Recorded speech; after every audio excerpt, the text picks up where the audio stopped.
Test sample 24 has been injected with the Valkyrie solution, surviving for 2 minutes and 45 seconds. Time of death, 4:22 a.m. Alone in the house. Who is speaking? Han Xiao suddenly opened his eyes, greeted by blinding white light. The familiar game pod had vanished, replaced by a pristine white ceiling. The surrounding walls, cold and metallic, exuded a sci-fi aura, resembling an intensive care unit. He lay on a metallic platform, his bare torso connected to several instruments by wires, the chill of the metal seeping into his skin. A few individuals in white lab coats stood nearby, their expressions akin to having seen a ghost hadn't he just accepted a client's order to practice a new character, opting for a standard opening. Where's this place? A throbbing headache plagued Han Xiao, his thoughts a jumbled mess, as if an overwhelming amount of information had been forcibly injected into his mind. His last memory was the screen for creating a character in Starry, and then he seemed to catch the acrid scent of burnt protein. Quickly, inform Ms. Hella, the test subject has revived. Call security. Immediately contain the test subject, the lab-coated individual shouted, and although Han Xiao did not comprehend their language, he understood their intent. Words like test subject, survival time, and security sent a chill down his spine. The sound of hurried footsteps echoed outside. Someone was approaching swiftly. Should he remain still or flee immediately? After a brief moment of hesitation, Han Xiao decisively chose the latter. Waiting passively was not in his nature. He rolled over, tearing away all the wires connected to him, and staggered towards the laboratory door. The surrounding lab-coated figures hurriedly retreated, offering no resistance. Bang! He burst through the door, revealing a long white corridor flanked by a dozen guards clad in black combat uniforms, wielding electric batons. Han Xiao recognized the half-sapling emblem on their uniforms and gasped. The Sprout organization of version 10 of the Azure Star? Wasn't it already annihilated? One guard swung an electric baton down with force. Han Xiao instinctively raised his hand to shield himself. The searing pain of the electric shock coursing through him made his body tremble violently, as if his bones might shatter. Half of him going numb, a dozen robust guards swarmed him, and Han Xiao experienced the sensation of being overwhelmed by sheer strength as he was forcibly relocated to a small dark room. After locking the door, the guards departed, leaving him alone in the oppressive darkness. Han Xiao grimaced in pain, rubbing his wrist to regain his composure. His head began to throb again, a torrent of chaotic information flooding back to him. After some time, Han Xiao finally pieced together the situation. I have crossed over to Starry. His eyes widened in astonishment. Starry is an immersive holographic game with servers spanning the globe, boasting a peak concurrent user count nearing 60 million. One cannot doubt the severity of population expansion in the parallel universe of 2060, set against the backdrop of a celestial cosmos. The game's maps and scenes evolve automatically after inputting parameters into the latest generation of light-brain technology. Astonishing in their vastness and capable of accommodating over 100 million players online simultaneously without strain. Countless guilds and groups engage in gold farming, dungeon running, and questing, with a single piece of exquisite equipment fetching prices in the hundreds of thousands to millions of dollars. A wildly popular game. Its balance must be exceptional, ensuring that affluent players who are willing to spend money possess a certain advantage, yet not to the extent that casual players perceive it as unfair. The primary means of maintaining this balance lies in enhancing the game's competitiveness and technicality, and Starry is no exception, giving rise to professional players and competitive leagues as offshoots to this juncture. One might presume that I am about to recount the illustrious and legendary career of Han Xiao, a once-renowned professional player.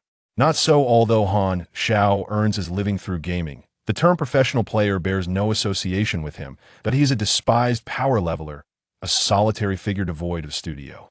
As a veteran power leveler in Starry, Han Xiao has witnessed every iteration of the game, gaining a modicum of fame as he consistently ranks among the top 100 in the Xiao region. In the latest rankings, he stands at 47th. Given his prowess, competing professionally would be more than feasible, yet he remains merely a power leveler, the reasons for which shall be elucidated later. Slap! Han Xiao struck himself, pondering the absurdity of seeking a refund after having traversed into this world. Am I a fool? Memories in his mind seem fragmented. He is unaware of the original owner's experiences. Even the name, eludes him. He recalls only some basic knowledge about this world, such as the time. He exists in the year 687 of the star C calendar, with the official public release scheduled for 688. During the era of version 10, the three colossal forces, the Radiant Federation, the Crimson Empire, and the Ethereal Sect, have maintained a peace lasting thousands of years since the end of the self-exploration era. The Silver Revolutionary Army has yet to be formed. The source of the superpower calamity lingers on some desolate planet. The Shining World has not yet emerged, and the World Tree civilization has not launched a large-scale invasion from the unexplored universe. The Broken Star Ring, home to the Azure Sea, continues to linger at the edge of the observable universe. In comparison to the catastrophic interstellar wars of later versions, the budding organization appears trivial, yet for the present Han Xiao, it is a perilous predicament.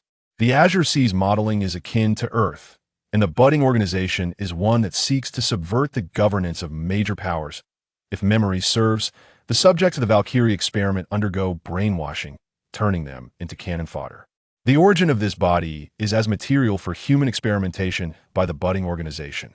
The past memories are fragmented, leaving behind only a wealth of knowledge alongside glimpses of imprisonment and experimental scenes. Petit, approximately 20 years of age, bearing a resemblance to his former self. His health remains uncertain. He recalls the words of the doctor in a white coat, who informed him of the Valkyrie solution that had been injected into him. This substance is one of the genetic agents of the budding organization, designed to enhance brain function, though it carries a lethality rate as high as 70%. Surprisingly, it has induced a mutation within him. Suddenly, a line of semi-ethereal blue text materializes before him. You have been injected with a Valkyrie solution. Endurance potential, 1.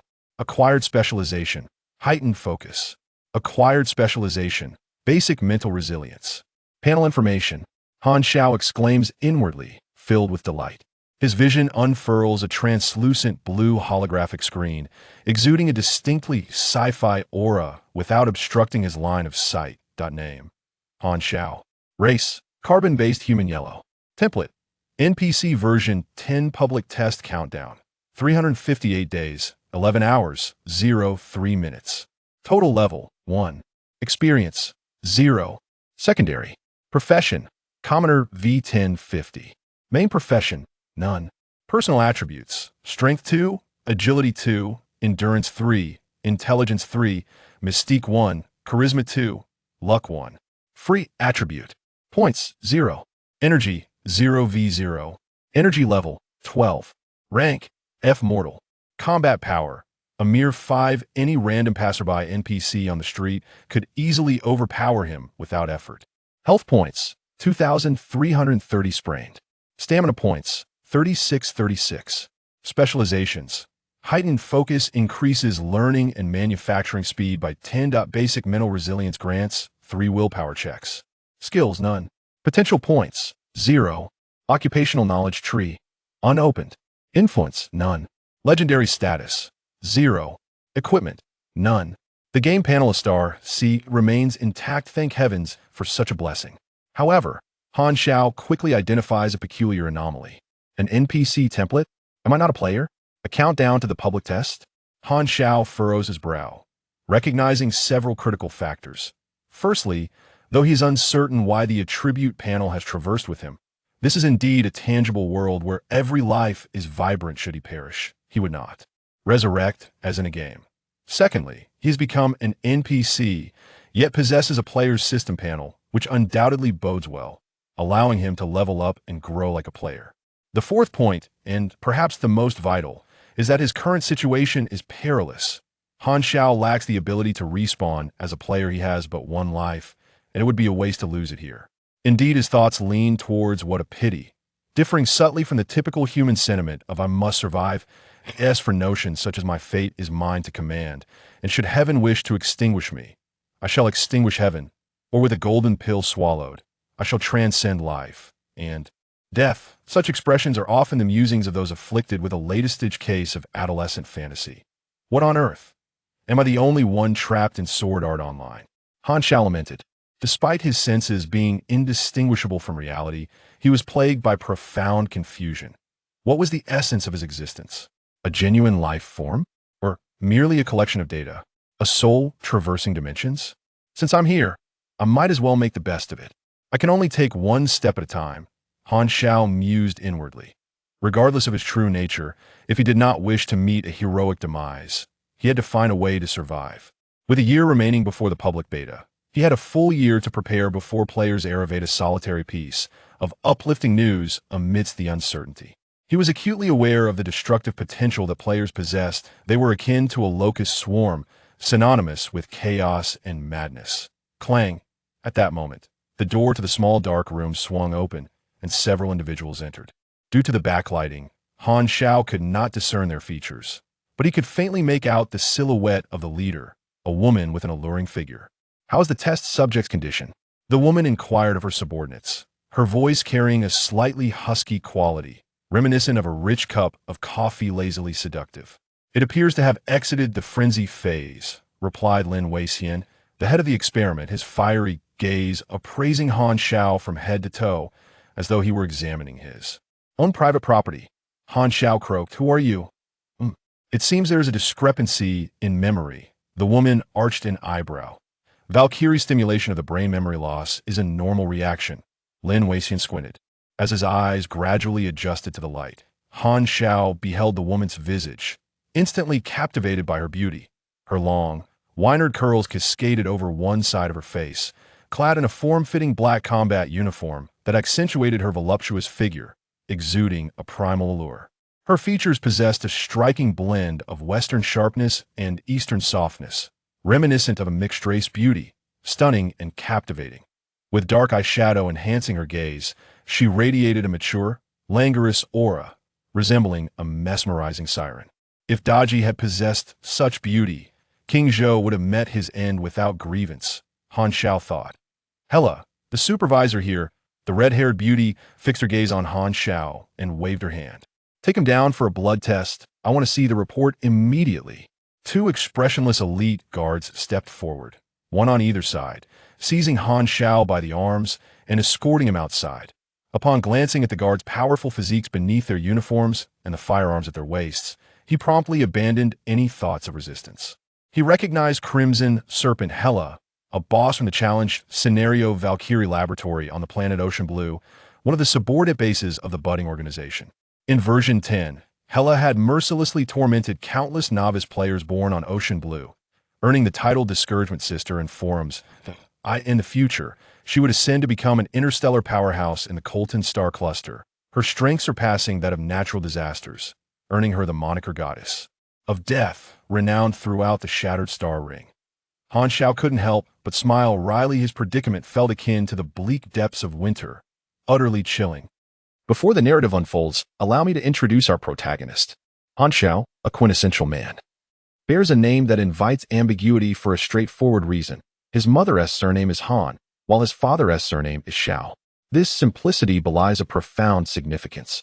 Approaching his 30s, he is the sole provider for his family, and his appearance can be likened to that of a neighbor's elementary school student who, bribed with 200 yuan to feign kinship at a parent-teacher meeting, might be affectionately addressed as brother by a 30-year-old at the same table. Though he may appear somewhat disheveled, within the realm of Star Sea, he is a well-connected figure, enjoying a modest reputation as a formidable player. His prominent ID, Old Man Flirting with Youthful Recklessness, is renowned, and he often garners the admiration and envy of casual gamers as he wanders through the player's city. On the official forum, his commentary on elite players from the Huaxia region highlights his unpredictable combat style and professional-level reflexes, with a particular expertise in the mechanical domain. In truth, whenever journalists approach him for interviews, he secretly wishes for the opening line to include an advertisement. Are you still troubled by repeated defeats in the arena? Are you disheartened by being ambushed in the wild? Star Sea offers elite-level power leveling services. We accept gold farming, power leveling, vengeance quests, and ranking up. Prices are negotiable. There is no risk in buying. No tricks here. We operate with integrity. Scammers keep out. Contact ID. It appears that even in the parallel universe of 2060, such advertisements strike fear into the hearts of the populace, resulting in a rather desolate reception for Han Xiao. Alas, one must eat. Life has its demands. The environmental terrain of the base remains unknown, as does the number of armed personnel. With his nearly non-existent combat prowess as a novice, any rash resistance would be akin to seeking trouble. The guards in the corridor are likely to be seasoned operatives, approximately level 58, among the elite of ordinary people. If memory serves, at this juncture, Hela is an executive officer within the budding organization. An E-class superhuman with an ability level exceeding 500 units, her combat capabilities conservatively estimated to be able to dispatch 1,000 of him. In the year 23333 of the exploration era, a genius unveiled a method for cultivating chi, establishing a foundational theory that unified all training systems across the universe, heralding a new epoch where superhumans began to shine brightly. Starcy serves as the grand stage for these superhumans. The superpower system comprises 5 main categories: the abilities system, the martial arts system, the mechanical system, the magic system, and the telekinesis system. These represent the principal professions within Starcy. And one can embark on a career by studying professional knowledge books. Professions are divided into main and secondary categories, with only 5 superpower categories classified as main professions, while secondary professions are diverse and do not necessitate professional knowledge books. Upon entering Starcy, every newcomer faces their initial challenge to seek out a professional knowledge book and transition into a main profession. New characters can embark on one of 2 initial paths: the conventional start, where the system bestows upon them an unyielding 3-piece outfit comprising clothing, trousers, and shoes, to prevent them from being left defenseless, along with a fixed sum of currency, followed by the selection of a novice planet with predetermined initial locations, typically situated within various factions. This option excels in its stability. The alternative is a random start, thrusting new characters into extraordinary events where peril may lurk alongside potential opportunities. Han Xiao's current predicament bears a striking resemblance to the latter. Although the game has morphed into reality, it remains within a familiar backdrop, rich with experience to draw upon, allowing Han Xiao to maintain his composure. Before long, the blood report was released. Hela received the documents from Lin Wei-sin. Her brow furrowed at the absence of abnormalities in the blood test. Lin Wei-sin suggested that the Valkyrie solution primarily stimulates the brain. Perhaps they should consider opening his skull to assess brain activity. If I undergo such a procedure, will I still be alive? Han Xiao mused silently. A flicker of inspiration crossed his mind. Perhaps this identity could be of great utility. Lin Wei-sin dismissed Hela's words, lamenting the loss of such a valuable subject that could not be thoroughly studied. Hela narrowed her cold gaze and insisted on brainwashing him. Brainwashing? Han Xiao's heart sank at the thought. Brainwashing is a common method for controlling subordinates, and those successfully indoctrinated would automatically join the respective faction. However, his life in this reality was genuine. The worst outcome would be a complete alteration of his thoughts and consciousness. This was utterly intolerable. The silver lining was that the technology for direct memory alteration had yet to emerge in version 10 of the Aquamarine Star. The methods employed by the budding organization were rather primitive, utilizing images and sounds to torment and recalibrate one's thoughts. Individuals with an intelligence score above 10 were exempt from brainwashing. The Valkyrie solution had granted him an increase of 1 point in stamina potential, an inherent attribute influencing growth, with varying base potentials among different races. Within the vast expanse of the starry realm, humanity's potential was deemed average, boasting the highest intelligence aptitude but inherently fragile. This single point in stamina potential proved exceedingly beneficial for Han Xiao, significantly enhancing his learning and crafting speed, thus improving efficiency. The additional 3 points in mental resilience equated to an extra 3 points in intelligence, but he still required 3 more points to exempt himself from brainwashing. Common professions randomly upgrade attributes by 1 point, along with 1 free attribute point, yet the chances of allocating that to intelligence were slim. Han Xiao was acutely aware of his circumstances. In his previous gaming experiences, he often speculated whether a distant relative lay buried beneath Africa's fertile soil. And if any divine favor existed, it surely was that of the goddess of calamity. In contrast, acquiring a new profession appeared to be a prudent approach. At this moment, Han Xiao found himself unable to act freely, yet a random start could not lead to an impossible situation from the outset. It must offer players opportunities. Suddenly, he paused, realizing that as an NPC, he might not enjoy the protection of the system's deity. Could it be that he was destined for misfortune? They were taking him for brainwashing. Hyla waved goodbye and exited the room. Flanked by 2 stern armed guards, 1 on each side, he moved forward. The guard on the left bore an expression as if everyone owed him 300,000. While the one on the right looked as though he had been constipated for 10 days, resembling the landlord who incessantly demanded overdue rent.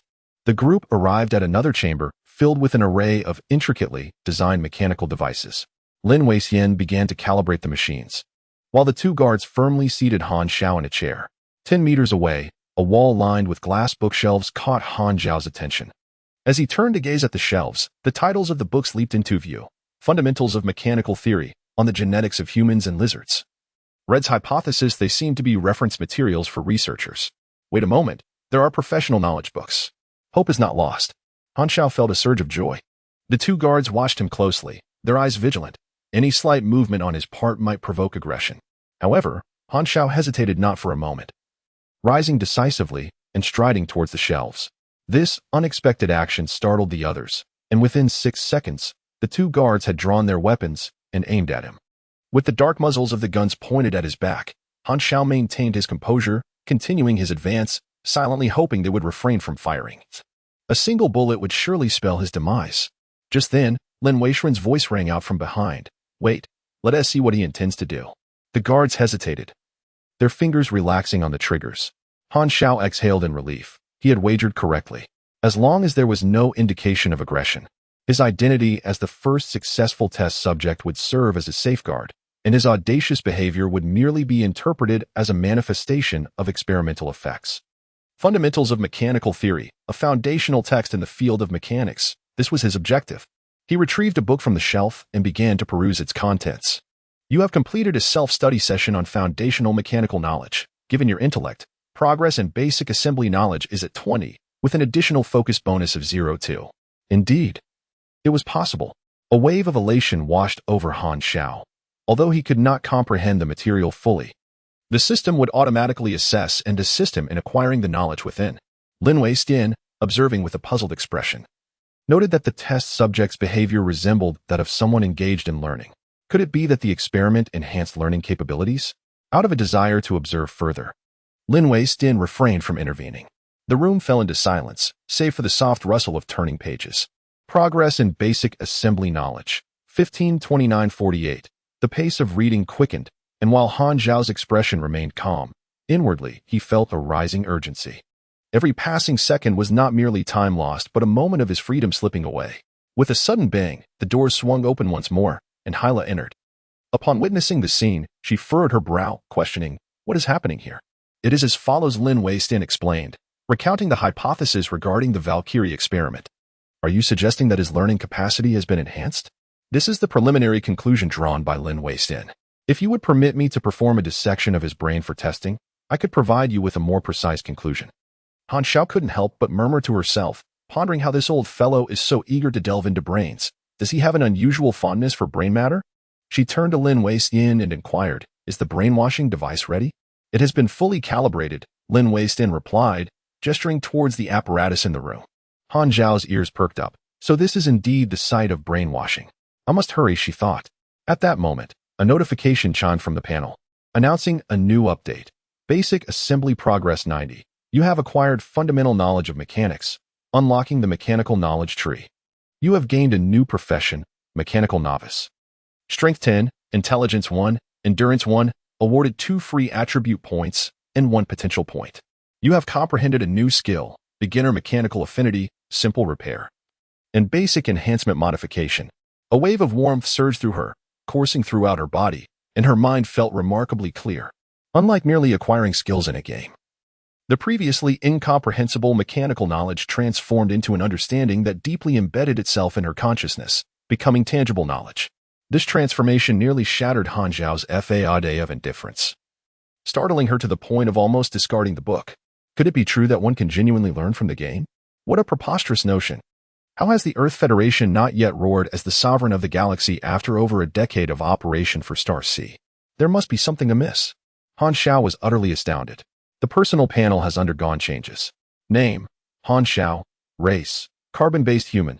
Template, NPC version 10. Open beta countdown, 358 days, 10 hours, and 11 minutes. Total level, 2. Experience, 0. Secondary profession, commoner V1.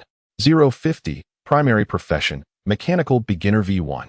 0200, health points, 4,350, stamina points, 8,080, personal attributes, strength 3, agility 3, Endurance 5, Intelligence 4, Mystique 1, Charisma 2, Luck 1, Free Attribute Points 2, Energy 1000, 10 V1V1, 10 Strength 1, Agility 1, Endurance 1, Maximum Stamina 20. Energy level 34, Rank Mortal. Just 1 point of combat power separates you from the 5th tier of combat. Specialization, Heightened Focus, which enhances learning and manufacturing speed by 10. Low-level Mental Resilience grants 3 willpower assessments. Skills, Basic Mechanical Affinity V1. 0000, which augments understanding of machinery. Simple Repair V1. 0400, which facilitates basic mechanical maintenance. Basic Enhancement Modification V1. 0600, which empowers foundational machinery. Potential points. 1. Professional Knowledge Tree, Armed Basic Assembly V1. 19 Unlearned Projects. Energy, 20 Unlearned Projects. Manipulation, 20 Unlearned Projects. Influence, 0. Legend, 0. Equipment, none. Strength determines melee attack power and influences carrying capacity, allowing the wearing of certain heavy equipment. Agility dictates movement speed, attack speed, and evasion capabilities, while additionally enhancing ranged attack power. Endurance increases health and stamina, with each point of endurance adding 10 points to base health and 12 points to base stamina. Certain specializations and skills can affect this coefficient. And endurance also boosts the natural recovery rate of health and stamina. All actions consume stamina, including attacking, blocking, running, walking, swimming, and crafting. Endurance dictates defense, which does not stack with equipment defense. Defense is divided into various damage reduction formulas. For instance, being struck by a bullet while wearing metal armor differs from being hit without armor, even if the defense panel appears the same. The damage reduction rate varies based on the method of attack, whether melee, ranged, bullet, or energy, its potency, the individual's attributes, and the material of the equipment. This series of calculations is performed by the cognitive system, and the official website does not provide a clear algorithm. For players, it suffices to note that higher defense is invariably better. Intelligence reflects cognitive development, determining insight and willpower. The higher the intelligence, the quicker the skill proficiency increases, leading to greater experience acquisition, and it can enhance learning and manufacturing speed. This attribute is paramount in the mechanical domain, influencing the quality of the final products. Mystery embodies the perception of the spiritual realm, determining the potency of mental and magical attacks, akin to the significance of strength and agility in martial arts. Charisma influences certain characters and the initial affinity of factions, as well as providing discounts and transactions with NPCs. Luck affects various judgments in the drop rates of items. Free attribute points can be allocated to enhance strength, agility, endurance, intelligence, mystery, charisma, and luck, which collectively constitute 7 attributes. Vitality serves as the core attribute of Star C, the foundation for psychics, augmentable solely through leveling up and skill acquisition. The game elucidates that it is derived from biological energy extracted from cells through specialized training methods. Possessing vitality signifies an entry into the realm of psychics. Even those with awakened genetic abilities require vitality to sustain their powers, with countless historical instances of individuals drained by their own abilities. For every standard achieved in vitality, an attribute bonus is granted. For instance, 10 vitality corresponds to the standard of vitality level 1, 50 vitality to level 2, and 100 to level 3. The attribute increments at each level are not fixed but vary with the primary profession's advancement. Higher-tier professions confer greater attribute bonuses. The release of psychic skills typically consumes vitality. And should vitality diminish below a certain threshold, the corresponding attribute bonuses will be lost. Vitality can recover gradually on its own or can be replenished swiftly by expending stamina. However, if vitality is entirely depleted and one persists in utilizing skills that consume it, the stamina will be disproportionately drained, leading to a reduction in life force once stamina is exhausted, a fate that has befallen many psychics drained by their own powers. Energy level serves as an assessment of a character's combat prowess, determining the rank of psychics. Dr. Stuart Auna of the Glorious Federation pioneered the energy level theory, unifying all intricate energy calculations into the energy unit Auna. The computation is not merely additive or subtractive but follows a complex functional model, with an overall trend of gradual ascent. The ranks of psychics are denoted as E, D, C, B, A. The standard for an E-level psychic is 100 Aunas, with characters like Hela being among the stronger E-level psychics. The A-level represents a watershed moment, also referred to as the cataclysmic tier, capable of unleashing devastating disasters on planetary surfaces. Beyond the A level exist even higher ranks. Han Xiao once belonged to that echelon of strength, though it now seems a distant aspiration. Upon acquiring a first-tier mechanical profession and adding 2 free attribute points, he managed to elevate his intelligence to 6. Yet he still lacked a crucial point to bypass brainwashing, leaving Han Xiao somewhat disheartened. With no option but to level up, he pondered how to gain experience. Battling monsters was clearly unfeasible, and the chance of triggering quests appeared slim. Despair enveloped him. Was there truly no way out? Suddenly, a spark of inspiration flickered in his mind. Perhaps there was another avenue. He cast aside his book, abruptly turning his gaze towards the handgun at his waist, his expression a blend of confusion and contemplation. As if lost in thought, Hyla furrowed her brow, swallowing the command that was on the verge of escaping her lips, and, along with the others, looked at Han Xiao in bewilderment, uncertain of his intentions. Han Xiao tensed his muscles, deliberately rendering his movements stiff as he approached the 30,000. Slowly extending his hand to ensure everyone could clearly observe his actions as he reached for the pistol at the waist of 30,000. Instinctively, 30,000 covered the firearm. Realizing that Han Xiao harbored no intention of snatching it away, yet he stubbornly refused to let go, akin to a child clinging to a coveted toy. It was only due to Han Xiao's intentional sluggishness that 30,000 refrained from drawing the gun and firing. Hyla displayed a glimmer of interest, eager to discern Han Xiao's intentions. Following orders, 30,000 extracted the magazine, allowing Han Xiao to take possession of the pistol. In that fleeting moment of acquisition, Han Xiao gleaned the information about the item. Type 73 Hornet pistol, quality, gray, small caliber portable firearm, attack power, 2835, rate of fire, 11 rounds per second, output energy level, 13, structure, spring mechanism, bolt, firing pin. Magazine missing. The foundational assembly had endowed him with a wealth of mechanical knowledge, and the structure of the Type 73 Hornet pistol vividly materialized in his mind. Han Xiao instantaneously comprehended how to assemble it. Unlike in the game where manufacturing was simplified by the system to merely a progress bar, he now had to undertake the task himself. This experience resonated far deeper than any game, confirming for him that he had traversed into a reality, not merely a game. Suppressing the complex emotions within, Han Xiao awkwardly disassembled the pistol into a myriad of parts, yet proceeded to reassemble it. The skill bar for basic repair glimmered slightly. In 40 seconds, the pistol was reconstituted. This speed was not particularly remarkable for an agent, and might even be considered somewhat slow. Yet Hyla and the others recalled that the Han Xiao before them had received no training whatsoever, having merely perused a book for 10 minutes. The expressions of the onlookers shifted to one of astonishment. Was this the effect of the Valkyrie experiment? Lin Weishuan's countenance grew animated, marveling at his formidable learning ability. If only I could study his brain, perhaps I could replicate. Han Xiao continued to repetitively dismantle and reassemble the firearm. You have completed a basic mechanical assembly.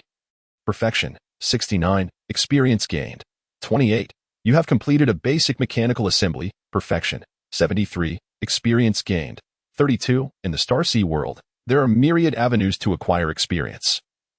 Aside from slaying monsters and completing quests, technical and manufacturing experience serves as a significant source for the mechanical class. The mechanical class initially possesses relatively weak combat capabilities, leaning towards logistical manufacturing. As his proficiency increased, the speed of disassembling and reassembling the pistol accelerated, gradually diminishing to a mere 20 seconds for completion. Just then, Han Xiao finished the final assembly, and his experience finally accumulated to 200 points. All were invested in the basics of mechanics. A surge of warmth enveloped me, and a melodious notification resonated in my mind. Mechanical Novice Upgrade V2, Strength 10, Intelligence 1, Endurance 1, acquired 2 free attribute points, acquired 1 potential point.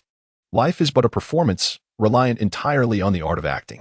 Cold shackles bind the hands and feet, while a metallic framework secures the head, extending into 2 devices that pry open the eyelids, preventing the slightest blink. Before Han Xiao lies a pitch-black screen, flanked by speakers. Immobilized in the chair, he gazes unflinchingly at the darkened display. How long will the brainwashing endure? 12 hours. You shall remain vigilant here, Hela declares before departing with her associates.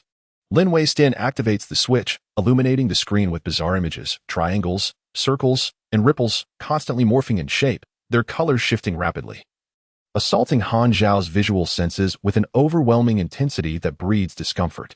The speakers emit a cacophony of music that oscillates between frenetic and soothing, creating a jarring contradiction that instinctively unsettles Han Xiao, who yearns to close his eyes, yet is thwarted by the eyelid-prying devices, causing his eyes to redden and ache. How utterly distressing. This primitive method of brainwashing resembles the workings of a finely tuned instrument, fundamentally employing the relentless conflict of visual and auditory stimuli to disrupt cognitive processes, followed by the imposition of indoctrinated thoughts.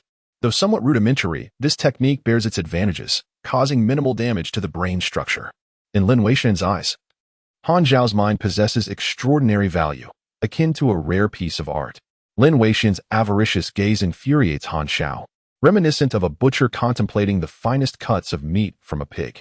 With 4 points of freedom attributes at his disposal, he contemplates his options, allocating 2 points to elevate his intelligence to 7, preserving 2 for future use. You are currently undergoing a low-level brainwashing, initiating a mental assessment. Intelligence, 7 points. Low-level mental resilience, 3. Assessment passed, you are exempt from this instance of brainwashing. The nausea gradually recedes, providing Han Xiao with some relief. Lin Weixian silently grumbles about Hela offloading this troublesome task onto him, unaware that beneath his very nose, Han Xiao has already developed immunity to the brainwashing. As the final assessment concludes, Han Xiao survives the torturous 12 hours, his back aching and eyes parched. Lin Weixian, having timed it perfectly, shuts down the brainwashing apparatus, and Han Xiao feels as though he has been reborn. Hela approaches once more, as the leader has instructed her to personally oversee Han Xiao's brainwashing, leaving no room for error. The restraints around him are loosened, the blood flow in the previously bound areas sluggish, leaving them bruised and discolored. Although in pain, Han Xiao refuses to cast a glance at his injuries. He must feign the state of a brainwashed individual, maintaining a vacant stare, devoid of focus, as he gazes ahead. Suddenly, Hela leans in closer, her face a mere 10 centimeters from his, her warm breath brushing against his lips. Han Xiao, however, harbors no lascivious thoughts. At such a perilous moment, he is devoid of any inappropriate inclinations. The scent of her perfume wafts distinctly into Han Xiao's nostrils, causing an itch that he struggles to suppress, managing to avoid an involuntary sneeze. Hyla's tone was gentle, almost hypnotic, as she inquired, "Who are you?" Hiss. After brainwashing, one typically instills a predetermined identity. In the face of uncertainty, silence is often the wisest response. Han Xiao manipulated his facial muscles, donning an expression of bewilderment akin to being toyed with, remaining oblivious to Hyla's words. While I may lack in other performances, feigning a blank expression is certainly within my capabilities. Hyla leaned in closer, her murmurs mingling with warm, moist breath as they grazed his ear, her wine-red curls brushing against his neck, creating a slight itch. Out of the corner of his eye, he caught a glimpse of Hyla's open combat uniform, revealing a vast expanse of smooth, snow-white skin that almost blinded him. Yet, Han Xiao's heart remained as calm as a deep well, unmoved as a mountain, serene as a saint. The mountains bore a well-named void, and the Pine Sea had an island called Maple. Amusingly, having watched Halua hundreds of times. Do you think I would fall for your beauty trap? From today onward, your name is Zero. The Sprout organization is your home, your nation, and the sanctuary to which you willingly devote everything. You owe the organization your utmost loyalty. All your thoughts and actions must align with its interests. You are forbidden to conceal anything or engage in actions that would harm the organization's welfare. Your very existence is to execute its commands. Prepared at any moment to sacrifice your life for the organization. Lin Weixian added with a cold sneer, in life, you are a member of the organization. In death, you are a ghost of the organization. Even if you are turned into a specimen, you must comply. Hyla, who are you?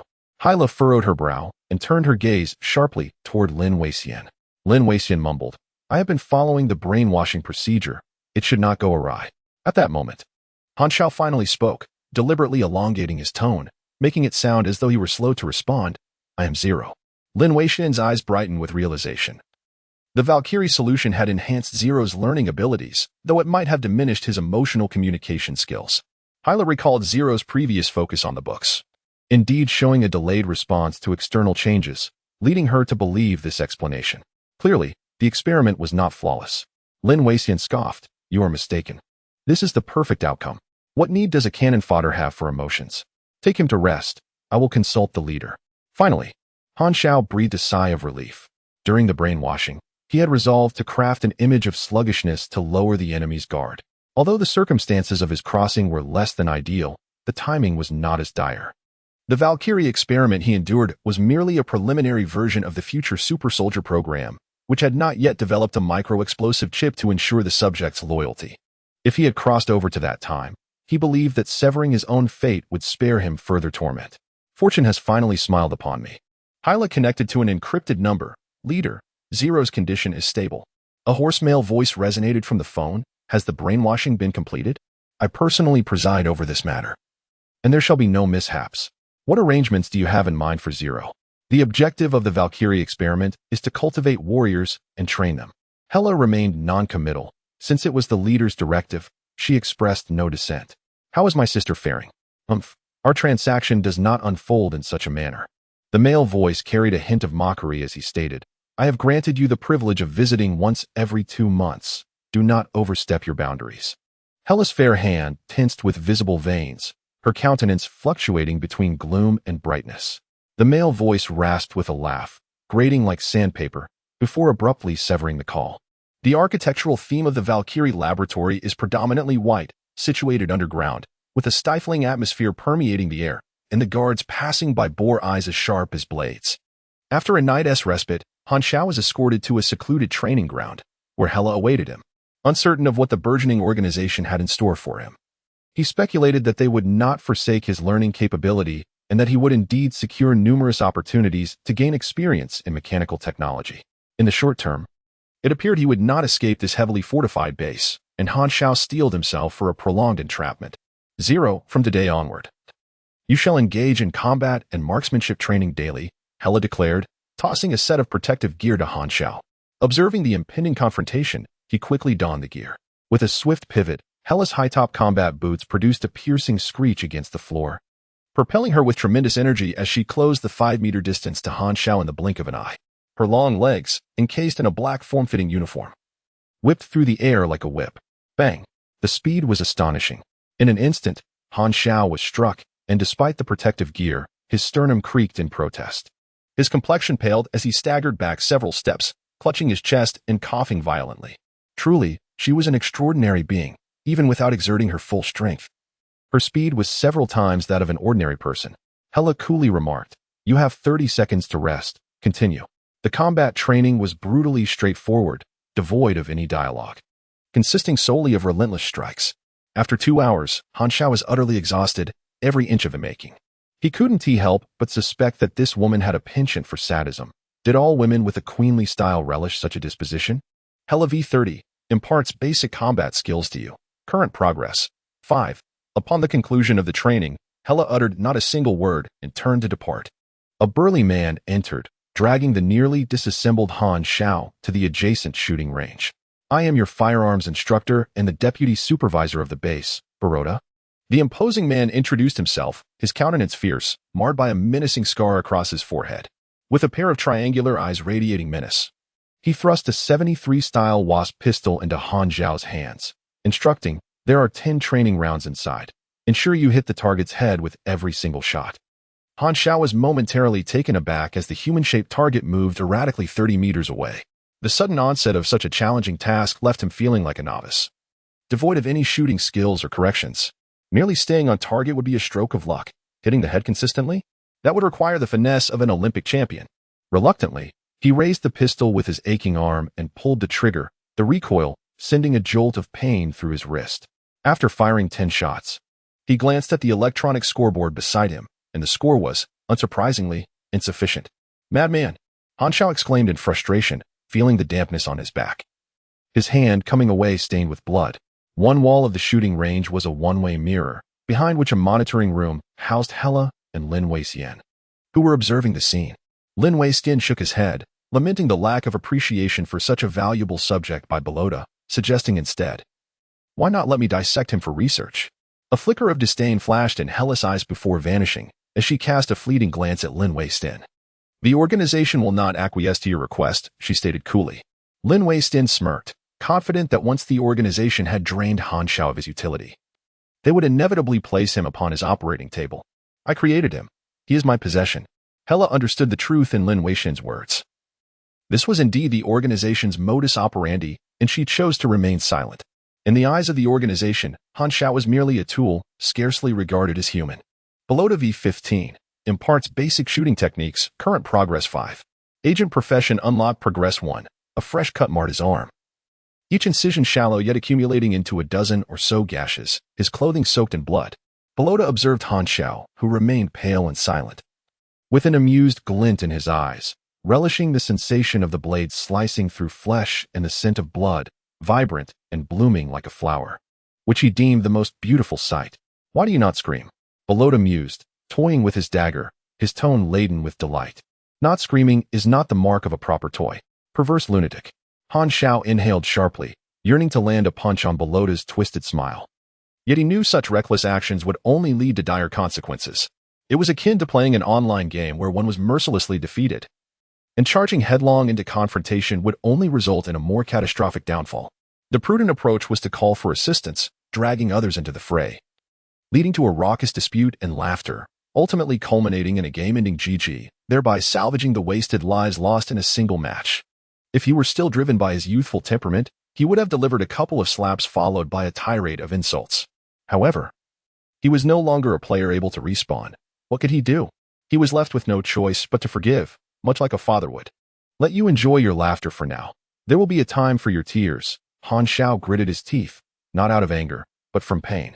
After an infuriating shooting training session, Han Xiao was escorted by researchers to a nutrient chamber filled with healing agents, where he soaked for 2 hours. His knife wounds scabbed over, allowing him to move without significant hindrance, though the wounds would occasionally tug, eliciting waves of dull nerve pain. Within the base, there existed an idle mechanical modification room. Due to his revealed aptitude for machinery, he was granted solitary access to this space, replete with lathes, materials, and tools for his unrestricted use. In one corner stood a surveillance monitor, a fact Han Xiao anticipated, knowing the researchers were likely observing him at all times. The shelves along the wall were laden with volumes on foundational mechanical knowledge. He discovered several books that elucidated the basics of mechanics. In the year 687 of the Star Sea calendar, the planet Azure Sea, one of the novice spawning worlds, had only recently made contact with interstellar civilization and was transitioning from the age of antiquity to one of advancement. Its cultural level remained terrestrial, with technology akin to that of Earth, and the mechanical knowledge available was, at best, of an advanced nature. The mechanical knowledge tree branched into 3 categories: armament, energy, and control, each containing 20 types of knowledge, further divided into 5 tiers: basic, advanced, high-end, cutting-edge, and ultimate. Vocational knowledge constituted the growth tree for players, serving as the core framework of their primary profession. The first vocational knowledge was essential for acquiring the main profession, while subsequent knowledge required the expenditure of potential points for learning, with knowledge levels also elevated through these points. There were 3 avenues to acquire potential points: leveling up, rewards from certain advanced tasks, and mastering a skill to its utmost level. With 2 potential points at his disposal, Han Xiao resolved to refrain from pursuing new vocational knowledge for the time being, as there was no immediate urgency. He preferred to save his potential points for other uses. Aware that many players squandered their points early on, leaving them bewildered when the need arose. As characters progressed, potential points became increasingly scarce, with each point holding immense value. Outside of training, Han Xiao enjoyed a freedom that he dedicated entirely to mechanical pursuits, striving to amass the necessary experience to escape this oppressive enemy camp. Time passed swiftly. Han Xiao accrued experience through the dual techniques of assembling and enhancing machinery.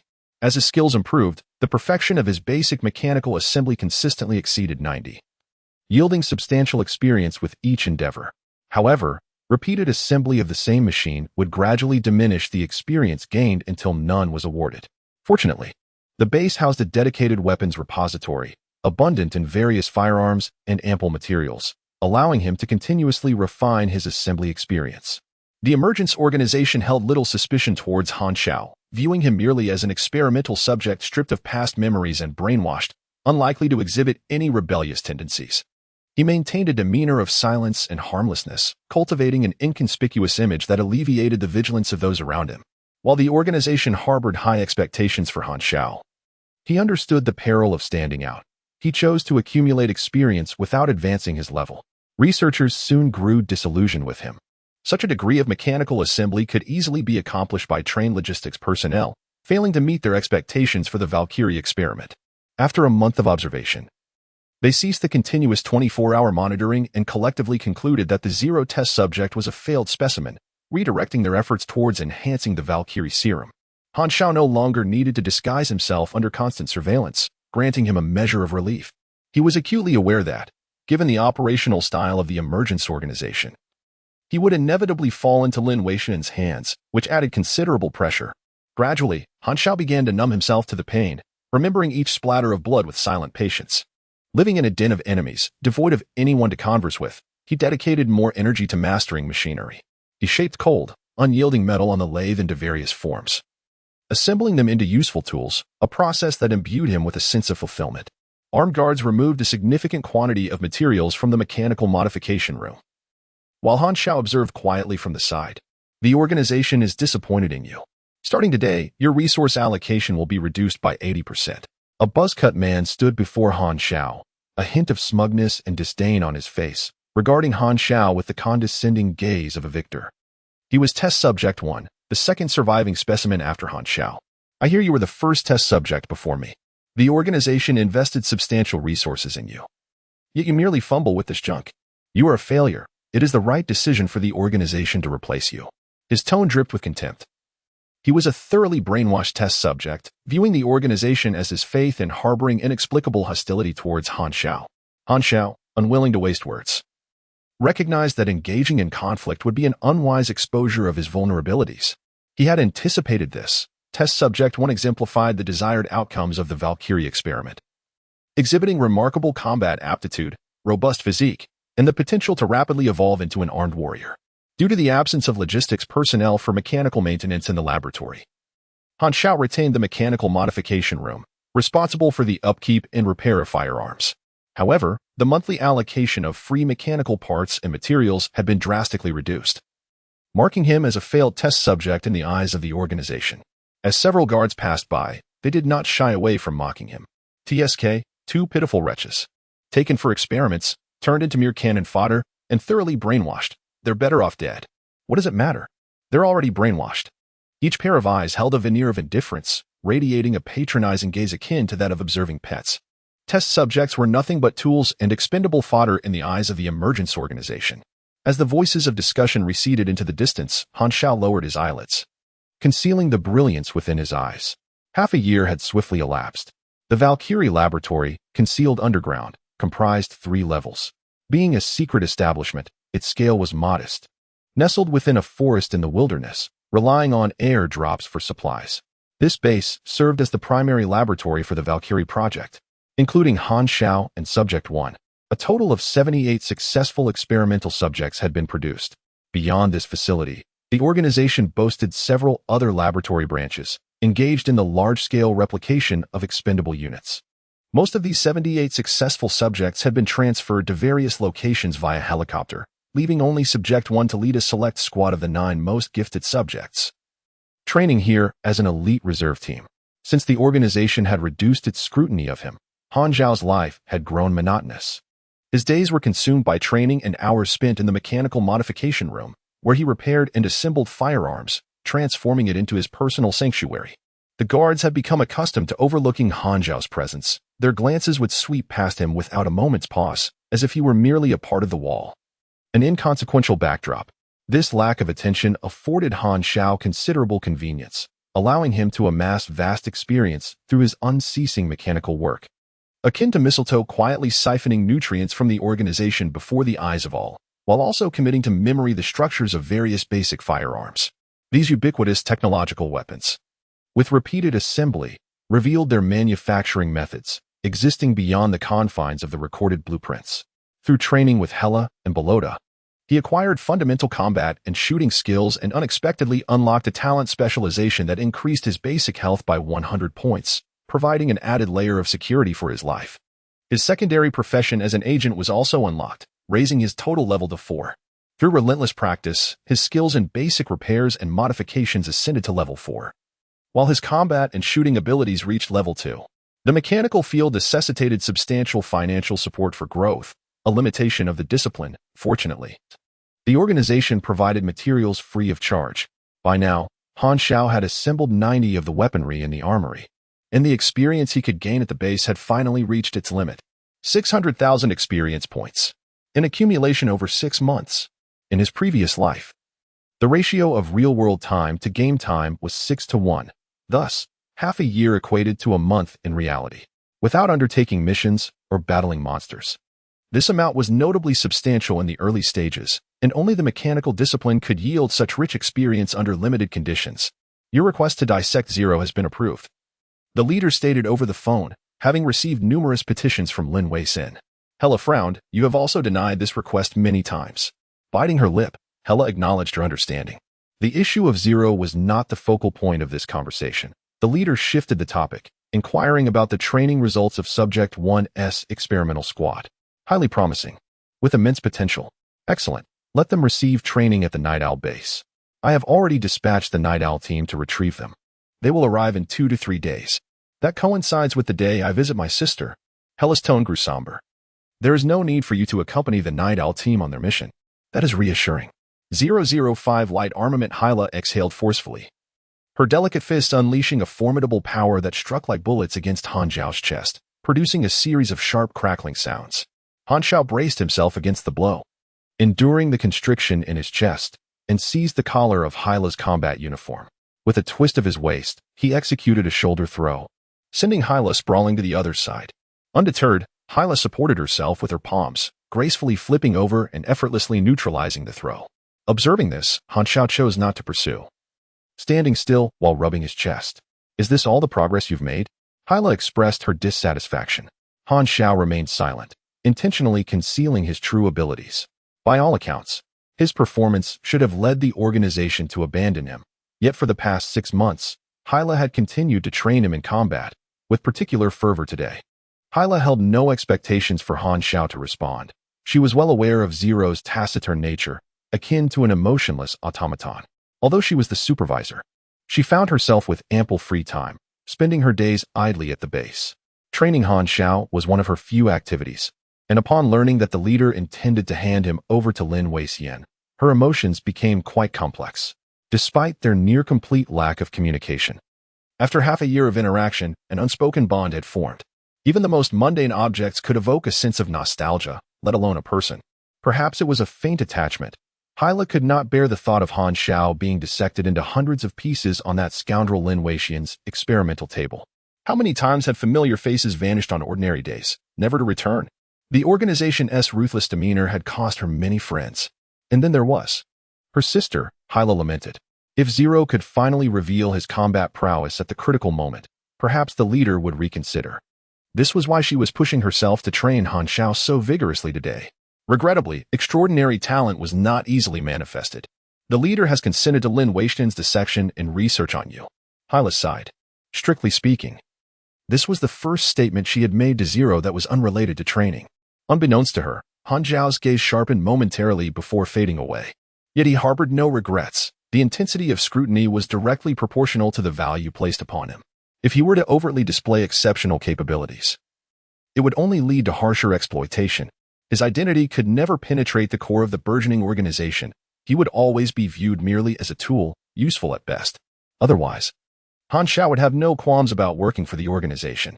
Suddenly, Han Xiao caught sight of a photograph on the ground, seemingly having fallen from Hyla's pocket during the shoulder throw. He bent down to retrieve it. It was a group photo set against a backdrop of azure seas and skies, where the horizon met a setting sun that painted the scene in hues of dusk. The two girls standing side by side were the focal points of the image. One was a youthful Hyla, radiantly cheerful, while the other girl bore a resemblance to her. Yet her hair was a striking white, gentle and demure. At that moment, a notification popped up on the display. You have triggered the D-level task, Night Owl Project. Do you accept or forfeit? Han Xiao's gaze flickered. This was the first task he had activated in 6 months. There was no hesitation. Accept. Task notification. The dark and bloody rise of the budding organization has long been a closely guarded mystery among the 6 nations of the Blue Sea Star. Hela harbors a hidden past. Is she truly loyal to the budding organization? You have grasped the thread of a clue. Pursuing this may lead to unexpected rewards, or perhaps unforeseen dangers. Of course, you may also choose to share this clue with certain interested parties in exchange for a reward, or keep it to yourself. Regardless, the choice is yours.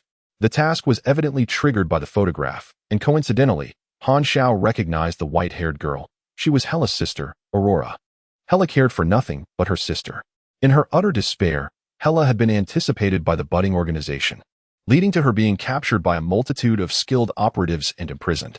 Hella endured inhumane torture within her cell, her profound hatred granting her formidable resilience as she withstood all torment until she finally seized an opportunity to escape. Though Hella now appeared cold, she was 1,000 times more benevolent than the future incarnation of the Grim Reaper, who viewed countless lives as mere dust and obliterated entire civilizations. If given the chance, Han Xiao would gladly assist her, aiming to alter Hella's tragic fate, not out of pity, but to avert future calamities.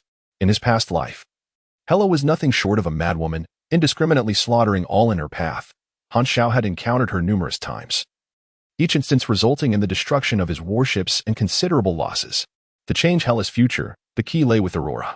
However, as it stood, Han Xiao lacked the power to intervene. Escaping remained his foremost priority. Every 2 months, Hella departed from the laboratory, and with 2 days remaining until her next exit, he had sufficiently prepared himself. The opportunity had finally arrived. Returning to his mechanical modification chamber, Han Xiao summoned the interface.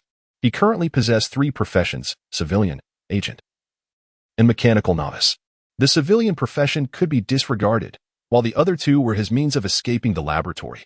Among the 5 primary professional systems, the mechanical path was relatively the weakest in its early stages, yet he felt no regret. Mechanics was his true forte. Initially, the mechanical profession leaned towards logistical and lifestyle roles. But with the introduction of the advanced knowledge tree in version 30, its combat capabilities soared, gradually gaining popularity and even rivaling the martial arts profession, which boasted the highest number of players. In the later stages, a high-level mechanic could command an entire interstellar legion. The mechanical discipline is renowned for its multitude of skills. Each blueprint represents a unique skill, and with thousands of blueprints available within this discipline, the potential for future development is considerable. The various skill combinations can yield countless combat strategies, such as trap-based, stronghold, heavy artillery, sniping, legion, and mech styles, among others. However, the drawbacks are quite evident. Cultivating a master in the mechanical field requires experience that far exceeds that of other professions. Reflecting on this, Han Xiao dedicated his experience to the novice mechanical profession, fervently leveling up. The novice mechanic advanced to V3, gaining 10 strength, 1 intelligence, 1 endurance, 2 free attribute points, and 1 potential point. The novice mechanic advanced to V10, acquiring 30 strength, 1 intelligence, 1 endurance, 2 free attribute points, and 1 potential point. Each profession has a maximum level of 10, after which one must transition to continue their progression. A total of 130. 000 experience was expended to elevate the novice mechanic from level 2 to the maximum of level 10, resulting in an increase of 8 endurance, 8 intelligence, 100 strength, 16 free attribute points, and 8 potential points, bringing the total level to 12. The primary profession is typically prioritized for advancement, as it offers the best value for strength gains. After reaching the level cap of 10 for the novice mechanic, Han Xiao was temporarily unable to meet the transition requirements, a scenario he had anticipated and thus set aside. He then proceeded to elevate the agent to level 9, consuming 80,000 experience. The agent profession granted him a total of 12 strength, 9 agility, 3 charisma, 9 potential points, and 9 free attribute points, raising his overall level to 20. A character can possess an unlimited number of professions, but every 20 levels presents a bottleneck, necessitating the completion of an advancement quest to continue leveling up. The total level cap is unlocked with version updates, with version 10 setting the cap at level 60. In Star C, with hundreds of professions available, players can explore innumerable combinations. As the game progresses, individuality becomes paramount. There are no fixed growth strategies, and each character is unique, which helps maintain the game's allure. However, Han Xiao discovered that his panel did not display a total level cap, implying that he could possess powers that surpass those of the player versions. In versions 10 and 20, players primarily inhabit novice planets, while in the depths of the universe, significant interstellar forces persist, though players are unable to engage with them. Thus, the version serves as a limitation for players, while he, as an NPC, is naturally free from such constraints. The level 20 advancement quest entails learning an advanced knowledge of the mechanical discipline. The prerequisite for this advanced knowledge is to master 5 foundational concepts within a specific branch. Unfortunately, the armed branch knowledge within the base is incomplete, leaving him at an impasse. He then expended 150,000 experience to elevate both basic repair and basic enhancement modifications to V10, thus acquiring 2 potential points, which is crucial for his subsequent plans. Additionally, he used 10,000 experience to raise his affinity for basic mechanics to V3. Based on his familiarity with Star C, Han Xiao invested 60,000 experience points to elevate his foundational combat and shooting skills to level 6, successfully acquiring 2 new abilities, grappling and precision shooting. With 170,000 experience points remaining, this reserve was intended for the gamble on blueprints.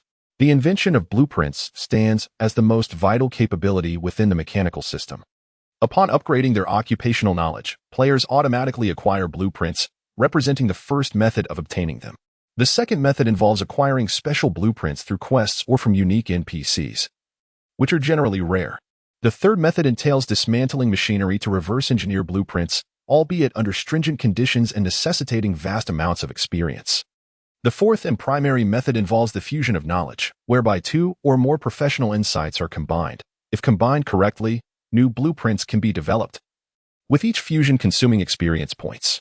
With 60 types of knowledge available for interrelation, there exist countless combinations, each concealing numerous blueprints. However, each fusion will yield only one of these blueprints, and some may even have hidden prerequisites, complicating the understanding of how many blueprints a particular combination can produce. The experience points from identical combinations continue to accumulate, and even if no new blueprints are generated, the experience is not refunded. Hence it is often referred to as gambling on blueprints. This characteristic defines the mechanical system, contributing to its versatile combat style and serving as the foundation of its later strength, albeit being an insatiable abyss for experience. Before his transmigration, players had identified thousands of combinations over more than a decade. Han Xiao retained impressions of 10% of these, granting him a significant advantage in the mechanical system, which would greatly mitigate its early weaknesses. There exist a few rare blueprints that are akin to artifacts in the early stages of the mechanical system. Additionally, there is a seldom used feature called free creation, allowing players to invent machinery according to their designs. However, there exists a 99% chance that the result will be nothing more than scrap metal. The success rate hinges on the rationality of the concept, the quality of materials, the level of occupational knowledge, expertise, tools, and various other factors. Up until the version prior to Han Xiao's transmigration, no player had fully developed the self-creation function. Even if one occasionally managed to fabricate a self-created machine, its efficacy paled in comparison to blueprint machines, rendering this feature somewhat superfluous. His profession upgrade bestowed upon him 19 potential points, and with 2 skills maxed out, he gained an additional 2 points, totaling 21 potential points. Han Xiao retrieved the occupational knowledge tome he had long prepared from the shelf, took a deep breath, and invested his potential points. Would you like to expend 1 potential point to learn the basic mechanical engineering of the armed branch? Would you like to expend 1 potential point to learn the basic bionics of the armed branch? Confirmed. A torrent of knowledge inundated his mind, causing Han Xiao's head to swell as if it were going to burst, the pain causing his face to twitch. And it took a full 10 minutes for the discomfort to subside. A plethora of previously unfamiliar mechanical knowledge was indelibly etched into his consciousness. Han Xiao expended 2 potential points to elevate both his foundational mechanical engineering and bionics to level 2, thereby enhancing his mastery. The synergy of these 2 secondary foundational mechanical disciplines enabled the development of 6 distinct blueprints, with each identical combination yielding double the experience upon fusion. The initial fusion of the basic combination promised an experience reward of 10,000, and with 170,000 experience at his disposal, he could perform the fusion 4 times. He was determined to secure that coveted invention. Anxiety gripped Han Xiao, his palms slick with perspiration, as he dragged the foundational mechanical engineering level 2 and bionics level 2 together on the interface. Proceed with the fusion of foundational mechanical engineering and bionics? This fusion will consume 10,000 experience. Yes. A brief moment of dizziness enveloped his mind, and a brand new invention blueprint materialized out of thin air. Fusion successful. Congratulations on developing the Cloud Swallow Glider. Not this. Han Xiao clenched his fists, resolute to continue. This fusion will consume 20,000 experience. Fusion successful. Congratulations on developing the bionic prosthetic. For goodness sake, the most trivial blueprint emerged, still not what I seek. Once more. This fusion will consume 40,000 experience. Fusion successful, congratulations on developing the lightweight power arm. At last, Xiao excitedly slammed his hand on the table, dislodging a screw. The lightweight power arm. This is precisely what I desired. After half a year of accumulation, he had nearly exhausted his resources. Name, Xiao race, carbon-based human, yellow, template, NPC 10, public beta countdown, 182 days, 8 hours. 23 minutes, total level, 20, progression incomplete, experience points, 10 secondary profession, civilian V1. Agent V90250000 primary profession, mechanical novice V10 axe, job transfer quest incomplete, health points, 320 stamina points, 434 attributes, strength 21, agility 17, endurance 22, intelligence 15, mystique 1, charisma 5, luck 1 free attribute points, 27 energy, 120 V3 V110, strength 1, agility 1, endurance 1, stamina cap 20, V2 50, strength 3, agility 2, endurance 3, stamina cap 50, V30 100, strength 3, agility 3, endurance 5, stamina cap 100, energy level, 4855 rank, F mortal, in comparison to the weakest of superhumans. You are akin to a large ant. Specialties, heightened focus, basic mental resilience well-trained, with an additional 100 points to base health. Skills, mechanical series, basic mechanical affinity V3, simple repair V10 axe, basic reinforcement modification V10 axe, blueprint, cloud swallow glider V105000, blueprint, bionic prosthetic V102000, blueprint, lightweight power arm V10100000, agent skills. Basic hand-to-hand combat V60160000, increases unarmed attack power by 6. Basic shooting V60160000, increases shooting accuracy by 6. Grappling V103000, increases counterattack rate by 3. Unarmed attack power by 2. Precision shooting V103000, increases shooting accuracy by 3. Ranged critical hit rate by 2 potential points. 17 professional knowledge tree, armed basic assembly V101, basic mechanical engineering V201, basic bionics V201, 17 unlearned projects, energy, 20 unlearned projects, manipulation, 20 unlearned projects, influence, 0 legendary status, 0 equipment, none after half a year of accumulation. I have ascended to level 20, my combat strength soaring. With a total of 27 free attribute points, Xiao invested 5 points to elevate his intelligence to 20. Fulfilling the manufacturing requirement for the lightweight power arm blueprint, retaining the remainder for emergencies. The final step remains, to arm himself. Gazing at the scattered mechanical components, Xiao chuckled to himself. I shall show you the meaning of nurturing a tiger for disaster. A new book requires tender care. A mere click to cast a vote of recommendation or to add it to your favorites serves as the greatest support. 006 commence operation. The Valkyrie laboratory is concealed within a dilapidated structure on the ground, resembling an abandoned farm, its fields left fallow, and its buildings in ruins. An electrified wire fence encircles the estate, with only a single grand entrance, surrounded by an endless expanse of forest, dotted with the remnants of shattered edifices. This vicinity was once a small town from the ancient civilization of Aquamarine, now long forsaken. Decades ago, Aquamarine established connections with interstellar powers, acquiring a plethora of universal knowledge, thus entering a new era of civilization. The societal landscape underwent profound transformation, leading to the desolation of numerous cities, enveloped instead by a post-apocalyptic despondency. A Black Hawk helicopter descends upon the forsaken farm, and 6 fully armed operatives clad in black emerge, their faces obscured by sleek, dark visors, exuding an aura of cold detachment that warns others to keep their distance. I am the captain of Team Night Owl, designated Silver Blade, tasked with the extraction of the Valkyrie experimental unit team. Silver Blade's voice is as unyielding as stone. Hela, gathering her windswept hair, coolly remarks that it matters not. There are off-road vehicles in the garage, and I have commandeered the helicopter. Do not waste my time. Unit 1, accompanied by 9 experimental team members, approaches Silver Blade. Standing tall and saluting, Experimental Unit 1, reporting to the commander. Silver Blade, with an expression of indifference, replies, "Follow us." "Yes," Unit 1 exclaims, his face flushed with excitement. for he perceives this as an unparalleled honor to be trained at headquarters. The Night Owl team and the experimental unit make their way to the garage, lifting the camouflage green tarpaulin to reveal several high-powered, bulletproof off-road vehicles. The two teams drive through the sole exit, vanishing into the embrace of the forest. Hela boards the helicopter, which ascends into the sky, distancing itself from the ground below. A sudden sense of unease washes over her, accompanied by an ominous intuition. Oddly, it feels as though something has been overlooked. Hela furrows her brow. Today is the day the leader granted her permission to visit her sister, yet she dismisses the thought. In the mechanical modification chamber, Xiao sets down his wrench after fastening the final hinge, wiping the sweat from his brow. Before him lies a hollow exoskeletal mechanical arm, resembling a large silver alloy gauntlet. The external armor is crafted from manganese steel alloy, renowned for its strength and durability. Ideal for weaponry and armor. To reduce weight and enhance shock resistance, the internal structure of the power arm employs lightweight metals. All components are meticulously shaped on the lathe within the modification chamber, which is equipped with advanced machinery, ensuring each part fits seamlessly. The metallic materials are readily available. Although the base has reduced the allocation for his mechanical modification chamber, sourcing quality metals remains a manageable task.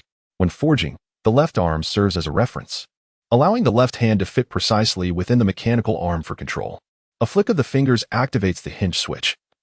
With power derived from a compact engine and air pump concealed within the core of the power arm, all heavily protected by armor, capable of delivering formidable strength.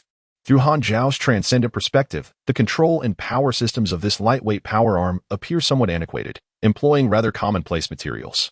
Nevertheless, at present, this is the finest weapon he is capable of crafting. It serves as an exceptional piece of equipment in its early stages, enhancing his chances of escape by at least 20%.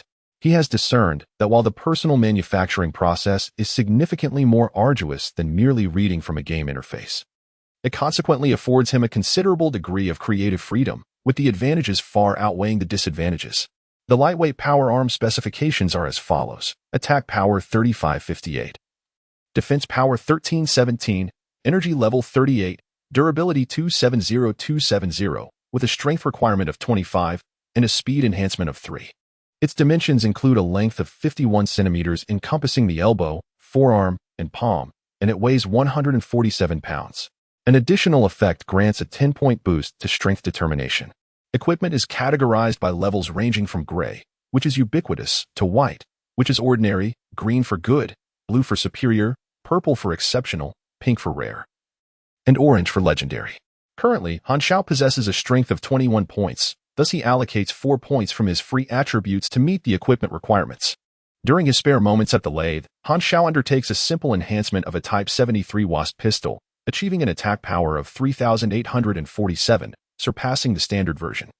This marks his inaugural fully reinforced weapon, a prized possession that he intends to utilize himself. Provided he acquires ammunition, its potential will be realized. Additionally, he crafts a tactical dagger from the leftover materials used in the power arm's creation, its edge infused with tungsten steel, rendering it exceedingly sharp. With a close combat attack power of 10, he rationalizes using the materials at hand. Due to Xiao's prolonged discretion, he is no longer under continuous surveillance. The base houses only him as a mechanical logistics personnel. To ensure caution, he fabricates each component separately before welding them together. Even the guards who occasionally glance at the surveillance screens are oblivious to Xiao's activities, mistakenly believing he is merely maintaining firearms, thus allowing the process to proceed smoothly and undetected.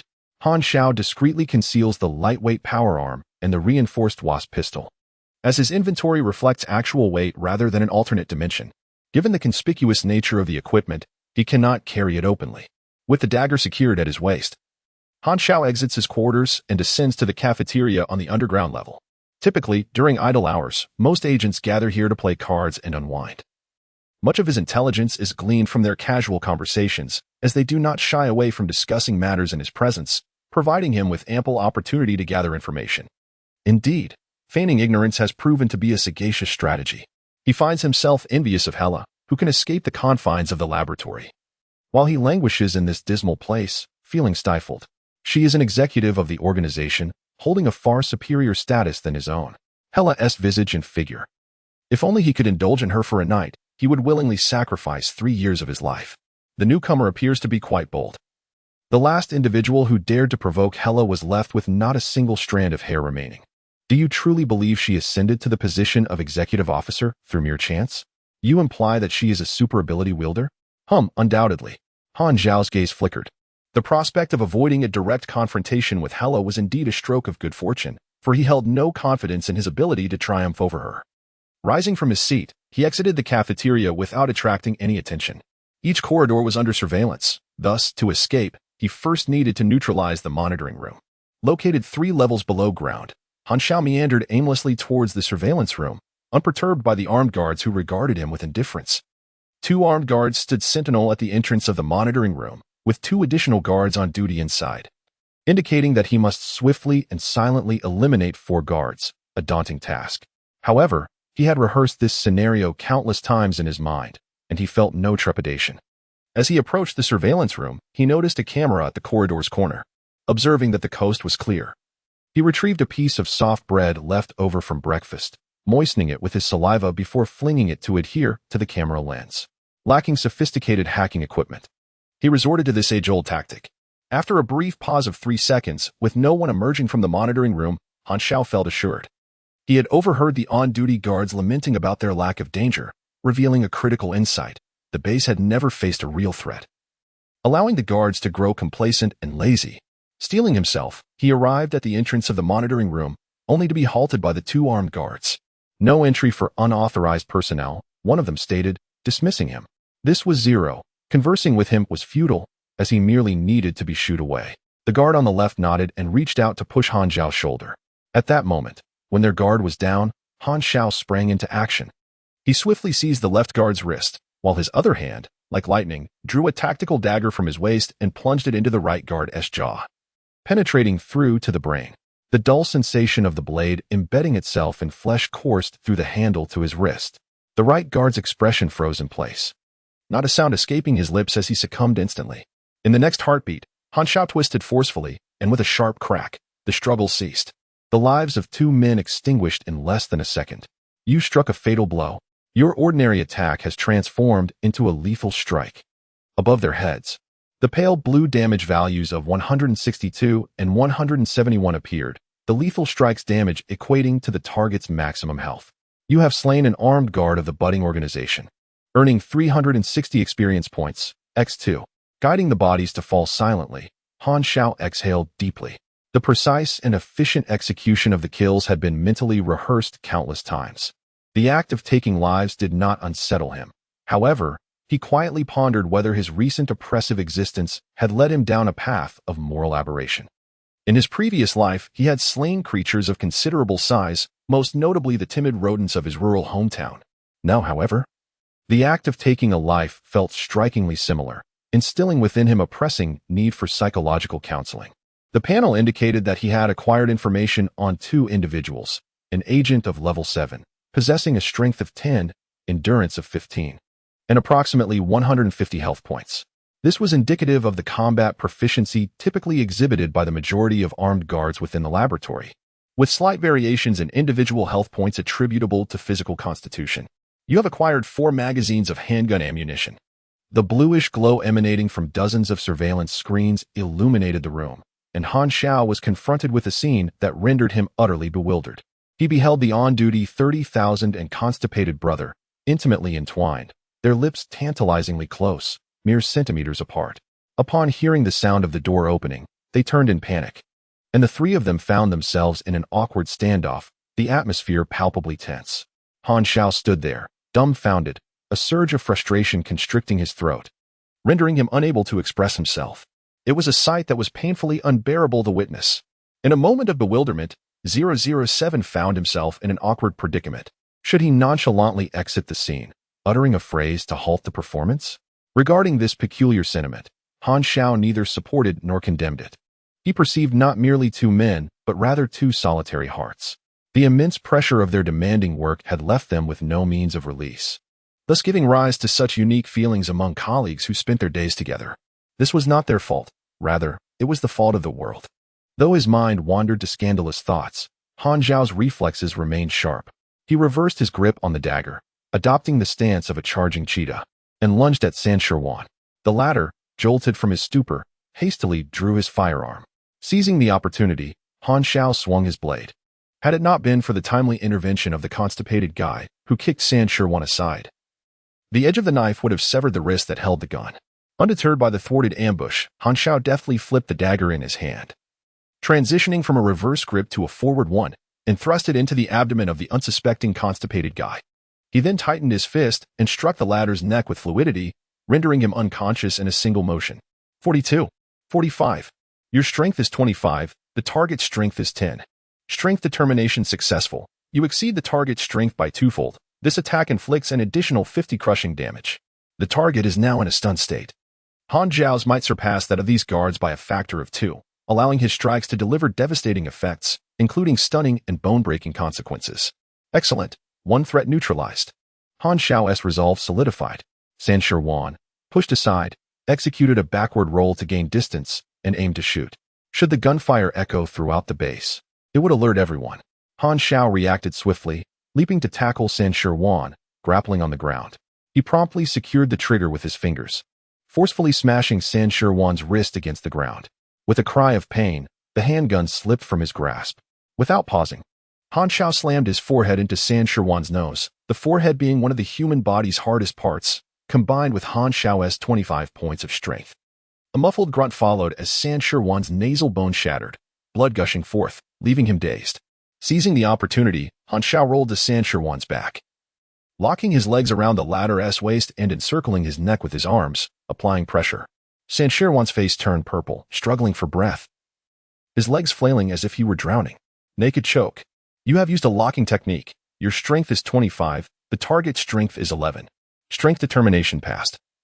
The target cannot escape.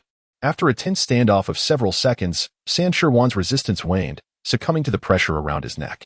That was close. Han Xiao gasped for breath as he rose, reflecting on how much easier it would have been had he trained in martial arts.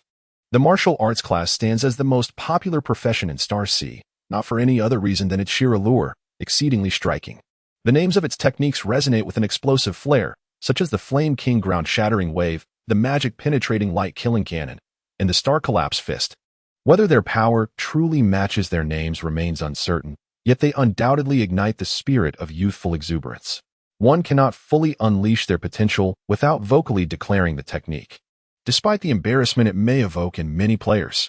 However, drawing from Han Xiao's past experience with a martial arts alt, once one embraces this notion, it can indeed be quite exhilarating. After all, who has not experienced a phase of youthful bravado? Moreover, the combat style of the martial arts class is refreshingly straightforward, essentially a mindless barrage of strikes. In contrast to the mechanically challenging classes, it is akin to the difference between Angry Birds and Dark Souls, presenting two vastly different gaming experiences, with a far more accessible difficulty level. Han Xiao possesses an advantage in basic combat and grappling skills, and with his previous experience in the martial arts class, his fighting abilities are commendable, at least sufficient to contend with ordinary formidable foes. He dispatched the two unconscious individuals with a dagger, feeling that even a hint of mercy would be a cruelty towards himself. He deftly retrieved 4 gun magazines from the bodies of the 30,000 and the constipated one. With no time to spare, he dragged the 2 corpses inside, removed the combat gear from one, and wiped the corridor's blood away. He smashed all the surveillance screens with the butt of his gun, ensuring everything was in order before locking the door and exiting the monitoring room. His expression serene and untroubled, concealing the fact that he had just taken 4 lives for the first time. One must admit that maintaining a stoic demeanor is exceedingly advantageous. No one can discern your thoughts. Clearing the monitoring room felt akin to removing an ominous eye that had loomed overhead. He could finally act without the shadow of secrecy. Upon returning to the 2nd floor, a guard abruptly halted Han Xiao. "Mr. Lin Weixian wishes to see you." Han Xiao paused momentarily, his gaze flickering. Indeed, Lin Weixian could no longer contain himself. He had anticipated this day, though he had not expected it to arrive so fortuitously.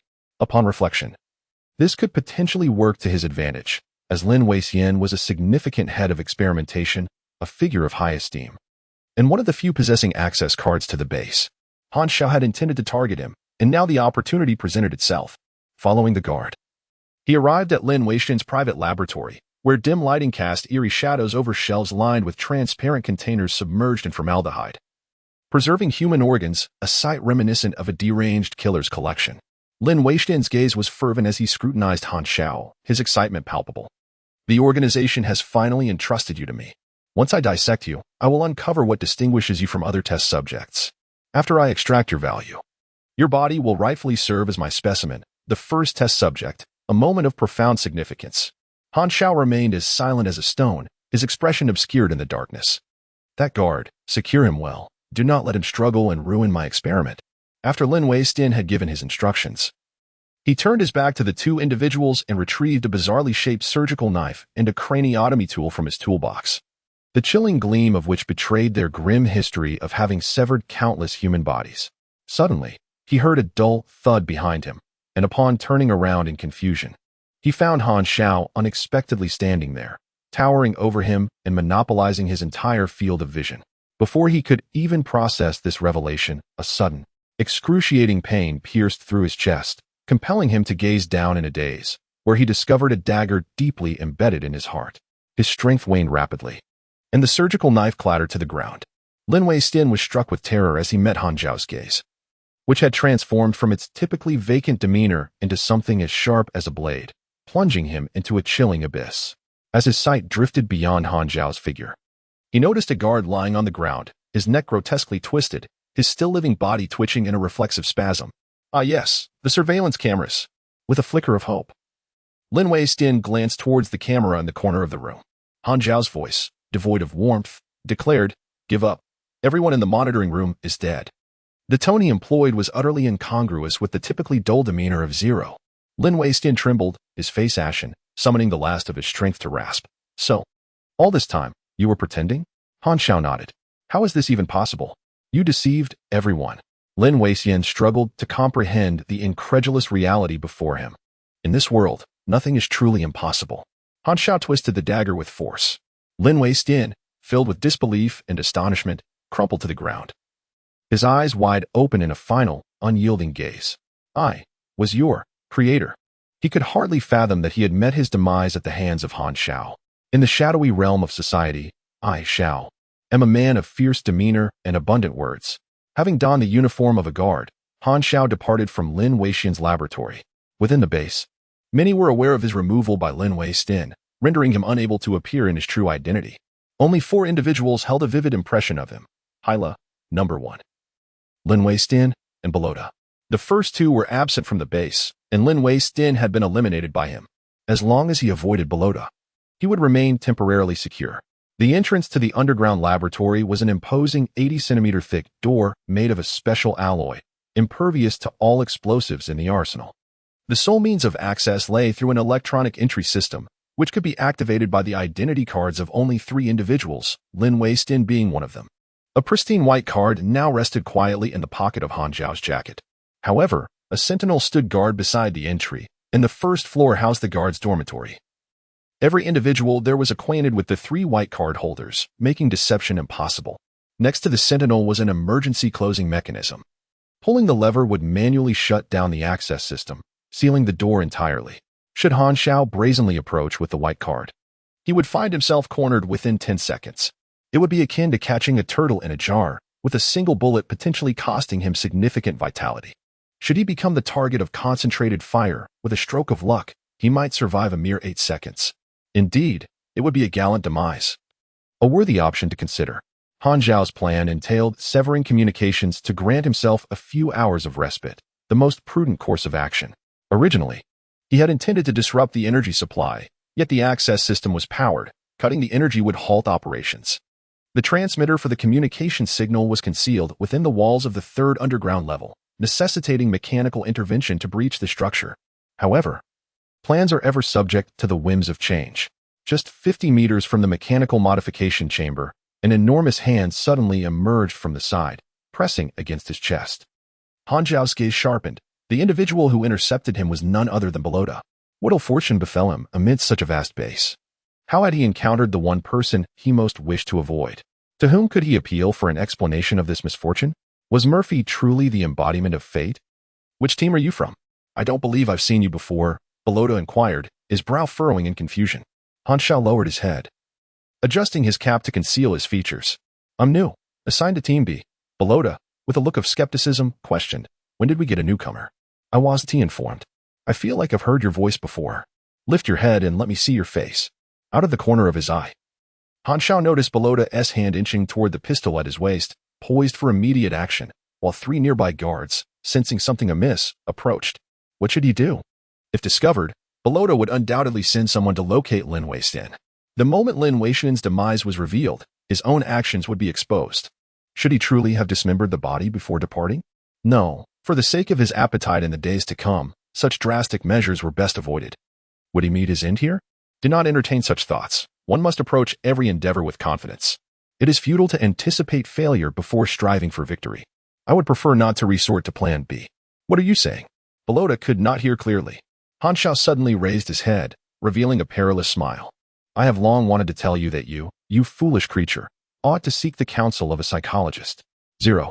Seizing the moment of the opponent's astonishment, Han Xiao struck first, thrusting his dagger forcefully towards Belota's chest. Belota's pupils constricted sharply. In a panic, he leaned back, the blade grazing his jaw and slicing through flesh, drawing forth a stream of blood. A powerful punch sent Belota reeling, colliding with his 2 companions, and the 3 tumbled to the ground, holding his bleeding jaw. Belota's expression darkened as he raised his gun, shooting furiously at Han Xiao while advancing swiftly. All agents received the command to immediately reinforce the 2nd-level mechanical modification room. Target 0. The test subject has gone out of control. Belota shouted into the tiny intercom at his collar. The patrolling guards on every floor wore expressions of bewilderment, unsure if they were hearing hallucinations.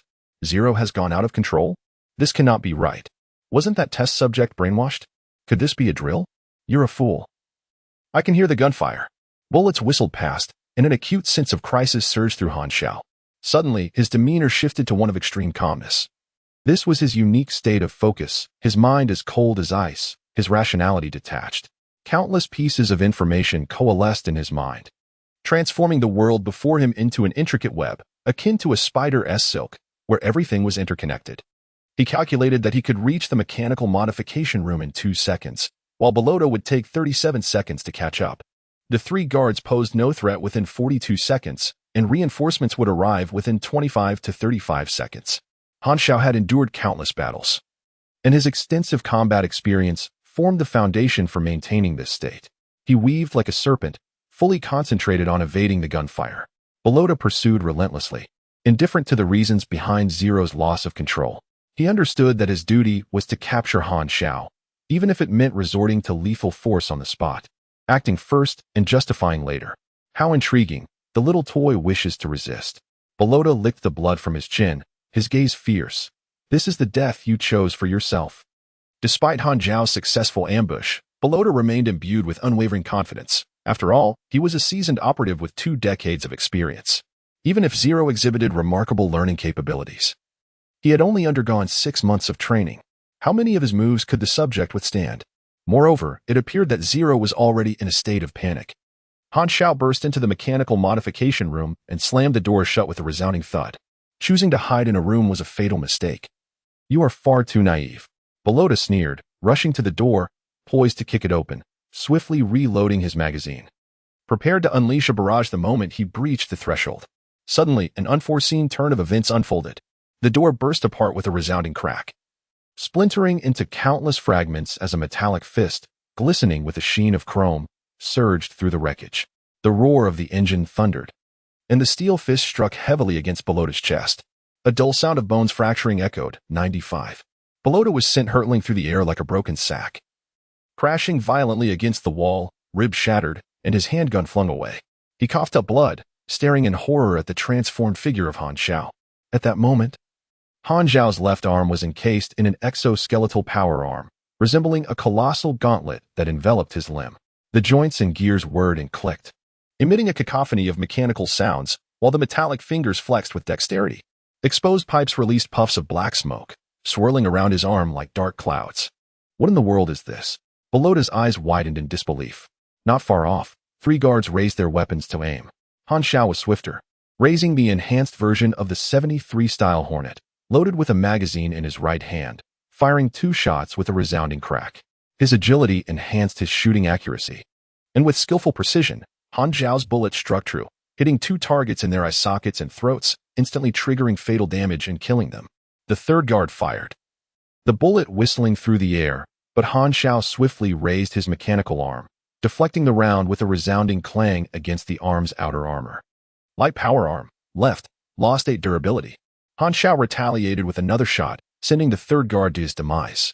In his final moments, the guard's eyes widened in disbelief, unable to fathom that the once silent and dull Zero had become so formidable.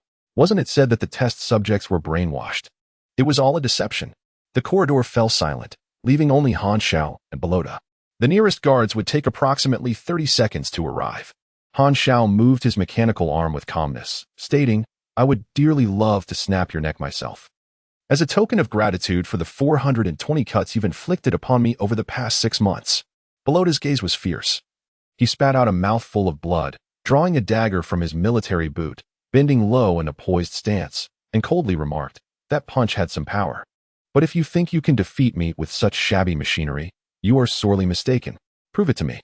30 seconds is more than enough time for me to kill you 10 times over." With a roar, Belota lunged forward, brandishing the dagger like a cheetah on the hunt. Han Xiao raised his mechanical arm to shield himself, the two colliding with a violent clash. The dagger scraped against the armor, producing a shower of sparks. In the fleeting moment they passed each other, Belota twisted his body, unleashing a kick akin to a scorpion's sting, aimed at Han Xiao's knee.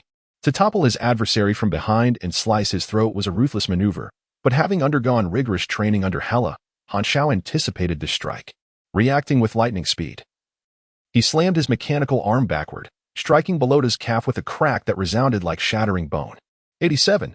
The mechanical arm's energy level was at 38. Combined with Han Xiao's own energy level, nearly reaching the standards of an E-class superhuman. The lightweight power arm has doubled Han Xiao's attack. Even though he could not crush Belota, each strike dealt approximately 90 points of damage, which is quite substantial, with Belota's health barely exceeding 300.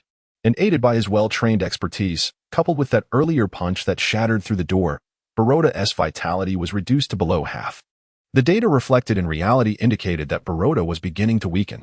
Letting out a muffled groan, Belota, despite the pain, launched an attack. His dagger aimed skillfully at Han Xiao's eyes. However, his movements had become sluggish and were swiftly grasped by the mechanical arm. "Impossible. How could I lose to you?" Belota roared defiantly, seeking to retaliate with all his might. Bang! Debris flew as flesh was torn asunder.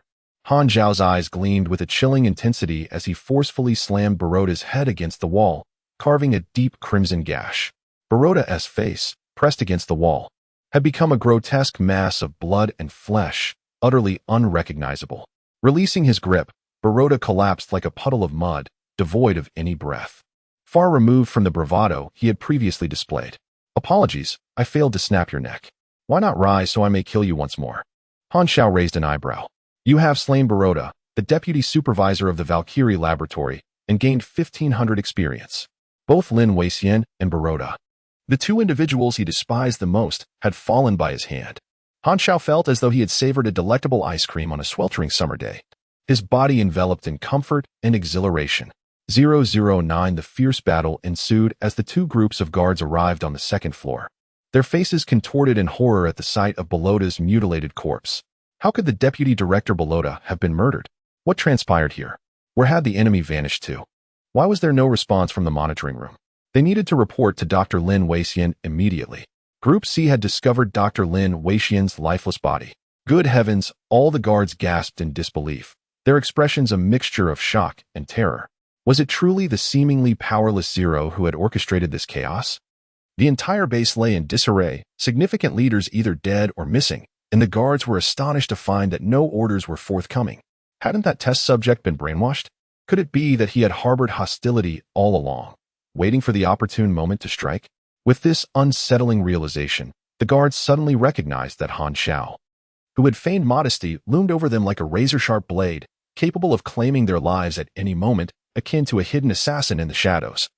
While they had remained utterly oblivious, neglecting his presence, an overwhelming sense of dread washed over each individual, leaving them drenched in cold sweat. Stay calm. There is but one enemy. Conduct a thorough search and engage with free fire. Group A, proceed to the armory. Group B, assess the situation in the monitoring room. Group C, safeguard the experimental data in the laboratory. Group D, secure the main entrance.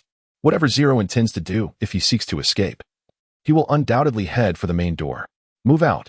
At this critical juncture, the leader of Group A seized command. His thoughts clear as he issued the orders with authority. The directives were explicit, and the guards sprang into action. 60 armed personnel within the base were divided into 4 groups: A, B, C, and D, each stationed at different posts, prepared to regroup swiftly in the event of an emergency. However, Xiao had devised multiple contingency plans for various scenarios. Boom. The intercom crackled with the sound of fierce gunfire, interspersed with urgent shouts. Group C was encountering the enemy in the laboratory. Repeat. Group C is engaged in combat in the laboratory. Damn it. Zero has detonated a grenade, and the laboratory is ablaze. Where did he acquire a grenade? The leader of Group A seethed with anger, stationed just outside the armory, with no one arriving to assist. Reinforcements. We need reinforcements immediately. Which group is closest? Group B is also on the 3rd underground level. The monitoring room is compromised, and we are en route to the firefight. Meanwhile, in the depths of the 3rd underground level, Xiao concealed himself around the corner of the corridor. The laboratory, merely 10 meters away, was engulfed in thick black smoke. Flames raging fiercely. He had detonated 3 grenades, incinerating Valkyrie's experimental data. Over a dozen guards from Group C were firing at the corner where he was hidden. Since the plan to escape stealthily had failed, Xiao had no choice but to alter his strategy. The laboratory, located on the 3rd underground level, housed all experimental data and was essentially the core area of the base. Destroying it would significantly disrupt the enemy's operations. What? You wish to inquire about the origin of his grenades? He has practically disassembled and studied all the equipment within the armory. During this process, pilfering a bit of gunpowder and steel balls to surreptitiously craft new grenades and conceal them is hardly a challenge. Cutting corners and crafting replicas, a talent of the soul. You understand. Additionally, there are 77 rounds of handgun ammunition and 5 homemade grenades. 12 guards, 3 light N9 submachine guns, and 9 Type 73 Hornet handguns. His firepower exceeds mine. Xiao's gaze shifted. It had been a minute since the assault on the laboratory, and the members of Group B would arrive in 3 minutes, leaving him with little time. Logically, he should not possess this information, yet Xiao had picked up a walkie-talkie from a guard's corpse, thus becoming aware of the enemy's deployment. The incident occurred abruptly, and the guards were momentarily oblivious to the leak of their operations via the walkie-talkie. Xiao activated a grenade, hurling it with a swift motion. The explosion resonated with a thunderous boom, prompting Group C guards to seek cover, momentarily halting their gunfire. This was precisely the opportunity Xiao sought. His expression hardened as his mechanical arm shielded him, and he charged forward, swiftly closing the distance between both parties. As the smoke lingered, Xiao pierced through it, reaching a guard's side. His mechanical fist struck the guard's abdomen, causing him to vomit a spray of blood mixed with internal fragments. This blow siphoning away more than half of his health and directly dismantling the enemy's combat efficacy. Fire. Shoot quickly. The gunfire erupted. Xiao propelled the guard's body forward, while the other adversaries, showing no hesitation, opened fire, turning the guards back into a gruesome display of flesh. Utilizing the flesh as a shield, Xiao successfully closed the gap, akin to a tiger among sheep. With his mechanical arm roaring, each punch and kick shattered the bones of the guards, ruthlessly slaying 3 of them. The members of Group C hastily dispersed to create distance. Xiao rolled while using his mechanical arm to block, bullets ricocheting off the metal with a clattering sound, his durability plummeting. He drew his handgun and retaliated, emptying a magazine and eliminating 3 guards on the spot. At that moment, a sharp pain suddenly coursed through his arm and thigh. You were hit in the right arm by a Type 73 Hornet handgun. You suffered 17 points of damage. You were struck in the left leg by a light N9 submachine gun. You suffered 21 points of damage. You have been shot, entering a state of minor bleeding, losing 1 point of health per second for 15 seconds. Please bandage yourself promptly. X2 The gunshot wounds had a significant chance of causing bleeding effects, a persistent headache in the early stages. Xiao's expression tightened. He had anticipated this. And at that moment, he felt a twinge of gratitude for Bellota's torment, which had accustomed him to pain, allowing injuries to not hinder his actions. With no time to find cover or engage in a futile exchange of fire, he gritted his teeth and directly pulled the pin from a grenade, tossing it away as the agents quickly dropped to the ground, the gunfire once more ceasing. Boom. The explosion of the grenade sent pain radiating through Xiao's eardrums. He let out a low growl and lunged forward once more. 1 minute later, all guards of Group C perished under his lightweight power arm. the cost being 5 gunshot wounds. Following the battle, he hastily bandaged his wounds, suffering a total loss of 110 life points, exceeding 1/3 of his total. Engaging in such a fierce confrontation was a heavy toll. If only he possessed an active skill, as his basic combat and basic shooting abilities merely provided passive enhancements. Han Xiao shook his head and retrieved the intercom. Group C, please respond. What is the situation? He said, clearing his throat. Group C has suffered heavy casualties. We have cornered the target in the laboratory, and the target has been shot. Urgent reinforcements are needed. As he spoke, he picked up a submachine gun from the ground and fired haphazardly, creating the illusion of intense gunfire. Hold on, Group B is on the way. The adversary, unsuspecting, was misled by Han Xiao's carefully crafted persona of silence and reticence, never anticipating such a strategy from him. Han Xiao bound the remaining 3 grenades together and affixed them to the laboratory door, with a thin wire attached to the pin, creating a simple booby trap that would detonate upon opening. He then positioned a table horizontally as cover, swiftly scavenging numerous magazines from the surrounding corpses to reload 3 submachine guns, placing them at hand. He fired his pistol randomly to maintain the FAAD of an ongoing firefight, crouching behind the cover, waiting for the enemy to breach the door. The cacophony of footsteps grew louder, and with a loud bang, the door was kicked open. Boom! A violent explosion erupted as anticipated. Flames expanded, shockwaves sent shards of glass, bullet casings, and debris flying, mingled with several anguished cries. Without hesitation, Han Xiao picked up a submachine gun in each hand, utilizing the cover of dust to rush to the door, extending the barrels outward to spray fire against the walls. The smoke obscured visibility, and the dull thud of bullets hitting targets resonated until the magazines ran dry, leaving the surroundings in silence. The standard procedure for breaching was typically for one person to kick the door while others concealed themselves beside it. Group B, though fortunate enough to evade the initial round of grenades, could not escape the subsequent gunfire. The kill notifications on the panel cascaded down like a waterfall with over a dozen entries. Group B was nearly annihilated, with only 3 guards still clinging to life, sprawled in pools of blood. Upon seeing Han Xiao emerge from the smoke, their eyes widened in shock and disbelief. Could this truly be the unassuming and taciturn test subject Zero, who was now employing such cunning traps? Han Xiao casually picked up a few more guns and fired indiscriminately, feigning panic as he reported that Group B was ambushed and engaged in battle with the enemy in the laboratory, urgently requesting assistance. Group A is en route for reinforcements. The captain of Group A, taken aback, led his team down to the 3rd floor laboratory, yet he remained on edge, sensing he had overlooked something crucial. Upon reaching the 3rd floor, the captain suddenly had a realization and urgently instructed, "Everyone, be alert. Test subject Zero may have infiltrated our communication network. From now on, all actions will adhere to my directives." The expressions of the team members changed dramatically as they finally considered the possibility of test subject Zero having obtained the intercom. It is precisely because Han Xiao's previous demeanor was so taciturn that the flaws were overlooked. If Zero were to acquire the walkie-talkie, then the distress signal from the members of Team B could very well have been a ruse. Throughout the ordeal, the other members of Team B remained silent. A remarkable hypothesis emerged in the mind of Team A's leader. Could it be that both Teams B and C had been entirely annihilated by Zero? He shuddered at the thought. If that were indeed the case, it would mean that Zero single-handedly decimated half of the base's defensive forces. He was reluctant to accept such a conjecture. However, all the evidence pointed to the unsettling truth. No matter how implausible it seemed, this was indeed reality. He could almost ascertain that the member from Team B was undoubtedly a disguise donned by Zero, with the intent to lure Team A into a trap. Alternatively, it might be that Zero sought merely to divert Team A's attention in order to escape through the main gate.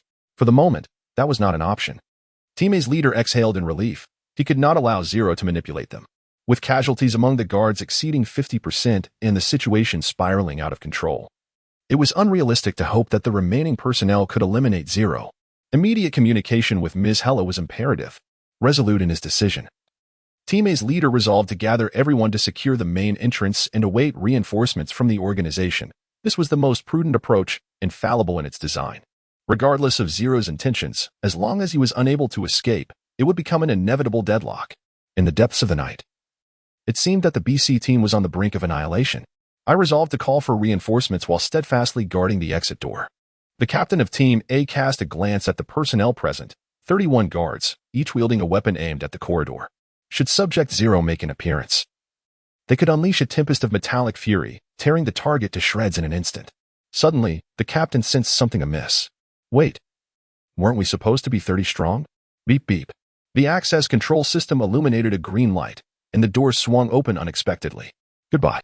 In a swift motion, the individual yanked down the locking mechanism, rolled away, and narrowly escaped before the door slammed shut and locked. All the guards stood frozen, their faces a tableau of confusion. Rooted to the spot. The captain's forehead throbbed with tension. The locked door seemed to mock him silently. When had Subject Zero infiltrated their ranks? The 80-centimeter-thick alloy door thudded shut with a resounding finality. At last, he had escaped. The long-awaited sunlight bathed him, its warmth a soothing embrace, dispelling the tension that had built within him. As he surveyed the sky, it appeared to be around 4 or 5 in the afternoon. The radiant star hung high above, casting its glow. Among the tapestry of white clouds and azure sky, the outlines of several planets were faintly discernible, some distant, others closer. The nearest revealing craters, even to the naked eye. These celestial bodies were the source of the moonlight on aqua blue star, refracting the light of the stars at night. He inhaled deeply, the crisp air cleansing his senses, and the exhilarating taste of freedom filled Han Xiao with elation. From the outset, Han Xiao had no intention of confronting the guards directly, even though the base was at its most vulnerable. The question of whether he could prevail was secondary. Should the guards suffer significant casualties, their hope would dwindle, prompting the sentinels to activate the locking mechanism without hesitation. Even if he transformed into a Rambo-like figure, eliminating all the guards, once the door was sealed, his escape plan would be thwarted, leaving him utterly bewildered. Disguising himself as a member of Team B to draw out Team A, he had stripped a relatively clean uniform from the corpses scattered about. He removed his lightweight powered arm and stowed it in his tactical backpack, concealing himself in the corner between the second and third floors. A blind spot where he was difficult to detect unless one actively searched for him. Having lingered too long in a secure environment, the guard's vigilance was notably diminished. A fact Han Xiao was acutely aware of. Team A's focus was entirely on providing support, and as they hurriedly passed by the corner, Han Xiao quietly trailed behind them, maintaining a low profile with his hat pulled low. The guards of Team A were evidently unprepared for Han Xiao's audacity. Who would think to count their comrades? In that moment, no one noticed an additional figure had joined the rear of the formation. Thus, Han Xiao accompanied Team A safely to the door. And when their attention waned, he stealthily approached, executing a clever ruse that left the guards locked within the confines of the base. This is a perilous gamble. Any misstep could result in being riddled with bullets from dozens of guns at close range. If given a choice, he would prefer to avoid such risky maneuvers. Unfortunately, the original plan was thwarted by Barada, leaving him no option but to take this chance. With a success rate hovering around 50%, Han Xiao was willing to attempt it. Surrounded by an abandoned farm, Han Xiao discovered the tire tracks of an off-road vehicle. Following the tracks led him to a garage, where several sleek, black, bulletproof SUVs lay in wait. The keys were conveniently hung beside the garage door, ready for immediate use, much to his advantage. Reinforcements could arrive at any moment. Lingering was not an option. Escaping the laboratory was merely the first step. The ensuing pursuit would undoubtedly follow swiftly. He tossed the backpack containing the mechanical arm onto the passenger seat, grabbed the keys, and started the engine. His hands gripped the steering wheel, which was, to his delight, genuine leather. With one foot pressing the accelerator to the floor, the powerful engine roared to life, and the SUV surged forward like a wild beast, crashing through the farm's fence and plunging into the dirt path of the forest. Han Xiao was utterly unfamiliar with the terrain, relying solely on instinct to choose a direction. Meanwhile, a Black Hawk helicopter hovered above, and Hella's phone rang, causing her brow to furrow in concern. She answered the call. Who is this? Hella. We have a crisis at the base. Subject Zero has gone rogue, killing over 30 guards, including Deputy Barada and Dr. Lin Weixian, and has destroyed the experimental data. The leader of Team A spoke in a defeated tone, fully aware that they would bear the blame for this failure. If they did not inform the supervisor soon, not only would their futures be jeopardized, but their lives would be at stake as well. Not to mention that a large number of their comrades were still locked inside the base, and with no one to open the doors. Would they simply be left staring at each other until the end of time? Hella's expression turned to shock. Are you joking with me? I personally brainwashed Subject Zero. Was it all an act? The conditioning on the other test subject showed no issues whatsoever. Have I been deceived from the very beginning? Hella hurriedly contacted her superior. relaying Team A's message. The leader's breath grew heavy on the line, as if struggling to contain his fury. Turn back immediately and pursue him. Hela hesitated. My sister. Silence. You have no grounds to bargain with me. Hela, the aircraft needs to land for refueling first. Make haste. As they surveyed the devastation at the base, Subject 1 wore an expression of shock and anger, disbelief mingling with fury. He pointed an accusatory finger at the leader of Team A. You mean to tell me that a group of you couldn't contain just one person? Is there a traitor among us? He doubted his own capabilities. Equally incredulous that Han Xiao could achieve what he could not. The guard's expression shifted dramatically. None could bear the weight of being labeled a traitor to the organization. Enough. The leader has commanded us to pursue. Silver Knife interrupted, his demeanor cold. He motioned for the Night Owl team to board the vehicle. Wait. Our experimental team should accompany you as well. Number 1 declared loudly as he led his team into 2 other vehicles. Believing himself to be the epitome of a perfect test subject, he held a dismissive view of Han Xiao, the predecessor designated by the code prior to his own. Yet Han Xiao's impressive achievements inevitably plunged him into self-doubt, leaving him in a state of agitation. Number 1 was convinced that only by defeating Han Xiao could he validate his worth to the organization. Throughout the ordeal, the Night Owl squad paid no heed to the surviving guards, their indifferent demeanor clearly indicating their belief that the mere handful of guards could not possibly impede Han Xiao, whom they deemed utterly ineffectual. The guards seethed with indignation, unaware of the true nature of the threat they would face when confronted with Zero. In fact, they secretly hoped for Zero to escape successfully. If even the Night Owl squad were to falter, their own failures would appear somewhat justifiable. As night fell, glimpses of several small asteroids emerged through the gaps in the trees, casting a soft blue glow across the sky. The ethereal and enigmatic forms of a few moons adorned the heavens, while the stars twinkled brilliantly, creating a breathtaking spectacle. Each celestial body in this sea of stars possessed its unique environmental style. In a past life, leisure travelers reveled in interstellar voyages, capturing the beauty of various planets to compile into albums that sold out on official forums. At this moment, the moonlight struggled to penetrate the forest, rendering visibility poor. Han Xiao navigated cautiously, fearful of colliding with a tree. The darkness of night worked against him, the roar of the engine betraying his locations. And he could not drive too swiftly. Realizing the peril of driving at night, he opted to abandon the vehicle, turning off the engine and removing the keys. With the hum of the engine silenced, the tranquil stillness of the forest enveloped him, the shadows of the trees under the moonlight resembling ghostly hands, creating an atmosphere of mystery. You have acquired military-grade compressed biscuits X5, bottled water X3. The vehicle's trunk contained several bottles of water and military rations, which Han Xiao hastily stowed in his bag as he ventured alone into the woods. The vehicle had left tracks along the forest path and unable to erase his trail. He was compelled to change direction after exiting the car. Without the vehicle, the night became his cloak of concealment. Though fatigue weighed heavily upon him and his stamina dwindled, Han Xiao dared not rest, as he had not yet fully extricated himself from danger. After traversing for some time, the thunderous roar of an approaching vehicle pierced through the night's tranquility. Han Xiao quickly concealed himself behind a tree, cautiously peering out to observe 6 beams of headlights flickering in the forest, diverging into 3 different paths. 3 enemy vehicles. Han Xiao pressed his lips together. By abandoning his car, he had effectively severed the enemy's lead, forcing them to split up in their pursuit. Stealthily, he began to move in a different direction. Suddenly, the silence of the night shattered with the crack of a gunshot. An alarm surged within Han Xiao, and he instinctively threw himself to the ground. A searing pain erupted in his shoulder as he turned to glance, discovering a bloody scratch where a bullet had grazed him, leaving a hole in the tree trunk a mere 10 meters away. A vehicle was stationed over 300 meters away as the entire Night Owl squad disembarked, donning sleek black visors. The one firing was none other than their captain, Silverblade, who wielded a sniper rifle with precision. The sight of 6 laser-eyed figures startled Han Xiao, but he quickly realized it was night vision gear. Cursing his misfortune, he hastily took cover behind a tree. You have been grazed on the right shoulder by an SP sniper rifle. You have sustained 18 points of damage. Goodness. Merely being grazed by a sniper rifle inflicts damage comparable to that of a handgun. You have entered combat mode. Based on your level, you have acquired detailed information about your adversaries. Night Owl Agent Total Level, 15 Class, Agent V10, Elite Agent V5 Attributes, Strength 18, Agility 15, Endurance 25, Intelligence 10. Mystery 3, Charisma 8, Luck 1, Energy 0. Energy Level, 40 Health Points, 350 special traits, well-trained, increases base health by 100 points.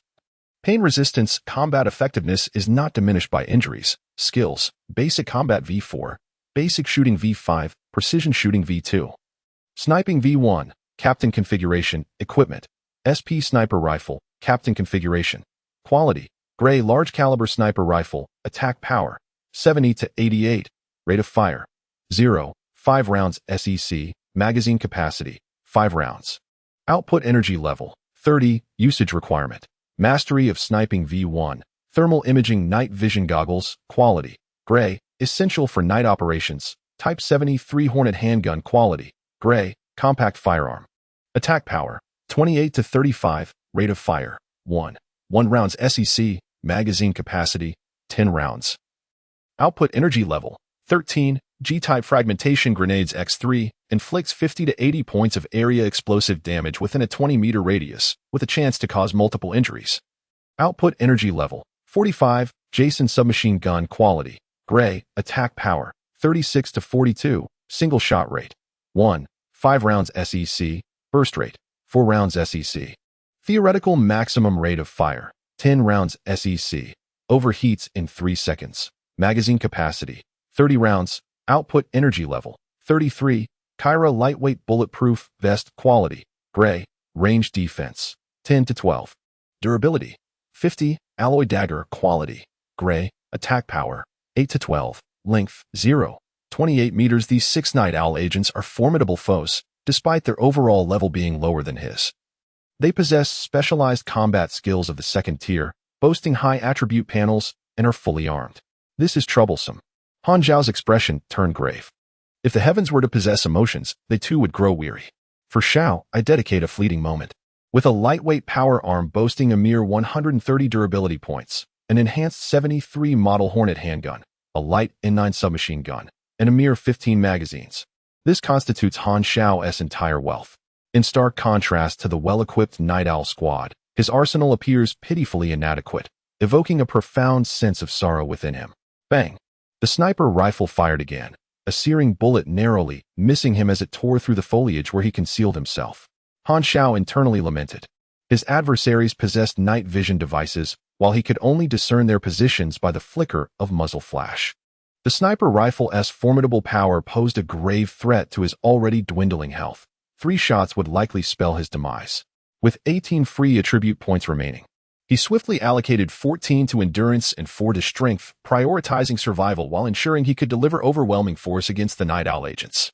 He recognized that engaging in a direct shootout would merely expose his weaknesses. Close combat, albeit perilous, presented a chance for victory. In such dire circumstances, contemplating escape would only reveal his vulnerabilities. The enemy, equipped with night vision, left him no avenue for retreat unless he eliminated them entirely. Having observed the Night Owl squad for a brief period, he noted their formation, a fan-shaped encirclement designed to thwart his escape, yet lacking tight coordination among them. The sparse enemy formation, coupled with the dimly lit woodland, afforded him a mere 5 to 8 seconds of support interval. This left him with only a fleeting moment for close-quarters combat. Failure to swiftly dispatch his chosen target would inevitably lead to his doom. Having already slain numerous foes at the base, coupled with previous experiences, he possessed a total of 116,000 experience points. With life and death hanging in the balance, hesitation was futile, and he invested all his experience into combat skills. Capture skill upgraded to V5. Increasing counterattack rate by 7 and unarmed attack power by 10. Basic combat upgraded to V8. Increasing unarmed attack power by 8. Basic combat reaching level 8 and capture exceeding level 3. Please select one from the following advanced skills: Special Combat, Jiu-Jitsu, or Power Fist. Special Combat leans towards explosive bursts, assassination, and weapon handling. Jiu-Jitsu focuses on locks and submissions. Power Fist enhances striking power and resilience, representing 3 distinct developmental paths. At this moment, Han Xiao's greatest need was for explosive strength. Acquired advanced skill, Special Combat V1. Increasing close combat critical hit rate by 6, and unarmed attack power by 4. With his experience now fully expended, his melee attack power surged by nearly 15 points. Han Xiao's combat prowess surged, and he felt an instinctive mastery of various combat techniques. Regrettably, he lacked any combat-oriented active skills that harnessed his energy. He silently lamented this, Early-stage mechanical skills were scarce and offered limited opportunities to leverage energy effectively. The true utility of energy lay in the execution of active skills. In the next moment, Han Xiao summoned his strength, propelling himself forward like a charging leopard. Sprinting towards the leftmost flank of the enemy formation, the nearest Night Owl agent he had already chosen as his target. In the fleeting moment of leaping forth, gunfire erupted violently. As 6 Jason submachine guns converged their fire upon him, their bullets carving through the air and sending plumes of earth skyward. The forest, a natural barrier, sheltered Han Xiao as he raised his mechanical arm to shield his side and deftly maneuvered around the trees, evading a torrent of bullets. With his other hand, he wielded a submachine gun, suppressing the firepower of the Night Owl team. The acrid scent of burnt gunpowder invaded his nostrils. In a mere 3 seconds, Han Xiao reached his target, flinging the submachine gun with precision to deflect the Night Owl agent's aim. His mechanical arm struck with ferocity, colliding against the agent's hastily raised arms, producing a sickening crack as bone met metal, clearly favoring the latter. Despite the pain, the Night Owl agent drew a pistol, aiming for Han Xiao's head, but Han Xiao's agility was no mere fade. He reacted instantaneously, seizing the gun's muzzle with his steel palm.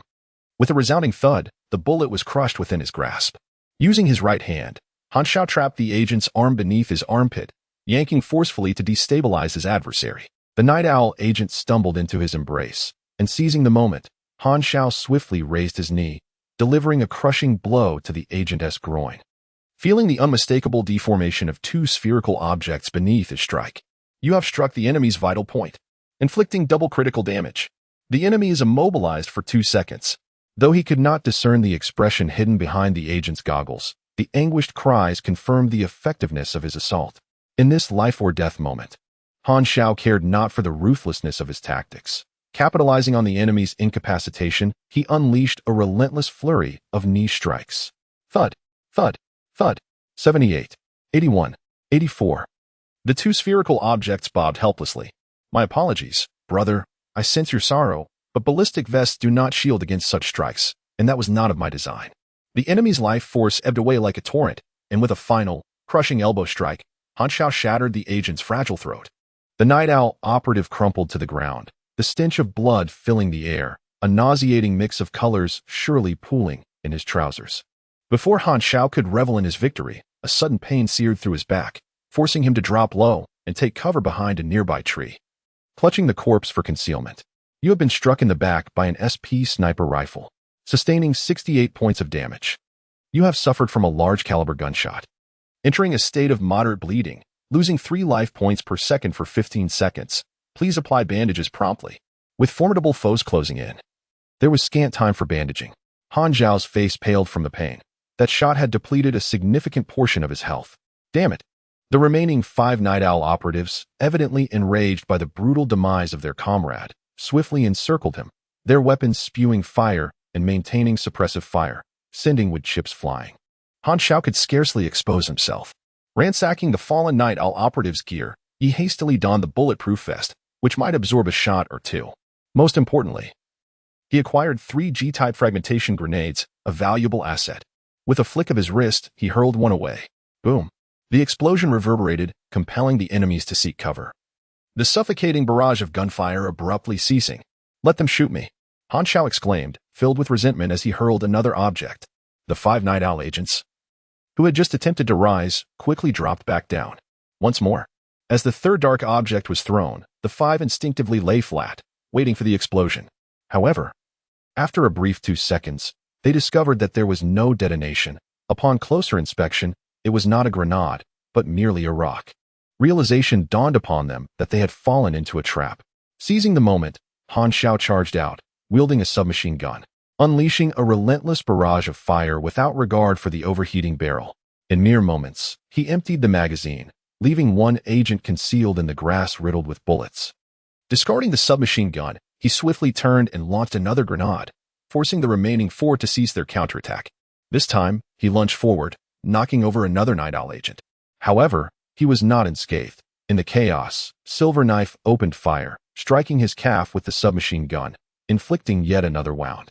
Gritting his teeth, Han Xiao felt the injury hinder his mobility, but he struggled to drag the downed Night Owl agent behind a tree, swiftly dispatching him. With his upgraded combat skills, these Night Owl agents were no match for him in close quarters. Only 3 enemies remained. His health was reduced to half. In the face of such peril, Han Xiao grew increasingly composed, rapidly conjuring and dismissing tactics in his mind. A seasoned veteran, he understood both himself and his adversaries. Panic was futile at any moment. If he guessed correctly, the enemy would next. Han Xiao's gaze narrowed suddenly, a sense of foreboding washing over him. Silver Knife's face darkened. He had initially underestimated this test subject, never anticipating he would suffer such losses. Discarding his contempt, he grew impatient and barked, "Blow him to bits." The remaining 3 agents simultaneously deployed grenades, arcing gracefully as they landed behind the tree where Han Xiao was concealed. Boom! The expanding fireball, the thunderous explosion, and the swirling dust settled into silence. Was he dead? Uncertain. Silver Knife shook his head, signaling the others to advance strategically, cautiously on guard. Upon reaching the tree, they found a charred corpse lying still on the ground, emitting wisps of smoke. From the tattered uniform, it was identifiable as Zero. At last, they had killed him. One agent exhaled in relief. But wait. Silver Knife's eyes widened in alarm, and he shouted urgently, "Get down now." The identity of the original self was revealed as the 2 companions of Silverblade remained oblivious. Suddenly, a whirling bullet shot forth from the nearby thicket, striking with precision the 3 grenades concealed beneath the corpse's palm. The explosion at such close range inflicted devastating damage upon the 2 Night Owl agents. As blinding flames swiftly engulfed them, you dealt 60 points of explosive damage to the enemy. X8, you have slain a Night Owl agent. You gained 1,500 experience points. X2, amidst the rustling grass, Han Xiao rose to his feet, appearing disheveled and charred, with merely over 50 points of health remaining, still bleeding and nearing exhaustion. His life flickered like a candle in the wind, perilously close to extinguishment. Darkness swam before his eyes, fatigue crashing over his nerves like a relentless tide. He steeled himself to avoid losing consciousness. Utilizing the corpse of the Night Owl agent he had slain as a makeshift shield, he narrowly escaped death amidst the grenade blasts. Enduring the pain, he draped his clothing over the body and fashioned 3 newly acquired grenades into a corpse trap, hastily retreating into the nearby foliage. Holding his breath like a hunter in wait, only Silverblade sensed the impending danger and managed to evade catastrophe. Blood blurred his vision. Han Xiao's condition was dire, his limbs trembling uncontrollably in weakness. Yet, his final adversary remained unscathed. He realized at once that he could not afford to grant the enemy a moment's respite. As Silverblade rose, a blood-soaked shadow lunged before him. "You are courting death." Silverblade seethed, drawing a dagger from his waist and plunging it forward with ferocity. The spotlight from the aircraft illuminated the forest as a Black Hawk helicopter descended, lowering a soft ladder. Hela descended to the ground, where the area was riddled with bullet holes and scorched by explosions, unmistakably revealing a fierce battle had transpired. The first experimental squad to arrive began collecting the scattered bloodstains, with Number 1's expression darkening as he clenched his fist in silence. Hela surveyed the 6 corpses laid out before her, shock etched across her face. The Night Owl's 3rd squad had been completely annihilated. Zero had vanished without a trace. The outcome was almost beyond belief. Hela remained in a daze for several minutes. Corpses can tell a tale. Hela crouched to examine the scene. 2 had been blown apart, 1 shot, and 3 had succumbed to close-quarters combat. Silverblade's goggles lay shattered, fragments embedded in his eye, a gruesome sight. She reached out to touch Silverblade's lifeless form, feeling the softness of flesh. The bones shattered beyond recognition, particularly the pelvis and lower body, reduced to mere fragments. Such injuries were indicative of a skilled fighter's brutal assault, and it was evident that Zero could not have inflicted these wounds. Hela was acutely aware of Han Xiao's close combat prowess, which was only marginally superior to that of an ordinary person. No, perhaps even less than that. Mastery in combat cannot be acquired overnight. These agents had trained for over a decade, and the Night Owl squad was particularly elite. Even if Han Xiao had concealed his abilities, he had trained for a mere 6 months. Had the evidence not been laid bare before her, Hela would never have believed it. Could it be that he, like me, has awakened extraordinary abilities? Hela felt a twinge of regret. Had she paid more attention to Han Xiao, perhaps she would have uncovered the clues earlier. When Zero escaped, she happened to be absent from the base, which left Hela feeling quite frustrated. Had she been present, she was confident she could have captured Zero without fail. Was this merely a stroke of luck, or had Zero deliberately seized the opportunity? The Night Owl team's equipment had vanished, yet we discovered this object. An agent approached. Carrying a lightweight power arm, now stained with blood, a dagger lodged within the gears, having pierced the engine, rendering it inoperative. A day later, a substantial number of personnel from the budding organization arrived at the base, gathering the undamaged surveillance footage and collecting clues, with the leader himself making an appearance. The leader of the budding organization, clad in a black trench coat, black mask, and black gloves, was shrouded in a dark cloak, resembling a figure who had just stepped out of a detective film. Even within the organization, no more than 5 individuals knew the true identity of the leader. And Zero? The leader's words were succinct. We lost track of him. Number 1 clenched his teeth. If only I had a little more time. The leader abruptly raised his hand, a gesture laden with impatience and anger, compelling Number 1 to fall silent. The leader was incensed. Mere days prior, Zero had seemed to him a useless pawn, yet in such a short span, this pawn had inflicted considerable losses upon him and managed to escape, proving him wrong. A failed experimental subject who killed 30 armed guards, destroyed experimental data, annihilated an elite team of night owls, resulting in the loss of Lin Wei-sin, and ultimately escaped successfully. Was I merely listening to a fairy tale? The crowd exchanged glances. The leader coldly demanded, I want to know when Zero began to exhibit signs of resistance. Why does he possess such combat prowess? The researchers hastily responded, we have analyzed 6 months' worth of preserved surveillance footage and drawn some hypotheses. Speak. Zero's behavioral patterns underwent significant changes before and after the experiment. According to reports from the team responsible for capturing human materials, Zero's original name was Xiao Han, the 3rd son of the second-in-command of the Offmira family. The crowd gasped in astonishment. The Offmira family, a renowned warlord clan, partners of the Tilius nation. The subjects used for the organization's experiments were predominantly prisoners and drifters. How could they have captured someone of such notable lineage? Based on our investigation, Xiao Han was the most ordinary son of the Offmira second-in-command. Lacking awakened powers or exceptional leadership skills, and characterized by a notably weak disposition. The researchers reviewed the reports, stating that amidst the corpses on the battlefield, they discovered the barely alive Xiao Han. According to our findings, Xiao Han had been accompanying his older brother, Xiao Hai, and transporting a batch of supplies when they encountered an ambush. Please continue. At that time, Xiao Hai served as the commander of the team. The assailant's objective was not the supplies, but rather the assassination of Xiao Hai. As a rising star of the Offmira family, he was destined to inherit the position of the second-in-command, barring any unforeseen circumstances. According to our informants, this attack was a result of internal strife, stemming from an attempt to eliminate the heir to the second-in-command's position. Xiao Hai compelled Xiao Han to don his clothes as a decoy, and they fled in different directions. In the end, Xiao Han was struck by a shell, while Xiao Hai managed to escape unscathed.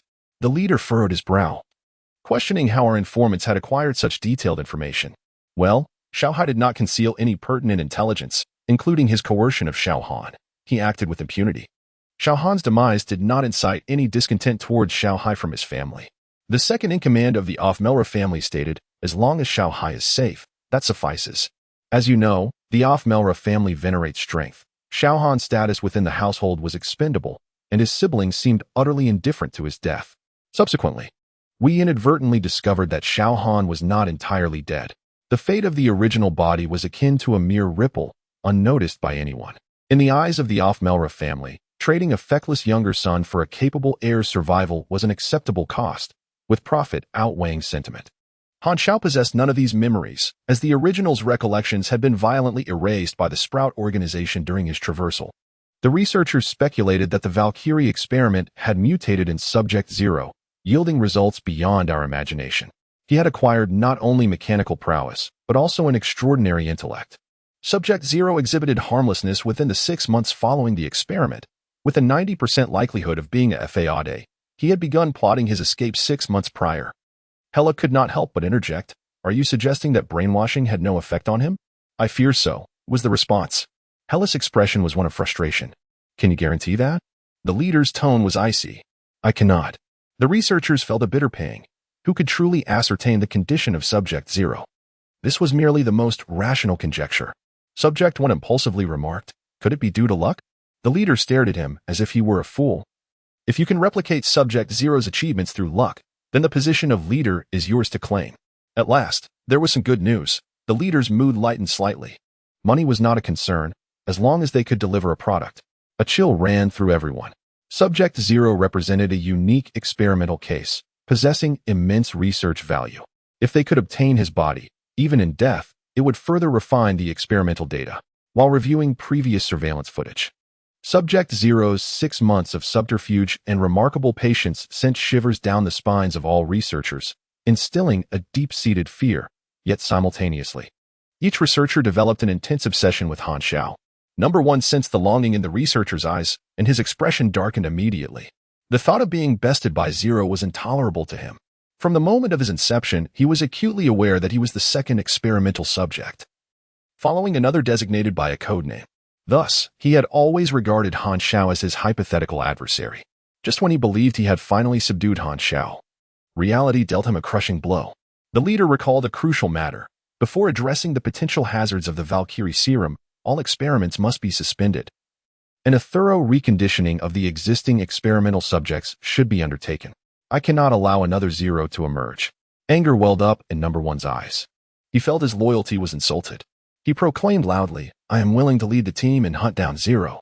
The leader regarded him for a moment, placing great expectations on the experimental team, and spoke slowly. "Are you certain? Can you guarantee the completion of the mission?" Feeling the weight of the leader's regard, Number 1's spirit soared, and he resolutely vowed to fulfill the command. The sunlight filtered through the foliage, casting mottled shadows upon the ground as a hand parted the underbrush, revealing a haggard visage. For 7 arduous days, Han Xiao had endured the wilderness, having exhausted his military rations and fresh water, with only a trove of equipment from the Night Owl Squad remaining in his backpack. Nevertheless, he was unperturbed, for with the blueprints and materials at his disposal, he could easily recreate the gear. It was a common occurrence for a mechanic to sustain damages in battle. The medical conditions in the jungle were dire. Yet his high stamina attribute alleviated concerns of infections and other complications. He persevered through the pain to extract the bullet, allowing his wound to gradually heal. The injury inflicted by the sniper rifle was particularly troublesome, lodged within the crevice of his shoulder blade. It took him half an hour to recover from the agony before he could proceed. Unlike the tales of Second Master S bone scraping treatment while reading Spring and Autumn, Han Xiao felt no resemblance to that scenario. Fortune favored him on his journey, as he encountered no ferocious beasts. The few long-eared rabbits he came across ended up as sustenance. The fauna of Ocean Blue Star were notably fierce, some even exhibiting intelligence, having historically besieged cities. Among these formidable creatures were the whale elephants, amphibious giants measuring dozens of meters in length, width, and height, impervious to gunfire, capable of single-handedly obliterating a city. Although Han Xiao had a mental map of Ocean Blue Star, he was uncertain of his exact location, compelled to run towards the direction of the rising sun. Akin to the myth of Quafu, by night he sought refuge in the trees, only to be roused several times by insects. Acutely aware that mosquitoes were indeed the most vexatious creatures on Earth, without exception. When would he finally escape this forest? Han Xiao panted heavily. Suddenly, in the distance, a camp emerged, characterized by peculiar barriers made of wood, concrete, and scrap metal, serving as rudimentary defenses. The camp housed dozens of felt tents, with wisps of smoke rising, unmistakably indicating a settlement of wanderers common to Ocean Blue Star. Han Xiao's spirits lifted. He was in dire need of supplies. As he advanced several meters, Han Xiao's expression changed abruptly, and he retreated hastily. Before him, the ground erupted in a cloud of dust, and a coarse net of thick rope suddenly rose, its mesh interwoven with thin metal sheets, a perilous blade trap. Fortunately, his quick reflexes saved him from being riddled with holes. Who would have thought he could evade that? A young man with long hair emerged from behind a tree, clad in a patchwork of animal hides. His gaze filled with malice as he brandished a crude shotgun aimed at Han Xiao's head. "Stop. Don't move." This youth was evidently a resident of the settlement. And Han Xiao, wishing to avoid conflict, raised his hands in surrender, proclaiming, "I am merely a passerby." A passerby? The long-haired youth's attention was drawn to Han Xiao's bulging bag, his eyes gleaming with greed. "What do you have in that pack? Hand it all over." Upon witnessing the scene, Han Xiao sighed inwardly, fearing he had stumbled upon a robbery. It was no wonder that the dimensions of the knife trap were akin to those of a human body. It was evidently designed to ensnare individuals. In tumultuous times, lives are deemed as worthless as grass, and most drifters are displaced individuals who refuse to align themselves with the fallen states of the Six Nations. The harshness of the wilderness has fostered in them a greed akin to that of hyenas, making the act of killing for resources all too commonplace. Are you deaf? Hand over your belongings.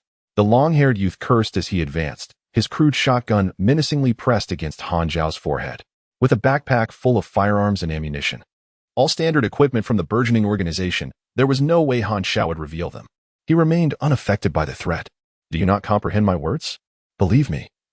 I shall make you regret this. The long-haired youth racked the shotgun, his demeanor transforming into that of a ferocious predator. At that moment, Han Xiao sprang into action. Moving with the swiftness of a striking serpent, he drove his elbow forcefully into the youth's chest, eliciting a pained scream as the young man was sent sprawling backward. With a swift motion, Han Xiao seized the crude shotgun from him. How unfortunate for you to encounter a formidable opponent. The long-haired youth clutched his chest, panic-stricken, scrambling backward in a desperate attempt to distance himself from this fierce adversary. Han Xiao unfastened the knife trap and retrieved a thick rope, binding the moaning long-haired youth to a tree. He then examined the crude shotgun, noting its shoddy craftsmanship and misaligned barrel. One shot would likely result in a catastrophic malfunction. It was sheer folly to employ such a weapon for robbery, indicating that the youth had never taken a life before. His bravado was nothing but a fade. Seeing Han Xiao pick up the gun, the long-haired youth panicked further, pleading for mercy. Big brother, I was blind to your greatness. I beg you to spare me. Han Xiao struck him on the head, demanding, only now do you realize your error. The youth, lacking any semblance of dignity, hastily replied, I was wrong. I was wrong. And what precisely was your mistake? After a moment's hesitation, the youth cautiously suggested, should I have brought another gun? Han Xiao, exasperated, could not help but chuckle. You certainly have a cheeky spirit. Please, show mercy and consider me inconsequential. The long-haired youth lamented with a woeful expression. Get lost. I have no use for your insignificance. With that, Han Xiao raised the stock of the shotgun and knocked the youth unconscious, shaking his head in resignation. This man was a resident of the settlement, and Han Xiao needed to enter the community to procure food and water. He did not wish to escalate matters further by taking a life, so he opted to bind and incapacitate him instead. Consider yourself fortunate, Han Xiao muttered under his breath. After trudging for half an hour, Han Xiao finally entered the drifters' settlement, where the inhabitants regarded him with wary eyes. The dangers of the wilderness necessitated caution, and the wild drifters were known for their insularity.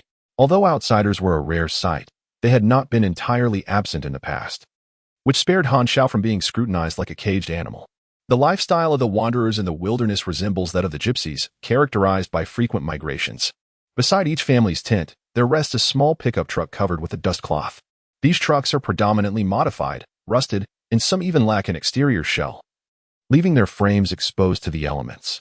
Each pickup symbolizes a household, and although the settlement is modest, comprising merely dozens of families, it is well equipped.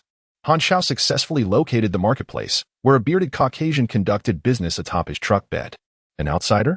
The bearded merchant cast a disdainful glance at Han Xiao. Are you aware of our customs? What customs? We only engage in barter. That suits me well, for I possess not a single cent. I require a map, 3 barrels of water, and 5 kilograms of sustenance. Jerky or bread will suffice. Han Xiao extracted a handful of bullets from his bag. I wish to use these as payment. Ammo? The merchant's eyes gleamed with interest, instinctively darting towards Han Xiao's bulging backpack, a glimmer of greed emerging. Ammunition is a valuable currency in the wild, with all wanderers having a demand for bullets. The craftsmanship of ammunition surpasses that of crude firearms. Even if small-scale wanderers manage to produce bullets, their output is alarmingly low, as each shot reduces their stock. 150 bullets, declared the merchant. Han Xiao's expression darkened. You are asking for an outrageous price. The items he sought were merely everyday supplies, which, by market standards, should not exceed 100. Even considering the scarcity of resources in the wilderness, a markup of 500% is unfathomable. As for the bullets, each one is valued at least $3. And that is for the lowest quality rounds. The brass bullets he offered are high quality, mass-produced ammunition, gleaming and pristine. $10 would not be excessive, making 150 rounds worth at least 1,500. With only 300 bullets in his possession, this demand would cost him half his stock, clearly an attempt to exploit him. Feel free to walk away if you can, the merchant said nonchalantly, leisurely polishing his fingernails, exuding an air of confidence that suggested he had Han Xiao at his mercy. I recently rewatched Prison on Fire 2. The character Leopard Head is so formidable. He could easily overpower you in one go. In the era of old and new, supplies were of utmost importance to Han Xiao. He sighed. counting out 150 bullets, ready to make his payment. The burly merchant shook his head, raising the price to 180 bullets. Han Xiao's eyes flared with anger. He exclaimed, "You wretched profiteer. You're raising the price on the spot, how outrageous." The merchant, noticing Han Xiao's fury, exaggeratedly cried out, "Oh my! What a terrifying glare! Do you intend to kill me? Everyone, come and see. There's someone here who wants to commit murder." At this, dozens of wondering souls gathered around. Some brandishing crowbars and iron rods, their eyes glinting with menace. "This is our territory. Do you dare to cause trouble? Fine. You think you're tough? 180 it is. That's the price, and you can choke on it." Han Xiao, gritting his teeth in frustration, decided to avoid further conflict. He spat out the words through clenched teeth and dumped the bullets on the ground. The merchant grinned triumphantly, signaling for his men to bring the items over to Han Xiao. After confirming that the map and supplies were correct, Han Xiao raised his middle finger at the merchant, wishing to linger not a moment longer, and turned to leave. At that moment, the burly merchant called after him, "Hey, do you think you can just walk out of this forest? What's the matter?" Han Xiao halted, irritation evident in his voice. "I have an old pickup truck. Do you want it?" The merchant spoke nonchalantly, as if the earlier unpleasantness had never occurred. "I can't afford your price," Han Xiao retorted sharply. "You can afford it." The merchant insisted, pointing to Han Xiao's backpack. "With all those bullets, you must have quite a few firearms. Use those to pay." High-quality weaponry was highly sought after by wanderers, as they relied on hunting for sustenance. Owning a good gun meant one more hunter in the field. Han Xiao's backpack contained equipment from the Night Owl team, of excellent quality, including sniper rifles and bulletproof vests more than sufficient to exchange for an old pickup truck. Yet, he shook his head, rejecting the merchant's offer. The tracks left by driving through the forest were too conspicuous, practically shouting to pursuers, "Look, I took this route." If he wished to avoid a helicopter chase, walking was the wiser choice. Additionally, he had another consideration. These firearms were standard-issue weapons from the budding organization.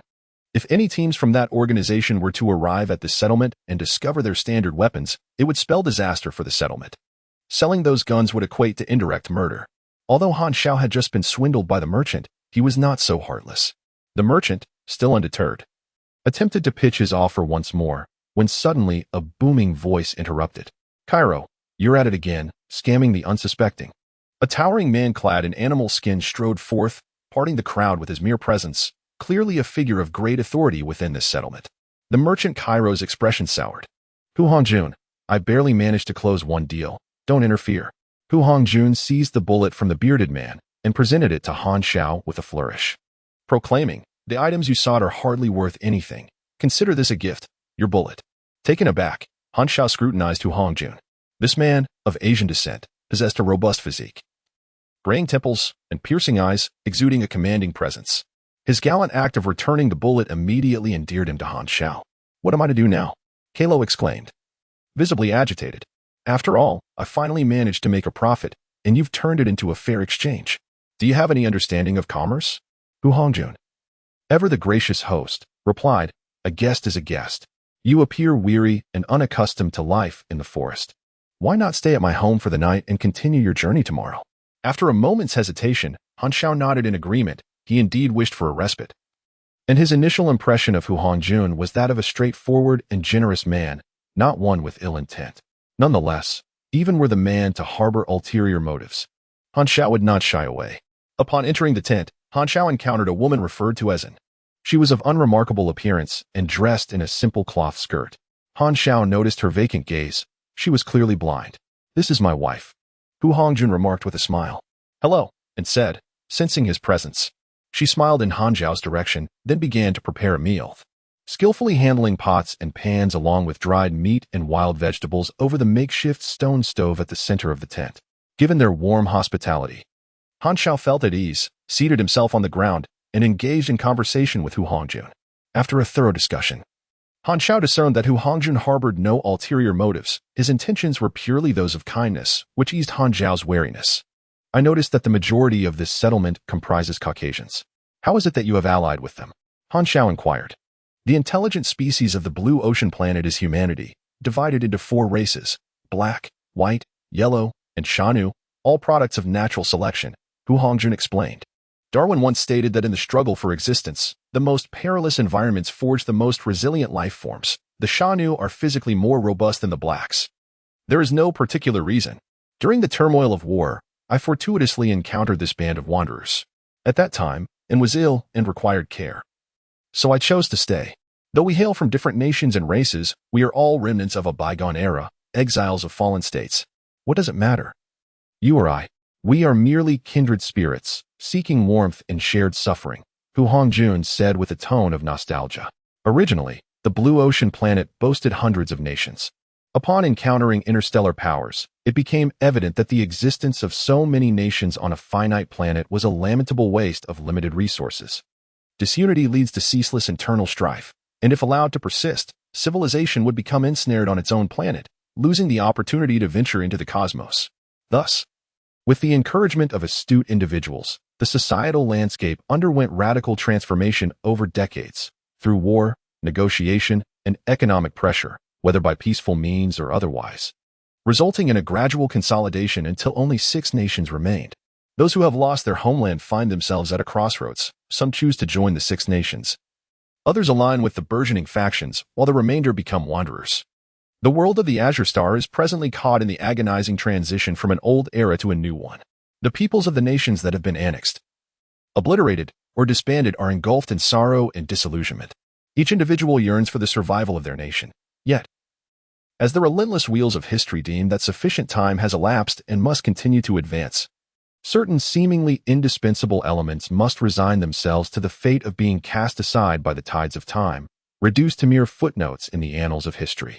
Consider, for instance, the wave of layoffs in the early 1990s, when countless secure jobs were shattered, or the enduring legacy of 5 millennia of Chinese history, culminating in the fall of the imperial system after thousands of years, where the existence of emperors was once universally regarded as a matter of course.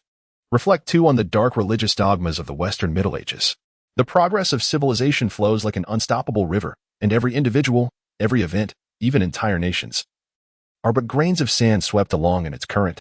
Those with limited personal power can only express their grief through online platforms or protests, or they may wallow in the nostalgia of their former national glory, while the more radical among them refuse the citizenship invitation from the 6 nations. Opting instead to become nomadic outcasts, forming communities in the wild, wanderers constitute a staggering 30% of the planet's population. Meanwhile, some warriors who once dedicated their blood and sweat to their country resort to more extreme actions in opposition to the 6 nations.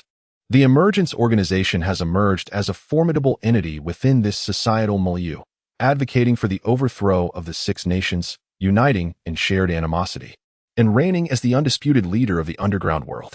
Maintaining the status quo is effortless. Reform invariably accompanies pain. Even knowledge that is universally acknowledged throughout the cosmos encounters obstinate individuals unwilling to adapt. When pitted against personal interests and societal advancement, some will invariably choose the former. Espousing the mantra, "After I am gone, let the floodwaters rise," such individuals often serve as impediments to evolution, for self-interest yields tangible benefits, while altruism remains an elusive ideal. Those who are selfless are rare, which is why selflessness is deemed a virtue. Otherwise, there would be no need for annual awards celebrating the Touching China initiative, merely to remind everyone that goodness still exists in the world and to encourage others to emulate it, thereby lightening the burden on organizations. Since the India campaign, Hu Hongjun mused, history has been cleaved in two. The past millennia are termed the old era, while the present is the new era. At times, he reflects on the past and wonders what was so wrong with that life, peaceful and stable, only to be disrupted by what is dubbed the theory of internal strife, which incites war. The repercussions of this conflict may prove far more severe than internal discord, and even if conflict is to arise, it would likely do so only centuries hence, leaving future generations to grapple with the consequences, a matter that bears no relevance to us. Han Xiao sighed. Who can possibly know? Perhaps, in the eyes of most, internal strife is akin to a frog being slowly boiled. Enduring prolonged suffering is less desirable than facing a swift demise. Han Xiao shrugged. The Battle of India, the climactic confrontation that marked the conclusion of a protracted war, was pivotal in establishing the geopolitical landscape of the 6 nations. India, a name derived from a tectonic plate, once housed several nations. When war erupted, it seemed as if the countries from other continents had reached an unspoken consensus, designating India as the principal battleground, thereby controlling the scope of warfare to prevent the annihilation of the planet's ecology. Countless missiles, tanks, and aircraft bombarded the land, claiming the lives of over 100 million souls on the Indian continent. In the aftermath of the war, India lay desolate, its flora and fauna withered, the land scorched, and life extinguished. The rivers and lakes reeked of decay, while the once vibrant fields and mountains were shrouded in a pallid haze, transforming into a wasteland. The Six Nations, having concluded their affairs, departed, leaving behind a ruined landscape, akin to a callous lover abandoning their partner. Presently, the survivor population in India is sparse, harboring deep-seated animosity towards the Six Nations. Han Xiao noticed the calluses on Hu Hongjuan's palm. "Did you serve in the military?" he inquired. "Indeed. I was a soldier for over a decade.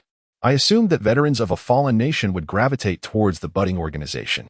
Hu Hongjuan shook his head. "My homeland was annexed by the Star Dragon through military negotiations, and the leaders capitulated. As a soldier, why should I harbor such hatred? Though I do not favor the Six Nations, I deeply cherish the hard-won peace. After so many years of conflict, it appears to be drawing to a close. However, the emergence of the budding organization, with its rallying cry to overthrow the Six Nations, has lured countless disillusioned souls seeking vengeance, threatening to reignite the flames of war. Alas, I am but a simple man, unable to comprehend the ideologies of the Six Nations and the budding organization. I wish to remain unentangled in conflict." And interjected, "Indeed, war is exceedingly brutal. My vision was irreparably damaged by a suddenly exploding flashbang. Old Hu guided me through turmoil until we finally found some semblance of stability. Although life as a wanderer is somewhat impoverished, it is far better than before." As they spoke, the aroma of meat began to waft from the pot, and Han Xiao, intrigued, inquired, "How do you manage to cook if you cannot see?" "Do not underestimate me," and replied with a hint of pride. "Though I am blind, I possess a keen sense of smell, hearing, and touch. I am far from helpless." Hu Hongjuan chuckled wryly. "She is quite headstrong and adamant about not allowing me to care for her. I cannot become a burden to you," and retorted gently. Hu Hongjuan, feeling a bit awkward at bantering with his wife in front of others, quickly changed the subject. "By the way, let me show you my prized possession." Han Zhao's expression shifted slightly, apprehensive of what might be revealed, and subtly shifted back. Fortunately, Hu Hongjuan did not produce anything inappropriate. Instead, he opened a nearby box and revealed an old rifle wrapped in cloth, proudly stating, "See if you can recognize its value." The old bayonet rifle, though aged, possesses an impressive quality, characterized by its grayish-white hue. Its fundamental attributes include an attack power of 3,840, a firing rate of 0.9 rounds per second, a magazine capacity of 20 rounds, an effective range of 200 meters, an output energy level of 25, and a durability of 5,300. The weapon boasts an agility enhancement of 1, a length of 0.77 meters, and a weight of 71 pounds. Additional effects include a precise ballistic trajectory and minimal influence from wind. Notably, this weapon has accompanied its owner through numerous battles. "An excellent firearm," exclaimed Technician Han, his professionalism shining through. Though it has seen many years, its handling remains remarkably smooth. The barrel is long and straight, with ammunition that possesses ample acceleration distance, delivering a formidable force. Its appearance is dark and glossy, exuding an aura of lethality, truly a fearsome weapon. "Ah, why does the atmosphere suddenly feel tense? Is it merely an illusion?" "This is my old companion, having been by my side for almost a decade," Hu Hongjuan chuckled. "Despite its seemingly pristine exterior, that is simply due to my frequent maintenance. The internal components have aged significantly. I haven't used this rifle for hunting in quite some time." As the two engaged in lively conversation, nightfall enveloped them unnoticed, and prepared a sumptuous meal, a pot of richly fragrant meat soup, its broth thick and pure white, reminiscent of milk, with tender chunks of meat simmered to perfection. The oily surface of the broth was adorned with patches of wild greens, adding vibrant splashes of color that were utterly enticing. The aroma of the meat wafted through the air, captivating Han Zhao's attention. He swallowed hard. After enduring a week of meager rations, his stomach growled audibly, and his fondness for Hu Hongjuan soared to new heights. After devouring dinner with great enthusiasm, Hu Hongjuan invited Han Xiao to stay the night. Unable to refuse such warm hospitality and considering the nighttime journey would be perilous, Han Xiao agreed. A curtain was drawn within the tent to create a partition, where Hu Hongjuan and then laid out a bed for him. "Your backpack is too large. I shall place it outside," and suggested.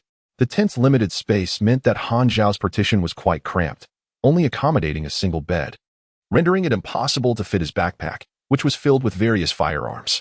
After some contemplation, he requested a piece of beast hide from Hu Hongjun, extracted the surplus firearms from his backpack, unloaded all the ammunition, and meticulously wrapped them in the hide, placing it in a corner. He took precautions, inserting a leaf within the wrapping, ensuring he would notice if the bundle was disturbed. The remaining ammunition was stowed neatly at the foot of the bed, and Han Xiao loaded his 73-style Wasp pistol with bullets, tucking it beneath his pillow. While he appreciated Hu Hongjun's generous hospitality, he understood the necessity of remaining vigilant. However, as soon as Han Xiao's head touched the pillow, the exhaustion from 7 days of tension overwhelmed him, and he swiftly succumbed to the deepest slumber. Hearing the faint sounds of Han Xiao snoring, Hu Hongjun smiled and gently shook his head, whispering to him, "It seems he is quite tired. Let us not disturb him," and nodded, lightening her movements as she carried the pots and pans out of the tent to wash them outside. Uncle, I'm hungry."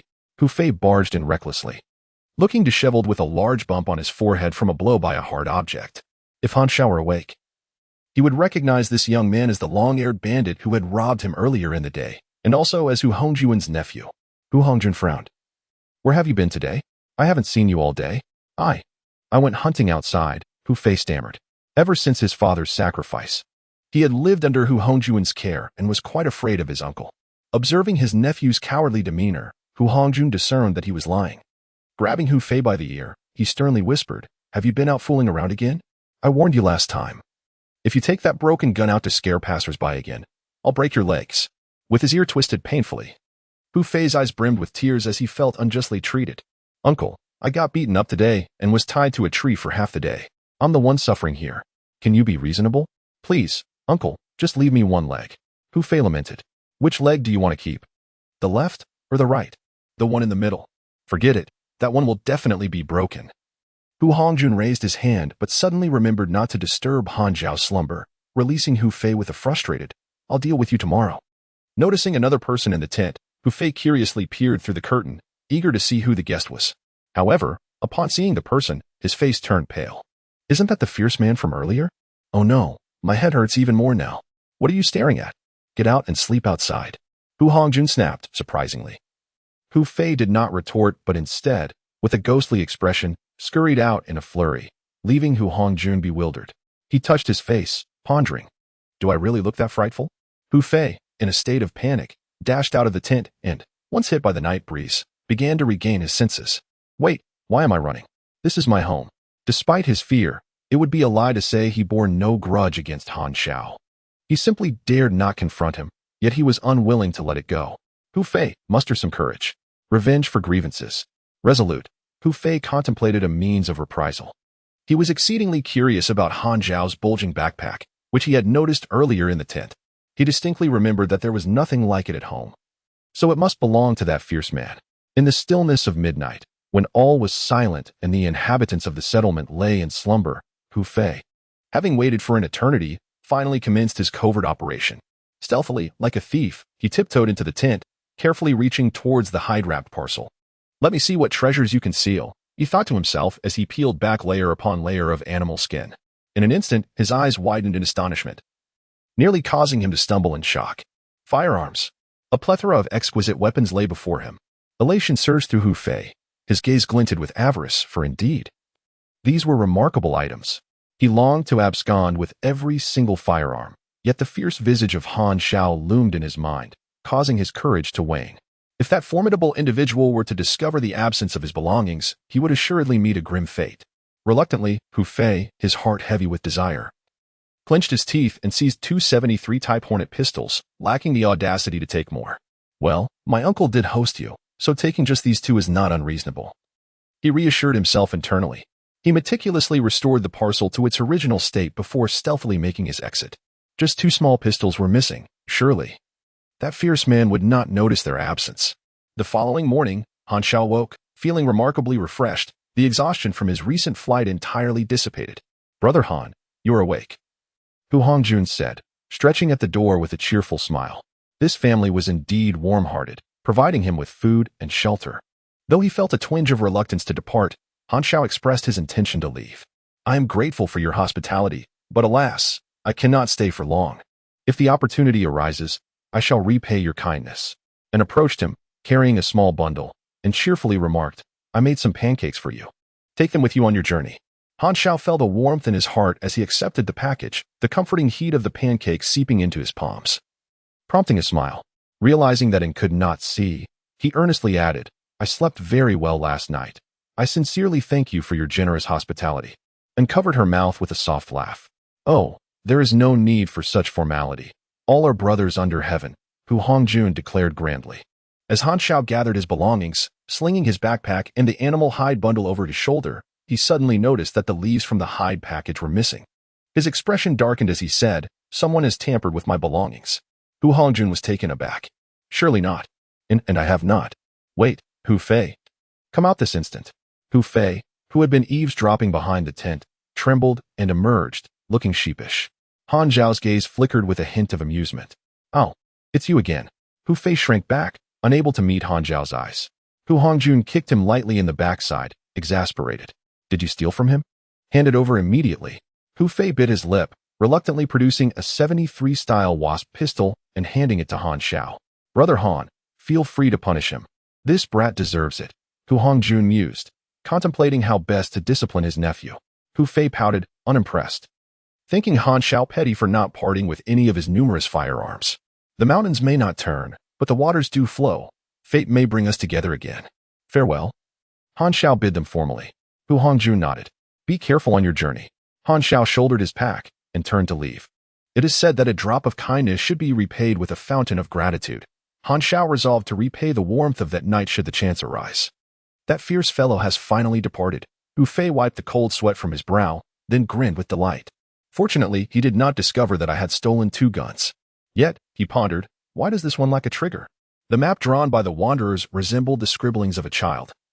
Yet it indicated his current location adequately enough for Han Xiao, who remembered the complete map of the Azure Star. He was situated within the borders of the Star Dragon Kingdom. Referring to the map, he determined that 3 more days of travel would lead him out of the woods to the railway, where he could hitch a ride to the city.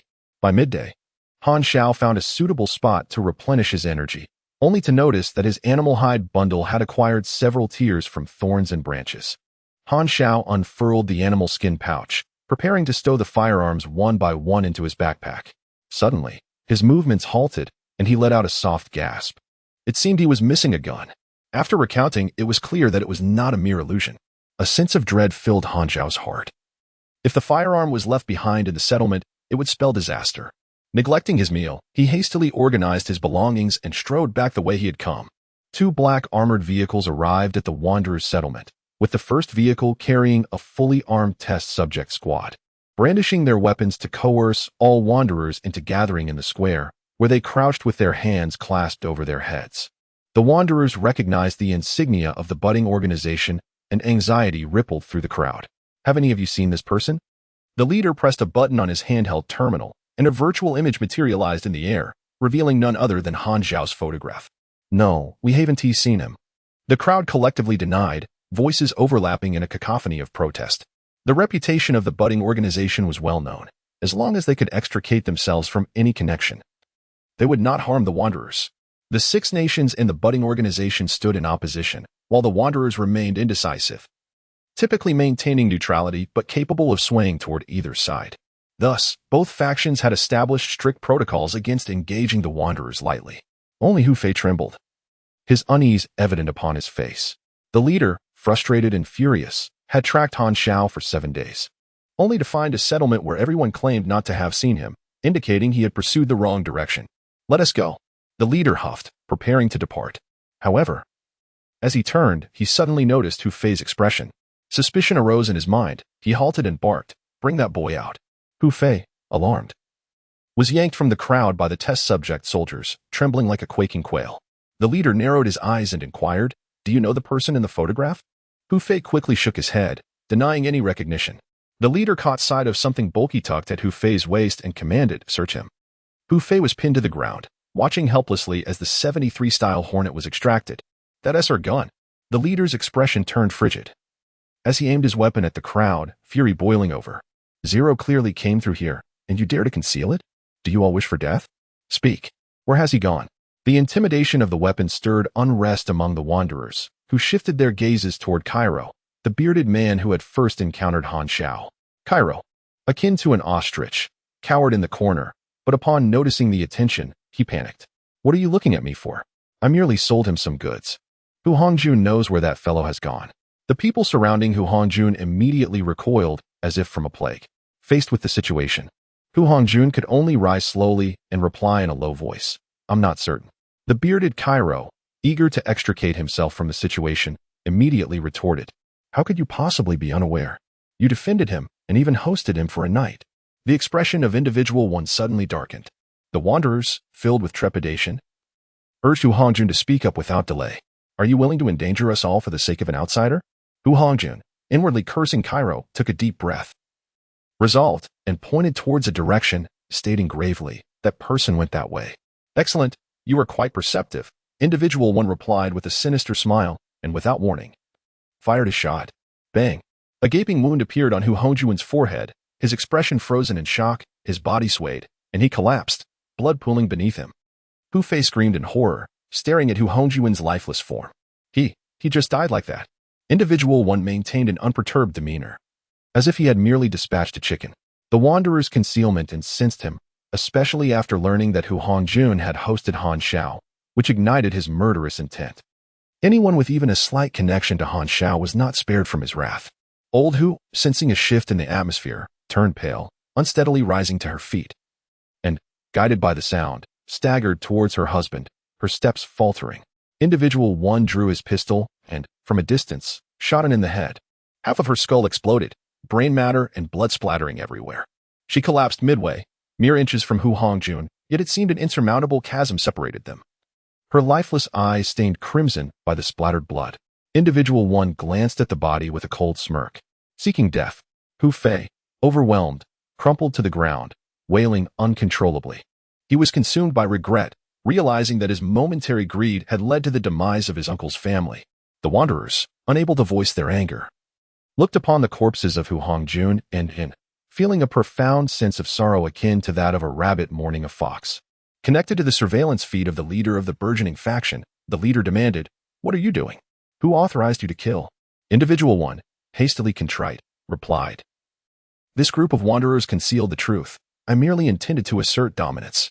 We will leave at once." The leader shook his head, saying, "Forget it. Since the deed is done, ensure it is clean. Do not let word of this escape." Individual one nodded, his expression turning cold as he signaled. The relentless gunfire startled countless birds from the trees. It was too late. The once bustling settlement lay in eerie silence, revealing a scene of slaughter, with ghastly bloodstains everywhere. The ground beneath was saturated with blood, soft and sticky, each step leaving a bloody footprint. Han Xiao beheld the brutalized remains of Hu Hongjun and his pupils constricting as fury surged within him. At that moment, a figure emerged from amidst a multitude of lifeless bodies. Han Xiao recognized him as the bearded merchant who had extorted money from him.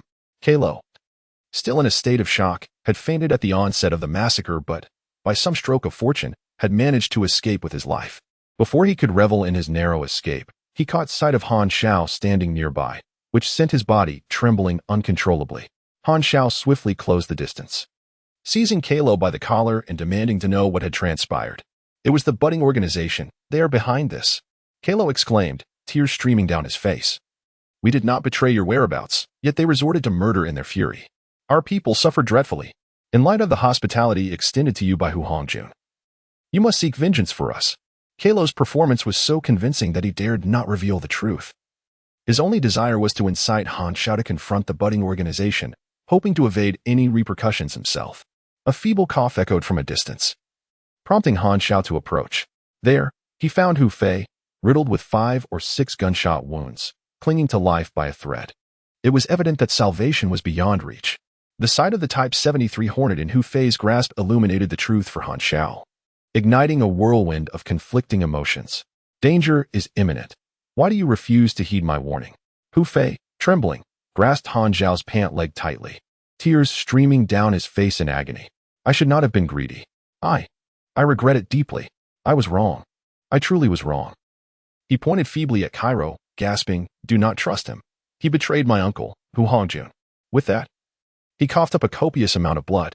You cannot be saved. I can only grant you a modicum of relief, Han Xiao murmured, shaking his head as he reached out and snapped Hu Fei's neck. Do not listen to him.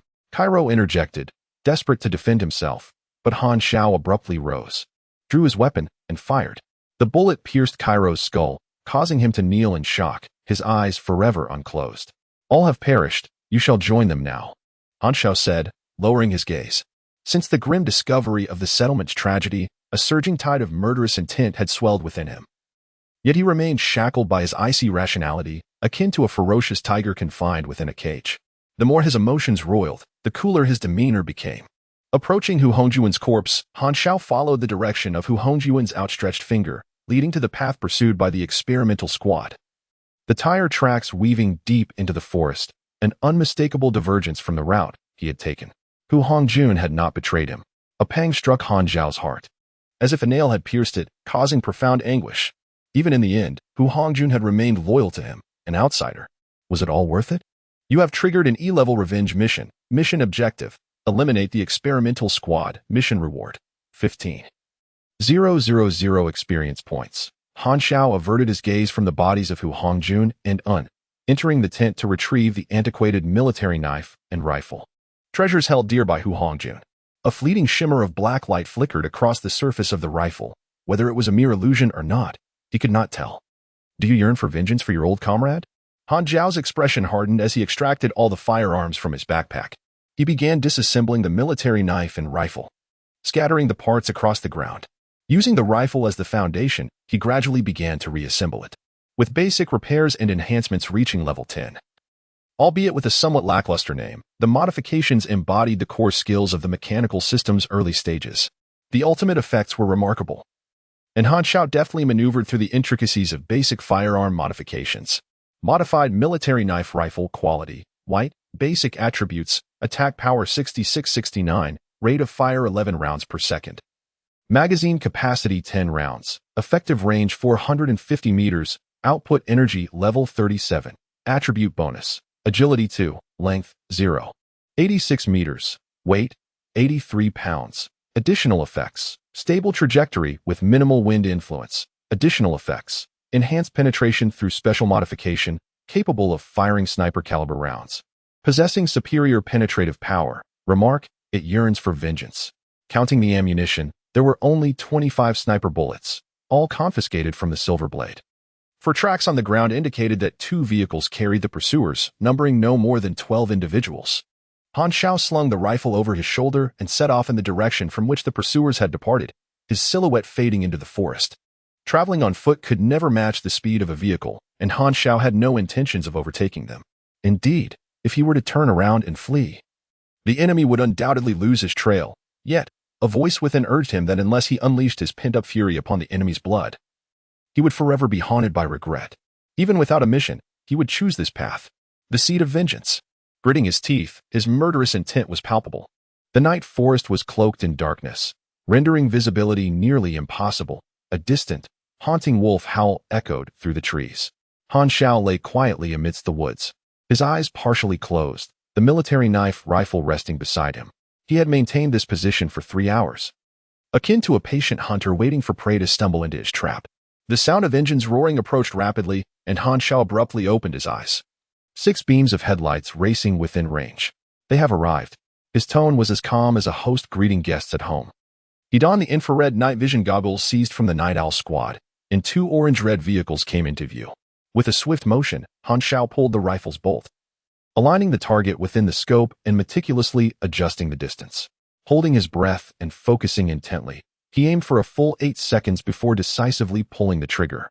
In a blaze of fire and gunpowder, the golden sniper bullet erupted from the muzzle, slicing through the gaps in the trees, covering several hundred meters in an instant, striking the tire of the speeding vehicle with pinpoint accuracy. Bang! A tire burst. The leading armored off-road vehicle collided violently with a tree, forcing the trailing vehicle to halt. The driver, feeling dazed, stumbled out, shouting, "Can you even drive? Captain, the tire's blown." How could a low-pressure tire blow? One team member crouched down, horrified. There's a bullet embedded in it. Enemy attack. The captain's mind buzzed. At that moment, gunfire erupted again from hundreds of meters away, and the team member inspecting the tire had his head blown apart right in front of the captain, blood splattering all over him. It was a sniper. Quickly locate the enemy's position. All personnel on high alert. Take cover behind the vehicles. However, this marks the first true engagement for the experimental team. And in their frantic search for shelter, they found themselves floundering amidst the battlefield theories they had learned. In that moment, the deadly gunfire erupted once more, claiming another teammate with a fatal shot to the head. Number 1 shouted for everyone to drop to the ground. The team members hastily obeyed. And only then did the gunfire cease, followed by an oppressive silence. Panic engulfed everyone, but Number 1 managed to maintain a semblance of composure, urgently seeking assistance from the organization via his handheld terminal. The situation had reached a stalemate. No one dared to rise and expose themselves to the sniper's gaze. As if a malevolent demon lurked in the shadows, poised to harvest lives. Who is attacking us? It's unclear. It's so dark here. The enemy must possess night vision. What should we do now? Remain prone and await reinforcements. Number 1 admonished, stop being foolish. Does the enemy not have the capacity to flee? There is only one assailant. Yet we huddle like frightened ostriches with our heads buried in the sand. How will the organization perceive our cowardice? The expressions of the experimental team members shifted. Number 1 declared with conviction, it is merely one adversary. We have vehicles, weapons, and each other. Can we not prevail? Indeed, we must retaliate. First, ascertain the sniper's location. One team member steeled himself, swiftly rising and then dropping again in an attempt to lure the sniper into revealing their position. But in an instant, a lethal bullet struck true, piercing his heart and sending him sprawling several meters away, lifeless and silent, instantly quelling the thoughts of imitation among the others. A chill ran down Number 1's spine. Such precise marksmanship. Who is the enemy? The sacrifice of the fallen teammate was not in vain. As the experimental team glimpsed the fleeting muzzle flash in the darkness. Found it. 300 meters to the south. Get in the vehicle and charge forward. Xiao observed through his night vision device as the cowering enemy simultaneously rose, dashing towards another intact armored off-road vehicle. He immediately grasped their intent to utilize the armored vehicle to charge at them. The thermal imaging indicated 7 remaining foes, evidently betting on the sniper's slow rate of fire, willing to sacrifice 1 or 2 to board the vehicle. Xiao could not eliminate all 7 in an instant.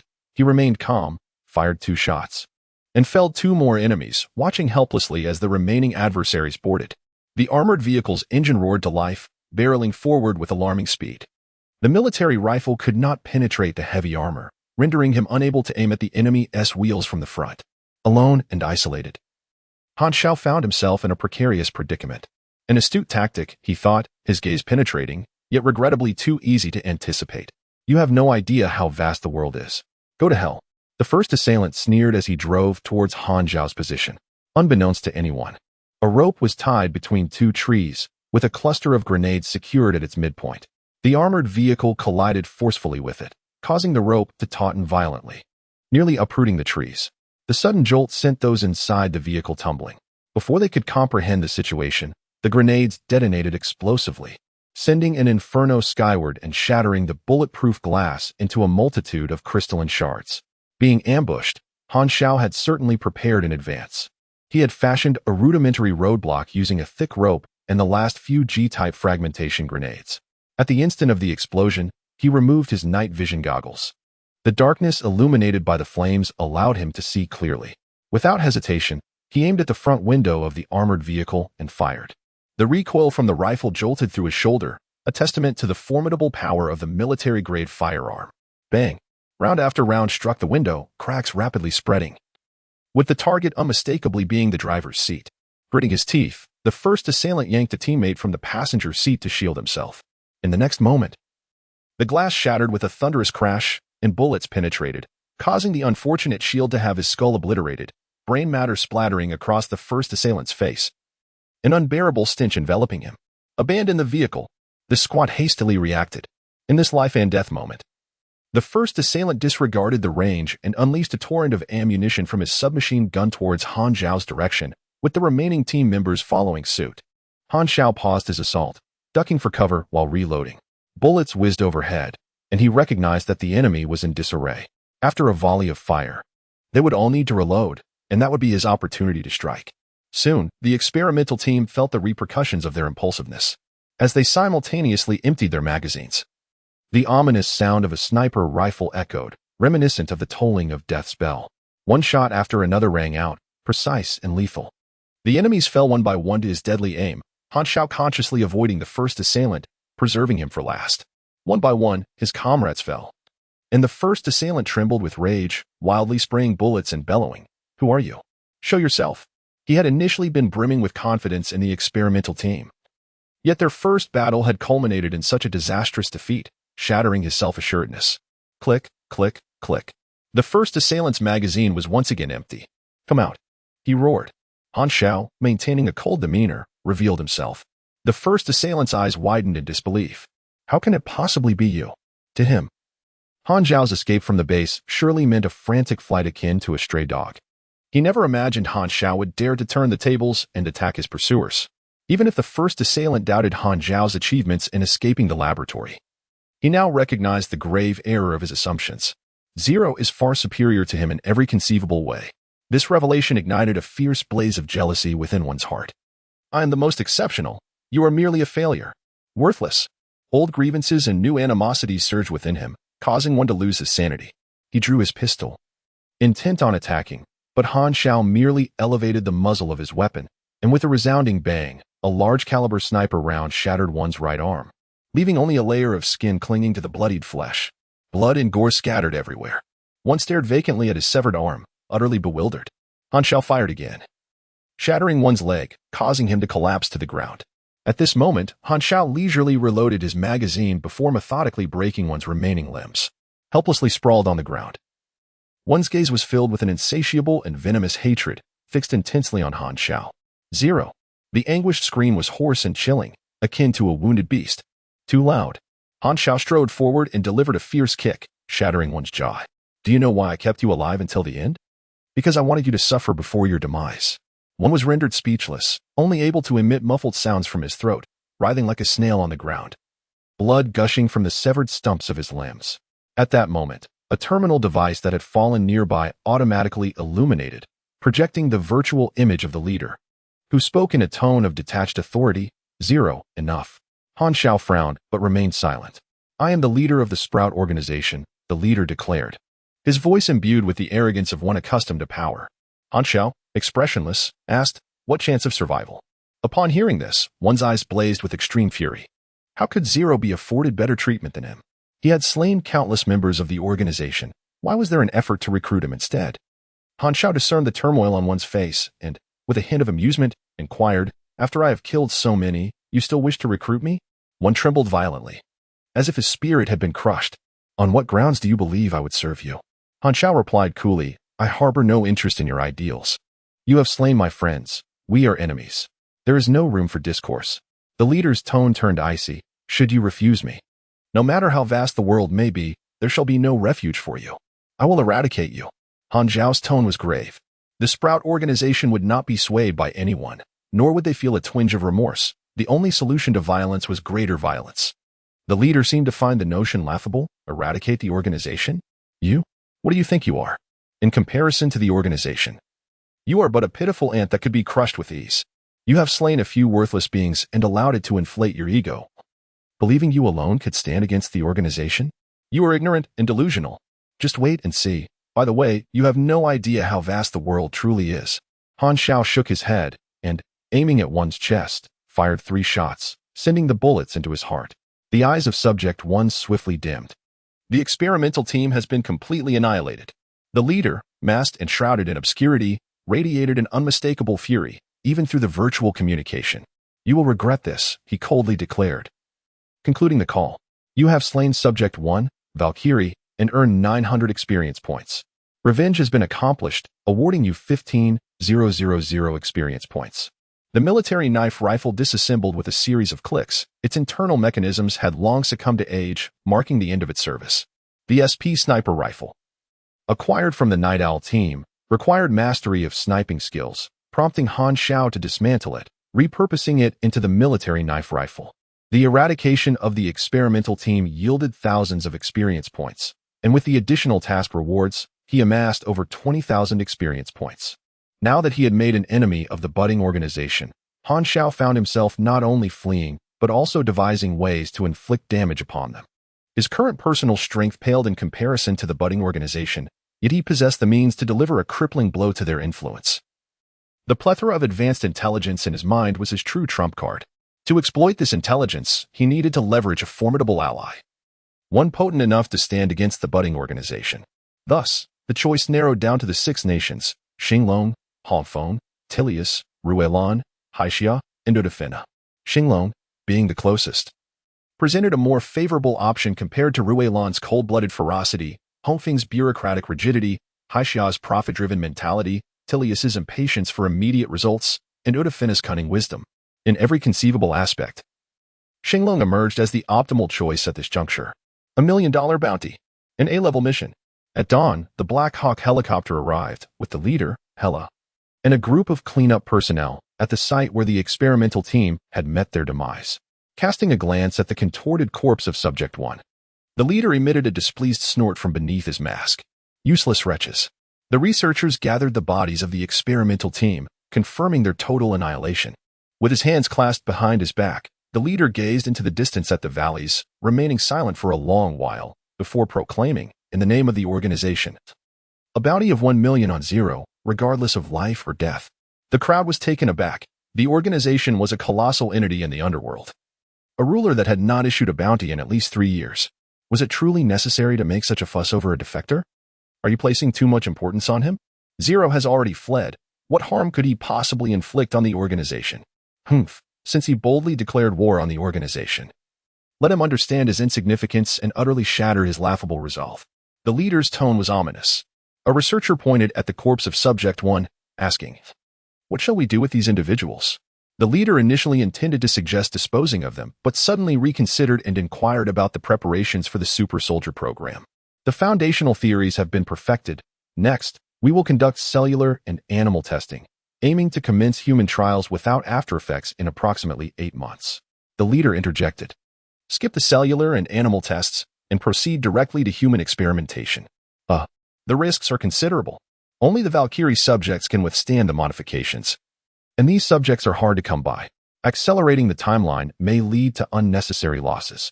The leader's voice was inscrutable. "Experiments can only create cannon fodder. Hatred is what forges true demons. He, pointing to Subject 1, is the finest raw material. Hatred will drive him to endure the agonizing modifications. His animosity will serve as his furnace of motivation." "I understand," the researcher nodded. The leader turned to Hela, commanding, "Summon the souls." Hela exhaled a breath of murky air, her hands glowing with a dim gray light, and the surrounding temperature seemed to plummet by 10 degrees. Eerie wails emerged from the gray light emanating from Hela's palms, reminiscent of ghostly lamentations. The corpse of Subject 1 appeared to resonate, as wisps of drifting gray mist materialized in the air, gently seeping into the bloodied features of Subject 1, as if being absorbed.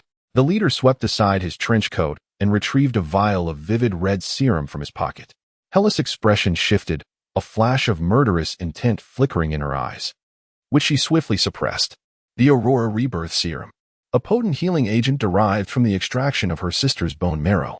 As the vial was overturned, the serum poured over the corpse of Subject 1, the crimson liquid dispersing instantaneously and penetrating the skin through the pores. A miraculous transformation ensued. The once cold body of Subject 1 regained warmth, wounds rapidly healing, the jaw reattaching, and severed limbs beginning to sprout flesh. The sound of the heartbeats gradually intensified. The first subject suddenly opened his eyes, his expression twisted with malevolence as he emitted a chilling roar filled with boundless hatred, sending shivers down the spine of anyone who heard it. "Zero, you have activated the budding organization's faction relationship. Budding organization's affinity decreased by 1,000. Budding organization's enmity increased by 1,000. Traitor. System notification. You have triggered an A-level mission, Seeds of Eternal Slumber. Mission prompt. This is a long-term task, and the rewards are contingent upon the extent of your destruction of the budding organization, both directly and indirectly. Current progress is at 0. Note, progress is not fixed. If the budding organization expands, the progress will diminish accordingly. This mission can be terminated at any time, should you choose to conclude the task. A progress below 20 equates to failure, while above 20 signifies completion, with rewards based on the final progress. Generally speaking, tasks of B-level and above involve shifts in the power dynamics of the current planet.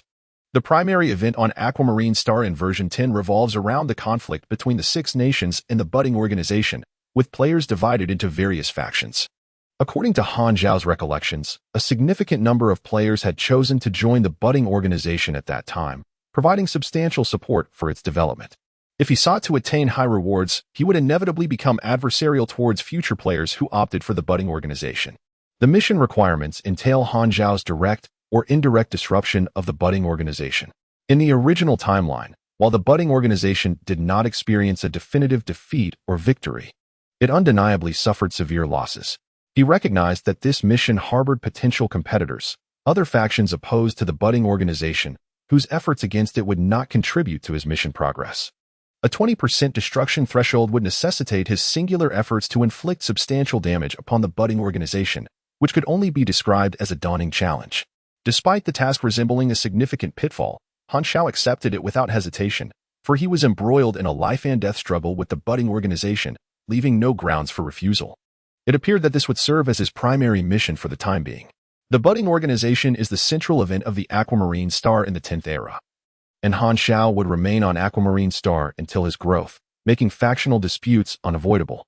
When creating a character in Star C, the system inquires about players' preferences, such as desired worlds and professions. Based on the results of this questionnaire, new players are assigned to various randomly styled novice planets. The Star C universe boasts a plethora of diverse civilizations, allowing players to immerse themselves in worlds they favor, whether ancient, magical, urban, or sci-fi. Each planet features one or several main storylines. This is one of the game's alluring aspects, attracting numerous casual players who delight in exploring the cosmos and experiencing different civilizations and planets. Aquamarine Star is one such novice planet, characterized by a low sci-fi urban theme, reminiscent of Earth. Of course, the core worldview of Star C remains the vast cosmic expanse, which will gradually unfold to players as the version updates progress. In truth, Han Xiao could seek refuge in a secluded wilderness location, hiding until the vitality of the Emergence organization waned significantly. However, such a choice would hinder his growth. Though it may offer safety, it would ultimately be devoid of meaning, inevitably leading to his surpassing by other players. Following the main storyline of the planet, he could trigger a multitude of quests. The tumultuous era presents an exceptional opportunity for growth, with countless events clearly outlined in his mind. How could he choose to evade? After 3 days, Han Xiao emerged from the forest, which lay within the borders of the Star Dragon Kingdom. One must admit that the Emergence organization displayed remarkable audacity in establishing a base deep within the heart of Star Dragon, fully aware of the dangers lurking in the shadows. Upon exiting the forest, Han Xiao found the railway and boarded a long-distance train transporting livestock to the capital, Shidu. Due to the perilous conditions of the wilderness, coupled with the surging undercurrents among the Six Nations, which remained in a constant state of war, most highways connecting cities had fallen into disrepair. The military employed railways to link various cities for the transportation of supplies. With ferocious beasts roaming freely, each city was garrisoned by troops and fortified with checkpoints. The towering electrified fencing formed the first line of defense. The sight of barbed wire signaled proximity to the city. After enjoying a complimentary 2-day train ride, the silhouette of the electrified fencing finally came into view. Han Xiao brushed aside a few clucking hens that had taken a fancy to him, exhaling deeply, his gaze distant. Star Dragon, Shidu, the 13th Bureau, I am coming. Cluck cluck. In the year 020, the clandestine passage of individuals occurs in Xinglong, one of the Six Nations, predominantly inhabited by individuals of East Asian descent. Its totem is the celestial dragon that weaves through the heavens. Each city is encircled by an interminable expanse of electrified barbed wire, with checkpoints serving as the sole entry points, manned by military forces conducting thorough inspections. Trains halt at open-air platforms situated beyond the iron barriers, surrounded by extensive military installations, bunkers, watchtowers, and sniper positions, all staffed by vigilant soldiers meticulously monitoring the arriving trains. Thousands of drifters congregate in the station square, forming long queues as they undergo inspections to ensure they carry no weapons, are not wanted, and are free from contagious diseases before being permitted to pass through the checkpoints. The Six Nations have implemented policies to welcome drifters, aiming to absorb those who have fallen on hard times, thus enhancing the nation's demographic potential. Han Xiao, however, is reluctant to submit to scrutiny. The burgeoning organization has undoubtedly issued a bounty on him, and any inspection would unveil his identity. Although his intention is to contact the intelligence agency known as the 13th Bureau of Xinglong, he cannot afford to be cornered by the military. Fortunately, there exists a method to circumvent the checkpoints. In a previous life, players with bounties on their heads could not pass inspections. However, by locating a hidden NPC specializing in smuggling and offering a sum of money that could successfully gain entry into the city. In a corner of the square, an inconspicuous man sat, neither queuing nor departing, exuding an air of minimal presence. This individual was a smuggler, often overlooked by the average person, typically accepting only referrals from regular clients. At that moment, a slender and gaunt young man approached him, inquiring, "Is it safe?" The smuggler lifted his gaze to Han Xiao, recognizing him as a newcomer and feigned ignorance, asking, "What do you mean by safe?" Han Xiao, wishing to avoid unnecessary chatter, tossed a backpack filled with firearms at the smuggler. The smuggler quickly unzipped it, glanced inside, and hurriedly zipped it back up, astonished. For it was audacious to carry such an arsenal. Given the strict gun control in the Western capital, and knowing Han Xiao's purpose was not to incite chaos, the weapons held no value for him. "Is it enough?" Han Xiao pressed. "Certainly, it is sufficient," the smuggler replied, still puzzled. "How did you know I was in the smuggling business?" "That's not for you to concern yourself with.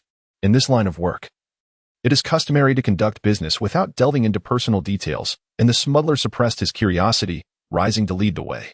Outside the station, a box truck awaited, already containing several passengers who cast scrutinizing glances at Han Xiao. Maintaining his composure, he found a place to sit. The windows were sealed with light-absorbing black tape, obscuring the outside view. The vehicle would transport its occupants to a concealed entrance behind the iron barrier, where the officer would turn a blind eye. Having been bribed by the smuggler, as long as the number of individuals being smuggled remained manageable. Inside the truck, a short man, seemingly bored, struck up a conversation with Han Xiao, believing, based on experience, that young individuals like him were easily deceived. "Hey there, brother. Is this your first time in the Western capital?" Han Xiao cast a fleeting glance at him, pondering how to address him. "Ma Jie, and you?" "Han Xiao," he replied. Ma Jie, with a tone of feigned superiority, remarked, "This is your first visit to West City, so allow me to give you a proper introduction." The city is divided into 8 districts. The first district serves as the political nucleus, a domain dominated by high-ranking officials, impenetrable to outsiders. The remaining 7 districts each possess their own unique characteristics, covertly controlled by influential figures operating in the gray areas. I must caution you to steer clear of these gray characters, for one might find themselves in dire peril without even realizing it. Han Xiao shook his head inwardly. The so-called gray areas comprised a murky nexus of drug trafficking, vice, smuggling, and arms dealing. Each city harbored its own underworld figures, but compared to official powers, they were insignificant. However, the common populace instinctively feared these nefarious figures while holding official powers in disdain, fully aware that the latter posed no threat to them. Unlike the former, this is a natural sentiment. It is akin to seeing armed guards escorting a cash transport.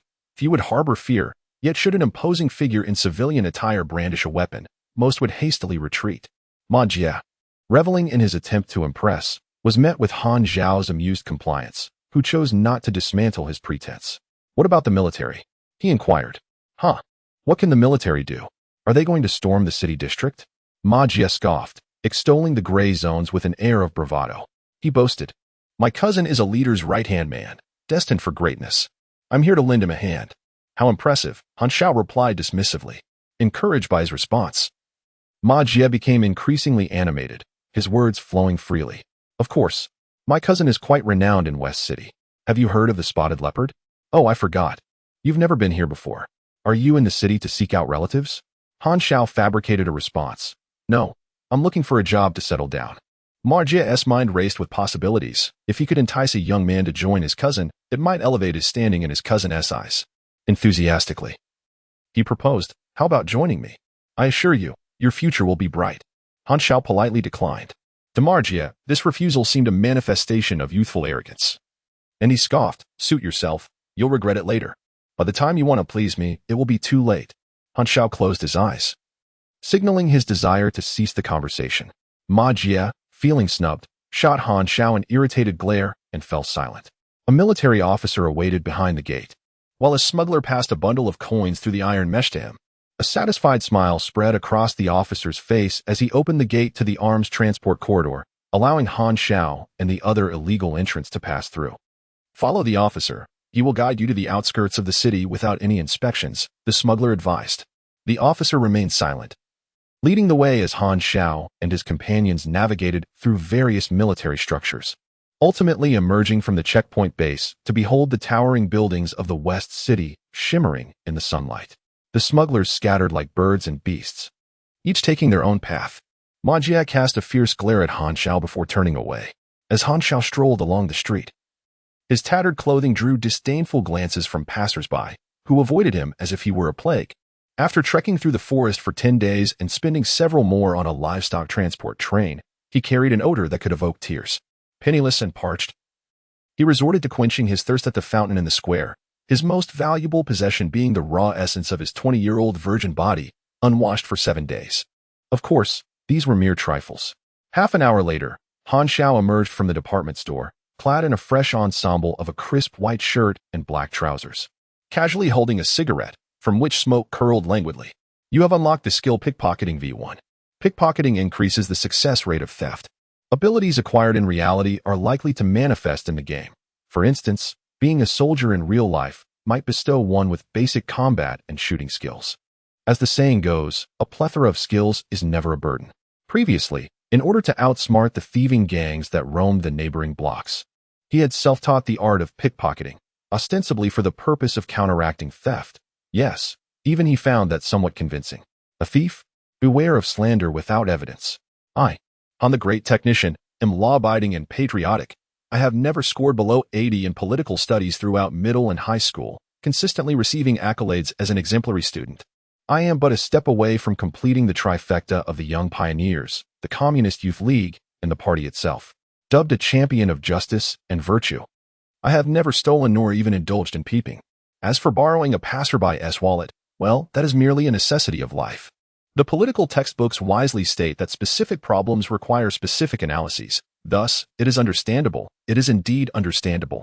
Upon hearing the tales of the chess-playing elder, Han Xiao had no intention of becoming a drifter. After defecting from the budding organization, he no longer had access to free resources. The advancement of his mechanical skills required substantial financial investment, as many of the devices, materials, and components were quite costly. Securing funds and resources was a significant challenge. Although the wilderness offered freedom, it was fraught with scarcity and instability, hindering rapid growth. Moreover, with his current limitations, he needed the protection of a powerful faction before he could truly develop. If the budding organization pinpointed his location in the wild, they would act without hesitations, potentially unleashing a barrage of heat-seeking missiles for a carpet bombing, leaving him no chance to escape. Han Xiao chose to join the Six Nations, primarily because, aside from the budding organization, they were the only ones possessing advanced knowledge. To fulfill his advancement mission, aligning himself with the Six Nations was imperative. The pressing matter at hand was to select a base of operations in the West City. From the moment he decided to come to the West City, he immediately thought of a target, a hidden storyline element that he had learned about from others' records in his previous life, without ever having personally seized the opportunity. Now, with no competitors in sight, Han Xiao could take the initiative. Before him stood a repair shop, its doors wide open, resembling an auto repair facility. The shop bore no name, only a sign featuring a wrench, merely indicating its function as a mechanical repair establishment. It was tucked away in an inconspicuous alley, flanked by walls on either side, with the entrance approximately 200 meters from the shop itself. One would mistake it for a dead end if they did not venture inside. This opportunity, which had eluded him in his past life, could not be missed this time. Han Xiao's gaze flickered. Although the repair shop appeared unremarkable, it concealed a rare opportunity for the early stages of mechanical advancement, and it was unique. At the entrance, a chess table was set up, where two elderly gentlemen with graying hair engaged in a game. One was shorter, with a scruffy beard and long, disheveled hair reminiscent of a Mediterranean artist. The other, taller, sported neatly combed gray hair and sat upright, resembling a steadfast pine tree, intensely focused on the board. Notably, his left sleeve was empty, he was disabled. The two elders glanced at Han Xiao, but continued their game with a serious demeanor, as if facing a formidable adversary. Han Xiao took a moment to observe, slightly astonished by their skill.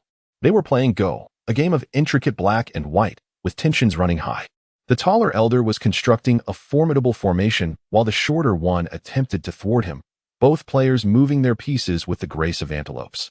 Their strategies fierce and perilous. Upon closer inspection, however, he realized it was actually Gamoka they were playing. What a waste of their expressions. Do you need something repaired? A melodious voice inquired.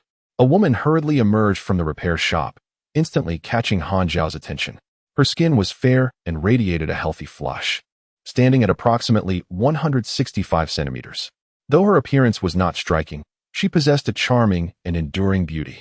Her gentle brow and warm smile evoked the image of a friendly older sister from the neighborhood, around 24 or 25 years of age, which is often considered a woman's most enchanting period. Draped around her graceful, elongated neck was a towel, and a black hairpin held her hair in an elegant updo. She wore a simple black stretchy tank top paired with denim shorts, revealing her straight, fair legs. Beads of perspiration glistened on her forehead, reflecting the sunlight, while she held a wrench in her hand, indicating she had been hard at work moments before. Young admirers often focused on a woman's face and bosom, while those with more experience appreciated her legs and waist. Seasoned veterans primarily assessed her temperament. Of course, there were also those who, akin to a teddy bear, were indiscriminate in their appetites, regardless of gender.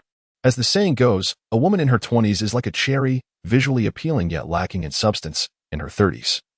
She resembles a grape, delightful both in appearance and taste. Han Xiao always believed that the period between 20 and 30 represents a woman's most exquisite phase. As for women in their 40s, they are likened to pineapples, palatable yet not visually appealing. And should you inquire about women in their 50s? They resemble tomatoes, still considering themselves fruits. Excuse me, do you hire apprentices here? The woman's eyes instantly brightened, sending a shiver down Han Xiao's spine. A more refined description of her gaze would be akin to that of a famished individual spotting a lavish feast after 3 days without sustenance, or a traveler in a desert discovering an oasis after 10 days. To put it more plainly, it was reminiscent of a puppy spotting a treat or an infant seeing its grandmother for the first time. Come in quickly and take a seat. Don't catch a chill. The woman hurriedly approached and grasped Han Xiao's arm, pulling him into the shop as if fearing he might escape. Glancing up at the scorching midday sun, Han Xiao squinted and inquired, "Is catching a chill a local expression for heatstroke?" The repair shop was designed with a palette of white, yellow, and black, spanning 2 floors. The first floor housed the workshop, where several supporting columns divided the space into 3 work areas, each equipped with numerous lathes and a complete array of mechanical tools including grinding wheels, cutters, drill bits, and welding guns. The workbenches bore the marks of time, suggesting they had seen considerable use. Along the walls stood several multi-tiered metal racks, stocked with various mechanical components and metals, reminiscent of a hardware store. "I am Lu Qian, the owner of this repair shop. You may call me Sister Qian," she introduced herself with poise. "Sister Qian," Han Xiao replied nonchalantly, "I wish to become an apprentice here. Might I inquire about your requirements?" "Please, tell me about yourself," Lu Qian said with a warm smile, her initial impression of Han Xiao being quite favorable. She appreciated the look in his eyes, those of a dispirited youth with a vacant stare, suggesting a lack of ambition and a tendency to merely exist. His salary expectations were likely modest. "I am Han Xiao, 21 years old, hailing from out of town. I possess some rudimentary mechanical skills. You may also refer to me as Technician Han." Technician Han. Lu Qian found the title rather peculiar. Having arrived from afar, "You are not a student of the West Capital Academy, are you?" The universal knowledge acquired by the Sea Blue Star encompasses the fundamental training of superpowered individuals. The West Capital Academy stands as the official institution of the Star Dragon, where the nation's most gifted talents, selected through rigorous competition, are systematically imparted with knowledge in martial arts, mechanical engineering, and superpower disciplines. Exceptional graduates often assume pivotal roles within the government, serving as a reservoir of talent for the nation. However, the likelihood of becoming a superpowered individual is exceedingly rare, even with comprehensive training programs. The success rate remains dismally low. "I have merely dabbled in rudimentary mechanical theories." Han Xiao is a modest and unassuming individual, ever mindful of the principles of integrity. Regrettably, Lu Qian felt a tinge of disappointment but quickly recognized that her sentiment might come across as disrespectful, hastily clarifying, "I did not mean it that way. It's quite all right. I must conduct an assessment. While I am in need of an assistant, I shall not hire without adequate skill," she stated. And Han Xiao naturally had no objections to this reasonable approach. Lu Qian then produced a malfunctioning appliance, intending for Han Xiao to repair it. At that moment, the short old man at the door, who had been engrossed in a game of chess, suddenly spoke up. "Young man, what brings you here to apply for an apprenticeship?" Lu Qian, puzzled, replied, "Grandfather, that question seems rather odd. He is, of course, here in search of employment." The old man, non-committal, grunted and abruptly pushed aside the chessboard. rising to approach them. I am the proprietor of this establishment, and it is through my evaluation that I shall permit you to remain. The old man, poised to link 5 white pieces on the board, lamented, Hey, you are being unreasonable. I have important matters to attend to. The old man, without a hint of embarrassment or fatigue, retorted, Shameless. The high old man, exasperated and unable to continue his game, had no choice but to follow suit. 022 Bionic Prosthetics, the Strategic Defense Bureau of the Star Dragon Nation, commonly referred to as the 13th Bureau, is where Han Zhao's thoughts whirl like electricity. The elderly Lu serves as the pivotal figure in the hidden narrative and is the very target of Han Zhao's mission. Encountering the venerable Gao is purely serendipitous. He is a man of considerable stature, and Han Zhao is acutely aware that while he can conceal his identity from others, he cannot do so from Gao. The original plan was to anonymously submit the intelligence of the burgeoning project, to first demonstrate goodwill, and to reveal himself only when the time was ripe. However, circumstances have shifted unexpectedly, necessitating an adjustment to his strategy. Engaging with the higher-ups of the 13th Bureau without caution places him in a somewhat precarious position. Nevertheless, Han Zhao rarely succumbs to despair. Should the situation evolve, he will merely contemplate new approaches. Since anonymity has proven unfeasible, he resolves to expose himself directly, showcasing his value to make the other party deem him worthy of alliance, thereby inviting the 13th Bureau to seek him out. The adage that an enemy's enemy is a friend holds true. There exists a latent foundation for collaboration between Han Zhao and the Star Dragon. Fortunately, having already entered the city, the 13th Bureau would proceed with caution, wary of causing disruption in the urban area. Should he reveal his identity at a checkpoint, he would be surrounded by the military and left vulnerable. Altering the plan may not be a detriment. Gao's esteemed status means that securing even a modicum of his trust would significantly advance Han Zhao's objectives. As he pondered how to initiate conversation, Han Zhao inquired about the nature of the test. Elder Lu glanced around, searching for a challenge, and suddenly his eyes sparkled with inspiration. You shall craft a prosthetic for the esteemed Gao. Only if he is satisfied will you have passed the test. Why am I being dragged into this? Gao was taken aback, but upon noticing Elder Lu's knowing gestures, he understood that Lu intended to create an obstacle to drive Han Zhao away. Grandfather, this is excessive. Why be so harsh? What if you scare him off? Lu Qian protested. You spend your days drinking, playing chess, and leisurely strolling. When was the last time you attended to the business? Am I not allowed to seek assistance? Han Zhao regarded the situation with a bemused expression, reiterating. Are you certain you wish for me to create a prosthetic that meets this venerable gentleman's satisfaction? If you are hesitant, you may leave at once. I accept. You have merely 3 hours. I am not inclined to wait while you toil for a day or two. Elder Lu sniffed dismissively. Grandfather, Lu Qian fumed. To create the prosthetic, one must first measure Gao's arm, then draft a design, and ultimately produce the final product. Merely conceptualizing the design could consume several hours.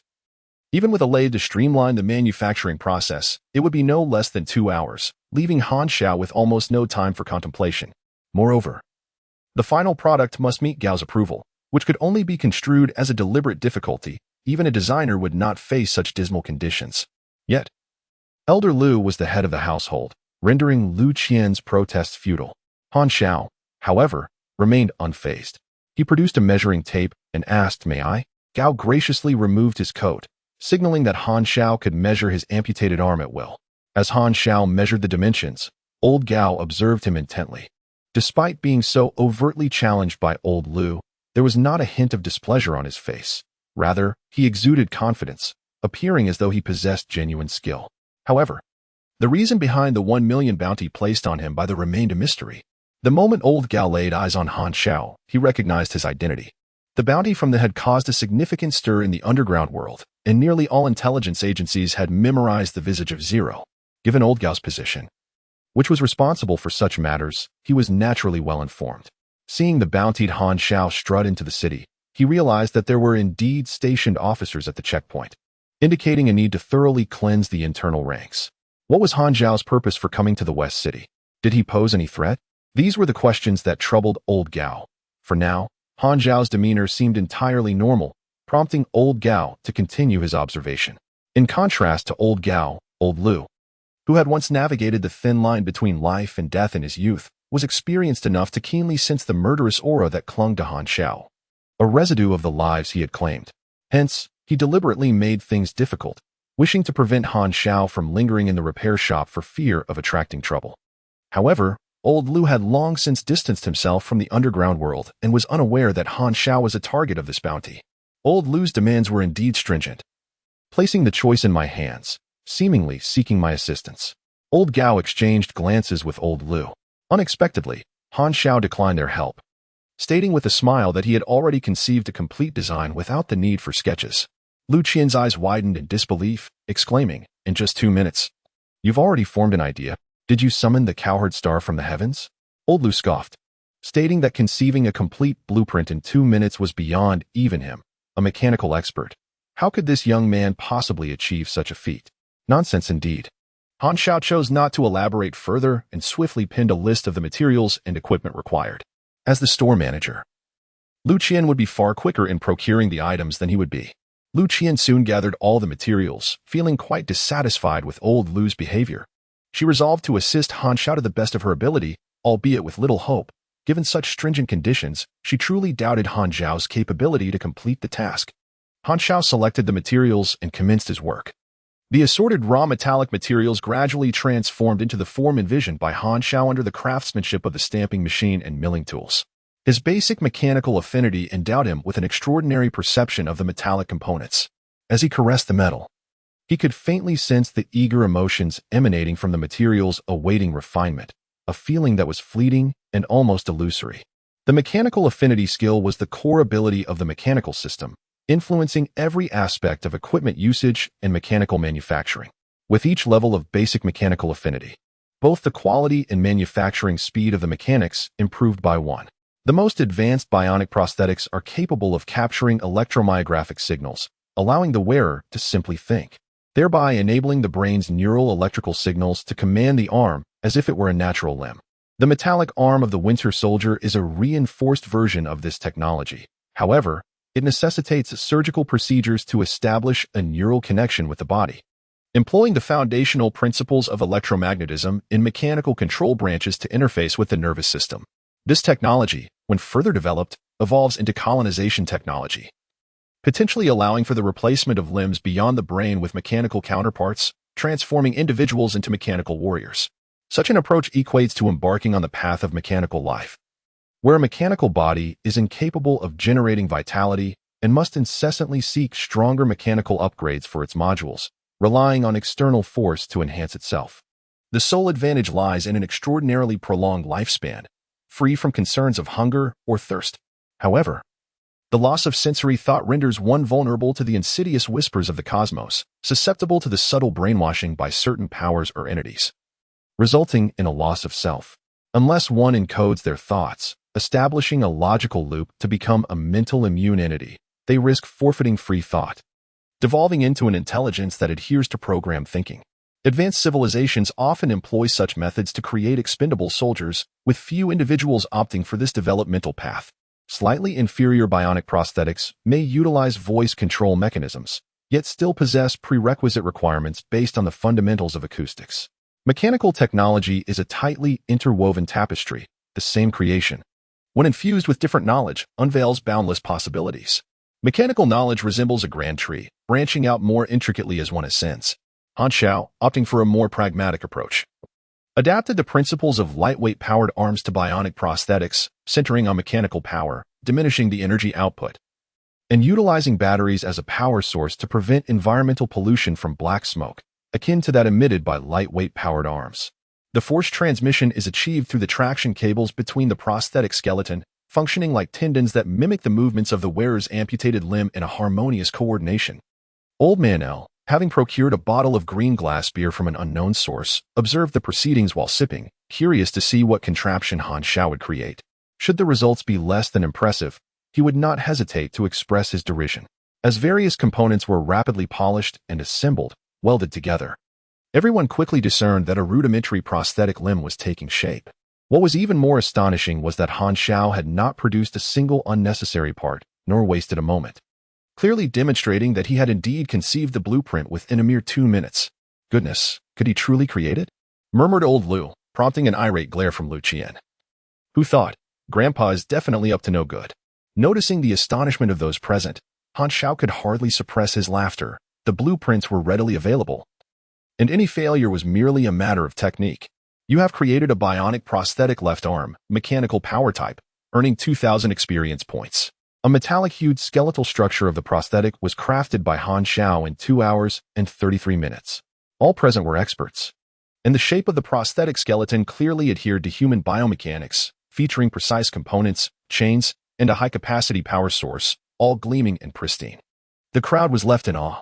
"It's really completed," Lu Qian gasped, covering her mouth, her eyes sparkling with disbelief, her mind racing with the thought, "What a treasure." Once a layer of silicone skin is applied over the skeleton, it will be indistinguishable from a real limb, Han Xiao explained. "Enough talk, let us give it a try," said old Lu, swallowing hard. Although Han Xiao had indeed surprised him, the initiative lay with his longtime friend, and he felt confident in dismissing Han Xiao. Old Gao, feeling helpless, picked up the bionic prosthetic for inspection and found himself quite taken with it. Upon connecting it to the severed arm, he discovered a remarkably soft texture. Unlike other prosthetics that chafed against the skin, it felt akin to sinking into a sponge, yet fit snugly. Previously, old Gao had been reluctant to wear a prosthetic due to mobility issues, but Han Xiao's creation bore none of those limitations, even evoking the delightful illusion that his arm was still intact. The tension in the pulling cables allowed him to execute simple arm movements effortlessly. "Perfect," was the only phrase that could encapsulate old Gao's feelings at that moment. "What do you think? Is this thing functional?" Old Lu inquired calmly, sipping his drink, as everything remained under his control, now awaiting old Gao's verdict. Lu Qian anxiously watched old Gao, fearing he might utter a negative response. Old Gao found himself in a quandary. On one hand was the request of a friend, and on the other, his personal feelings, which held greater importance. This dilemma required no contemplation. "The product is quite impressive. I am thoroughly satisfied." Old Lu choked on his drink, coughing violently, and glared at old Gao in exasperation. "What happened to being teammates? You're not following the script. If you like it, consider it a gift," Han Xiao replied, unfazed. Old Gao nodded, noting this favor for future reference. Old Lu was taken aback. Did he not recognize that the materials used were from my own household? If we are to speak of favors, should it not be my own that is acknowledged? Have you sought my consent to borrow flowers and offer them as a gift? May I then presume that I am allowed to remain? Han Xiao wore a smile that was neither fully sincere nor completely mocking. Old Lu's face fluctuated between shades of green and red, and he could only pinch his nose in resignation. Turning to ascend the stairs to seek solace in the absence of sight, muttering a disgruntled remark as he departed, "Let it be. I shall see how long you can stay." Lu Qian's expression brightened, and she excitedly waved her small fist in triumph. With matters settled, old Gao smiled at Han Xiao, gestured a farewell, and turned to leave. Once outside the alley, he entered a waiting black armored limousine. The driver respectfully presented him with an encrypted phone, and old Gao made a call, his demeanor shifting dramatically. The serene old man transformed into a figure of authority and intimidation, speaking in a deep voice. Traitors from the Menya organization have always been coveted by the Six Nations for intelligence purposes. Unfortunately, previous defectors were insignificant, mere small fry. Yet Han Xiao stands as the only defector for whom a bounty has been placed. Perhaps he possesses critical information. With this in mind, old Gao resolved to approach with caution. His own performance should have conveyed to old Gao that he posed little threat, establishing a favorable foundation for their interaction. Arriving at the repair shop offered 3 advantages. Firstly, old Lu possessed a wealth of mechanical knowledge, allowing Han Xiao to avoid the time-consuming quest for vocational expertise. Secondly, the repair shop could serve as his sanctuary, a refuge from Menya's relentless pursuit. The Six Nations were rife with Menya's informants. Yet this particular shop was one of the few locations unknown to them. Even if adversaries were to close in, the looming presence of old Lu could provide substantial protection. Conservatively estimating, his combat prowess could match a formidable force. Despite old Lu's seemingly carefree demeanor, he concealed formidable strength. Being one of the rare D-class superpowered individuals on the Azure planet, where the strongest beings were merely C-class, already capable of ruling their domain. In the realm of superpowers, the mechanical system is governed by a well-known theory. If machinery is limited by the capabilities of an ordinary human, it would hinder over 90% of inventions. Only individuals of exceptional prowess can wield more advanced machines. As one matures, the restrictions on the use of mechanical creations become increasingly stringent. Some powerful devices are designated solely for mechanics, inaccessible to others in the Force systems. The mechanical system does not merely depict warriors clad in armor wielding colossal weapons. Advanced mechanics employ various machines as tactical cores, enabling a multitude of combat styles, offensive maneuvers, control, assassination, defense, and ranged attacks, among others. Armies of robots, gunners with overwhelming firepower, armored warriors, and combatants wielding high-tech melee weapons, along with virtual illusions and fortifications, even self-modification into mechanical forms, present a vast array of possibilities.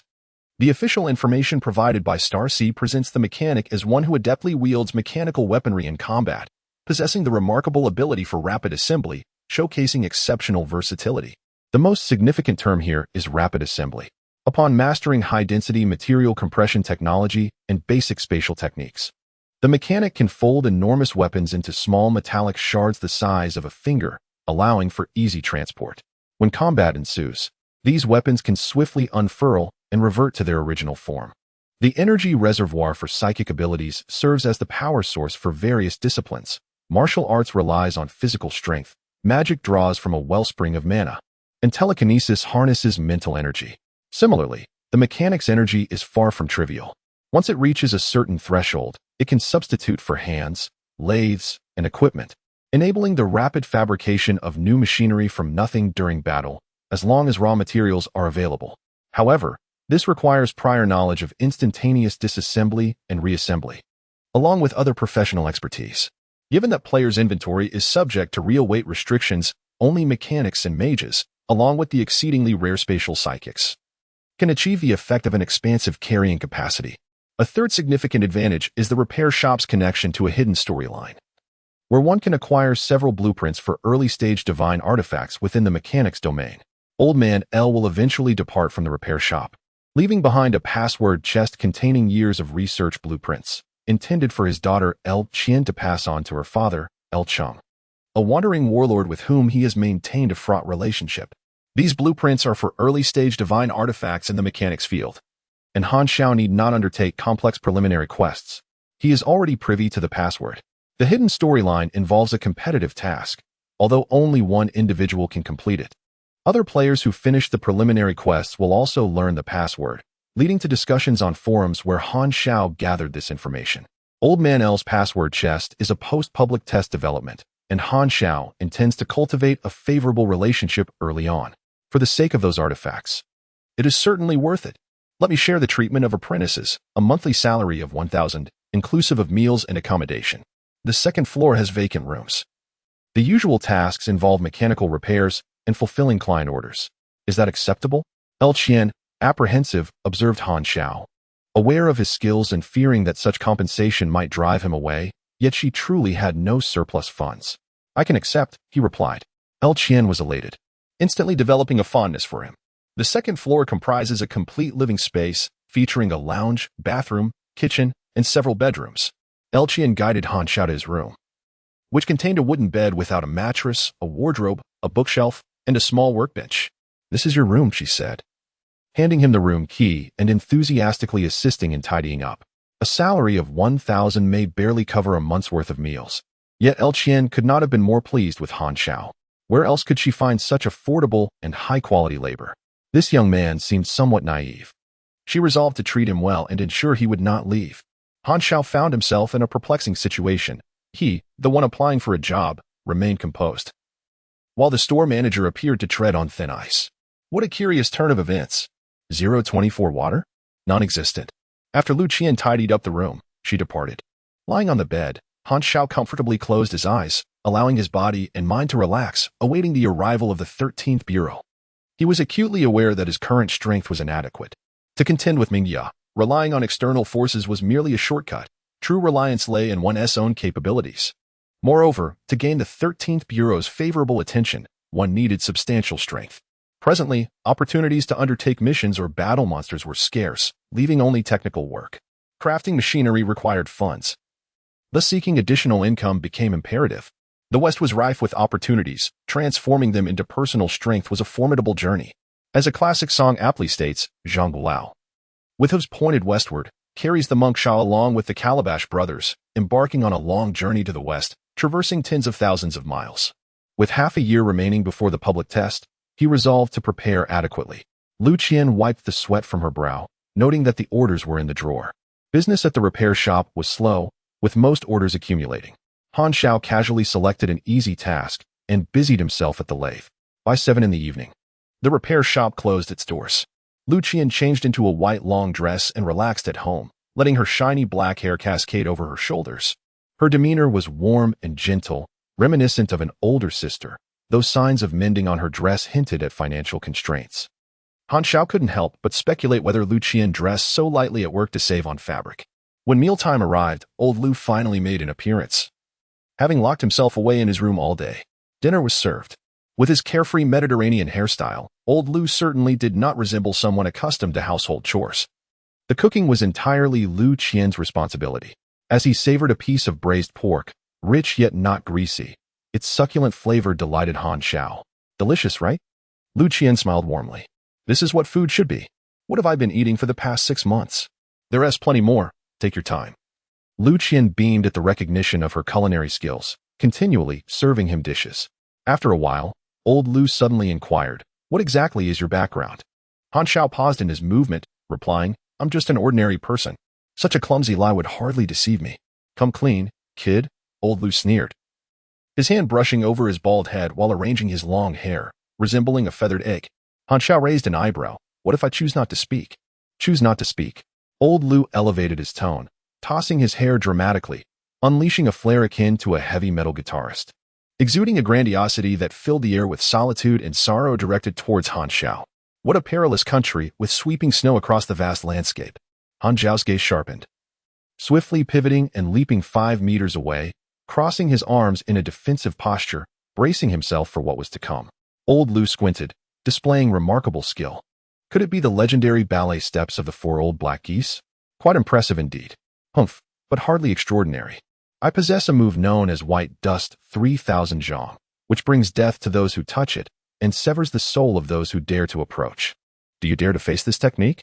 With a slight curl of his fingers, old Lu grasped his long hair as if wielding a weapon, exuding the demeanor of a true master. Is there truly such divine prowess in this world? Han Xiao's expression shifted. The realm of the old man is beyond your comprehension. Old Lu chuckled softly. With a friendly smile, Lu Qian stood behind him, conjuring a tumultuous black cloud akin to the manifestation of heaven and earth. With a gentle tap of chopsticks against the table, she calmly instructed, "Sit down and eat." The western capital sprawls across a vast expanse, divided into 8 districts, alongside 3 satellite cities interconnected by military railways. District 1 serves as the core of the city, housing all governmental offices, strictly prohibiting civilian entry. Beneath the surface, the 6 nations are rife with covert tensions. Although the Emergence Organization is a common adversary, rivalry persists among the nations, each lacking absolute allies. Assassinations targeting high-ranking officials have never ceased, ostensibly attributed to the Emergence Organization and certain supercriminals. Yet intelligence agencies are acutely aware that at least 70% of these assassinations are orchestrated by rival nations. Within this underground world of our planet, various factions intertwine. Intelligence agencies, the Emergence Organization, wandering warlords, arms traffickers, information brokers, supercriminals, assassin groups, hackers, and other desperados. The Dragon Horn building serves as the central governmental institution of the Star Dragon Nation, where the highest-ranking officials conduct their affairs. Theoretically, the building's exterior is fortified to withstand intercontinental missiles, allowing the nation's leaders to convene without fear of a missile striking them mid-meeting. Beneath the Dragon Horn lies the headquarters of classified departments. In the depths of the Dragon Horn building, on an unmarked floor of the elevator, lies the headquarters of the Star Dragon National Strategic Defense Bureau. Dozens of immense black screens adorn the walls, displaying a torrent of data, while the rhythmic clatter of keyboards fills the air.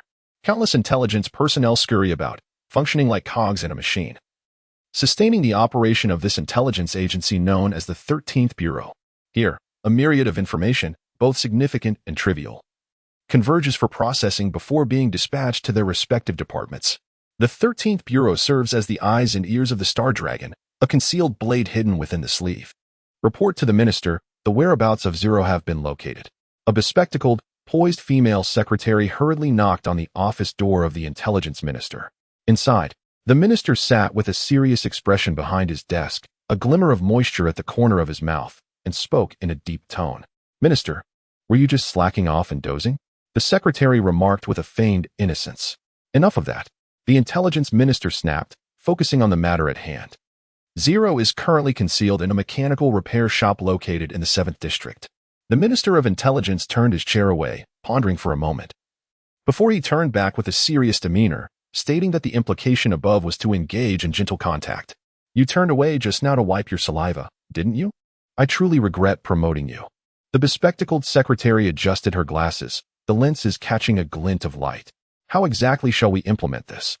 Since Zero has ventured alone into the Western capital, it implies a quest for refuge, already demonstrating a willingness to cooperate. We must prepare for both scenarios and employ a handler protection protocol, ensuring that no spies from the budding faction in the Western capital become aware of his presence. Direct the hackers to intercept all communications regarding Zero's whereabouts, preventing any intelligence from leaking onto the internet. Simultaneously, send someone to discreetly probe whether he is a deliberate spy sent by the budding faction, confirming this before making any reckless contact. With 1 million defectors from the budding faction, there are 2 possibilities. First, he possesses critical intelligence. Second, he possesses formidable strength, the danger of which is difficult to assess. We must tread carefully to avoid alarming the snake, for I do not wish to repeat the fiasco of the last operation to capture the Black Spider, which resulted in 2 streets being blown up and ended in failure, leading to 2 hours of scolding from the director. In the tranquil atmosphere of the repair shop, Han Xiao found himself with ample spare time to pursue his own endeavors, venturing out to seek additional income. The Claw Scrap Yard, the largest waste disposal site in the 7th district, was a chaotic landscape where refuse piled high and heavy machinery operated incessantly. This domain belonged to the notorious figure known as the Raccoon, the kingpin of the gray market in the 7th district. As long as there existed law and civility, the presence of such nefarious characters, akin to shadows under the sunlight, was unavoidable, particularly in such a tumultuous social environment. Although the West City stood as the capital of the Star Dragon, many foreign operatives lurked within its depths, including arms dealers, intelligence brokers, and shadowy assassins, all conducting their clandestine businesses amidst the filth. This great power was deeply entrenched, well known within West City yet relegated to the shadows. Wearing a mask, Han Xiao entered the scrap yard only to be confronted by a group of intimidating men. Boy, this is no place for you, a burly, bald man warned, eyeing Han Xiao with ill intent, as if he were a mere sheep, easy to bully. I wish to see the raccoon, Han Xiao replied calmly. The workers erupted into laughter, as if they had heard the most absurd joke. Do you think the raccoon would allow a little minion like you to speak on his behalf? What did you say? The bald man, now enraged, seized Han Xiao by the collar. Han Xiao, with unblinking eyes, remained silent, placing his palm on the man's wrist and applying a gentle pressure. The bald man flinched at the sudden pain, instinctively loosening his grip, only to discover several bruised finger marks on his wrist. Friend, which path do you walk? He asked, his expression shifting to one of alarm. At that moment, the bald man tilted his head, listening intently to a concealed earpiece, his hostility dissipating as he stepped aside. The boss wants to see you, he stated gravely. Following the burly man, Han Xiao was led into a lounge within the scrapyard. There, a slender man reclined on a sofa, nonchalantly swirling a glass of red wine. At first glance, it was hard to associate him with the control of the gray market in the 7th district. The raccoon, appearing indifferent, remarked, I hear you wish to meet me. What should I call you? Han Technician, Han Xiao replied casually. The raccoon smirked, if I sense you are wasting my time, you should be fully aware of the consequences. It had been ages since a stranger had the audacity to approach him for a business proposition, especially a mere youth. Curiosity compelled him to grant Han Xiao an audience. With a raised eyebrow, Han Xiao suddenly reached out, almost like a phantom, and swiftly drew a handgun from the bald man's waist before the raccoon could comprehend the situation. The bald man's face turned pale as he instinctively reached for his back, only to find his weapon had been taken. Immediately, several of the raccoon's henchmen drew their guns, their expressions tense as they aimed at Han Xiao. What is the meaning of this? The raccoon felt a flutter of anxiety within, fully aware of the formidable strength possessed by the bald, muscular man, his most capable aide, who could easily take on 10 adversaries. Yet, he was unable to keep pace with the young man's movements. Who was this individual? Han Xiao's fingers danced with dexterity, akin to manipulating a Rubik's Cube, as his handgun transformed into a disassembled bouquet of fallen petals, pieces scattering across the floor in a cacophony of sound. Arms are a lucrative product for powerful factions, and I can assist you in reducing costs, requiring only a modest reward in return. The raccoon was instantly intrigued. This young man could fabricate firearms. Weapons serve as hard currency within the gray market, and the prices of firearms on the black market are exorbitant, often exploiting the unwary. Understanding how to wield a gun and knowing how to construct one are two distinct concepts. A skilled gunsmith is a coveted asset, and local powers like the raccoon struggle to attract knowledgeable craftsmen. Now, with a legitimate mechanic seeking collaboration, the raccoon perceived a golden opportunity. How would you like to collaborate? I will prepare a list shortly. You will provide the materials and parts, and I will handle the manufacturing and assembly. I will come to work for 2 hours each morning, charging a fee of 1,500 for each handgun. And I will take with me any mechanical scraps I desire. Han Xiao had thoroughly studied the firearms of the Mingya organization and could easily manufacture basic weaponry. The raccoon attempted to negotiate aggressively, insisting that the materials belonged to him, offering only 1,000. Without hesitation, Han Xiao turned to leave. The raccoon panicked. Having merely intended to test Han Xiao's limits, he had not anticipated such a strong reaction. He hurriedly acquiesced, agreeing to the original price. On the black market, a single handgun costs 3,000 to 4,000, making Han Xiao's fee acceptable within the raccoon's budget. Prepare the lathe equipment and materials. I will come tomorrow, as I need to gather some mechanical scraps. Han Xiao was acutely aware that a skilled mechanic holds significant leverage in such negotiations, especially since the other party was oblivious to his identity and combat prowess.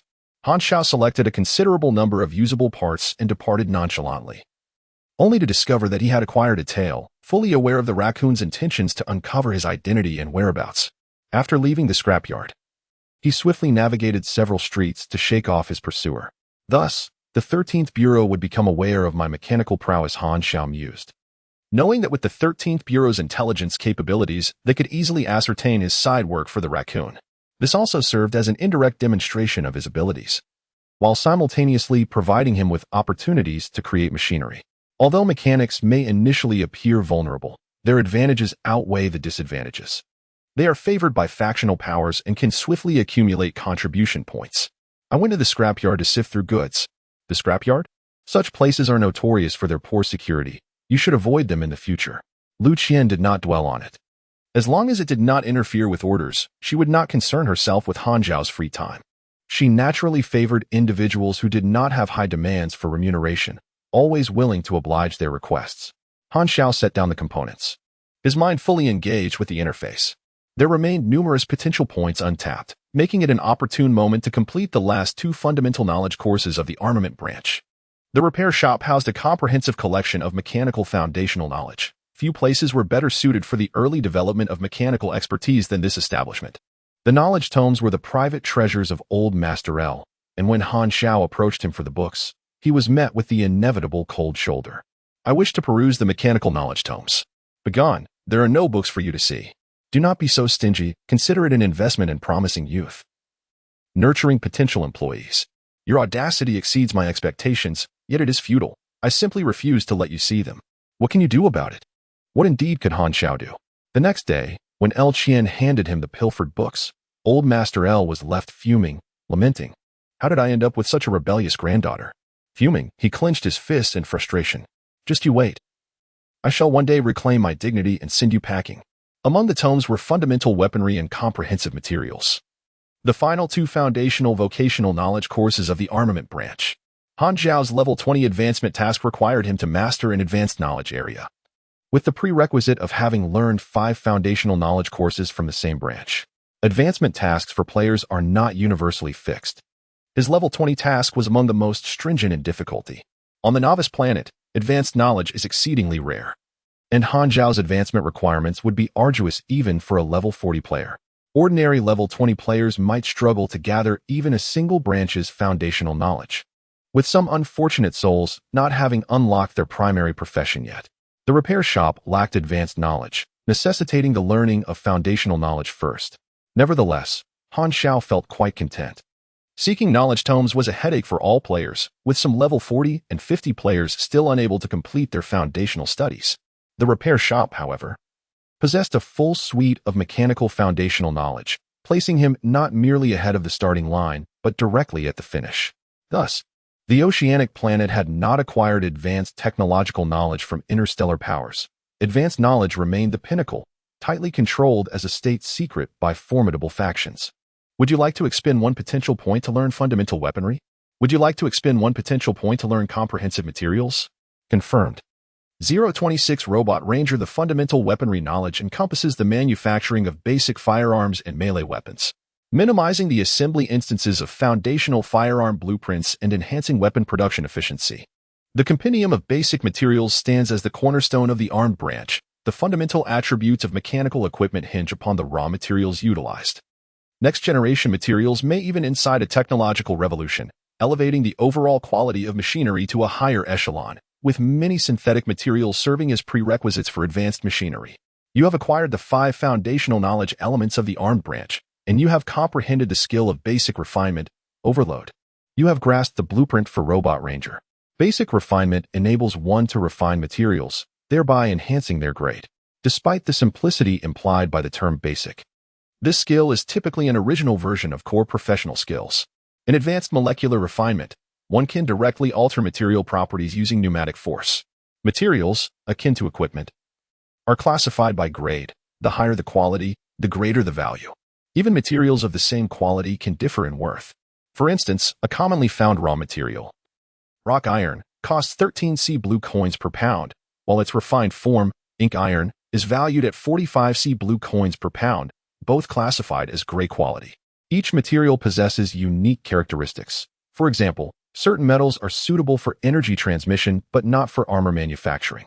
Finally, a proactive skill has been attained. Han Xiao beamed with excitement. Proactive skills for mechanical systems at the initial stages are scarce, and had he possessed such a skill while escaping the budding organization, his flight would not have been so chaotic. The Robot Ranger is one of the easiest blueprints to obtain in the early stages, which is quite manageable for him. Characterized as a low-end multifunctional robot capable of being equipped with various devices and machinery for combat, exploration, defense, assistance, and even self-destruction, its versatility is high, signifying a lack of specialization but considerable potential for modification. Han Xiao is aware that many guild logistics production teams employ auxiliary rangers for exploration and mining. The blueprints comprehended by the mechanic vary. Some are already in existence, while others have yet to manifest, as conditions differ across planets. Investing 2 potential points to acquire such an array of skills is indeed a significant gain. Old Lu ambled over, curiosity etched across his face. You've been looking quite thrilled since a moment ago. What are you up to? Han Xiao cast a sidelong glance at Old Lu. Don't you think your loitering here is rather out of place? Out of place? Why? Old Lu glanced down at his beach shorts, shook the bottle of liquor in his hand, and let out a burp, completely oblivious to any impropriety. Lu Qian set down her welding gun with a thud. Her face flushed from the heat and glistening with sweat. Through her protective goggles, she rolled her eyes and spoke in a stern tone. During work hours, please keep any idle folks at a considerable distance. You little brat, Old Lu grumbled, taking a swig of his drink before leisurely stepping out for a stroll. Relishing his comfortable life. Boss, do you repair things here? Just as Old Lu departed, a customer arrived. A middle-aged man walked in. Han Xiao glanced over and noticed that the middle-aged man was also looking at him. Their eyes met for a brief moment before the man averted his gaze. Han Xiao paused in surprise, then lowered his eyes to observe the man's steady and powerful stride, instantly comprehending the situation, his expression remaining inscrutable. There was an 80% chance that this individual was an intelligence officer from the 13th Bureau, sent to assess him. LV Qian approached with a polite smile, typical of customer service, and inquired, "Hello, what seems to be the problem?" "My car broke down just at the intersection," the middle-aged man replied, glancing past LV Qian to scrutinize Han Xiao. "All right, no problem." LV Qian prepared to grab her toolbox and head out. But the man suddenly pointed at Han Xiao and said, "I would like that young man to assist me with the repairs." LV Qian was taken aback, feeling somewhat disheartened.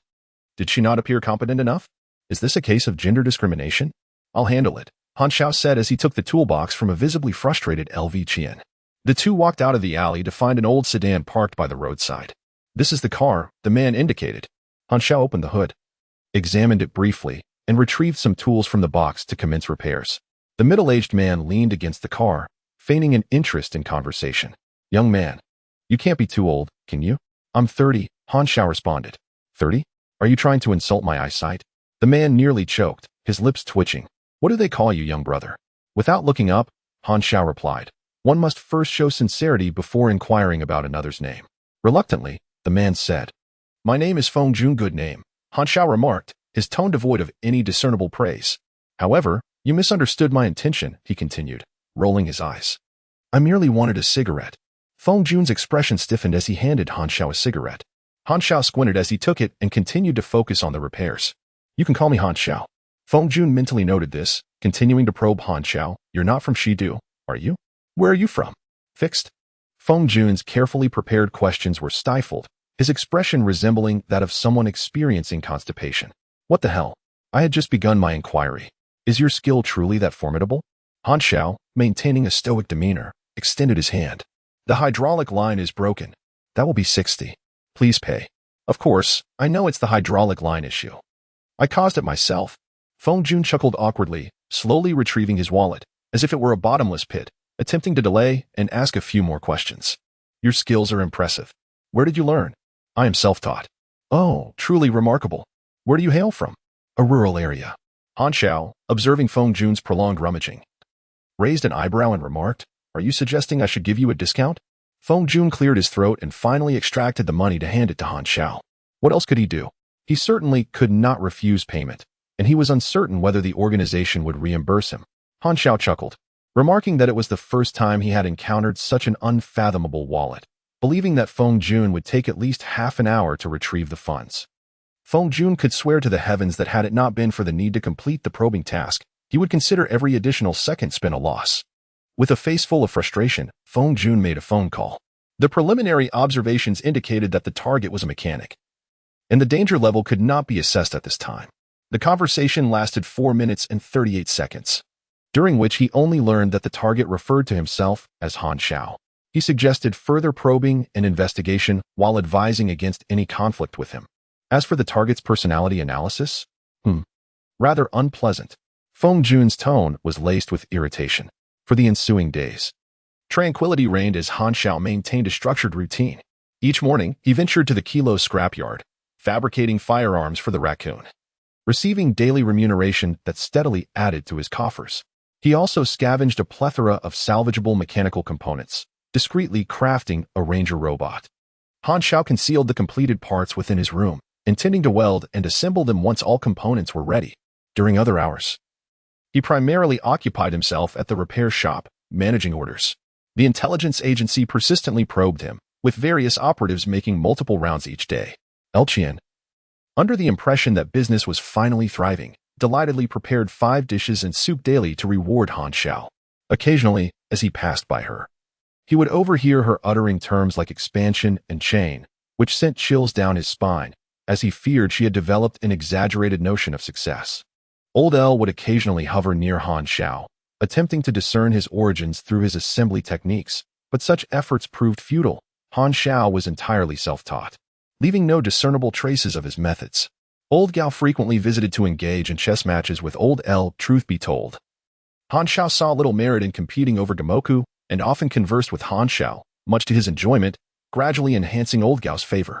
In the realm of mechanical work, the most experience was garnered in manufacturing, followed by enhancement, and lastly, repair, with assembly being the least practiced, lacking immediate opportunities for advanced knowledge. Han Xiao channeled his experience into elevating his 3 closest skills to their limits: basic mechanical affinity at level 3, basic combat at level 8, and basic shooting at level 6, in hopes of accruing more potential points. Coincidentally, the prerequisite for transitioning to an intermediate mechanical affinity was to reach the 5th level of basic mechanical affinity. Mechanical affinity stood as the cornerstone skill within the mechanical domain, serving as a prerequisite for many blueprints and abilities. Despite possessing 15 potential points, which seemed substantial, Han Xiao had learned through painful experience that they dissipated faster than water when truly needed. Had he not squandered potential points in his earlier years, he would not have been compelled to expend millions of anar, the universal currency, on the waters of forgotten wisdom from the arcane merchants to recalibrate his points, which had left him financially drained. At the kilo scrapyard, Han Xiao operated the lathe, meticulously assembling a Type 73 Hornet pistol. The raccoon handed him a stack of bills, which Han Xiao tucked into his pocket without counting, deciding that would suffice for today before taking his leave. Although the number of weapons under his command had reached saturation, the time for a significant profit had yet to arrive. He coveted Han Xiao's firearm manufacturing skills, often envisioning the immense profits that would accompany mastering such a craft. Suit yourself, Han Xiao acknowledged, aware that he had reached the limit of his side earnings. After a round of feigned pleasantries, he departed the scrapyard, turning onto several streets to elude his pursuers, ultimately arriving at a large mechanical market. This venue offered a variety of metals and components, frequented by many students from the Western Capital Academy of Mechanics for their procurement needs. Han Xiao had amassed a total of 70,000 ocean blue coins, enabling him to procure all the necessary materials for the Ranger. He also acquired additional components for a lightweight power arm. However, money arrived swiftly yet dissipated just as quickly. A few days later, with all the parts assembled, Han Xiao meticulously constructed the Ranger robot in his room, standing at a height of 1.2 meters. Its exterior was clad in thin armor, safeguarding the intricate gears, precision components, wires, and energy sources within. The upper body resembled a humanoid form, with an oval head nestled within the torso, devoid of a neck. A pair of mechanical eyes were equipped with a rudimentary remote control and imaging system, while the chip utilized was a standard commercial model with average computing speed. On either side of the torso were mechanical arms, the elbows and shoulders equipped with bearing torque, allowing for rotation akin to that of human limbs. The fingers had been modified into gun barrels, with a shooting range spanning 170 degrees in front. The waist could pivot 90 degrees to either side, while the ribs housed ammunition clips. The lower half was fitted with track-type wheels, resembling a miniature tank. The system prompted him to name the finished product, and adhering to the conventions of his previous life, Han Xiao designated it as the First-Generation Ranger. First-Generation Ranger, track type, robot, quality, gray, base attributes, armor value 800, defense 18, power energy level 58, maximum speed 23 km/h, energy value 120120, height 1.18 meters, weight 143 pounds, control method, remote control. Electric signal transmission, remote control range, 50-meter radius, energy source, battery pack, combat consumption, 8 energy per minute, core power, 3680 onus, right arm module, small caliber Gatling gun. Attack power 3540, rate of fire 4 rounds S, maximum rate of fire 7 rounds S, 10 seconds overload, ammunition capacity 30-60 rounds, energy output 40. Power consumption 18, left arm module, small caliber Gatling gun, as above. Special ability, self-destruct causing 280 to 430 points of fire damage within a 30-meter radius. Destroyed after use, special ability, 8 additional damage reduction against all types of damage except for metal penetration. Note, despite its seemingly foolish appearance, this little fellow can deliver a surprising blow in critical moments. The Ranger is a generic model name, categorized into various types based on the configurations of its power system, weapon system, and control system. Most mechas, robots, and large machinery follow this naming convention. The quality of raw materials significantly influences the attributes of the finished product. The primary materials for the first-generation Ranger were steel alloys and AS resin plastic, both common and readily available. Had Han Xiao utilized superior steel or alloys, the defense and armor value of the first-generation Ranger would have been markedly enhanced. The technologies embedded within the machinery are interrelated, each component harboring distinct technological elements. If certain parts cannot be manufactured independently, standard components may be purchased as substitutes.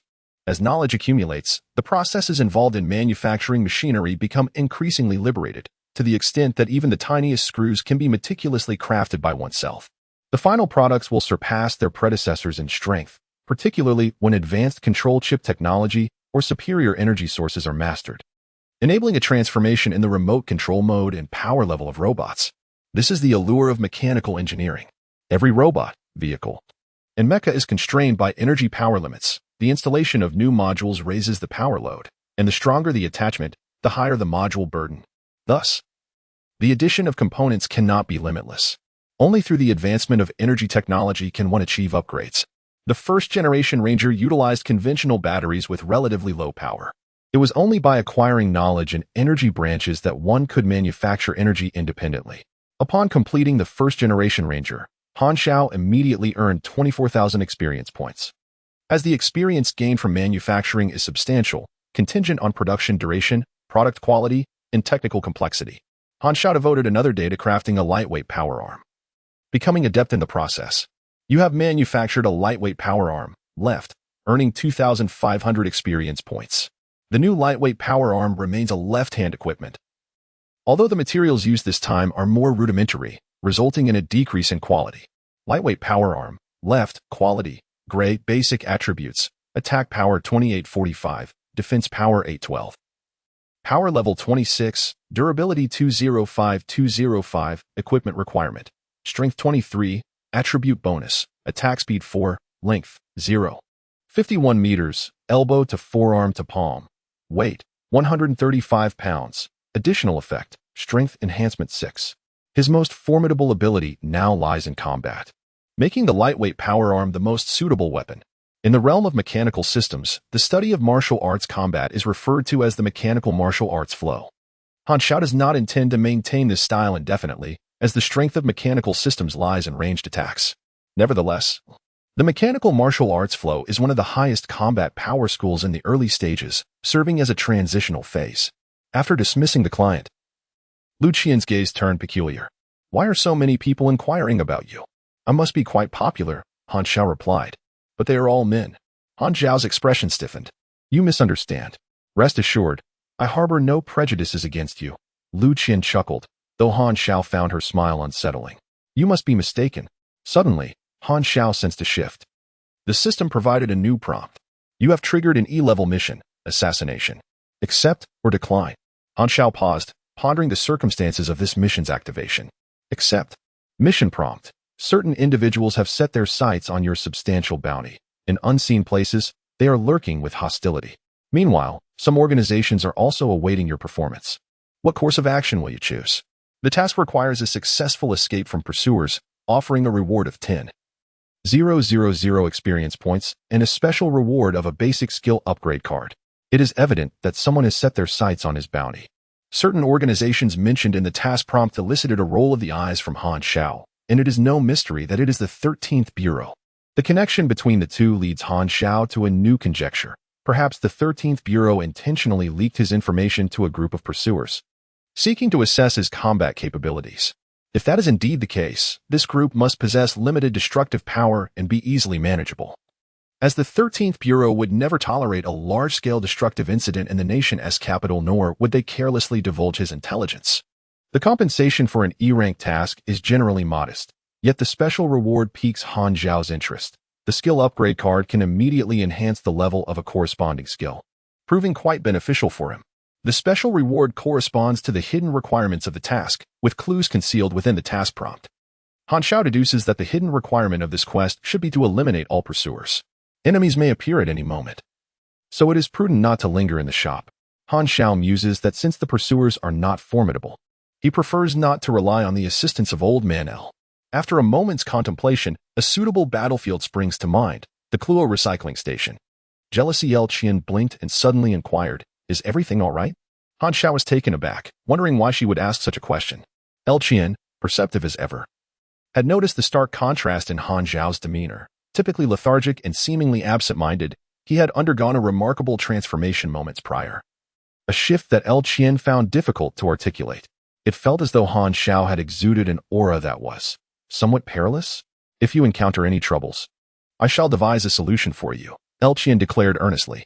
Han Xiao gazed intently into L. Qian's bright eyes for an extended period, causing her to feel a tad self-conscious, prompting her to avert her gaze slightly. She playfully remarked, staring at someone for too long is quite impolite, you know. L. Qian felt a hint of disappointment. She had initially wished to treat him to her latest culinary creation, a dish of peppered pineapple stewed with kelp and baked ribs garnished with cilantro. Han Xiao shuddered at the thought, exclaiming, what on earth is that ghastly concoction? Meanwhile, a voice among the mercenaries in the shadows questioned, is that fellow our target?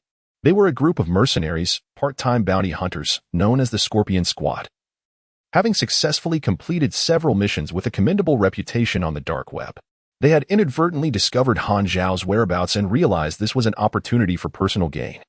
The monetary reward was secondary to the prospect of gaining favor with the budding organization, thus securing a powerful ally. Is that fellow truly worth $1 million? He appears to be an ordinary person, posing no significant challenge, remarked the squad's second-in-command, a long-haired man, with a tone laced with skepticism and disdain. The squad leader, Kelly, was inspecting their firearms when he replied solemnly, we are in the capital of Xinglong. Our operation must be swift, We shall eliminate the target and retreat immediately. Target has commenced movement. A black jeep, devoid of license plates, trailed Han Xiao from a distance, occupied by an external operations team from the 13th Bureau. The team leader, Li Hui, was responsible for this mission, with Feng Jun serving as the operational advisor. 8 operatives donned full tactical gear, armed with tranquilizer rounds. As Han Xiao had surmised, the Scorpion Squad's pursuit of him was indeed a final test orchestrated by the 13th Bureau through intermediaries. This group of agents was tasked with covertly monitoring Han Xiao's actions and intervening to neutralize the mercenaries should the situation necessitate, ultimately inviting Han Xiao to their headquarters. The Scorpion Squad was merely a pawn, their destructive potential limited.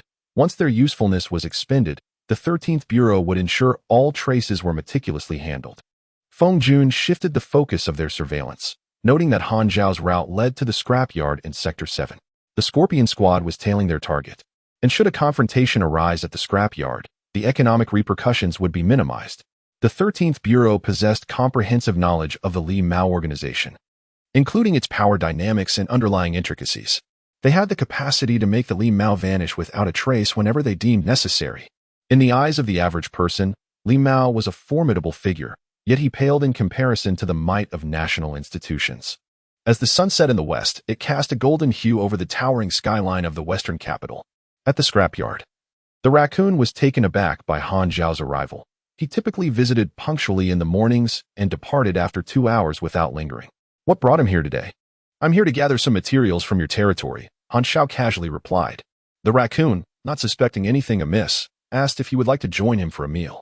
Expecting Han, the taciturn technician, to decline, he was surprised when Han readily agreed, as if he had been waiting for the invitation. The raccoon momentarily paused, taken aback by this unexpected response. As Han Xiao removed his mask, it was the first time the raccoon beheld his true visage. He felt a flicker of familiarity but thought little of it. Although Han Xiao had a bounty on the dark web, that was a different realm of conflict, and most factions were unaware of his true background. The raccoon's influence was confined to the modest territory of the 7th District in the western capital, and he seldom ventured onto the dark web, leaving him with little impression of the bounty, much like how most people forget a police-wanted notice at a glance. Han Xiao wore a mask for confidentiality, but it was no longer necessary. The 13th Bureau would not allow his identity to be compromised and would assist in dealing with the raccoon. In the rest area of the scrapyard, a banquet was laid out as the two took their seats and engaged in casual conversation. How did the firearms you manufactured perform? The Type 73 Hornet is renowned for its excellence. Even the military utilizes it, while other arms dealers charge 6,000 to 7,000 for a single weapon. You've saved me a considerable sum, the raccoon replied with a satisfied tone, pulling out a cigar, cutting the tip, and lighting it. He inhaled deeply and praised, moreover, the quality of your weapons far surpasses their second-hand goods. Han Xiao remained non-committal. The raccoon noticed the bulging backpack and cart that Han Xiao carried and curiously inquired about their contents. Just some parts, Han Xiao replied, unwilling to elaborate further, prompting the raccoon to refrain from pressing the matter. After a while, as dusk approached, the golden twilight sky was gradually engulfed by the encroaching night. The horizon, where twilight met night, was a gradient of orange and purple, the sky fading into a somber gray with the last remnants of sunlight. Suddenly, one of his subordinates rushed in, announcing, "Boss, someone wishes to see you." Can't you see I'm entertaining a distinguished guest?" The raccoon frowned. The subordinate quickly leaned in to whisper a few words, and the raccoon's expression shifted, casting a meaningful glance at Han Xiao before donning a smile. "Please excuse me for a moment." With that, he rose from his seat and departed.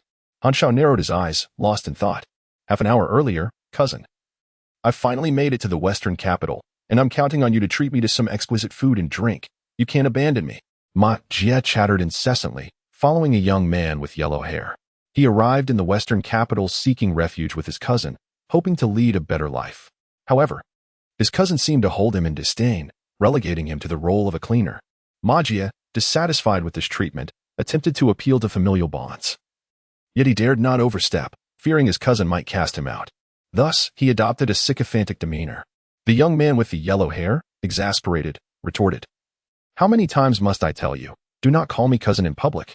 Ma Jie, with a forced smile, admitted his fault and slapped himself twice. "Look at your pathetic self," the yellow-haired youth scoffed.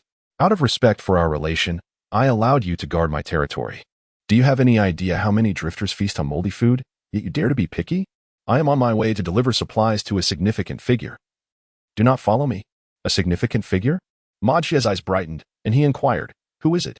The boss of District 7, my direct superior, Mr. Xiao. Noticing the bewildered expression on Majia's face, the young man continued with pride, aside from District 1. Each of the other 7 districts is controlled by a boss who governs the drug trade and flesh market, commanding a gray industrial chain. Just imagine the stature one must possess. As they approached the entrance of the Kilo scrapyard, Magia stubbornly trailed behind, prompting the yellow-haired youth to flare up once more. Sensing the tension, Magia hesitated to follow and was about to leave when he suddenly turned and spotted Han Xiao being greeted by Liao, rendering him momentarily speechless. Isn't that the kid I encountered during the smuggling? A direct subordinate of Liao approached, frowning and instructing him not to linger. The yellow-haired youth instantly transformed his demeanor to one of deference, as if he had shrunk in stature, and said, I am also a subordinate of Boss Liao, here to deliver supplies. Magia pointed at Han Xiao's retreating figure and asked, who is that person? The yellow-haired youth, filled with irritation, snapped, is this any of your business? A distinguished guest of Liao? Magia was taken aback, and a wave of jealousy and indignation surged within him. He had toiled relentlessly seeking refuge with relatives. Yet he was treated with less regard than this individual named Han. Why did that ungrateful boy thrive better than he? Memories of his earlier bravado resurfaced, leaving Magia feeling embarrassed. Do you know Technician Han? He asked awkwardly. I cannot say we are acquainted. I exchanged a few words with him during our smuggling, Magia replied. The subordinate's eyes brightened. Come with me. The boss wishes to see you. Both the yellow-haired youth and Magia were taken aback. In a dimly lit room, 2 individuals were ushered in by the subordinates of the raccoon. Magia, feeling a surge of anxiety, inquired about his purpose there. Fear not, it is not a malevolent matter. That individual is a mechanic, well-versed in firearm schematics. Our leader has long harbored intentions towards him, yet he hesitated due to uncertainty regarding his background. We seek your insight. Magia's mind began to race with anticipation. The prospect of meeting the raccoon leader was a rare opportunity that could potentially elevate his fortunes, liberating him from his desolate existence. He cast a glance at his cousin, Huang Mao, who wore an expression of dumbfounded envy. The thought of betraying Han Xiao, a mere stranger, required no deliberation. He cared little for the man's fate. After an agonizing half-hour wait, the raccoon finally entered. Huang Mao and Magia hastily bowed. But Magia's eagerness caused him to topple a chair. Are you aware of the origins of Technician Han? The raccoon's impassive demeanor only heightened Magia's apprehension, causing beads of sweat to form on his brow. His name is Han Xiao. He is a wanderer who crossed paths with me during my clandestine journey. This is his first visit to the western capital, and he is entirely alone. The raccoon's gaze flickered momentarily. Is that all? Believing the raccoon to be dissatisfied, Magia racked his brain and quickly added, indeed, when he arrived in the western capital, he possessed nothing but tattered clothing, appearing utterly destitute. Good, the raccoon replied. Turning to exit, Magia, displaying keen insight, respectfully stated, as long as the leader is satisfied. The raccoon paused, a smirk playing at the corners of his lips. You have potential. Henceforth, you shall accompany me. Magia's eyes widened in ecstatic disbelief. I am destined for greatness. Once the raccoon departed, Huang Mao quickly approached, his expression one of obsequiousness. Magia, I will rely on you for guidance moving forward. Now, it was Magia's turn to assume a position of authority. He shot Huang Mao a sidelong glance, relishing the moment. What did you just call me? Cousin, Huang Mao stammered. The dynamic between the two had abruptly shifted, with both displaying a sense of ease, unashamed of their roles. Magia's vanity was thoroughly gratified as he patted Huang Mao on the shoulder, beaming with delight. After a moment of contemplation, he turned to one of the raccoon's subordinates and boldly asked, Forgive my curiosity, but how does the leader intend to deal with Han Xiao? Need you even ask? Naturally, he will be captured and tortured until he divulges the firearm schematics. With those designs, we can cultivate our own gunsmiths and subsequently silence him. That is reassuring, Magia replied, feeling a wave of relief wash over him. It seems you have become acquainted with my name. Han Xiao sensed the impending storm, his expression remaining impassive as he discreetly reached into his backpack, feeling for the groove to fit his lightweight power arm.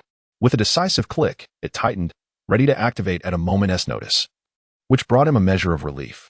Although he had come to the scrap yard with the intent of ensnaring the raccoon cat, he was accustomed to exercising caution, having learned through experience. When he first encountered Starry, Han Xiao was but a naive rookie, mistaking NPCs for the rigid algorithms of other games. Acting recklessly and facing repeated failures. Even a pig would know to tread carefully. How did he falter? He could endure being hunted down at the revival point by players. But being cornered by NPCs for 3 days. Let us not dwell on the past. Those who recount dark histories are often dragged out for a reckoning. The raccoon cat tapped the table with a measured force, slowly articulating, I have long speculated about your origins. Yet I did not expect you to be merely a drifter recently arrived in the West City. I must commend your caution. It is only today that I have unraveled your secrets. So? The raccoon cat's demeanor grew frigid, his temper shifting faster than the turning of a page. Be wise and hand over the detailed schematics for manufacturing firearms. Realizing Han Xiao was alone and vulnerable, the raccoon cat decided to shed the mask of feigned friendship, revealing the fangs hidden beneath his smile, an act of betrayal. Not a shred of loyalty to speak of? Han Xiao inquired. What bond do we share? This is merely a transaction. Are you not afraid I might resort to violence? Han Xiao smirked. The raccoon cat, with an air of mockery, snapped his fingers. And 4 of his subordinates drew their handguns, aiming them at Han Xiao. Did you think I would come unprepared? How ironic that the very guns now pointed at you were crafted by your own hands. There were 6 armed thugs in total, with the raccoon cat and 4 of his men across the table, while 2 guarded the door behind him. In this confined space, Han Xiao had little room to maneuver. He remained still, slowly stating, even if I surrender the technology, you would still eliminate me. The raccoon cat chuckled coldly, fully aware that he was indeed contemplating such a course of action. Only that which is possessed by the few holds real value. And he understood the principle of eliminating threats thoroughly. I hope for your cooperation. It may spare you some physical suffering. And if I refuse? Han Xiao countered. Some of my subordinates are quite adept at coercion. You will eventually divulge the truth. Suddenly, Han Xiao's nonchalance vanished, his piercing gaze causing the raccoon cat to shudder. Do you think I am without options? The raccoon cat observed Han Xiao's left hand still delving into his backpack and shook his head. Perhaps you have something to rely on in that bag, but should you make any sudden moves, my men will fire. What if I were to say that the bag contains high explosives? The backpack was only partially unzipped, leaving its contents shrouded in mystery. The raccoon laughed derisively, utterly disbelieving such nonsense. The appearance of magia was purely coincidental. Han Xiao could not possibly have made prior preparations. Who was he trying to fool? Han Xiao, with leisurely composure, remarked that he was unaware of who had disclosed his secrets, but it was evident that this individual had a limited understanding of him. You might try opening your computer. Venturing into the dark web to search for the latest bounties, he suggested. The raccoon furrowed his brow, feeling a twinge of anxiety at Han Xiao's audacious demeanor. Although he wielded some influence in the West Capital, within the vast expanse of the underground world, he was merely a minor player, lacking the qualifications to engage in dark web affairs, and thus rarely kept track of it, remaining oblivious to the budding bounties. The raccoon suspected that Han Xiao was merely stalling for time. After all, as the leader, it would be rather undignified for him to be compelled to do someone else's bidding. With a calm demeanor, Han Xiao challenged, if you do not believe me, would you care to take a gamble? Life is replete with surprises. In such confined spaces, explosives can unleash their maximum destructive potential. First comes the explosion. With shrapnel propelled by the shockwave engulfing every corner, its force surpassing that of a bullet. Then comes the searing flames igniting the surroundings, consuming everyone within. But rest assured, you will not perish in the flames, for you shall be dismembered by the shrapnel from the initial blast. The raccoon's subordinates instinctively took a step back, frightened by Han Xiao's grave tone. The raccoon barked, enough. I have no interest in your games. Stand up obediently, or I will have my men open fire. Han Xiao shrugged, exhaling a sigh. Can we not negotiate? I have the blueprint. At that moment, the last rays of sunlight sank below the horizon, and darkness enveloped the sky. Just as he spoke, Han Xiao abruptly surged into action, his left hand clenched into a fist, the mechanical arm awakening like a beast from slumber. The backpack burst apart into a flurry of tattered cloth, and he hurled the dining table before him, sending pots, bowls, and dishes crashing down upon the raccoon and his 4 henchmen. Negotiate? Surely you jest. Do you actually believe that? Han Xiao assessed the situation, for adversaries ahead, 2 behind. He appended the table to shield himself from the oncoming fire, creating a temporary barrier. Then, he pivoted and charged toward the doorway. His mechanical arm raised before him with fierce intent, resembling a cavalryman in a charge. The table crashed down upon the 4 henchmen, while the raccoon, struck by a plate on his forehead, bled and roared for them to open fire. At that moment, only the two henchmen at the entrance could shoot. Gunfire erupted. The bullet struck the mechanical arm with a clattering sound, causing its durability to plummet. A stray bullet grazed Han Xiao's shoulder, inflicting a mere 16 points of damage. He winced slightly, yet remained unfazed. His stamina was formidable, his muscles resilient. The projectile lodged itself in flesh without penetrating further, a trickle of blood staining his garment. The mechanical arm delivered a heavy blow to a minion's chest, producing a resounding thud as it caved in the ribcage, leaving the foe lifeless. Han Xiao seized another minion, using him as a human shield, just as 4 more minions behind the raccoon finally rose to fire. The bullets perforated the shield, transforming him into a sieve.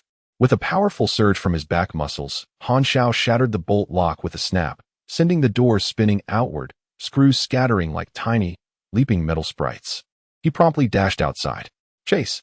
The raccoon bellowed, as footsteps echoed throughout the junkyard. Dozens of patrolling minions, alerted by the gunfire, rushed to the scene. The claw junkyard was the raccoon's stronghold, teeming with adversaries, making each step a struggle. Han Xiao encountered a group of reinforcements, sacrificing 20 more points of durability from his powered arm to swiftly dispatch the foes and seize a handgun. His basic shooting skills, augmented by precise adjustments, enabled him to eliminate enemies in no more than 2 shots during the skirmish. Han Xiao reacted with lightning speed, always outpacing the minions, delivering a shot to disrupt their assault, followed immediately by a headshot, all within a mere half-second. His accuracy was impeccable, with not a single bullet wasted. When surrounded by multiple foes, he rolled and dodged with fluid grace, often retaliating and dispatching his attackers. The only limitation he faced was his ammunition. Each wave of enemies he vanquished allowed him to scavenge for more bullets, sustaining his fight amidst a trail of corpses and chilling bloodstains. The raccoon was astounded. A single individual had effortlessly slain over 20 of his subordinates. Yet, the sheer number of minions was overwhelming, encircling him from all sides, their firepower suppressing any chance of emergence. Han Xiao took refuge behind the shell of an abandoned car, with dozens of gun muzzles glimmering in the darkness. The relentless pummeling of bullets against his cover drowned out even the sound of his own breaths, leaving him with only occasional opportunities to retaliate.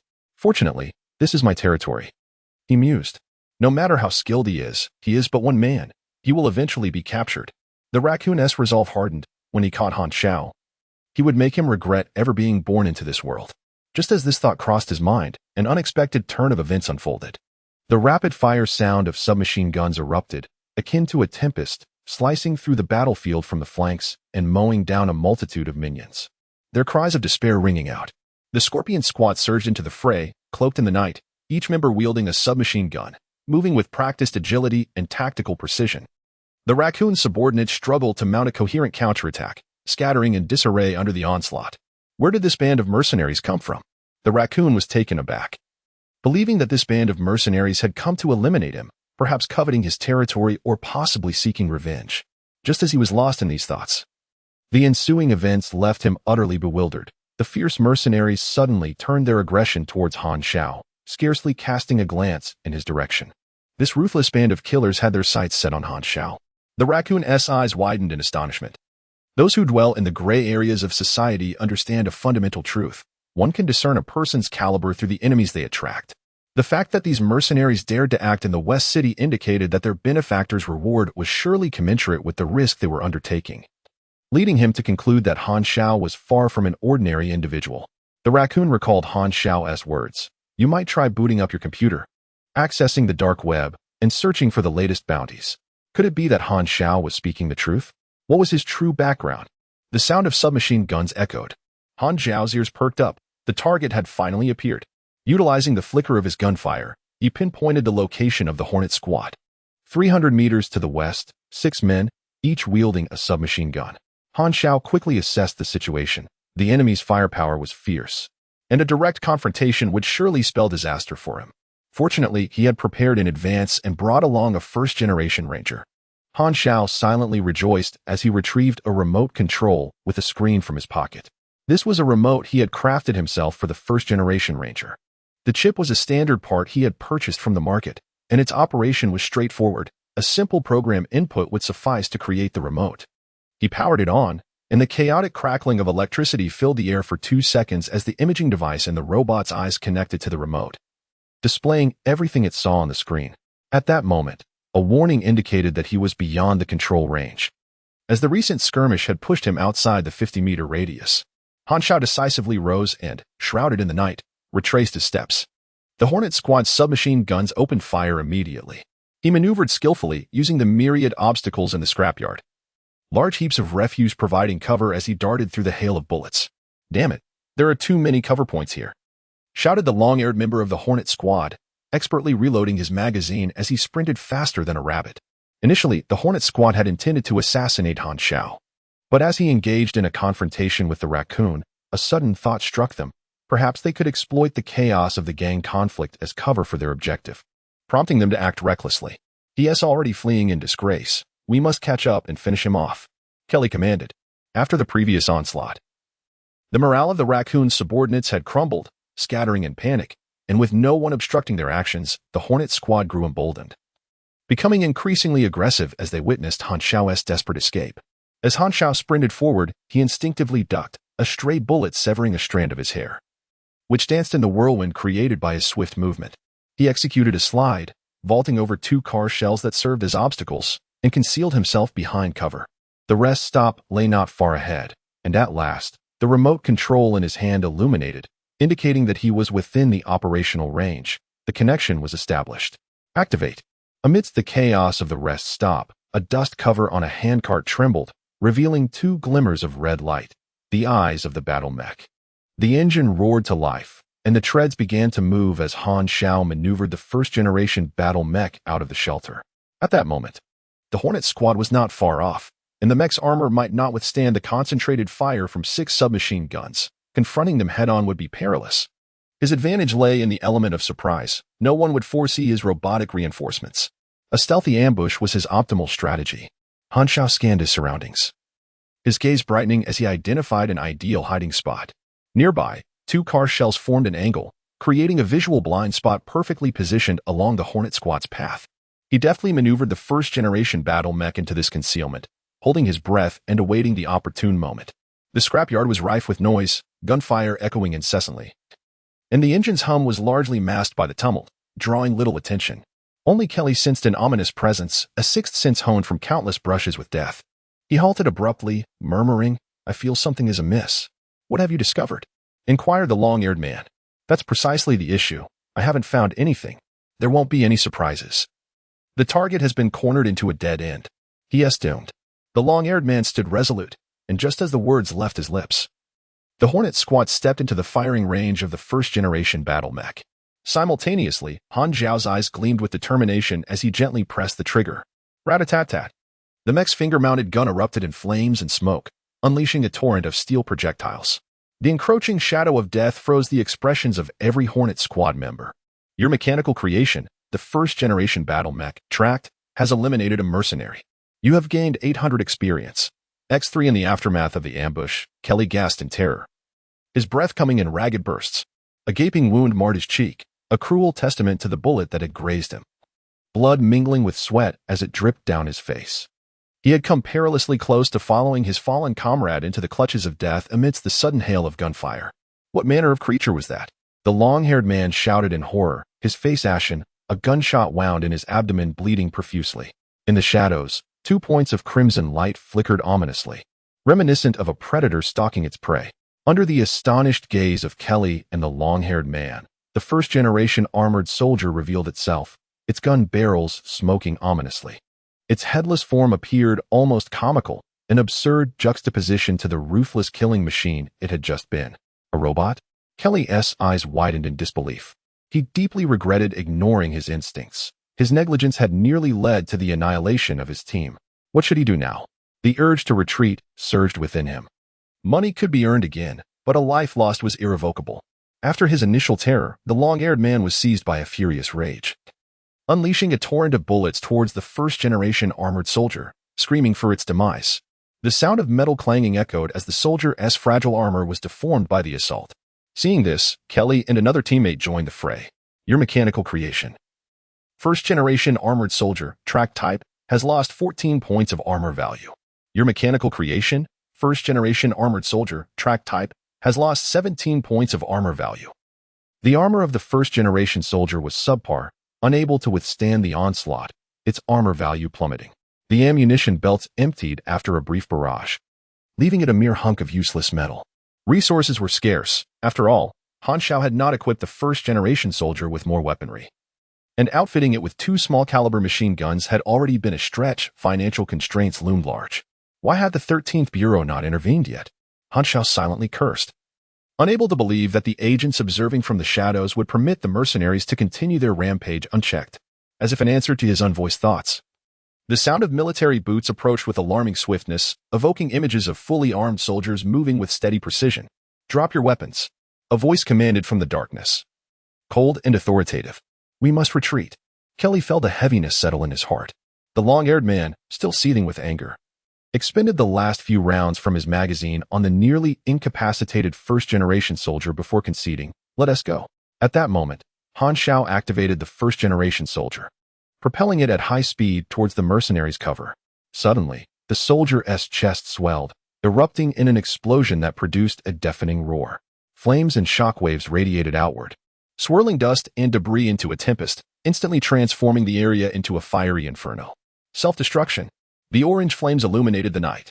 Several dozen meters away, Li Hui and the other field agents were taken aback by the explosion. This was disastrous.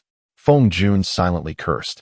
The directive from above was to avoid causing a significant uproar. Yet, even from several kilometers away, the flames were visible, and he could already foresee the headlines of tomorrow's newspapers. From the moment Xiao engaged in combat with the cat, the situation had spiraled beyond their control. The gunfire was too conspicuous, drawing the attention of numerous civilians, while the Wasp squad had yet to mobilize. Li Hui and his companions were compelled to adhere to orders, anxiously biding their time. When the Wasp squad finally entered the battlefield, the agents were eager to act, keen on minimizing the fallout. However, the self-detonation of the first-generation Rangers rendered their plans futile. Xiao shook the dust from his hair, feeling no remorse. The combat style of the mechanical faction inherently involved the consumption of various machinery. With the blueprints in his possession, he could recreate them as long as resources were available. Acquiring manufacturing experience was already a boon, not to mention he had eliminated several foes. Li Hui could only vent his frustration on Kelly, unleashing a barrage from a distance. His aura menacing. Attempting to claim my kill? Xiao raised an eyebrow. He needed to eliminate all the mercenaries to fulfill the hidden objectives. Should Kelly fall to another's hand, all his efforts would be in vain. With this thought in mind, Xiao sprang into action, tracing an arc to circumvent Li Hui and the others, positioning himself before Kelly. Kelly halted in horror, sensing an overwhelming shift in Xiao's demeanor that exuded peril. "Die!" Kelly gritted his teeth, raising his weapon. Just as his finger was about to pull the trigger, Xiao abruptly bent low, grounding himself. Swaying left and right like a seasoned boxer, his movements ghostly and swift, closing the distance with alacrity. In a panic, Kelly fired his weapon. But all the bullets were evaded or deflected by Xiao's mechanical arm. Not a single shot hit. Kelly's disbelief was palpable. He had observed Xiao's physical prowess firsthand, noting it was comparable to elite mercenaries. Far from the threshold of superhuman capability, it was inconceivable that he could outpace bullets. This indicated that Xiao had accurately predicted every angle of his shots, a skill only possessed by battle-hardened ace warriors. In his mercenary career, Kelly had encountered only 2 or 3 such elite fighters. Xiao chuckled softly, compared to the days spent maneuvering mechs to evade a myriad of floating artillery. This level of anticipation was child's play. As Kelly's magazine ran dry, he hurriedly retreated, flustered as he fumbled to reload. Yet, Xiao surged forward in a straight line, closing the distance in an instant, his expression one of terror. Xiao's spine arched, bones cracking as power surged from his feet, building like an avalanche, flooding into his left hand. The lightweight power arm traced a grand arc, unleashing a devastating swing. Strength and steel melded seamlessly. Overloaded. The sound of pneumatic pistons and gears meshing intensified, while cooling pipes expelled a plume of black smoke. The power surged by 30 instantaneously, and his iron fist struck Kelly squarely in the face. A critical hit. The force overwhelmed. Kelly's face was instantly crushed, bright red juices splattering everywhere. A single fatal blow. Li Hui and the others finally arrived, greeted by the harrowing sight of Kelly's lifeless body, crumpled to the ground like a marionette whose strings had been severed. Han Xiao's face bore the evidence of spattered blood, the flames casting mottled shadows across his expressionless visage. His left hand, adorned with a grotesque exoskeletal mechanical arm, was smeared with chunks of flesh, droplets of scalding blood cascading down. Even the seasoned field agents felt a chill creeping into their hearts. The E-level assassination task has been completed, earning 10,000 experience points. The hidden condition of eliminating 6 pursuers has been fulfilled, granting a skill upgrade card, basic. Would you like to claim it? No. Now is not the time to collect. Don't move. Li Hui, as if awakening from a dream, hastily raised his weapon. Han Xiao remained impassive, shedding his lightweight powered arm and raising both hands. 2 agents swiftly approached, placing a black hood over his head. As his vision plunged into darkness, Han Xiao felt himself being shoved forward, fully aware that he was being taken to the 13th Bureau. Finally caught up with you. Feng Jun glanced at the battlefield, inhaling sharply. He had single-handedly eliminated 6 mercenaries. Did he rely on these mechanical fighters? Li Hui's expression grew grave as he ordered the retrieval of the discarded parts and instructed the police department to prepare for the aftermath. With that, the group escorted Han Xiao to a vehicle and departed rapidly, their presence felt as fleeting as a mere side note, leaving the field agents feeling rather frustrated. Seated in the back, flanked by 2 agents, Han Xiao was unable to see, yet he could sense the collective focus of the other agents was fixed upon him. Beneath the black hood, a peculiar smile emerged. Despite a slight deviation, the situation unfolded precisely as he had anticipated. Silence enveloped the vehicle, tension thick in the air, punctuated only by the sound of the tires on the road. Li Hui and the others were instructed not to engage with the target until they reached their destination, while Han Xiao's calm demeanor prompted frequent glances from them, as if he had foreseen their arrival. Meanwhile, the cat looked upon the scene of devastation and his fallen subordinates with a darkened countenance. Bring me the computer. He logged onto the dark web, entering the bounty section, where he immediately spotted the reward featuring Han Xiao's likeness. 0, a bounty of 1 million, posted by the budding organization. The cat's expression shifted dramatically, hands trembling as the computer clattered to the ground. This was indeed a wanted criminal.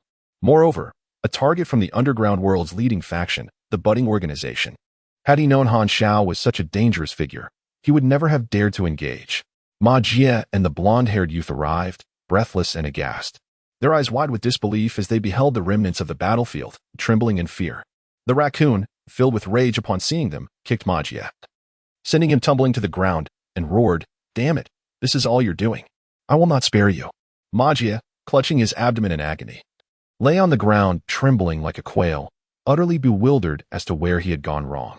Suddenly, the blaring of police sirens pierced the air, as 7 or 8 police cars sealed off the entrance of the scrapyard, and heavily armored officers stormed in, clad in bulletproof vests. Humph, the police always arrive late. The raccoon adjusted his attire and approached, considering himself the victim. He had connections in the police department through dealings in the 7th district, thus he remained unperturbed. However, before he could utter a word, the heavily armored officers advanced, pinning him down and swiftly cuffing his hands. The raccoon was taken aback, struggling in indignation. "What are you doing? I am the victim here. I know the secretary of your minister." "Save your breath," one of the officers replied coolly. "This is an order from the 13th Bureau." The raccoon's eyes widened in shock. The 13th Bureau dealt with matters of national security. How could they be here to apprehend him? He must have been caught up in some incident. The image of Han Xiao flashed through his mind, and he could conceive of no other possibilities. The 13th Bureau was actually backing him? Suddenly, a clear connection emerged in his mind. Traitor.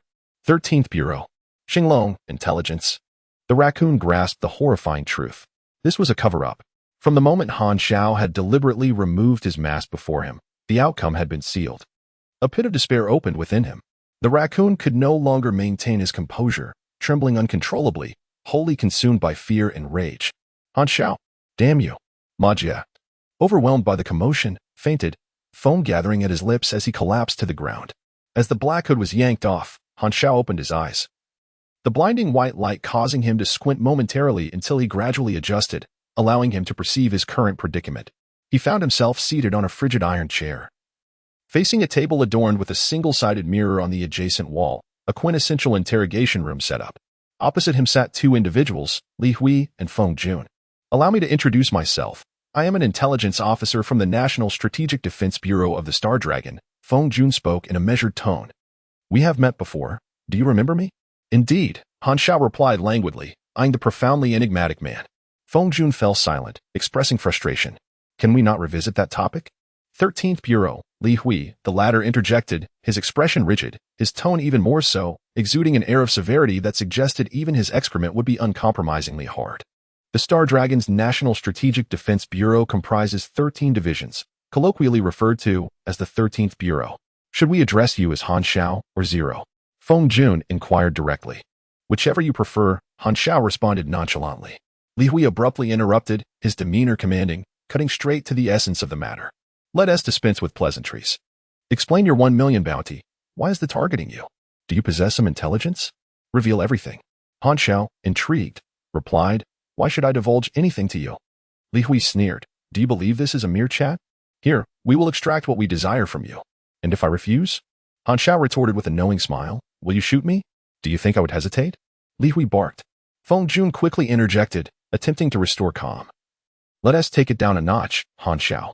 You are aware we are a governmental agency. Cooperating would be beneficial for you. Han Xiao shifted in his seat, adopting a more comfortable posture, grinning as he remarked. One plays the villain while the other plays the hero. How long have you two been using this routine? I find the art of seduction far more appealing. Looking at you two stern gentlemen, I feel utterly devoid of the desire to speak. A little warmth wouldn't hurt. Come on, smile. Feng Jun's expression faltered momentarily, clearing his throat quietly while discreetly signaling to Li Hui. Li Hui, understanding the cue, feigned indignation, abruptly rising to his feet. Pointing at Han Xiao as he exclaimed, This is not a place for levity. I could have you imprisoned indefinitely without hesitation. Such bravado. Han Xiao suddenly dropped his playful facade, his gaze sharp. You threaten me because I hail from the? Do you think the tactic will yield results? Such childish antics are best left unexhibited. Should you desire my cooperation, then demonstrate some sincerity and send someone of substance to negotiate with me. You are simply unqualified. Feng Jun and Li Hui exchanged glances, aware that their task was to gauge Han Xiao's attitude. Han Xiao, fully cognizant of this, deliberately projected an air of confidence, wishing to signal to those observing behind the mirror that he held a trump card. At that moment, the intercom in the interrogation room emitted a deep male voice. As you wish, let us converse. Who are you? Han Xiao glanced at the one-way mirror, fully aware that it was the person behind it who had spoken. The 13th Bureau, Minister of Intelligence.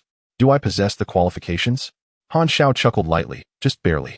Li Hui and Feng Jun exchanged glances, their eyelids twitching, recognizing the audacity of this individual. The Minister of Intelligence remained unfazed. You mentioned earlier that you were a member of the budding organization. Han Xiao interrupted, correcting him. I was. So, you have defected? Indeed, Han Xiao replied, a secret smile playing on his lips. What was your former position? A logistics researcher. What did you research? Mechanical weaponry. You are lying, the Minister of Intelligence asserted decisively. This does not justify your 1 million bounty. Intelligence can only be wielded effectively by forces with execution capability. By exposing my whereabouts, I demonstrate my willingness to cooperate.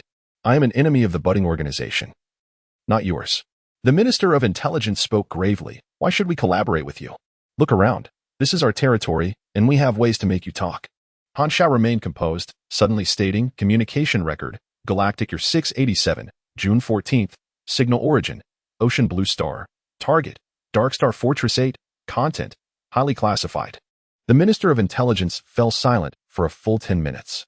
Li Hui and Feng Jun shuddered, realizing that this incomprehensible message had garnered the minister's utmost attention, potentially warranting consultation with higher authorities. When the Minister of Intelligence finally spoke again, his tone was exceedingly grave. Can you confirm this? If I had not witnessed it with my own eyes, would I know of Dark Star? Han Xiao smiled. Now may we discuss cooperation? Very well. The minister replied solemnly. If Han Xiao's claims were true, this intelligence was of paramount importance to Star Dragon and the entire planet. Han Xiao quietly reveled in his clever ruse, one he had meticulously prepared. The universe is never solitary, countless stars shimmer, and myriad races thrive in every corner of the cosmos, their interstellar fleets traversing this vast, waterless ocean. Countless messages wander through electromagnetic waves or optical communications, awaiting capture. Innumerable thoughts and intentions intertwine, manifesting as whispers of the soul, like invisible currents stealthily navigating the void. Silence is merely an illusion. The universe is teeming with vibrant life. The explored visible universe is divided into myriad star domains, such as the fractured star ring, the ancient star desert, the silver spiral arms, and the sea of stellar spirits, among others. Within each of these celestial realms lie dozens of star clusters, which are further meticulously categorized into various galaxies, followed by numbered star regions, culminating in a multitude of planets, tier upon tier, forming a fantastical tapestry of the starry cosmos. The coordinates of the Azure Planet are designated as Fractured Star Ring, Colton Star Cluster, Garden Galaxy, Ninth Star Region, Azure Planet. The precise positioning, however, is derived from a complex multidimensional coordinate system composed of multiple axes, utilizing a sophisticated algorithm that combines letters and numbers. The interstellar power in contact with the Azure Planet is a highly advanced civilization known as the Ghidorah from the Garden Galaxy, while the Dark Star, mentioned by Han Xiao, is a faction of ambitious dissidents that has seceded from Ghidorah, perpetually plotting to subvert the Ghidorah regime and alter the course of their destiny, rendering them archenemies. Should the budding organization establish contact with the Dark Star and procure its resources or even military support, the Six Nations would face dire consequences. Such malevolent factions as the Dark Star are unlikely to adhere to the 7th revised edition of the Intergalactic Civilization Contact Treaty, devised by the 3 major cosmic civilizations during their exploratory efforts. In truth, the budding organization has never made contact with the Dark Star. And since the latter cannot verify this, it is free to weave any narrative it desires. By unveiling explosive intelligence, the budding organization aims to garner greater attention from the 13th Bureau and elevate its perceived threat in the eyes of the Star Dragon, thereby facilitating its overarching mission, an endeavor worth pursuing. Aligning with the Star Dragon is merely a strategic expedient. Han Xiao does not intend to remain a mere dependent forever. The 13th Bureau cannot place complete trust in him. Their collaboration is a fade, a means to an end. Han Xiao, with steadfast resolve, seeks to leverage the Star Dragon's influence to combat the budding organization, gain experience, and once his wings are fully developed, he will sever ties with the Star Dragon to forge his path independently. I am keeping a record of the special treatment you have afforded me. We shall settle accounts in due course, Han Xiao mused, shaking his handcuffs. Each novice planet resembles an independent server, with unique main storylines. Han Xiao, driven by curiosity, has diligently studied the events experienced by various factions throughout the epochs in the Starsea world, which have now become invaluable intelligence. The novice planets are widely dispersed, with dedicated interstellar travel agencies. By utilizing interstellar communicators, one can connect with these travel agencies, which will automatically pinpoint the source of the information. Relying on the cosmic powers that have established teleportation gates across different star clusters and galaxies, traversing the vast expanse of the visible universe is feasible, provided one can afford the fare. After all, the professional league must accommodate players from all planets. Without the ability to congregate, how could competitions be held? Generally, large-scale events and activities for ordinary players are staged on neutral or uninhabited planets. Please provide me with a Star Dragon map and a pin, Han Xiao suddenly requested. Feng Jun unfurled a map of the Xinglong Kingdom upon the table. Han Xiao picked up a pin and circled 3 locations, pinning brief descriptions. These mark the clandestine subbases of the Manya organization within the borders of Xinglong, serving as a testament to my willingness to collaborate. Are there only 3? Certainly not, he replied. Once you verify the accuracy of my intelligence, I shall divulge more. Revealing everything at once would not serve my interests. And Han Xiao was not one to expose his hand so easily. What are your conditions? The Minister of Intelligence pressed, keenly attentive. As both Feng Jun and Li Hui leaned in closer, Han Xiao offered an enigmatic smile. I simply wish to collaborate against Mingya. Is it truly that straightforward? I will report your situation to my superiors. For now, you will have to endure staying here. The Minister of Intelligence ended the communication. Han Xiao raised an eyebrow, rattling the handcuffs. Do not keep me waiting too long. I have only requested a day off. In the conference room of the 13th Bureau, the Director, Deputy Director, 13 ministers, and 15 senior officials gathered to deliberate a singular topic, the approach towards Han Xiao. Han Xiao possessed a wealth of classified intelligence, and with his assistance, we could precisely target various burgeoning bases. Moreover, he was a skilled mechanic, exhibiting combat capabilities comparable to those of trained elite agents. Though he did not meet the criteria of a superhuman, he demonstrated a willingness to collaborate. The Minister of Intelligence eloquently presented the investigation report, offering his opinion that we could initially trust Han Xiao and engage in cooperation with him. The assembly exchanged glances. A moment of silence enveloped the room until the Minister of Internal Affairs was the first to voice his dissent. No, what if Han Xiao provides false intelligence? Indeed, the tension escalated. Each minister perked up, and the 13th Bureau divided into two factions, the hardliners led by the Minister of Internal Affairs and the conservatives led by the Minister of Intelligence. The seating arrangements were starkly demarcated, akin to the ancient boundary between the Chu and Han dynasties, with both sides poised for confrontation. The Minister of Intelligence countered, asserting that the likelihood of deception was minimal. As a fugitive from the burgeoning organization, Han Zhao's survival depended on our protection, thus his sincerity should not be questioned. But he could also be a spy sent by the burgeoning organization to feign a struggle. The Minister of Internal Affairs retorted, his voice low and insistent. I propose we restrain Han Xiao and detain him in secrecy until we extract all pertinent information. The 13th Bureau need not negotiate with anyone. You are advocating for a cowardly compromise. You are acting thoughtlessly. Under the leadership of these two ministers, the factions began to exchange heated barbs, their faces reddening with indignation. Despite their shared interest in Han Zhao's intelligence, their contrasting views diverged sharply. The hardliners sought to imprison him, while the conservatives desired amicable cooperation. The argument escalated, with participants nearly rolling up their sleeves for a physical confrontation.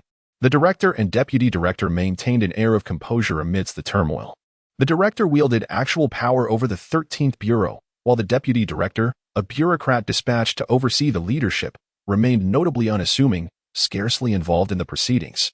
At this moment, he appeared lost in thought, likely contemplating his dinner plans after work. Given that the previous deputy director, ambitious and intent on seizing power, had been inexplicably ensnared in a treason charge, his reticence was understandable. The director, a formidable figure exuding authority, reflected aloud. Is it not feasible to both cooperate and exert control? We could simply recruit him into the Bureau. Instantly, the uproar ceased, leaving the hardline ministers in a state of bewilderment. Are you trying to stir up trouble, Director? The hardliners erupted in protest. Absolutely not. What if Han Xiao is a spy infiltrating our ranks? This contravenes confidentiality protocols. The director, unwavering, declared, we shall adhere to the rules and proceed with a vote. The conservatives chuckled quietly, rallying in support of the director. Apart from a neutral minister, both factions consisted of precisely 6 members. With the director's vote, it was no surprise that the proposal was smoothly passed. The hardliners were immediately deflated, their minds raging with indignation, accusing the others of collusion. Since the decision to recruit Han Xiao into the 13th Bureau had been irrevocably made, the discussion turned to which department he should join. The Minister of Internal Affairs suggested that the logistics department would be an ideal fit for him, as it would keep him stationed at headquarters, allowing for constant surveillance and the utilization of his mechanical skills. The conservatives surprisingly agreed, recognizing the merit in this suggestion.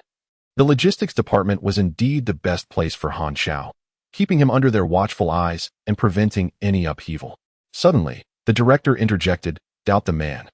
And you shall not employ him. If he possesses combat prowess, why not assign him to the Special Operations Division? It may yield unexpected results.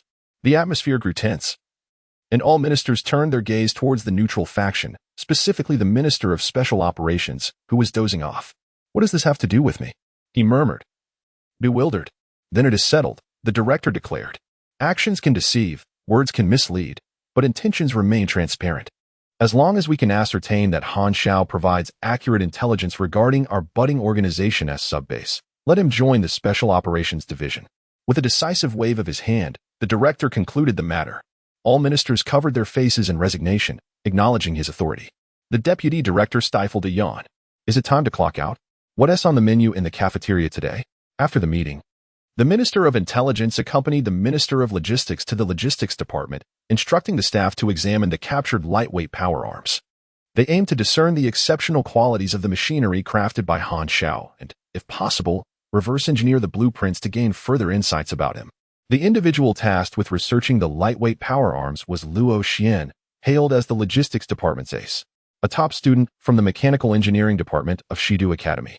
He was directly recruited into the 13th Bureau's Logistics Department after graduation and had consistently excelled, seemingly earmarked for special training with intentions of transferring him to the Special Operations Division. Aside from a slight arrogance, he had no other notable flaws. Wearing rubber gloves, Luo Xian maintained a calm demeanor as he began the disassembly process, familiar with the task at hand. Let us begin, he stated. However, he soon paused, astonished to discover that there were security measures in place. These precautions were designed to prevent the machinery from being disassembled and reverse-engineered, intricately tied to its overall structure.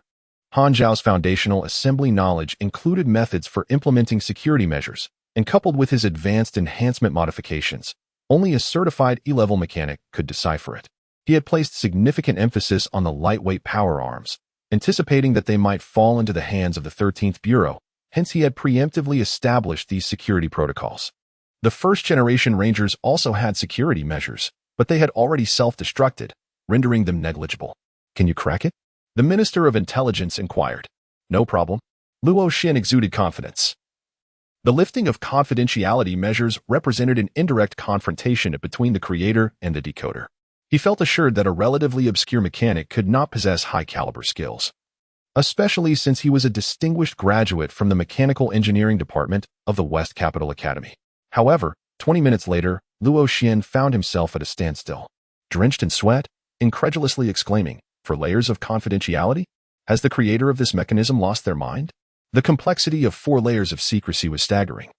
A single misstep in disassembly could lead to the catastrophic collapse of the entire internal structure. Luo Xin felt uncertain. The Minister of Intelligence frowned, questioning Luo Xian's competence. "Are you capable or not? Do not squander my time." Luo Xian felt his composure slipping. He dared not express anger towards the minister and could only mutter, "This confidentiality measure is exceedingly intricate. I require more time." "Enough. I am not so leisurely," the minister retorted, demanding Luo Xian's opinion. Sensing the minister's skepticism, Luo Xian's expression darkened as he vented his frustration. "Technically, there is nothing remarkable. The only strength lies in the confidentiality," making the creator seem like a hick who values trash as treasure. The minister raised an eyebrow but said nothing further, instructing that the mechanical arm be taken away from the logistics department. Given that Han Xiao had dispatched a seasoned mercenary with a single punch from the mechanical arm, the minister believed that employing it in a practical scenario would serve as the most effective test. Coincidentally, the Bureau intended to send operatives to dismantle the 3 budding strongholds Han Xiao had informed them about, presenting an opportune moment. Regrettably, the robot had exploded into an unrecognizable heap of charred components, and the minister found himself more intrigued by the first-generation Rangers. Although the 13th Bureau wielded considerable power, no one would ever turn down advanced equipment. The imbeciles in the R&D department had, in recent years, merely occupied their positions while receiving substantial funding, only to produce absurd inventions such as adhesive bombs with dual surfaces and curved machine guns that could not aim, alongside fake breasts designed to conceal drug needles, even distinguishing between male and female versions. After 2 agents had found themselves hospitalized due to their own poison needles, their D department was promptly blacklisted by the active operatives. The director held his phone, conversing with Old Gal. "I have endorsed Han Xiao for entry into the Secret Operations Department. Thank you for your efforts," Old Gal replied. The director, puzzled, inquired, "Is he truly worthy of such regard?" Old Gal chuckled. "His value extends beyond mere intelligence. I have a premonition that he will become a crucial asset in our confrontation with the budding organization. A sense of lethargy has overtaken me, rendering me reluctant to formulate a title. The dilapidated high-rise buildings are entwined with creeping vines, and the fractured bridges are cloaked in verdant moss. The desolate streets exude a chilling emptiness, with shattered shop windows lining the sidewalks and overturned shelves strewn across the ground, clearly the aftermath of a recent plunder. A yellowed newspaper, its age indeterminate, shifts across the ground, stirred by the gentle breeze that carries the dust, suffusing the air with a melancholic ambience. The moonlight filters through the drifting particles, casting a dim glow, the sole source of illumination in this forsaken city, once a thriving part of a grand nation. This city now lies in ruins, its former inhabitants long departed, having fled this lifeless place. Even the wanderers have shunned the notion of residing in such a desolate environment. Over the course of several decades, as the societal landscape of the planet underwent a profound transformation, many cities fell into abandonment, reverting to a state of ecological harmony. Transitioning from cold steel jungles to vibrant green pastures, prompting contemplation on humanity's significance to the planet. According to intelligence gathered by Han Xiao, 3 clandestine bases of the burgeoning organization lie hidden within the borders of the Star Dragon Nation, one of which is concealed in this ghost town. This revelation has provoked considerable ire among the upper echelons of Star Dragon, akin to a thorn embedded in their side. prompting the rapid mobilization of troops from the nearest military installation within a mere 24 hours to assault this outpost with remarkable efficiency. At this moment, the ghost town awakens to the cacophony of artillery fire as a dozen armored assault vehicles of the Star Dragon military storm the base, the air thick with the sounds of gunfire, explosions, and the anguished cries of the fallen. However, the front line is not the crux of the operation. 3 members of the Covert Operations Unit are stealthily approaching the burgeoning base from the flank, their mission to infiltrate and extract intelligence amidst the chaos of battle.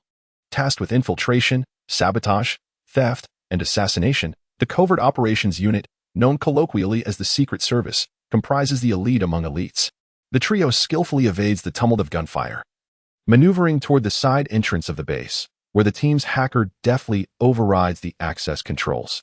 Xiao, a member of the Covert Operations team and a Level 4 operative, is a strikingly radiant young woman clad in a form-fitting black bodysuit that accentuates her alluring physique. Draped casually in a loose yellow hoodie that exudes a sporty vibe, her fair complexion and vibrant demeanor evoke the essence of a sprite. Adorned with silver hoop earrings and a subtle touch of eyeshadow, her features sharp and defined. Stretching languidly, her gracefully arched waist reveals incredible flexibility, starkly contrasting with the tense atmosphere around her. Chewing gum, she laments the imposition of an urgent mission during her captain's recovery leave, exclaiming that the agency seems to regard operatives as mere tools. Lambert, silently polishing his gleaming dagger, remains stoically silent, a figure of quiet strength. Once a star soldier of a classified unit, he transitioned to the Secret Service of the 13th Bureau post-retirement.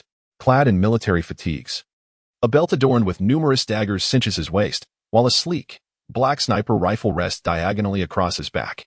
This operation appears to be of significant importance to the Bureau. Linyu stammered, standing just over 1.70 meters, appearing somewhat youthful and shy. He was the hacker of the team, carrying a small backpack filled with an array of electronic devices, diligently attempting to breach the side door of the sub-base. With a flurry of electronic instruments in hand, he connected to the access control system, his fingers dancing across the keyboard as lines of code cascaded like a waterfall. Before long, the program was cracked, and the metal door swung open automatically. The 3 exchanged glances and stealthily infiltrated the base. Xiao led the way. Lin Yao followed in the middle, and Lambert took up the rear. Each access point was deftly opened by Lin Yao as they advanced towards the main server room. The budding organization placed great importance on confidentiality. Should their subbase come under attack and risk falling, the remaining guards would immediately initiate a system format, erasing all data, and activate the EP protocol to sever power and incinerate the electronic components of the servers as decisively as a lizard shedding its tail. This level of secrecy allowed the budding organization to maintain an air of mystery, akin to a shroud of fog. The 13th Bureau's heightened interest in Han Xiao stemmed from the rarity of intelligence sources. Navigating without incident, they arrived at the second underground level, the server room almost within reach, when Lin Yao suddenly gasped at the hacked surveillance feed, exclaiming that an enemy squad was around the corner. Before he could finish, a contingent of guards materialized in their line of sight, and an ambush ensued. Xiao reacted first, unleashing a speed that seemed ethereal. She surged forward before the guards could fire, leaping into the air with the grace of a swallow, her long, flexible legs executing a horizontal split that forcefully kicked 2 of the foremost guards in the head. The 2 guards spiraled away, their necks broken. Her physical prowess was remarkable, showcasing not only astonishing flexibility but also formidable strength. Supporting herself on the ground, she inverted and spun, her legs unfurling with vibrant golden energy, reminiscent of yellow propellers sweeping through the crowd. Even those attempting to block with firearms found their weapons shattered into fragments, her kicks capable of bending metal. A martial artist. The last guard, stricken with terror, was about to call for reinforcements when Lambert, from a distance, deftly drew a throwing knife from his waist, its silver gleam slicing through the air and embedding itself in the guard's throat. A fully armed squad was swiftly dispatched by Xiao and Lambert. At that moment, the corridor light shifted to a blood-red hue, and piercing alarms blared throughout. Lin Yao cried out that they had been discovered. A multitude of guards were rushing towards them, and the base's system was beginning to format. Xiao, now anxious, urged him to quickly bypass the access control for the server room. I'm working on it, but it will take at least 3 minutes, and the enemy will arrive in under a minute. I truly cannot circumvent the firewall and open the door in such a short time. I'm so sorry. Lin Yao was drenched in sweat, his fingers furiously tapping on the tablet, his speed reminiscent of a lifetime of solitude, with shadows flying and sounds echoing. Yet the steel door to the server room remained unyielding. Soon, the chaotic sound of footsteps echoed from both ends of the corridor, a straight passage devoid of any hiding spots. They felt confident in their ability to break free, yet the mission was doomed to failure. Suddenly, Li Yalan recalled something. Hadn't the higher-ups issued new equipment before their departure? She hastily retrieved a sleek, dark rectangular package from Lin Yao's backpack. Upon unzipping it, she discovered a mechanical arm, exuding a metallic sheen, lying quietly within. The lightweight power arm. How does one operate this? Has anyone read the manual? Lin Yao quickly interjected, suggesting that one could activate it by inserting their left hand and flicking the thumb to engage the hinge. But would it truly not explode? The research department's incompetence was well known. There was a saying circulating within the 13th Bureau: what the research department produces is always fraught with risk. With no other option, Li Yalan steeled herself, donning the mechanical arm with an expression that indicated her readiness to sacrifice her limb, a testament to the research department's unpopularity. The mechanical arm powered on with a hum, surprisingly, without malfunction. She was taken aback, gritting her teeth. Li Yalan delivered a powerful punch to the metallic door of the main control room, creating a conspicuous dent. Overjoyed, she unleashed a flurry of blows, the mechanical fist striking the metal door with incredible force, producing a series of resounding thuds. With the enhancement of the machine and her own strength, the door was marred with multiple indentations, the frame emitting a painful, tearing sound. 20 seconds slipped away in an instant. And just as the bulk of the guards rounded the corner of the corridor, the main control room's metal door finally succumbed to the relentless assault. Crashing outward with a thunderous bang, Li Yalan and her companions hastily took cover inside, narrowly escaping disaster. Lin Yao immediately connected the equipment to the mainframe. The system formatting reached 57. He needed to work swiftly to back up the remaining data and access the information database of the budding organization before the power and network were severed. With the room providing cover, Li Yalan and Lambert unleashed remarkable combat prowess. Li Yalan drew a metal baton from her pocket, swiftly incapacitating the guards who charged into the main control room with her lightning-fast agility. With the baton in her right hand and the mechanical arm in her left, ablaze with a vivid yellow aura, she struck with devastating force, breaking the bones of the guards even through their bulletproof vests. Meanwhile, Lambert's throwing knives ricocheted off the walls, striking the enemies outside, eliciting cries of agony from the guards. With just the two of them, they inflicted massive casualties, leaving hundreds of guards powerless. Before long, the base's system completed its self-configuration, followed by a blackout. The entire facility plunged into darkness. "Charge out," Li Yalan shouted, delivering punches and kicks while wielding the baton, carving a bloody path. Lambert pulled Lin Yao closely behind, as screams echoed and chaos reigned in the darkness. After a fierce battle, the trio finally burst forth from the base, exhaling a collective sigh of relief. Lin Yao collapsed onto the ground, utterly spent, while the other two, accustomed to his fearful demeanor after each mission, regarded him with a sense of familiarity. Li Yalan, captivated by the lightweight powered arm, could hardly tear her eyes away from it. Lin Yao cast a glance at her and inquired, with astonishment, about the inventor of this remarkable mechanical arm. Could it possibly be Luo Xian from the logistics department? Who could say? There were whispers that the higher-ups were considering him for a position in the secret operations division, which was not entirely implausible. Li Yalan's large eyes sparkled with curiosity. 2 hours later, the battle concluded. This operation by the Star Dragon against the budding organization was its most successful yet, dismantling the base and gathering a substantial amount of intelligence. The leadership of the 13th Bureau expressed their satisfaction, largely due to Han Zhao's intelligence. However, the two most crucial pieces of information, the communication records of the Dark Star and the significance of Han Zhao's codename Zero within the budding organization, remained elusive. The former was merely a fabrication, while the latter was intricately linked to the organization's experimental projects and was heavily encrypted, rendering it impossible to disclose. This device was referred to as a lightweight power arm.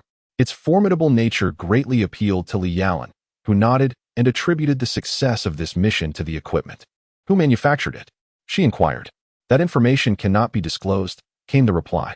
Will the department continue to supply the lightweight power arm? Li Yalan asked, her face alight with anticipation. That depends on the higher-ups' decision, was the response. Unyielding, Li Yaolin's eyes sparkled with determination as she turned her focus away from her superiors and made her way to the logistics department to find Luo Xian, the most likely creator. Her chest bore the emblem of the Secret Operations Department, granting her unobstructed passage and drawing the attention of the logistics personnel, who were captivated by her exquisite beauty, a stark contrast to their usual surroundings filled with grease and sweat. Although the 13 departments were nominally equal, their powers varied significantly in the eyes of the staff. The Secret Operations Department, with its abundance of talents and beauty, was particularly esteemed and envied. Scanning the room, Li Yaolin called out, "I am looking for Luo Xian." All eyes turned toward him, filled with envy. Impressive. The Logistics Department's ace has quietly caught the attention of a beauty from the Secret Operations Department. She has come specifically to find you. Perhaps you'll soon join their ranks and ascend swiftly in your career. Many contemplated whether to congratulate Luo Xian in advance and curry favor with him. Luo Xian, unfamiliar with Li Yaolin, was perplexed. Could it be that the Secret Operations Department was seeking to recruit him? His heart raced at the thought, and as his excitement mounted, he feigned composure and replied, "I am Luo Xian. May I ask your name?" "Li Yaolin," she answered. "How may I assist you?"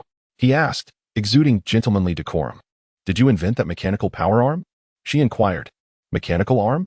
Luo Xian immediately recalled the lightweight power arm that had embarrassed him before the minister and feared he was being summoned for an inquiry regarding a malfunction.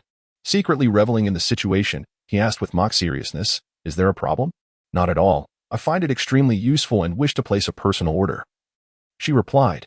This rendered the atmosphere quite awkward, as the logistics personnel exchanged bemused glances. They recalled Luo Xian's previous disdain for the mechanical arm, their gazes now scrutinizing him, making him wish he could vanish into the ground. Luo Xian's countenance darkened as he observed the mechanical device he had derided as worthless being fervently embraced by secret agents, with users even going so far as to place special orders. This misunderstanding left him feeling as though he had swallowed a fly, and yet he could not express his frustration, instead managing only a strained smile, insisting that the invention was not his own. Li Yaolin, perplexed, retorted that he should have mentioned it earlier to spare her the waste of time. Luo Xian's expression soured further upon noticing his colleagues stifling their laughter and departing, filling him with a sense of vexation. Feng Jun approached, maintaining a formal demeanor as he stated that the identity of the creator was classified, and requested that no speculation or discussion ensue. Li Yaolin, taken aback, exclaimed, "Classified?" However, Luo Xian felt a twinge of unease. He sensed that the Bureau was placing undue emphasis on this enigmatic mechanic, which posed a potential threat to his own standing amidst a competitive landscape. Should he join the logistics department, he would undoubtedly need to suppress this newcomer. With a silent resolve, Luo Xian made up his mind. Meanwhile, in a certain base of the budding organization, the leader was informed that base number 45 had been destroyed. Who did this? He demanded. The Xinglong people, came the response. Where did they acquire this intelligence? Unclear. The leader, bewildered, contemplated the widespread presence of budding organizations' bases across the globe, some of which were covertly situated within the borders of 6 nations, lying dormant and inactive as strategic assets for future warfare. The thought of their exposure was incomprehensible. How could they have been discovered? Was there an internal leak? Could there be a traitor within the ranks? The locations of these secret bases were known only to the upper echelons. A betrayal at that level would be a severe blow to the organization. He silently resolved to conduct a thorough purging of internal elements. The leader did not suspect Han Xiao, a lowly test subject who had never been privy to the organization's secrets. He was the first to be ruled out as a suspect. The mere thought of Zero ignited the leader's ire, as the dark web had offered a bounty for so long without any trace. That little pest was quick to flee, brazenly declaring war, a fool's errand that would inevitably lead to his demise. With a derisive smile, the leader dismissed the notion that one individual could ever hope to undermine the organization's foundations. 3 days had passed since Han Zhao's disappearance. Where had he gone? Lu Qian paced anxiously, plagued by guilt as she muttered, "Could he have gotten lost? It's all my fault for not getting him a phone. Now I can't reach him. What will he do, being a stranger in this unfamiliar city?" Grandpa Lu attempted to console her, suggesting she remain optimistic. Perhaps he had simply met his end. Lu Qian was left speechless. "Grandpa, why do you hold such a strong prejudice against him?" Grandpa Lu merely dug his nose, offering no response. Suddenly, Lu Qian's eyes lit up as she leaned closer to her grandfather, pleading, "Grandpa, could you enlist someone to help find him?" What a delightful thought. Old Master L hums and haws, deciding to assist his granddaughter. When you pilfered my collection, did you ever consider that I am your grandfather? Such matters are trifles. Grant me your forgiveness. You should resign yourself to the situation. Will you truly not lend a hand? I shall not. With a smile gracing her lips, Elchian emanates an aura of darkness. Shall I sell the exquisite wines you have hidden beneath the floorboards? Old Master L jolts in surprise, exclaiming, how could I? Your grandfather? Be so petty? It's merely a matter of finding someone. Leave it to me. Thank you, Grandpa. Elchian beams sweetly. Sighing deeply, Old Master L steps aside to dial the number of Old Master Gal. Old man, he inquires, has Han Xiao been taken by you? Did you anticipate this? What crime has he committed? No crime. We simply require his collaboration. This contravenes regulations. I find myself in a difficult position. Old Master Gao concedes. Very well, understood. Old Master L strokes his bald head, lamenting profoundly. In a luxurious single cell, Han Xiao had already resided for 3 days. He remained unperturbed, seizing the opportunity to refine his abilities and claim the skill upgrade cards awarded for completing tasks. With his basic combat skill at level 8, he deemed it judicious to elevate it to level 9 by utilizing a skill upgrade card. Without hesitation, he proceeded to enhance his basic combat to level 9 before opting to receive the skill upgrade card. A card, radiating a warm brass glow, materialized in his hand. With a mere thought, the card transformed into a shimmering light and entered his brow. A tremor coursed through his limbs and bones. As a surge of newfound strength coursed through his muscles, Han Xiao felt invigorated, distinctly aware of his enhanced physical capabilities. Basic Combat V10 Axe grants an increase of 10 in unarmed attack power, along with an enhancement of 2 in strength and 1 in endurance. Many skills, upon reaching a certain level, bestow attribute bonuses. Once a character's level reaches its cap, combat strength can still be augmented through skills. In Star C, each version presents different level caps, and a saying circulates, reaching the maximum level is merely the beginning. Your basic combat has reached its level cap. You have gained 1 potential point. Excellent, 16 potential points. Han Xiao then spent some experience to elevate his basic shooting to V8, leaving him with just over 20,000 experience points. He resolved to take a gamble on the blueprints. The blueprints for mechanics serve 2 purposes. One is a hidden ace for combat, to be kept secret, and the other for sale, accepting orders from others to earn experience and money. Ordinary mechanical players can only sell to others through stalls, while large guilds and clubs monopolize opportunities for transactions with NPCs. However, Han Xiao faced no competitors and could seize the initiative.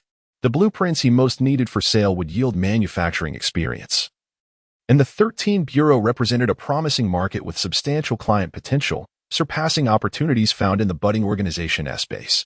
He recalled a few blueprints that should prove quite marketable. Would you like to proceed with knowledge fusion, basic weaponry, and basic assembly? This fusion will consume 10,000 experience points. Confirmed. Fusion successful. Congratulations on developing the folding combat blade. Would you like to proceed with knowledge fusion, basic weaponry, and basic materials compendium? This fusion will consume 10,000 experience points. Fusion successful. Congratulations on developing high-energy ammunition. Han Xiao's eyes sparkled. High-energy ammunition was the invention he had envisioned as the best. This ammunition was suitable for various platforms and was relatively easy to manufacture. In his past life, ammunition-related items enjoyed the highest sales, and due to the complexities of chemical knowledge involved, they were exceedingly difficult to replicate, inherently ensuring confidentiality. Conversely, the folding combat blade was inexpensive to produce, with low technical complexity, making it easily replicable. Even the confidentiality measures were inadequate. Any certified mechanic could discern its structure with just a glance, leaving Han Xiao in a somewhat awkward position. If only it were a ranged weapon, this melee weapon, lacking any special effects, was not particularly desirable. One good, one bad. Could it be that I am the legendary hybrid, a convergence of the non-lucky and the fortunate elite? Fortunately, the Blue Ocean planet does not possess these 2 schematics, granting Han Xiao numerous opportunities for operation. The theories learned by mechanics remain consistent, yet their applications are manifold. Mastering fundamental theories does not guarantee the creation of every conceivable invention stemming from those theories, even in the reality Han Xiao left behind. Every year saw grassroots scientists conjuring new inventions, regardless of their practicality. The possibilities were abundant. These 2 schematics are now at the forefront of Han Xiao's endeavors. Having amassed 600,000 experience points over 6 months of assembling firearms at the budding organization's base, the opportunities on Star Dragon will undoubtedly be far greater. Once he formally joins the 13th Bureau, it shall be a time of harvest. At this moment, a new notification appeared on his panel. A-class mission, seeds slumbering in the dust, current progress, 16. The 13th Bureau has commenced operations. Han Zhao's eyes flickered. He relayed information about 3 bases to the 13th Bureau, which could be considered an indirect progression of his mission. A progress level of 16 is not merely low. It is exceedingly high. He understands better than anyone the profound influence of the budding organization. Logically, a subbase should not have reached a progress of 16. However, Han Xiao did not anticipate that the attack on the subbase had sparked the leader of Budding's suspicions towards the higher-ups, which is the crux of the matter. In his previous life, the conflict between Budding and the Six Nations persisted until the end of version 10, excluding the catastrophe of the 20th aberrations. Their outcomes were seemingly balanced. An automated missile counterattack program, predetermined and set in motion, would unleash all stored missiles in the event of the organization facing obliteration, targeting pre-established locations globally. Even if the Six Nations could intercept 95 of them, the remaining missiles would still inflict irreversible damage on the planet's ecology. Thus, achieving a mission completion of 100 is nearly impossible, unless the Dead Man Switch system can be deciphered. The Dead Man Switch is the trump card revealed only in the direst moments by Budding. Although it prevented the organization's annihilation, it also unsettled many of Budding's members. For those working within Budding, the foremost objective is to seek vengeance against the Six Nations, followed closely by the aspiration to forge a new regime in accordance with Budding's ideals. When the foundation of Budding clashes with its principles, a significant exodus of members is inevitable. No one wishes for the world's destruction, and should this be exposed, Han Xiao shook his head, deeming the matter too distant and burying it deep within his heart. Before long, Feng Jun finally arrived, escorting Han Xiao to the interrogation room, where he continued to engage with the intelligence minister. The information from the subbase has been thoroughly verified. We trust in your willingness to cooperate. The higher-ups have decided to accept you as a member of the 13th Bureau. At last, Han Xiao quietly exhaled, realizing that his connection with the Elder Gao had indeed proven beneficial. He would not naively presume that the higher-ups unanimously agreed to his inclusion in the 13th Bureau. There must be clandestine dealings behind the scenes. The organization has resolved to admit you into the Covert Operations Division, where you will be assigned to a task force. Han Zhao's expression turned peculiar. In this new era, countless elites and talents who lost their nations found themselves adrift. The intelligence agencies of the Six Nations relaxed their recruitment criteria, beginning to hire foreign members. However, the elite division of clandestine operations still maintained certain loyalty requirements for its members. Undoubtedly, this was orchestrated by the old man. Why does he hold me in such high regard? Joining the Secret Operations Department would be advantageous for him, as it provides access to many powerful individuals and opportunities for external engagements. The events and opportunities occurring beyond the borders of Xinglong, in which he could potentially intervene, are of paramount importance. Initially, Han Xiao speculated that if the 13th Bureau restricted his freedom, he would immediately defect after the public test. However, it now seems there is no rush to leave. A new notification appeared on the panel. You have unlocked a new faction reputation. The Xinglong National Strategic Defense Bureau's favorability towards you has increased by 300 points. You are now a level 1 authorized member of the 13th Bureau of the Xinglong National Strategic Defense Bureau, neutral, 300-1000. This new faction relationship signifies fresh opportunities, tasks, events, and benefits. Faction relationships are categorized into 8 levels: archenemy, hatred, hostility, indifference, neutrality, friendliness, respect, and reverence. Generally, all new factions start with a neutral sentiment, and reaching 300 points elevates one to neutrality. Typically, one can only exchange favorability and contribution for resources upon attaining a friendly status. Feng Jun produced a black mobile phone and handed it to Han Xiao, which only contained his phone number. Clearing his throat, he said, "From today onwards, I shall be your liaison. Do not turn it off." "Oh, just an inconsequential communicator, then? Why does your wording always manage to irk me?" Feng Jun responded with resignation. The black phone bore no embellishments, and its interface was starkly simple, limited to calling and messaging functions. Han Xiao toyed with the device and inquired, "Is it secure from eavesdropping?" "Rest assured, the line is specially encrypted." The Minister of Intelligence continued, "There is one more matter. We hope you can submit the mechanical blueprints you possess, including the lightweight power arm and the robot you used to eliminate the Hornet Squad. Submitting the blueprints could enhance faction contribution. Yet he was more in need of producing machinery to grow and upgrade. If he were to submit the designs, the 13th Bureau could learn them and mass-produce them, leaving him with little relevance. Han Xiao desired a collaborative approach where he would supply materials for production. Han Xiao shook his head in refusal. What if an agent privately places an order with me? We will not interfere. Upon receiving this response, Han Xiao smiled. The lack of interference was favorable, as all agents of the 13th Bureau were potential clients. Time is on his side. The higher-ups of the 13th Bureau would not jeopardize their beneficial collaboration with Han Xiao over a few preliminary blueprints. They were far more concerned with nascent intelligence. At least the conservatives were rational. What the hardliners, who viewed him unfavorably, might do remained uncertain. One of the notable advantages of joining the 13th Bureau is its abundant resource inventory, which alleviates the trouble of sourcing materials from various places. With financial means, one can procure a vast array of components and raw materials, including rare items not commonly found in the market. After finalizing the collaboration, Han Xiao donned the black hood once more and was escorted through the winding corridors, taking the elevator to exit the headquarters. Immersed in the act of writing, he almost forgot to provide an update. 037 Malevolent Han Xiao felt the vehicle come to a halt, and someone urged him to disembark. He stood alone for a moment, feeling the cool breeze, before hearing the sound of the car's exhaust as it drove away. Only then did he remove his black mask and glance around, realizing he was at a street corner several blocks away from the repair shop. The sky was adorned with several luminous moons, creating an air of mystery.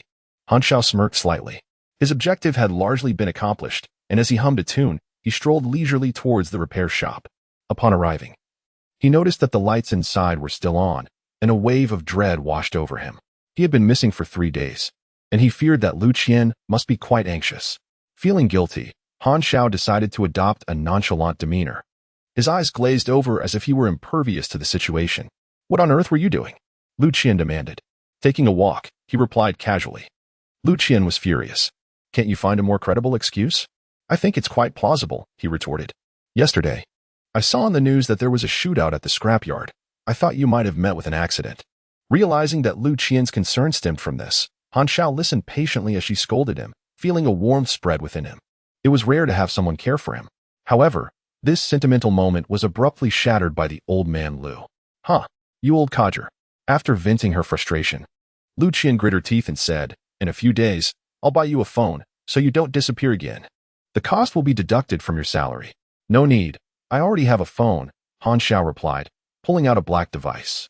The 13th Bureau said this phone's number must not be shared with anyone. Not listening. Not listening. I refuse to heed your warnings."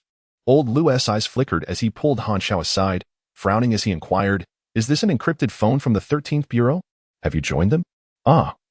You have quite the insight," Han Xiao deflected with a vague compliment. "Humph. Since you've joined the 13th Bureau, why are you still working in my shop? Get out of here at once. Go ahead and leave if you wish. I am not going anywhere." "Hey, you little rascal. How dare you speak to me like that? Do you have ulterior motives for staying in my shop?"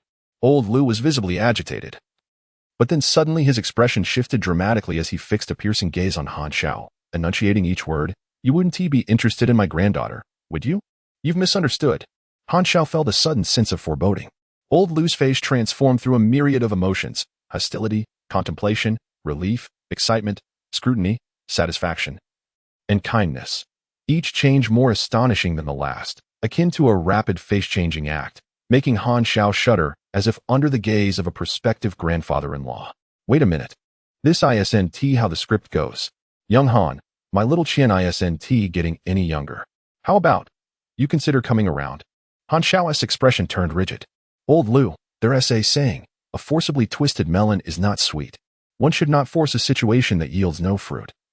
My unfortunate son's only contribution has been the birth of a granddaughter.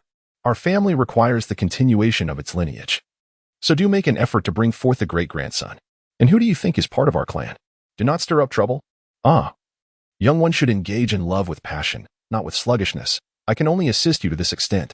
Old Master L patted Han Xiao on the shoulder, his expression inscrutable, and strolled away leisurely, leaving Han Xiao in a state of disarray amidst the wind. The anticipation of an elder longing to cradle a child is truly daunting. Turning around, Han Xiao unexpectedly found El Qian standing behind him. Her eyes glistening as if they might spill tears at any moment, gazing intently at Han Xiao, her lips pressed together in silence. Do you believe me when I say this is a misunderstanding?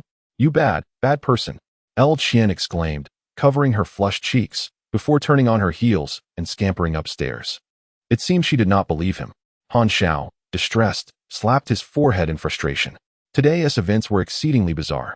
In recent days, Luo Xian had been increasingly restless, concerned that Han Xiao's potential inclusion in the logistics department might jeopardize his own standing. Eventually, Luo Xian could no longer contain his curiosity and sought out the minister to inquire about Han Xiao's background. The specifics of this information were classified. The logistics minister, a portly man always wearing a jovial smile, glanced around to ensure no one was listening, and in a hushed tone revealed, I can only tell you that he has joined the 13th Bureau. Luo Xian felt his heart skip a beat and anxiously asked whether he would be part of the logistics department or the RD department. If he joined logistics, Luo Xian could suppress him. If he entered RD, he would be beyond his reach. The logistics minister shook his head. Neither. He has been specially recruited into the secret operations department and will report in a few days. Luo Xian was taken aback by this revelation. The individual did not even intend to join the logistics department, rendering his plans for suppression futile. He had diligently worked for years without gaining the qualification to join the secret operations department, while that mysterious rival, who had humiliated him, was granted special entry on the very first day. The coveted position in the secret operations department, which he had long pursued, had been seized without a sound by another, leaving him seething with frustration. This was utterly unfair. A week after the gunfight at the closed scrapyard, the leaders of 6 other districts in Shidu gathered to discuss a significant recent event, the loss of control over the territory of District 7, where the elusive raccoon had vanished. Through various channels, the other leaders had gleaned fragments of information, discovering that Raccoon's disappearance was somehow linked to the formidable 13th Bureau. Shocking all present. What had Raccoon done to provoke such a colossal entity? The leader of District 2, who subtly positioned himself as the foremost among them and was the instigator of this meeting, spoke gravely. Raccoon has gone missing. He has crossed paths with forces he should not have, and it is likely we shall never see him again. The leaders present harbored a sense of melancholic resignation, akin to the sorrow of a rabbit witnessing the demise of its companion, the fox, despite their outwardly commanding presence. It was an unspoken truth that the 13th Bureau held the power to erase any one of them from existence at a moment's notice. These underground forces were but mere shadows, incapable of even creating a ripple. Ultimately, West Capital stood as the seat of national authority, though they appeared to bask in glory. They were merely scavengers in the dark corners, feasting on the remnants of a banquet, lesser even than arms dealers and intelligence merchants thriving in the slums, who had their own backing. In contrast, these leaders were mere tools in the hands of influential officials, disposable at a whim should they fall out of favor, who would take over the territory of the 7th District. The leaders exchanged glances, yet none spoke. Ordinarily, the transfer of territory would incite a frenzy of competition for profits. Yet silence reigned. It was not that they lacked desire for the raccoon's domain, but rather that the situation remained unclear. In their eyes, the 7th District had transformed into a perilous den. None could predict if they would, like the raccoon, find themselves embroiled in trouble. The leader of the 2nd District surveyed the room and inquired, "Do none of you wish to take charge?" The others remained mute. "Very well. We shall await the ascension of newcomers," he declared with an impassive demeanor. The absence of a controller over the gray areas of the 7th District would inevitably precipitate a bloody upheaval. Those clever individuals who had been suppressed by the raccoon would undoubtedly seize the opportunity to advance. The reduction of competitors for the existing pie of interest was, after all, a favorable circumstance. They would not permit the emergence of a new leader on equal footing with themselves. Meanwhile, Han Xiao had spent several days at the repair shop, skillfully negotiating in advance on his first month's salary to order a batch of materials from the 13th Bureau. A dark crimson bullet lay quietly in the palm of his hand, its tip adorned with a flame-like pattern.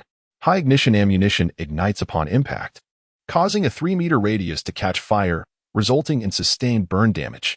The description was straightforward, yet Han Xiao knew that the actual effect far surpassed the claims. The principle behind high-ignition bullets involved the use of a highly flammable, adhesive gas as the propellant, requiring simpler ignition conditions than incendiary armor-piercing rounds. capable of self-igniting without the need for combustible materials. This specialized bullet was designed solely for combustion. The gas required for its creation needed to be collected through a chemical reaction and mixed with an inert gas in precise proportions to prevent premature ignition. Utilizing gas as a propellant was more challenging than using liquid or particulate combustibles. Once the bullet's tip was compromised, even in a vacuum, the flammable gas could briefly burn itself out, inherently offering a degree of secrecy. The method of gas extraction was detailed in strict experimental protocols on the blueprint. Yet Han Xiao had yet to master the fundamental biochemistry of energy branches and was unaware of the underlying principles. He simply needed to follow the instructions. The ammunition could be manufactured in various calibers, ranging from handgun rounds to sniper bullets, and was easy to produce and highly practical, ensuring a broad market. Over the past few days, he had managed to create dozens of high-ignition bullets. The experience gained from crafting these high-ignition bullets and folding combat knives bolstered his basic mechanical affinity, elevating it to level 4. The initial level of mechanical affinity reaches its maximum at level 5, and I am still short of 15,000 experience points. My basic shooting skill is currently at level 8, requiring 45,000 experience points to attain full proficiency, with an additional expenditure of 60,000 experience points. I could acquire 2 more potential points. Each nation possesses distinct advanced knowledge, which remains confidential. One of its applications is to attract solitary, powerful superability users. The Azure Blue Star only offers knowledge pertaining to 3 primary professions: the psychic, martial arts, and mechanical disciplines. No novice planet has the complete set of 5 primary professional knowledges. The initial vocational inclination questionnaire determines the type of novice planet to which players are assigned. For instance, on a novice planet with an ancient backdrop, the prospect of developing mechanical technology seems implausible. However, one must acknowledge that it is indeed possible, albeit with considerable effort. Manual ironworking, forging, and smelting are required. Without lathes or auxiliary equipment, all creations must be handcrafted. Moreover, many items remain unattainable due to incomplete raw materials, resulting in painfully low efficiency. The 13th Bureau possesses advanced knowledge specifically related to the mechanical warfare branch, which is accessible solely to high-ranking personnel. One must attain a respectful relationship status to even view it, a process that is exceedingly time-consuming. Han Xiao mused that if he wished to acquire advanced knowledge in a short time frame, he would need to seize the opportunity and take unconventional measures. With his advancement tasks inadvertently falling upon the 13th Bureau, currently there are no opportunities, thus he must bide his time. Han Xiao has not forgotten the repair shop's orders, which he finds to be effortless and hardly constitutes work. Recently, Lu Qian has been avoiding him, unable to meet his gaze and often fleeing blushing after only a few words, leaving Han Xiao feeling exasperated. It is all the fault of old man Lu. That old bald head is nearby, grinning as if to say, "Come here, I'll show you something wonderful." Lu Qian harbors complex feelings towards Han Xiao, often questioning herself if she dislikes him. The answer is a resounding no. But do I like him? The answer is also no. It is certainly not the affection typically found between men and women. A more accurate description would be admiration. However, if she were to outright reject Han Xiao, would he, in a fit of anger, decide to quit? Lu Qian cannot bear to lose such a valuable assistant. While Lu Qian wrestles with her inner turmoil, Han Xiao's phone buzzed to life. Feng Jun sent a message stating that his identification documents have been approved and he is to report today. Finally, the moment has arrived. Han Xiao's gaze flickered with anticipation. In the Clandestine Operations Division, the Longjia building serves as a political nucleus, inaccessible to outsiders. The headquarters of the 13th Bureau is situated underground within this edifice, connected by numerous covert passageways. Following Feng Jun, Han Xiao traversed a subterranean air raid shelter for half an hour before arriving at the headquarters, marking his first visit without a blindfold. "This wretched place is truly difficult to locate," he remarked. "Its obscurity renders it secure," Feng Jun replied as he swiped his identification card at the access control, causing the heavy metal door to creak open. Upon entry, Han Xiao was greeted by a spacious hall bustling with personnel. Contrary to his expectations of a foreboding atmosphere within a secretive organization, the 13th Bureau was brightly lit, and despite its underground location, the air was refreshingly clear. Had Han Xiao been privy to the architectural blueprints, he would have realized that the depth of the 13th Bureau mirrored the height of the Longjia building, forming a formidable underground base. Feng Jun handed Han Xiao a mask, along with a first-level access card for the Star Dragon National Strategic Defense Bureau. "You do well to keep your appearance under wraps. Put this on." The mask was black, adorned with an embroidered depiction of a bare-bottomed creature, perfectly aligned with the mouth area. Han Xiao squinted, turning to Feng Jun, who was stifling laughter. You did this on purpose, didn't you? Why are you staring? Hurry up and put it on, Feng Jun replied, biting his lip, a suppressed chuckle escaping him. With a playful tug on Feng Jun's sleeve, Han Xiao tore a strip of cloth to fashion a makeshift mask, nonchalantly stuffing the revealing mask into Feng Jun's pocket. You can keep this delightful piece for yourself. Feng Jun looked pained. This is my new uniform. Suddenly, Han Xiao sensed someone watching and turned to find a young stranger in a white lab coat glaring at him with palpable anger, as if he were the embodiment of all his grievances. Why is he so furious?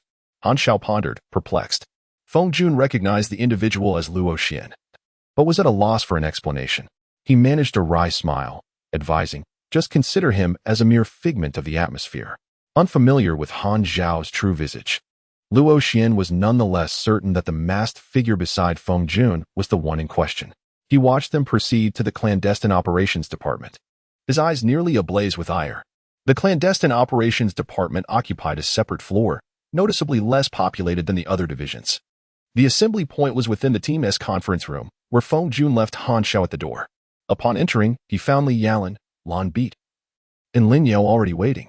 Li Yalan lounged with her legs splayed across the conference table, while Lan Beat silently polished his combat knife, and Lin Yao sat upright, hands resting on his knees. So, you are the logistics member specially designated by the director to join our team? Li Yalan inquired, rising to circle around Han Xiao, curiously appraising him from head to toe. Special designation by the director? Logistics personnel? Han Xiao echoed, bewildered. Han Xiao's gaze shifted, scrutinizing Li Yalan. This woman was tall and curvaceous, adorned in a sporty yellow hoodie that complemented her black leggings. Her features were exquisitely delicate, her eyes vibrant and animated, boasting a beauty that could easily be rated above 90. Among the women Han Xiao had encountered, only Hela could rival her in terms of allure. I am Han Xiao, a mechanic. Lin Yao awkwardly rose, his abrupt movement causing his chair to clatter. He extended his hand hesitantly, saying, Hello, I am Lin Yao, the hacker of the team. Lambert remained seated, coolly stating, I am Lambert, the sniper. Han Xiao shook Lin Yao's hand, paying no mind to Lambert's aloof demeanor. This burly fellow was clearly of the taciturn variety. Why are you wearing a mask? Li Yalan's large eyes sparkled with curiosity, eager to unveil Han Xiao's concealed face. Han Xiao sidestepped the question. Are you hiding something? Don't you trust us? Li Yalan murmured in displeasure. Han Xiao paused before replying, My identity is classified. Since he had been assigned to Li Yalan's team, it signified that the higher-ups deemed these individuals trustworthy. Thus, revealing his identity shouldn't pose a problem.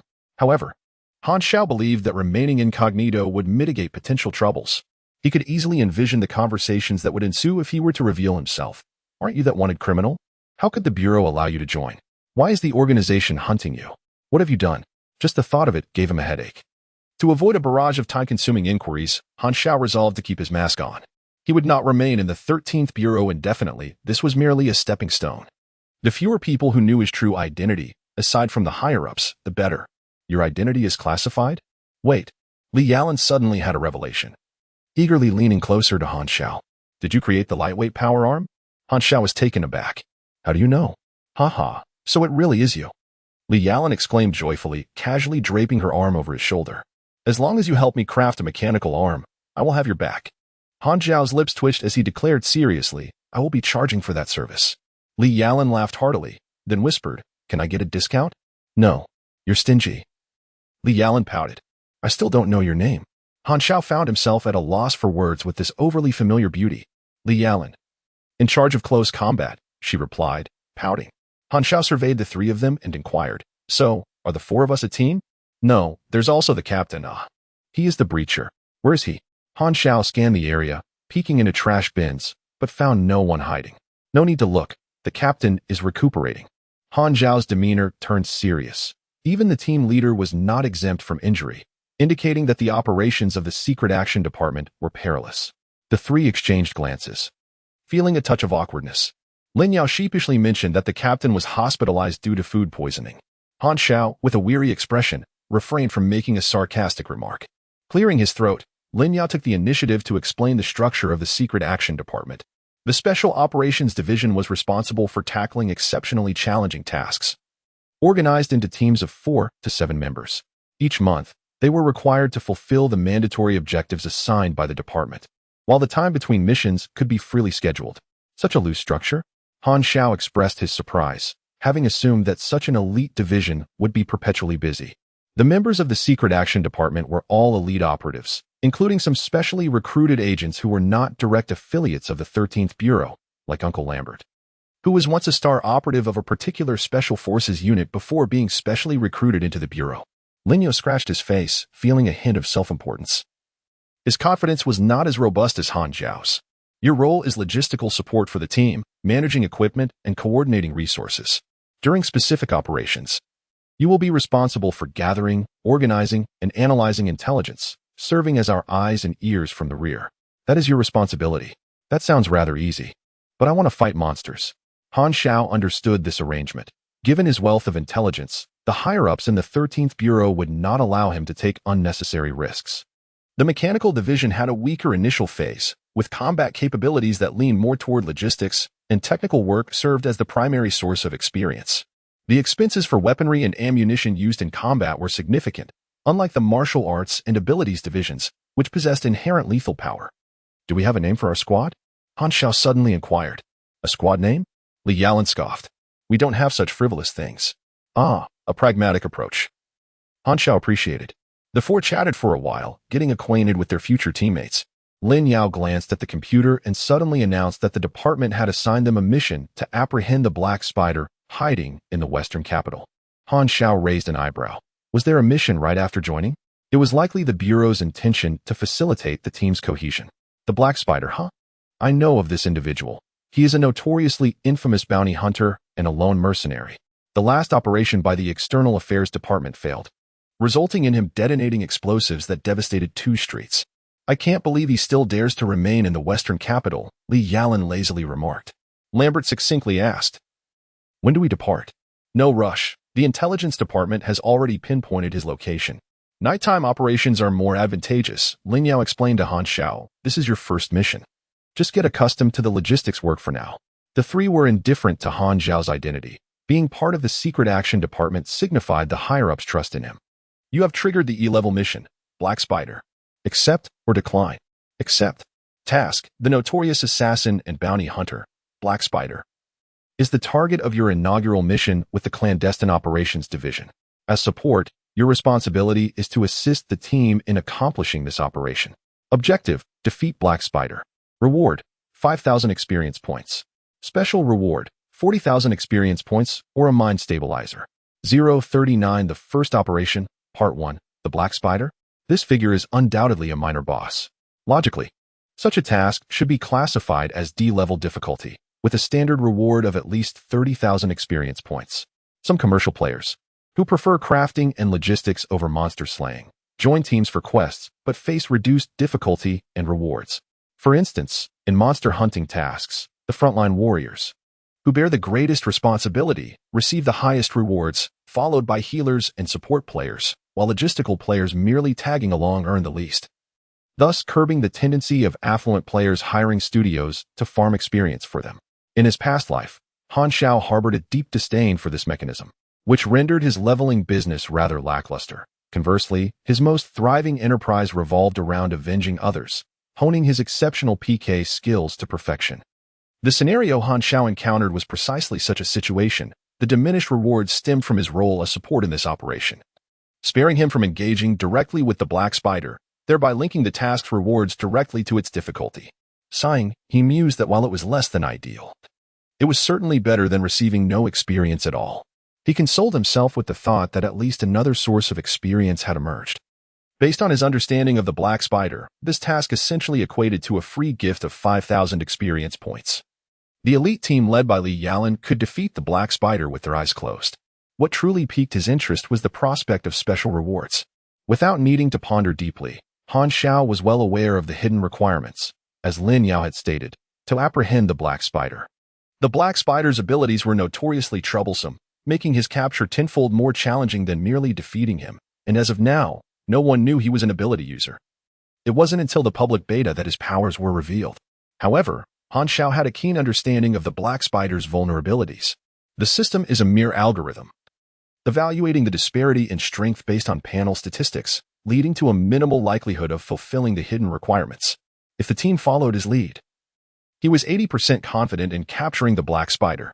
It seemed worth a try, Han Xiao thought to himself.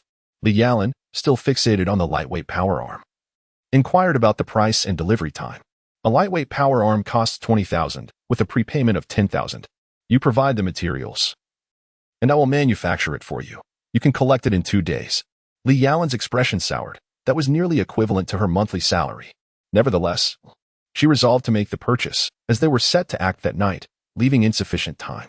Reluctantly, she asked, "Do you have any other ready-made machinery?"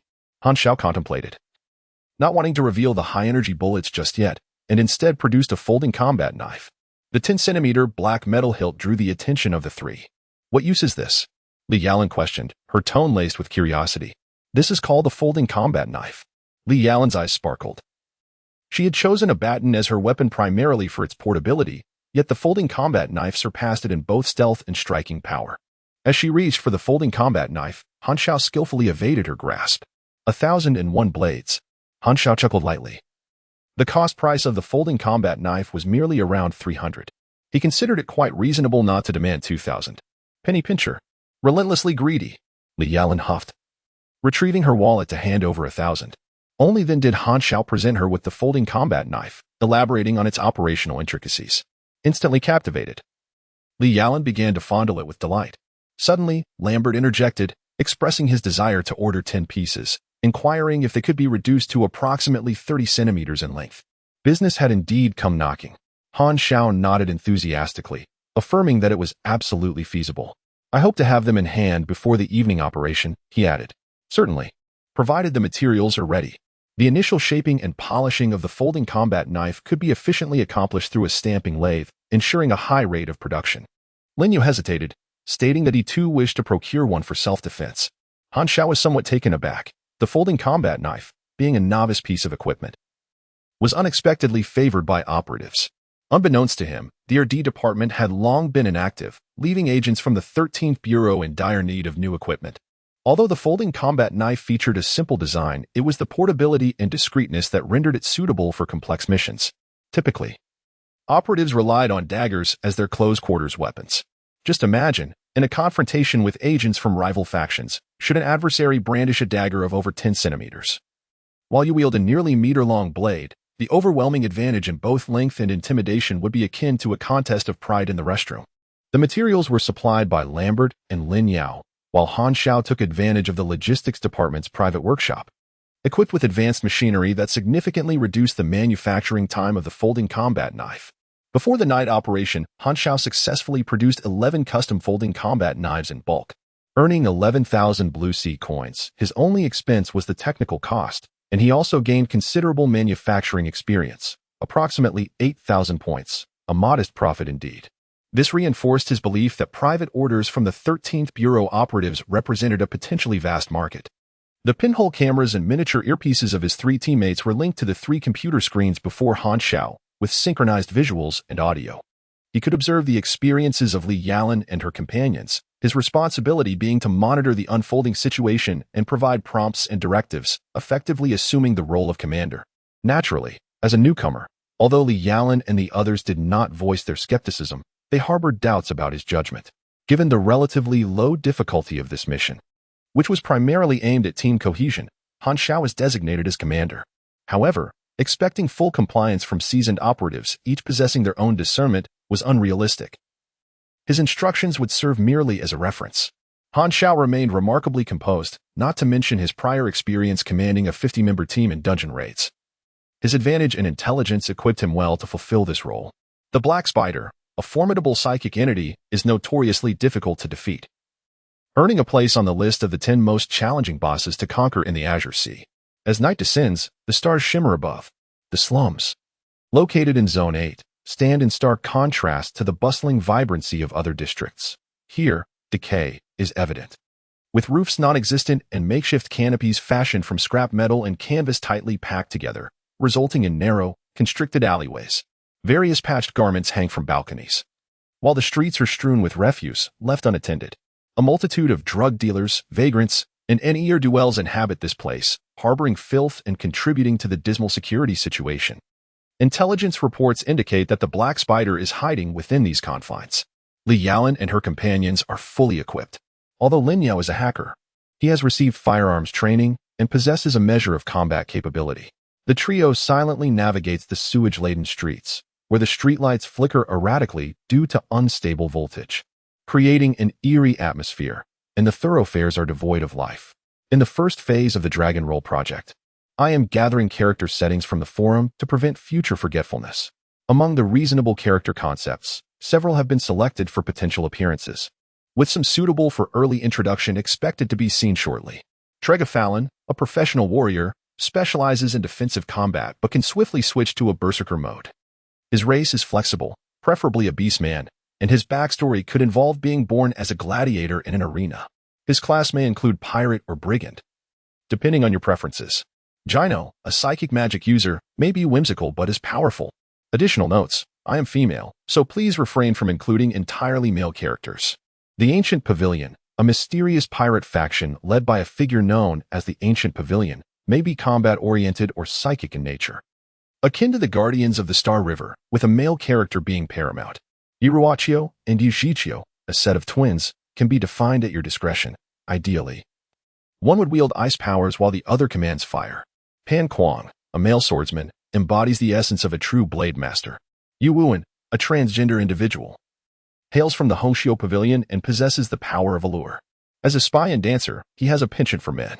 Jiang Baijiu, a 32-year-old male player, serves as the executive president of the Jiangdong Player Guild, characterized by a rough exterior yet possessing a keen eye for detail, with a fondness for lowly characters.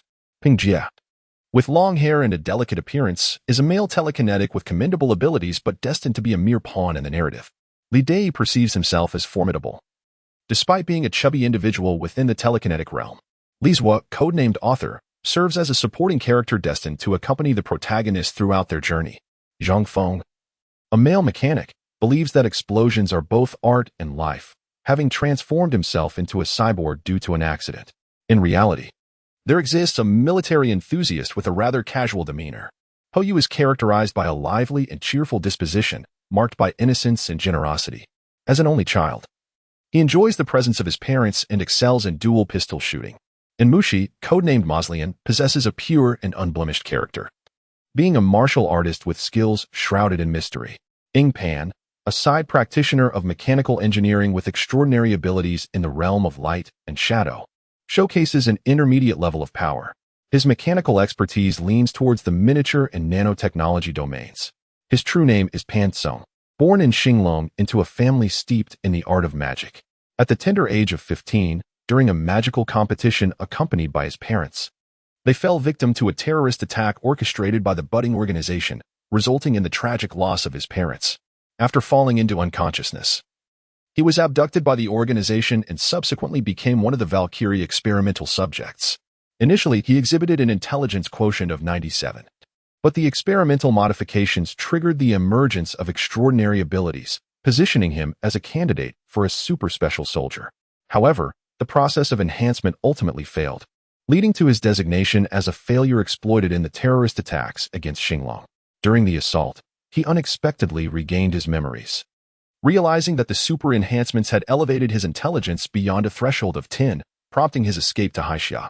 In Haixia, to conceal his identity, he adopted the role of a mechanical researcher, becoming one of the vocational mentors in the subsequent game versions, specializing in miniature and nanomachinery. As a Valkyrie experimental subject, he was part of the same batch as the protagonist, albeit undergoing modifications approximately 6 months later. Ing Pan assumed the alias of Ing Pan while clandestinely striking against the budding organization.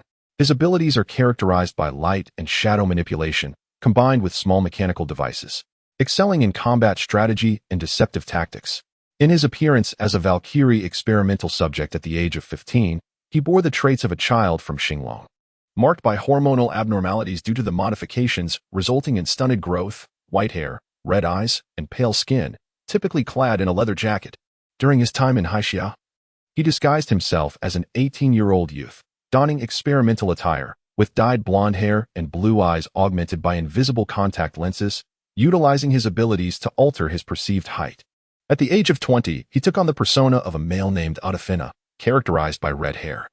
Often wearing a black half-mask and a long trench coat embellished with purple metallic accents, concealing numerous mechanical devices within. In later game versions, he is depicted with black hair and eyes, adorned in a metallic-styled trench coat, surrounded by a plethora of small mechanical constructs, with his skin covered in a shimmering silver nanomaterial. His equipment includes an original type of nanometal, fortuitously discovered during research, adept at camouflaging various materials with a degree of adaptability. However, it must be crafted manually, and the range of materials it can disguise is somewhat limited. This form of nanometal is extensively utilized by Ingpan for disguises and various small devices. The camouflage attire can alter both appearance and height, with internal mechanisms capable of adjusting skeletal features. The Spotlight device transforms illusion-based light and shadow abilities into lethal capabilities and can also serve as an amplification device for beam weaponry. The projector serves as a 3D disguise projection apparatus, complemented by scent and directional sound camouflage devices, enabling the simulation of numerous scenarios. In commemoration of the departed, the journey of the Eve explosion unfolds. The prototype of the adaptive drone platform, the Eve-class Caldari aircraft carrier, serves as a tactical drone carrier. This platform can interchange drone functional modules according to tactical necessities, encompassing maintenance, wartime repairs, and on-site tactical command for drones. It is equipped with a rudimentary artificial intelligence that remains static and cannot evolve. The inspiration draws from Eve, intertwining cellular networks with drone warfare. Long live the Caldari. Jeffong, a jovial uncle with a penchant for humor, is an ardent and disciplined drone researcher. Following the disappearance of his wife and daughter amid the chaos of war, he embedded a self-regulating program, designed in his own likeness, into self-replicating drones, thereby violating the Intergalactic Treaty on Autonomous Robotics and facing a death sentence. The autonomous drones, through self-replication, formed a swarm-like colony, seeking to locate and protect Jafang's family as they drifted between star systems. In an unforeseen turn of events, they captured the protagonist drone, which, through its cellular network, connected with a mid-level artificial intelligence, catalyzing its evolution into sentient life. Concurrently, Jeffong's persona awakened, confronting the tumultuous factions that ignited the initial conflict. His fleet of drones transformed into a kamikaze unit, exhibiting fluctuating combat capabilities, with the ability to summon other self-replicating drone swarms for collaborative efforts in times of urgency. The signal of the explosion echoes into the past. The small building ahead is the lair of the Black Spider, who resides on the 3rd floor. He is likely very alert. We must tread lightly, whispered Li Yalan. From the earpiece, Han Zhao's voice resonated. There is no need for caution. The Black Spider has already detected your presence. How do you know? Li Yalan scoffed, her expression one of disbelief. No sooner had she spoken than a cacophony of gunfire shattered the stillness of the night. A barrage of bullets rained down from above, prompting Li Yalan and her companions to swiftly roll away, taking refuge behind the corner of a nearby alley, their faces etched with concern. When had they been discovered? Although the trio would not be harmed by such a rudimentary ambush, had it not been for Han Zhao's timely warning, their reactions would have been far slower. With this thought in mind, Li Yalan's gaze sharpened as she steadied her earpiece. A man loomed over them from his elevated vantage point, a sinister grin twisting his features, exuding an unmistakable arrogance. His left cheek bore the mark of a black spider tattoo, and he was clad in dark combat gear, wielding an assault rifle. With a mere gesture, 10 masked figures emerged from various alleys, brandishing firearms, subtly encircling Li Yalan and her companions. The intelligence was flawed. How could he have accomplices? Lin Yao's eyes widened in disbelief. A heavy weight settled in Li Yalan's heart. The Black Spider sneered. Did you think I would remain unprepared in the West City? After the last encounter with the 13th Bureau, I, the Black Spider, am not one to forget a slight. Since you dared to claw at me, I shall sever your claws. The Black Spider, a notorious bounty hunter and assassin, was infamous in the underworld for crafting intricate traps before his targets even sensed danger, ensnaring them like flies in a web. Suddenly, Li Yalan spun, kicking the wall with force. A flash of brilliant yellow light erupted as the wall crumbled, the debris forming a barrier that obscured the enemy's line of sight. In the early stages of martial arts, her power infused her strikes with extraordinary strength. As an E-level fighter with an energy level exceeding 300 urons, she ranked around level 25. The Black Spider, encircled by his masked team, unleashed a barrage of firepower to suppress the trio. Li Yalan and Lambert pulled Lin Yao along, skillfully navigating the alley's terrain. Fortuitously, Their exceptional skills allowed them to evade bullets even in such perilous circumstances, though they found themselves cornered in a dead end. The black spider stood at the alley's entrance, closing his eyes and inhaling deeply, a look of ecstasy on his face as he murmured, "The little insects caught in my web. Every hair on your bodies exudes fear.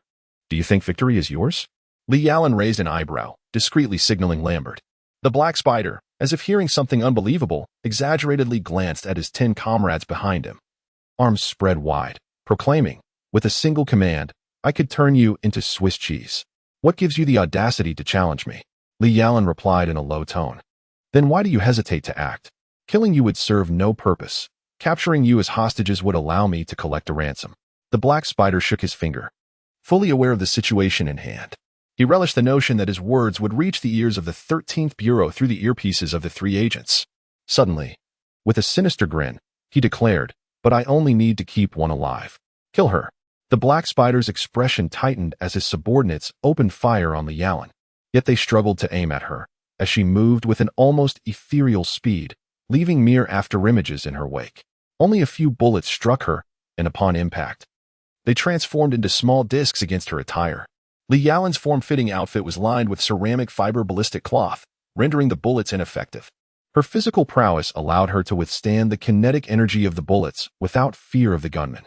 Her previous escape had merely been a feigned weakness, drawing the black spider's encirclement tighter, allowing her to ensnare the enemy. In a fleeting moment, when the enemy's attention wavered, Lambert seized the opportunity, deftly drawing 4 throwing knives from his waist and swiftly dispatching them into the throats of 4 adversaries. The others were taken aback. Half of them were about to redirect their weapons toward Lambert when Li Yalan leapt from above, shattering the wall with a single kick, sending debris raining down and obstructing the black spider and his men. Accompanying the falling rubble was Li Yalan, descending like a hawk on its prey. The element of surprise was yet another advantage of the folding combat knife. A splendid weapon. Li Yalan's eyes sparkled with admiration. The outcome was inevitable when ordinary gunmen faced a martial artist in close quarters. 30 seconds later, blood pooled on the ground, leaving only the black spider, whose hands had been severed, sprawled on the floor. "Well done," Han Xiao complimented nonchalantly, having remained silent throughout, displaying no concern for the trio's predicament. Thank you. Lin Yao stammered, feeling inadequate for his lack of contribution. "Not including you," he added, dejectedly lowering his gaze, lamenting his ineffectiveness. "Little girl, you cannot kill me." The severely injured black spider rasped, a defiant grin on his face as he taunted Li Yalan. Without hesitation, Lambert drew his gun and shot the black spider, obliterating his head, staining the ground with crimson and ivory. Li Yalan and Lin Yao exchanged silent glances at Lambert. With an impassive expression, Lambert replied, "You'll find out soon enough." Li Yalan stretched languidly. At that moment, Han Xiao interjected, "Do not relax. The black spider is still alive." Li Yalan nearly twisted her waist in disbelief, pointing at the shattered remains of the corpse and retorted, "How can he still be alive?" Han Xiao calmly responded, "He is an ability user, and his powers are quite troublesome. You will understand once you lift the mask of the first masked man on the left." Lin Yao hesitated. "But there has never been any intelligence on the dark web indicating that the black spider is an enhanced individual. You might be mistaken." Li Yalan pursed her lips and earnestly remarked, "It is not a matter of possibility. You are certainly mistaken. As a newcomer, I understand your eagerness to prove yourself. But one must not fabricate false information to amuse us." Han Xiao looked utterly speechless, thinking, "You silly girl, perhaps it is time for you to engage your imagination." Recently, he had been feeling somewhat unsettled, as if he were under the gaze of an unseen presence, unsure whether it was merely a figment of his imagination. 041 The First Operation, Part 2, let us test it and find out. Lambert was evidently a taciturn man of action. In accordance with Han Xiao's instructions, he lifted the mask of the masked figure, only to discover a smooth, featureless visage beneath, startling the other two. "This cannot be human." Lin Yao's face reflected sheer terror as he removed the masks from everyone, revealing them all to be faceless entities. At that moment, the faceless figure that Han Xiao had pointed out began to undergo a transformation. A black spider tattoo deepened, gradually revealing distinct facial features that bore an uncanny resemblance to that of a black spider. Astonishingly, the wound began to heal, and soon, the eyelids of the corpse flickered as if awakening. "Shoot its head off," Han Xiao commanded with a chilling tone. Lambert immediately fired a shot at the faceless being. Han Xiao continued this process repeatedly, each time identifying the changing faceless figure in advance.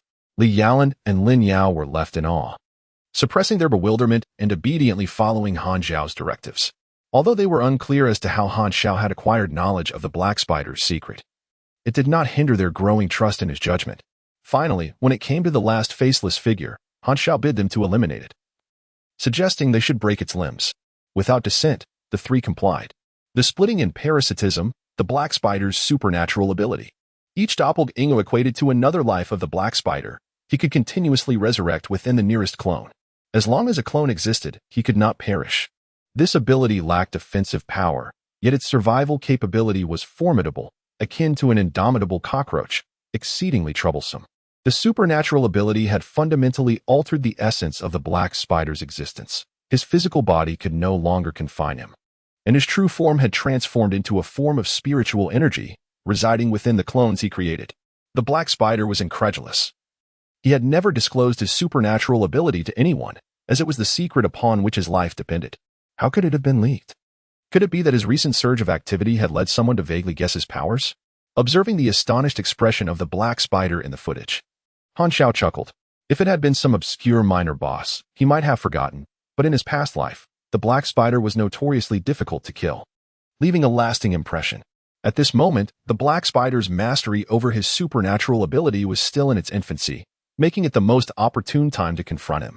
Han Xiao, with his discerning insight, recognized the immense developmental potential of this ability. Yet the Black Spider had met his end prematurely in his previous life, failing to unlock the higher levels of his power. You might wonder how he met his demise? Despite the Black Spider's troublesome abilities, they were far from insurmountable. As long as one could shatter the Black Spider's soul on a spiritual level, he would be utterly vanquished. However, as mentioned previously, the number of spiritual ability users on Ocean Blue Star was exceedingly scarce. Players simply could not kill the Black Spider, which is why he was ranked among the top 10 most challenging bosses to defeat by the players of Ocean Blue Star. Indeed, the Black Spider shared this sentiment, and upon encountering Hela, the narrative ceased to unfold. The abilities within the realm of supernatural powers are remarkably diverse. Unlike the other 4 categories of superpowers, one must awaken through a genetic potion to transition into this class, subsequently necessitating the acquisition of knowledge pertaining to supernatural professions.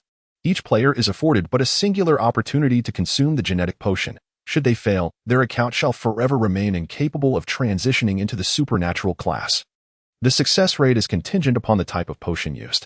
Your intuition is correct. This substance is indeed a highly coveted item within the game's marketplace, available for purchase. The potion with the lowest success rate commands a staggering price of €398, while the Supreme Luxury Perfect Genetic Awakening liquid ascends to an exorbitant €4,999. Boasting at best an 18 success rate, without any guarantee regarding the potential level of supernatural abilities awakened.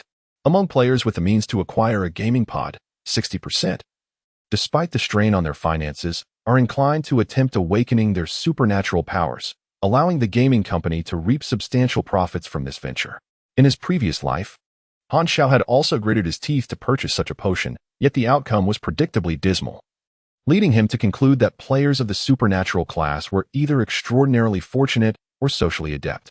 The Black Spider soon regained his composure, fiercely declaring, "I possess countless avatars.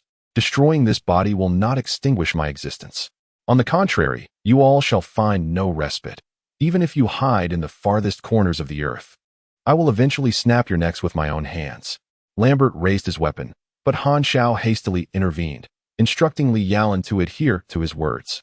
Following his guidance, Li Yalan mimicked a mysterious demeanor, stating coolly, "Countless avatars? Do not deceive us. You can possess at most 50 avatars. There are 10 corpses here, and you have left your other avatars in various hideouts, which serve as your trump cards. Someone has fully discerned your supernatural powers. Who? Who could it be? Could it possibly be a mind-reading supernatural being?" She continued. "As long as this avatar remains alive, you cannot be reborn. We may not be able to kill you, but we can confine you for eternity." The Black Spider's expression turned to one of horror as he desperately attempted to bite his own tongue. But Lambert preemptively dismantled his jaw. The Black Spider, unable to seek death, fixated his gaze on Li Yalan, a tempest of fear and fury swirling within him. "Have you finally succumbed to fear?" Li Yalan observed the astonishment etched on the Black Spider's face, Realizing that Han Xiao's assertions had been entirely accurate, the three exchanged glances, each harboring a singular thought. Who exactly is Han Xiao? Why does the 13th Bureau consider his identity classified? How does he possess such secretive intelligence? Reinforcements soon arrived, clad the Black Spider in restraining attire, and transported him away. Simultaneously, Han Xiao, far away at headquarters, received notification of the mission's successful completion. The E-level task of capturing the Black Spider has been successfully completed, and you have gained 5,000 experience points. The hidden requirement of capturing the Black Spider has also been fulfilled. Please select your special reward of 40,000 experience points for the Mind Stabilizer. The Mind Stabilizer is designed to enhance mental resistance, offering immunity to a certain degree of telekinesis and mental attacks, serving as a mechanical device intended for use against magical civilizations. On the planet of Azure Sea, there are no telekinetic or magical professions, and mentalists are scarce. Hence, the application of the Mind Stabilizer is rather limited. Han Xiao naturally opted for the more practical choice of 40,000 experience points. You have acquired 40,000 experience points. The harvest was quite satisfactory, and Han Xiao felt a surge of joy. With a profound smile, Han Xiao remarked, "Offer me 1,000,000, and I shall reveal the secret." Li Yalan instantly felt disheartened. "By the way, how do you plan to deal with the Black Spider?" Lin Yao scratched his head and remarked that he had heard rumors that higher authorities intended to transfer him to the Belt Hole Island prison, where he would be confined in a restraining suit for 24 hours a day, sustained by a liquid diet, rendering him incapable of dying even if he wished to. The Belt Hole Island prison, a super prison jointly established by the Six Nations, is isolated offshore with no means of escape, housing the most notorious criminals, super offenders, warlords of the Wandering Army, and leaders of underground forces. Once one sets foot on the island, it signifies the tolling of the death knell for their freedom. There is no second way to leave aside from death, epitomizing the essence of Belt Hole Island. Han Xiao was quite satisfied with this arrangement. The Black Spider's abilities were indeed quite troublesome, and should he fall under the gaze of an indestructible lunatic, it would lead to numerous complications in the future. The initial operation was flawlessly successful, and the team had developed a modicum of rapport. After bidding each other farewell, they prepared to return to their respective homes. At that moment, Feng Jun approached, wearing a look of resignation. "The Ministry of Internal Affairs requires your presence for an evaluation." Noticing the unusual expression on his face, Han Xiao inquired, "Hasn't my application to join the Bureau already been approved?" Feng Jun explained that the Ministry of Internal Affairs requested a secondary review, which was within their legitimate authority, and the higher-ups had no grounds to object. Moreover, he added, "You are aware that your previous identity is somewhat sensitive." Feng Jun lowered his voice, stating that there were mixed opinions among the higher-ups regarding him. The conservative factions, such as the intelligence and logistics departments, leaned towards friendly cooperation with him, while the hardliners, led by the Ministry of Internal Affairs, held a different perspective and were likely to impede his progress. Han Xiao understood. For where people gather, there exists a web of intrigue. Upon arriving at the Ministry of Internal Affairs, after a brief check of his height and weight, Han Xiao was escorted to an interrogation room to be investigated by an internal examiner. Name: Han Xiao. Gender: female. The examiner's forehead tensed with veins bulging as he decided to endure. Age: 30. Oh no, 31. The examiner slammed the table and barked, "Cooperate with me."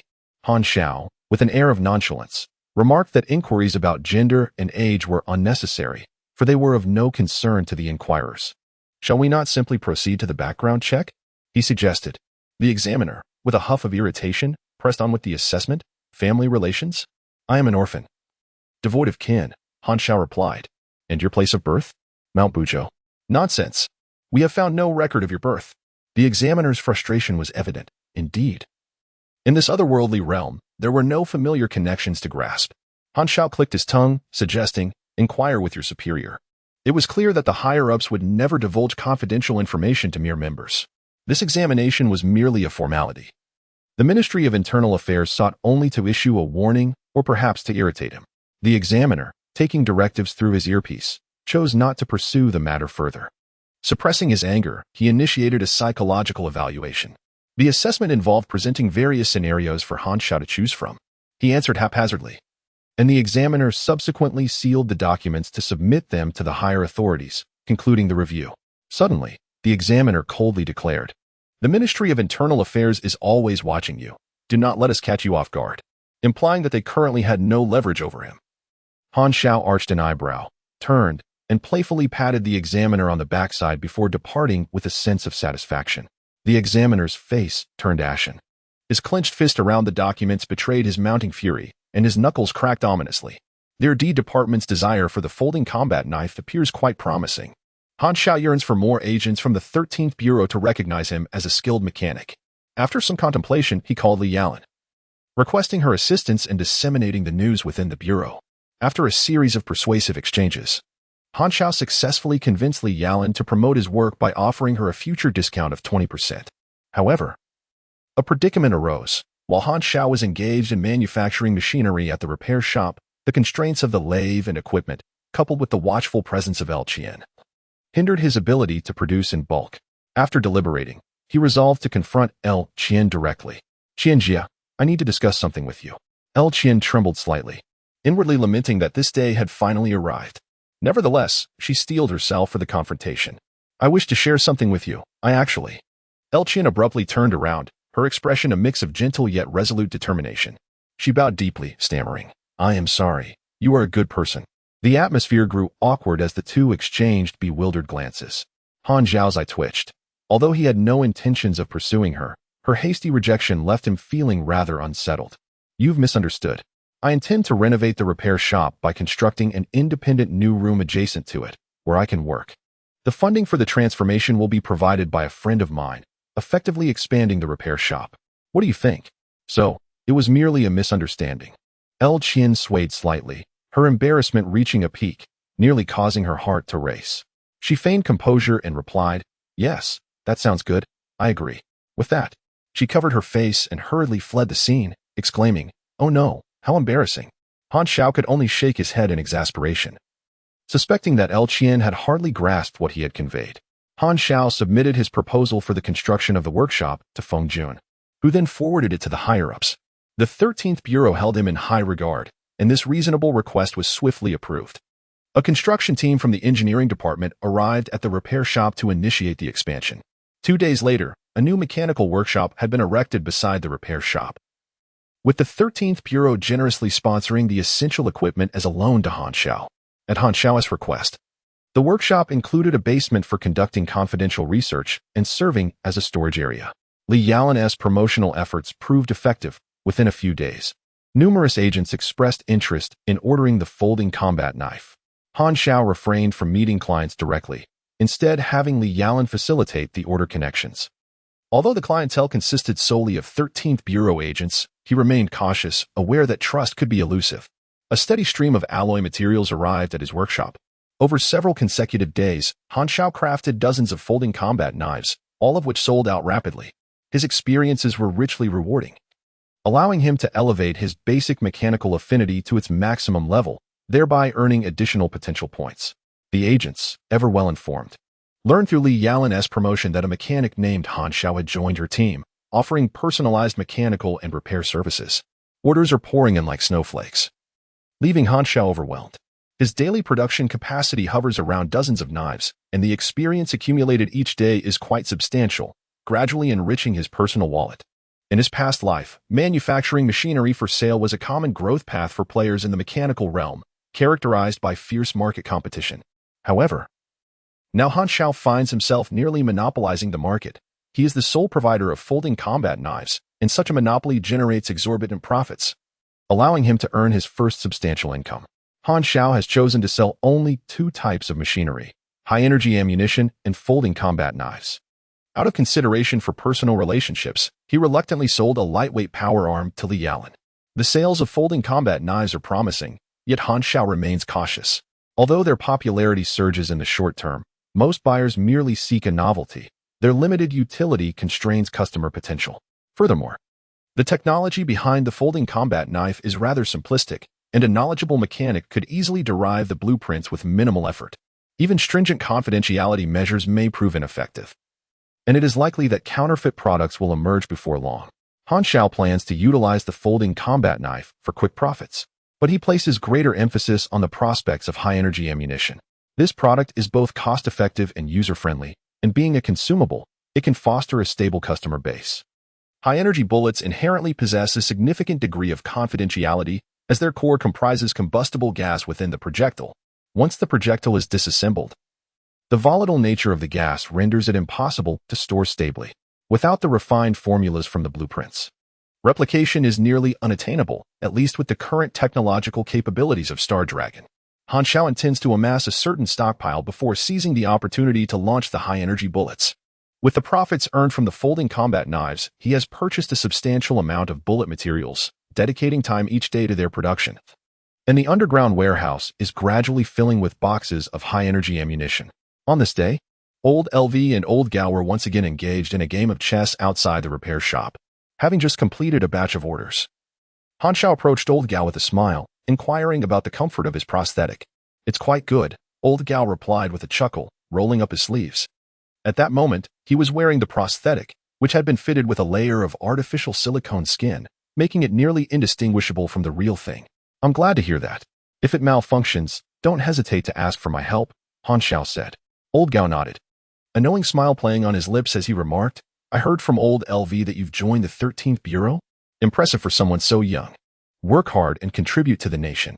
Han Xiao couldn't help but smile inwardly, amused that Old Gao believed he was unaware of his identity. His affiliation with the 13th Bureau need not be concealed, although ordinary citizens of Star Dragon might not encounter this echelon in their daily lives. They are still aware of the Bureau's existence and regard it as a promising career path. Han Xiao exchanged a few pleasantries, internally contemplating when Old Gao would confront him about his identity, pondering whether he should feign surprise and grant Old Gao some semblance of face. At that moment, Feng Jun approached briskly, his expression serious, and requested a moment to speak with Han Xiao. As Han Xiao's contact, Feng Jun consistently led a small team, vigilantly monitoring the surroundings of the repair shop, wary of any suspicious individuals, concerned that the burgeoning organization might discover Han Xiao.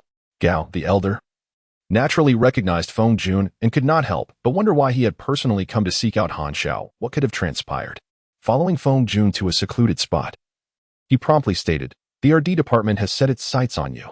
Han Xiao narrowed his eyes, urging him to elaborate. The RD department holds the authority to develop various new weaponry and is empowered to conduct risk assessments on newly utilized weapons by agents. They deem the folding combat knife to pose a risk, demanding the submission of its blueprints for examination. This is within the purview of the RD department, and no other department can intervene. So they are fixated on my blueprints. Risk assessment? Merely a pretext. Han Xiao scoffed, realizing that once he submitted the blueprints for review, the RD department could mass-produce the folding combat knife by appropriating his designs as their own achievements. Through Feng Jun, Han Xiao gleaned insights into the internal dynamics of the 13th Bureau, discovering that the RD department, much like the Internal Affairs department, was similarly hardline and unfriendly towards him. The RD department was plagued by bureaucratic tendencies, having failed to produce any new inventions or equipment for years. With dwindling annual funding, in the eyes of agents, their status was even inferior to that of the logistics department.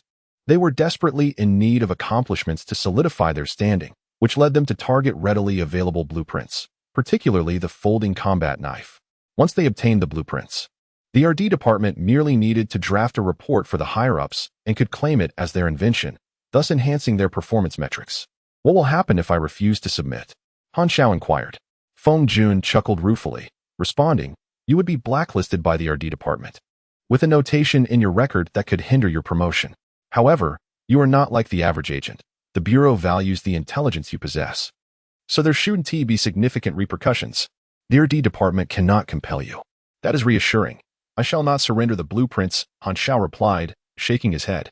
While the market for the folding combat knife may eventually become saturated, it still offers him considerable benefits for the time being, and he would not relinquish it easily. Meanwhile, Gao the Elder made a phone call, and upon learning the details, his expression darkened. These inept fools, more of a liability than an asset. Gao held Han Xiao in high regard, and under his guidance, the 13th Bureau had established a fruitful cooperative relationship with him. Yet, the RD department, in pursuit of its own gains, acted recklessly, disregarding the larger picture and attempting to bully Han Xiao, who was vulnerable, seeking to seize his blueprints, a truly thievish act. Most concerning was the potential to incite Han Xiao's ire, rendering Gao's efforts futile. Gao was incensed. What audacity! The performance crisis, Part 1, was utterly outrageous. Li Yalan wore a furious expression, knowing that if Han Zhao's business faltered, her discounted treatment would be at risk. Lin Yao, feeling helpless, remarked that it was a decision made by the higher-ups, and they had no right to intervene. Lon Beat, polishing his throwing knife, casually suggested they simply dismiss the head of research. Lin Yao, alarmed, cautioned him against such reckless talk. Li Yalan, deep in thought, considered that it might not be entirely unfeasible. Lin Yao was nearly in tears, pleading, "Sister, if you are willing to gamble with your lives, I still wish to survive." Although Han Xiao had only joined days ago, after the operation of the Black Spider, Li Yalan and the others had come to regard him as their comrade, feeling an urge to take action. Why not ask Han Xiao what he intends to do? Lin Yao suggested. Yet, his address remained a secret, and recently, his phone had been turned off. Li Yalan was increasingly agitated. What should we do then? Are we to stand by and watch the research department make things difficult for Han Xiao? Lon Beat succinctly replied, "We wait." Just as they felt utterly lost, an unpleasant voice chimed in. "Oh, Xiao Lin, I hear your new team member seems to be in trouble." Li Yalan's expression immediately darkened as she gritted her teeth, asking, "Are you here to provoke me, Di Susu?" The short-haired beauty, Di Susu, unfazed, smiled and retorted, "This is headquarters. Do you dare to make a move?" Di Susu and Li Yalan had a notorious rivalry that dated back over a decade, rooted in their childhood as apprentices at the same martial arts dojo. In every assessment and competition, Di Susu consistently claimed the top spot, while Li Yalan's performance was rather mediocre, always ending up on the ground, serving as a mere backdrop to Di Susu's brilliance. "Hello, teacher. Good day." Typically, when uttering these words, the teacher would pause for a moment before offering an apologetic smile. "I have a question to ask. It's all in the books. If you still don't understand, feel free to consult Di Susu." "Goodbye, teacher. I don't care." The performance must be grand. Later, both were specially recruited by the 13th Bureau and assigned to different teams, history repeating itself. Di Susu's team had an impressive track record that overshadowed Li Yalan, becoming one of the elite teams in covert operations. What irked her the most was that Di Susu often sauntered in front of her, shamelessly calling her Xiao Lin. "When did we become so familiar?" To Li Yalan. This was a deliberate display of superiority by Di Susu, which irritated her greatly. Di Susu chuckled, "I heard you've recruited a new team member, so I came to have a look. Where is he? Surely he hasn't hidden away out of shyness?" Li Yalan, with a cold demeanor, replied, "He is not here. You should leave at once. It seems my trip was in vain. However, it is understandable, as the bureaucrats from the research department have likely overwhelmed your new recruits." Li Yalan's face turned ashen, resembling a small dog baring its teeth in protest. "Scram! I do not wish to see you. How heartless, for we were childhood friends." Di Susu pouted and flashed a beguiling smile at Lin Yao, swaying her alluring hips as she sauntered away. "What a ridiculous notion of childhood friendship. Have some awareness of being my rival." Li Yalan, infuriated, turned to see Lin Yao entranced, staring blankly at Di Susu's retreating figure. Anger surged within her, and she seized Lin Yao, shouting into his ear, "Here I am, a stunning beauty by your side, yet you ignore me to gawk at that scheming Susu." Lin Yao trembled, stammering, but she smiled at me. After a moment's hesitation, he sheepishly added, "I think Sister Susu is gentler than you."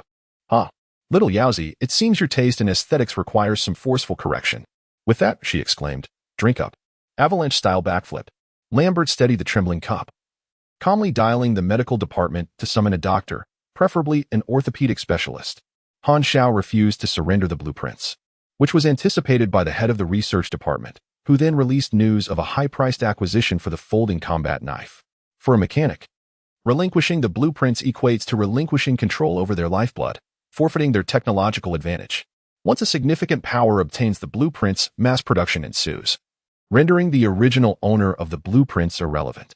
Han Zhao's orders, being relatively niche, only cater to the personnel of the covert operations department, and the production capacity is limited. Once the research department acquires the blueprints, they will hand them over to the military factory for mass production, distributing equipment freely, whether for the covert operations department, the external affairs department, the police department, or the military, all stand to benefit, which is the source of the research department's confidence in securing substantial support. Although the research department personnel have not produced new works in a long time, they do not lack professional insight. In their view, the folding combat knife is poised to replace military daggers, knives, and handguards as the next generation of standard tactical melee weaponry. As for Han Zhao's interests, They were not within the purview of the research department's considerations, setting aside the research department's own interests and those of the nation. The hardliners looked upon him unfavorably and were indifferent to his thoughts. Collaborating with an intelligence operative struck them as excessively lenient in their eyes. He should be controlled and coerced into divulging all information. Conversely, the conservatives held an entirely different perspective. Unwilling to disrupt relations with Han Xiao over a mere blueprint for a conventional melee weapon, they firmly believed that Han Xiao was a person worth courting while deriding the hardliners' approach. Control him? What if he refuses to divulge any information as a result? Coercive interrogation? What if he remains unafraid? The belief that severe punishment will yield results holds some truth, yet it varies from person to person. In the past, capturing numerous budding members yielded only 1 in 10 who spoke the truth, nearly leading the 13th Bureau into traps multiple times. After a brief encounter, Han Xiao does not appear to be an agreeable individual. When one extinguishes hope, expecting cooperation from others becomes a futile endeavor. Such reckless behavior can easily alienate potential allies that ought to be ours. Consequently, the conservatives are incensed, despite the fruitful collaboration between both parties. The hardliners insist on adhering to their antiquated doctrines. They are akin to relics from a bygone era, mistakenly believing that the past still holds sway. The age when subordinates could be treated with absolute authority has long since faded. The elite, once lost to the nation, are now numerous in the 6 states. Under the guise of offering preferential treatment and relaxed qualifications, are vying for talent almost indistinguishably from commercial enterprises. To the conservatives, the hardliners' actions are tantamount to self-destruction. Moreover, the department is not devoid of other engineers. Such opportunistic behavior of poaching talent is detrimental to morale. The crux of the matter lies in the fact that these engineers have been nurtured by the state and are more than willing to submit their designs, with the Bureau promising compensation.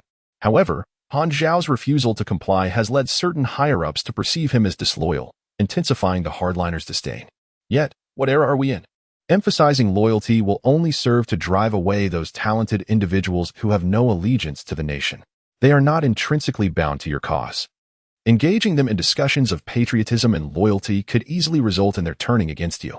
Let us not forget that the 6 states are the very culprits responsible for the downfall of others, a stain that cannot be cleansed. However, within the 13th Bureau, the delineation of authority has been established. Aside from direct intervention from higher echelons, no one can intrude upon the jurisdiction of the research department. The attitude of the higher-ups remains ambiguous, as if they are observing and biding their time. It is evident to discerning eyes that submitting the folding combat knife would offend Han Xiao, prompting the agents who purchased it to ponder the worth of their investment. Moreover, the research department's actions in undermining their own personnel's achievements have drawn quiet disdain from many. Their conduct is rather brazen. These agents are unaware of Han Xiao's unique standing. To pressure an ordinary engineer in such a manner is excessive. Some contracted external agents, however, are indifferent to offending anyone, prioritizing profit above all. Krat, an agent who acquired the folding combat knife, was the first to offer it for sale to the research department, demanding 30,000, a 30-fold increase, which they ultimately acquiesced to. Krat's rationale was simple. This windfall was within easy reach, and failing to seize, it would be foolish. He scoffed at his hesitant colleagues. After all, he reasoned, what is a mere engineer? Once the research department achieves mass production, what relevance will that engineer hold? One could simply discard him without concern for potential repercussions, as he would no longer be needed. In the research department, the minister's secretary and Luo Xian gazed at the folding combat knife before them. Luo Xian, do you have confidence in deriving the designs? In the second part of Seizing Performance, Luo Xian surveyed the situation with disdain, critiquing the crude techniques and lack of confidentiality, which made it all too easy to deduce the blueprints. This task is entrusted to you. Should you accomplish it, we will transfer you from the logistics department, granting you enhanced compensation and authority. Luo Xian smiled with satisfaction. Having endured unfair treatment previously, he increasingly perceived the logistics department as lacking prospects. Why should Han Xiao receive special recruitment while he languished in obscurity, merely biding his time? Thus, he resolved to align himself with the hardliners and transfer to the research and development department. Once under the gaze of the higher-ups, his future would be radiant. He would eventually attain the privileges that Han Xiao enjoyed. Deciphering the folding combat knife presented an opportunity to showcase his abilities, a prospect he valued greatly.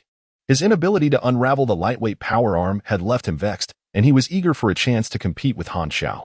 since establishing an independent mechanical workshop. Han Xiao had relocated from the repair shop and embraced the long-cherished life of a solitary individual. He remained nominally an employee of the repair shop, assisting Lu Qian with daily orders. The previous misunderstandings had made their interactions easier without face-to-face encounters. With a scoff, he opened the smelting furnace, and high-temperature steam erupted. Clad in heat-resistant work attire, Han Xiao used tongs to extract elongated strips of glowing steel from the furnace. Under the current conditions, Han Xiao had two methods to forge a blade. The traditional smelting approach, which involved heating the steel and repeatedly hammering it into shape, or utilizing a high-temperature furnace to heat the steel until it glowed, followed by direct stamping to form the blade in one go. Each method had its merits. The former ensured meticulous craftsmanship, while the latter offered higher efficiency for mass production. The folding combat knife's appeal lay in its portability and discretion, prompting Han Xiao to favor the more efficient stamping technique. The steel strips were of excellent quality from the 13th Bureau's inventory. Han Xiao sprayed chemical materials onto the steel to remove oxides and then subjected it to another round of heat treatment before placing the glowing steel on the stamping lathe and activating the equipment. Amidst the resounding impacts, the steel transformed into sharp blades. He then proceeded to the critical folding process, a meticulous task involving chains and magnets, which he navigated with ease. Before long, a batch of 10 folding combat knives emerged fresh from production. Each crafted knife yielded between 100 to 200 experience points. And the blueprint level for the folding combat knife rose to V2, slightly enhancing the attributes of the finished product. After removing his heat-resistant attire and wiping the sweat from his brow, Han Xiao counted the batch of knives and completed several orders, feeling quite pleased. At that moment, the nostalgic ringtone of his phone chimed. Liaolan was calling. There's troubling news. All previously ordered agents are requesting to cancel their orders. Han Xiao was taken aback. What had transpired? The Research and Development Department has derived the blueprint for the folding combat knife and has submitted a report to higher management, requesting the endorsement of the RD department's seal, while also hinting that mass production will soon commence to supply various departments. Liaolan's tone was one of frustration. The RD department prioritized performance, seeking ownership of the invention represented by the blueprint, while supplying equipment was seen as a benevolent act. Thus, although the agents scorned the RD department's actions, it was only natural for them to retract their pre-orders for Han Xiao's newly crafted batch of folding combat knives, which had failed to sell. Han Xiao's gaze flickered. He was taken aback by the audacity of the RD department to encroach upon his business. Given the unique simplicity of the folding combat knife, the confidentiality measures seemed superfluous, yet Han Xiao had a premonition that replicas would emerge, albeit sooner than anticipated. The current profits were still significantly below his expectations. If he chose to submit the blueprint, it might enhance his contribution to the faction, but it would also mean sacrificing a source of experience. The RD department's forceful appropriation of the blueprint clearly did not count towards his contributions. This multitude of obstacles hindered his growth. Han Xiao narrowed his eyes and dialed Feng Jun's number, speaking in a low voice. Are you aware of the situation? Feng Jun sighed, acknowledging the RD department's audacity. Although upper management had yet to review their report, they had already begun production of the folding combat knife on the assembly line. Give me the details. Feng Jun relayed the information. And Han Xiao took note of the names Kalat and Luo Xin. What did the RD department say? They made no statement. Han Xiao's expression remained calm. True to form, the hardliners were even too indifferent to explain to him, the rightful owner of the blueprint. The underlying implication was that he should endure this silent loss, though it was unclear how the conservative faction, led by the elderly Gao, would react. This time, the RD department had acted unilaterally, and it was evident that higher management would not be oblivious to this. The delay in reviewing the report likely served as a test of his stance. If he chose to concede, even slightly, would the directives from the 13th Bureau become increasingly stringent? The hardliners aimed to exploit and suppress him, while the conservatives leaned towards amicable collaboration. The higher-ups could not possibly show unilateral support for the RD department. As long as he escalated the situation without crossing any red lines, they would likely compromise and offer some form of recompense. There was considerable maneuvering room in this matter. Suddenly, Han Xiao's eyes brightened. Perhaps this was an opportunity to seize advanced knowledge. The advanced knowledge was considered confidential by Xinglong, strictly controlled. Han Xiao had long been troubled by how to complete the advancement task, and this presented a perfect opportunity to leverage the situation. A simple plan gradually took shape in his mind.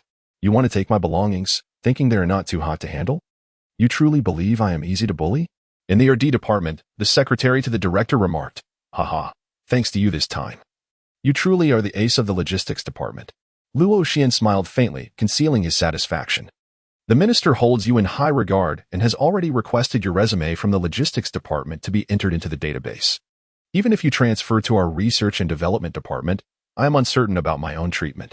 The minister has specifically instructed that you lead a work group independently, with your authority elevated by one level. As long as you perform diligently, the higher-ups will inevitably take notice of you. Luo Xian smiled in satisfaction and then inquired, "I have heard that Han Xiao is favored by the higher-ups. Will there be any trouble?" "Rest assured, I possess some insider knowledge. Han Xiao can only endure in silence." The secretary recalled the research and development minister's audacious words. Han Xiao must rely on the protection of the 13th Bureau if he wishes to survive. He cannot afford to cause a disturbance. The conflict between the research and development department and Han Xiao has become a hot topic within the 13th Bureau.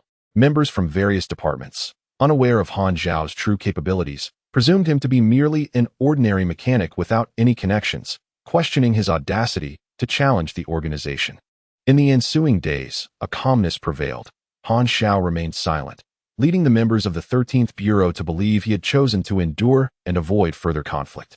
Although they recognized this as a reluctant concession, it did not prevent them from underestimating Han Xiao. The research and development department's response also raised eyebrows. Despite their inventions often facing criticism, they had typically conducted themselves in a rather conventional manner. Why then were they exhibiting such aggression this time? Li Yalan found herself surrounded by the peculiar gazes of the agents, her frustration mounting, especially with Han Xiao's phone being unreachable, leaving her to stew in her own anger. Meanwhile, rumors circulated wildly, but Han Xiao had not been idle. Previously, he had sold folding combat knives, earning nearly 100,000 sea blue coins. After deducting the material costs for high-energy ammunition, he was left with 70,000. Han Xiao spent 30,000 to procure a batch of materials for the folding knives and, over the following days, toiled day and night to craft a substantial stock, producing 100 knives in total. With a sufficient quantity at hand, he packed all the folding knives into a box, donned a mask to conceal his appearance, and made his way to the 8th district, seeking out a clandestine arms dealer. In the tumultuous social climate of Sea Blue Star, the specter of war loomed large, prompting the Six Nations to impose stringent gun control measures, prohibiting the sale of firearms to civilians. Without special status, carrying weapons through city checkpoints was impossible, a rule that also applied to players. Each of the Six Nations operated within their own factions, and players frequently received missions to create disruptions or assassinations in other countries, typically procuring weapons from local arms dealers or commissioning them for equipment transport. The locations of every arms dealer and intelligence merchant were invaluable information compiled by countless players from previous lives. In a significant city like West Capital, Han Xiao was well aware of the backgrounds of these arms dealers. He approached the veteran arms dealer, Matthews, who was backed by the formidable Farian group, notorious for arms trafficking. This group thrived amidst the current chaos, catering primarily to wandering warlords, and even the Six Nations occasionally placed orders with them. Matthews was more than willing to entertain visiting suppliers. Han Xiao and Matthews met smoothly. Han Xiao presented the batch of folding combat knives, elaborating on their operational methods and expressing his intent to sell. Matthews quickly discerned the advantages of the folding knives. Although melee weapons were not particularly in vogue, their concealability would undoubtedly appeal to intelligence agencies across nations. "Can you supply these long-term?" Matthews inquired. Han Xiao merely smiled and asked, "Would you be interested in acquiring the blueprints?" Matthews wore a look of astonishment. The blueprint was akin to a mechanic's meal ticket. Mastery over the blueprints equated to dominion over the supply chain. Unless absolutely necessary, mechanics seldom parted with such designs. Elated, Matthews presumed he had encountered an inexperienced novice and, suppressing his excitement, urged, "Name your price." Here lay 100 folding combat knives, priced at 5,000 each, with the blueprint fetching an additional million. Matthews gasped. 5,000 for a knife? $1 million for the blueprint? Why not just steal it? It was a firm offer, devoid of negotiation. Instantly, Matthews quelled his instinct to haggle, furrowing his brows as he contemplated the potential gains. Han Xiao remained composed, confident that Matthews would acquiesce. The folding combat knife blueprints held little intrinsic value. Yet therein lay a perfect opportunity for profit. He could sell the blueprints directly without a hint of remorse, reselling them to other factions. thus reaping considerable profits while bundling a large quantity of folding combat knives, just as Han Xiao was presently orchestrating. This transaction could only occur once. But if multiple clients were approached simultaneously, the factions would lack time to inquire, allowing for substantial gains. The Farian group conveniently possessed such capabilities, boasting an extensive client network.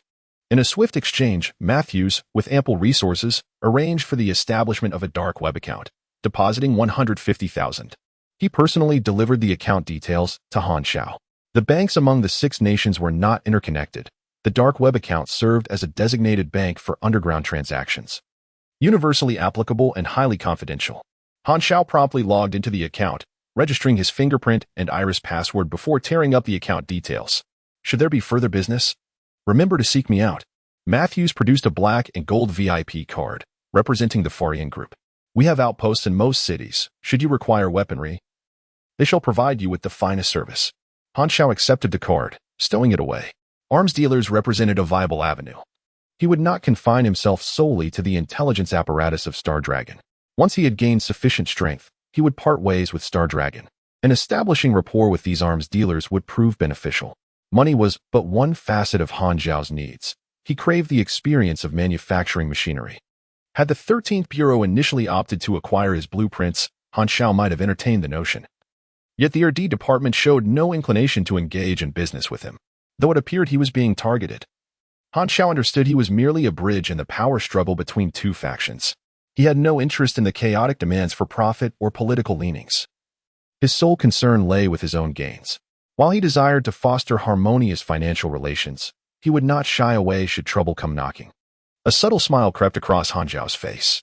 Since the R&D department had seized the rights to the invention of the folding combat knife, they must bear the corresponding responsibilities.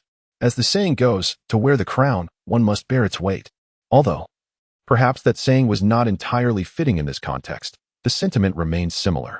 The voices from the upper echelons are seldom in harmony. Perhaps the conservatives are holding their breath, merely awaiting ammunition. If he were an ordinary agent from the 13th Bureau, his current actions would lead to mutual destruction. Alas, he is not. Old Gao, despite generously providing you with a bionic prosthetic at no cost, I wish you would put in a bit more effort. The head of the R&D department has been in high spirits these days, and, upon encountering the intelligence minister in the corridor, he took the initiative to boast. The person you chose to collaborate with is merely a softie. If we exert a little pressure, he will yield. In my opinion, we should strike while the iron is hot and seize control of him to extract all the intelligence he possesses. However, the intelligence minister remained unfazed, his gaze peculiar. A smile that did not reach his eyes as he patted the R&D minister's shoulder and said, "You might want to look out for yourself." The R&D minister, puzzled, inquired, "Look out for myself? What do you mean?" But his confusion did not linger long. He soon discovered the reason. The director summoned him for a private conversation. The R&D minister hurriedly made his way to the office. "Director, you called for me?" "The report from the R&D department was approved yesterday. The folding combat knife is now your invention." The R&D minister's face lit up with joy as he expressed his gratitude, thanking the higher-ups for their trust. The director, with a smile that bordered on sardonic, cautioned him not to celebrate too early. "What's wrong?" The R&D minister, with a quick flicker of his eyes, assumed he had discerned the higher-ups' intentions and nonchalantly remarked, "There's no need to worry about Han Xiao's reaction. He will cling tightly to the 13th Bureau. We can dictate terms to him, and he wouldn't dare to cause a ruckus." "Oh, is that what you think?" the director asked. "Indeed," the R&D minister affirmed. "Then all is well." The director chuckled, suddenly producing another document and flinging it at the R&D minister's face, exclaiming fiercely, "You are suspected of abusing your power to traffic in arms. I am deeply disappointed." The R&D minister was left utterly bewildered. "What? Trafficking in arms? As a minister, if I were short on funds, I could simply embezzle public money. I would be a fool to resort to arms trafficking." The Minister of Research and Development hastily perused the documents, and in an instant, darkness enveloped him, nearly causing him to falter. The intelligence was unequivocal. The blueprints for the folding combat knife had been compromised. As the inventor of this weapon, the department was undoubtedly destined to bear the brunt of the blame. In a fit of frustration, the minister exclaimed, "This is not my doing. It must be that scoundrel Han Xiao, clearly seeking vengeance by framing me. Everyone in the Bureau knows the blueprints were originally his. He resents us for deciphering them. Director, you must clarify this to the higher-ups." The report stated that the Research and Development Department held the invention rights to the folding combat knife, thus placing the onus squarely upon them. The director responded with unwavering resolve. Suddenly, a chill coursed down the minister's spine as realization dawned upon him. The simultaneous occurrence of the report's review and the accusation of arms trafficking was too blatant to ignore. The higher authorities were evidently siding with Han Xiao. The conservatives had mobilized. Initially, the higher-ups were not in haste to address the report, as there existed a divide within their ranks. The conservatives would not immediately advocate for Han Xiao. Moreover, this presented a testing ground to observe Han Xiao's reactions under duress. Should he choose to endure and retreat, the higher-ups would adjust their forthcoming collaborative strategies, incrementally pressuring him to concede further, thereby extracting all potential benefits. Conversely, if Han Xiao opted for upheaval, as long as he did not cross the line, such as attempting to halt cooperation, the higher-ups would turn a blind eye, tolerating his unruly behavior. Han Xiao's deliberate act of framing was a clear indication to the higher authorities of his dissatisfaction, signaling whether they would watch him be wronged or assist in avenging him. He provided them with the pretext they needed. The higher-ups, bemused yet understanding, recognized the Research and Development Department's innocence but were more than willing to align with Han Xiao. They promptly approved the department's report, compelling them to shoulder the responsibility and metaphorically shoot themselves in the foot, all in an effort to placate Han Xiao's feelings. They implied that they were in a phase of cooperative bliss and that he should not let such trifles provoke his anger. They had taken the heat off him.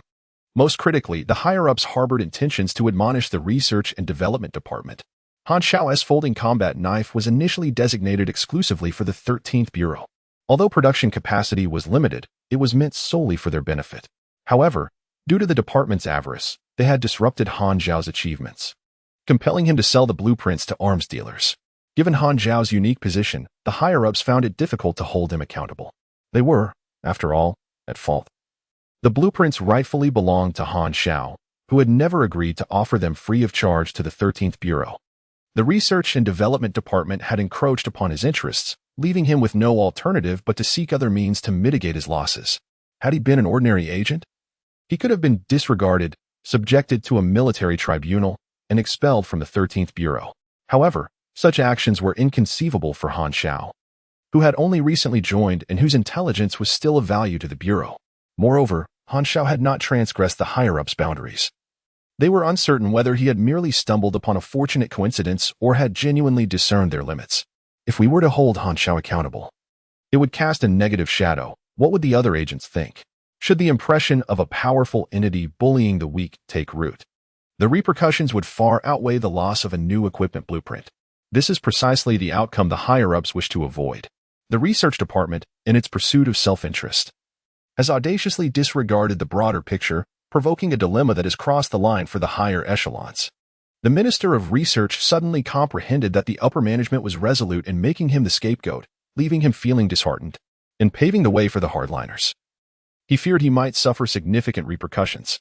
Regret coursed through him. Had he known this individual was akin to a hedgehog, he would never have provoked Han Xiao for the promise of additional funding from the hardline faction within the committee.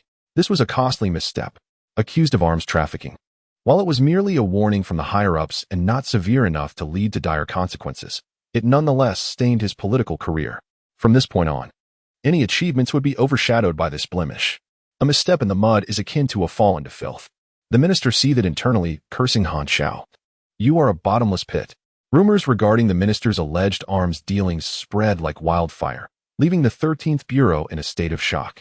The minister's alleged misconduct, with the only consequence being a suspension without pay, was an exceedingly peculiar response. Typically, one would expect dismissal, imprisonment, or even execution, a deviation that hinted at underlying machinations. For the past few days, Han Xiao had remained silent, leading them to believe he had cowered. Yet now it was evident that this was merely the calm before the storm. Was this a scheme? Did he actually have the audacity? The upper management was evidently backing him. What astonished them most was the higher-up stance, choosing not to pursue any accountability from Han Xiao. In their eyes, he instantly became an enigma. Always masked at headquarters, revealing not his true identity, it seemed only the upper management knew who he really was.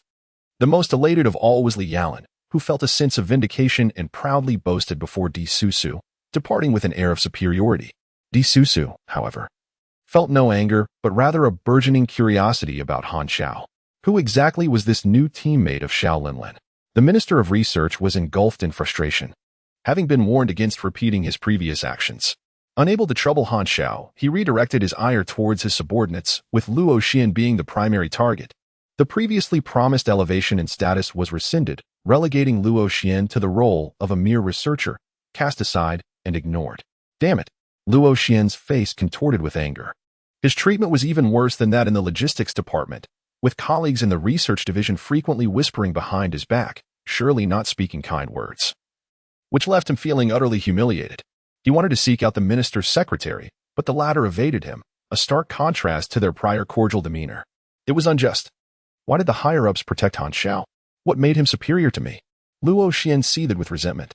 The following day, Han Xiao received a notification from Feng Jun indicating that the higher-ups wished to mediate on his behalf.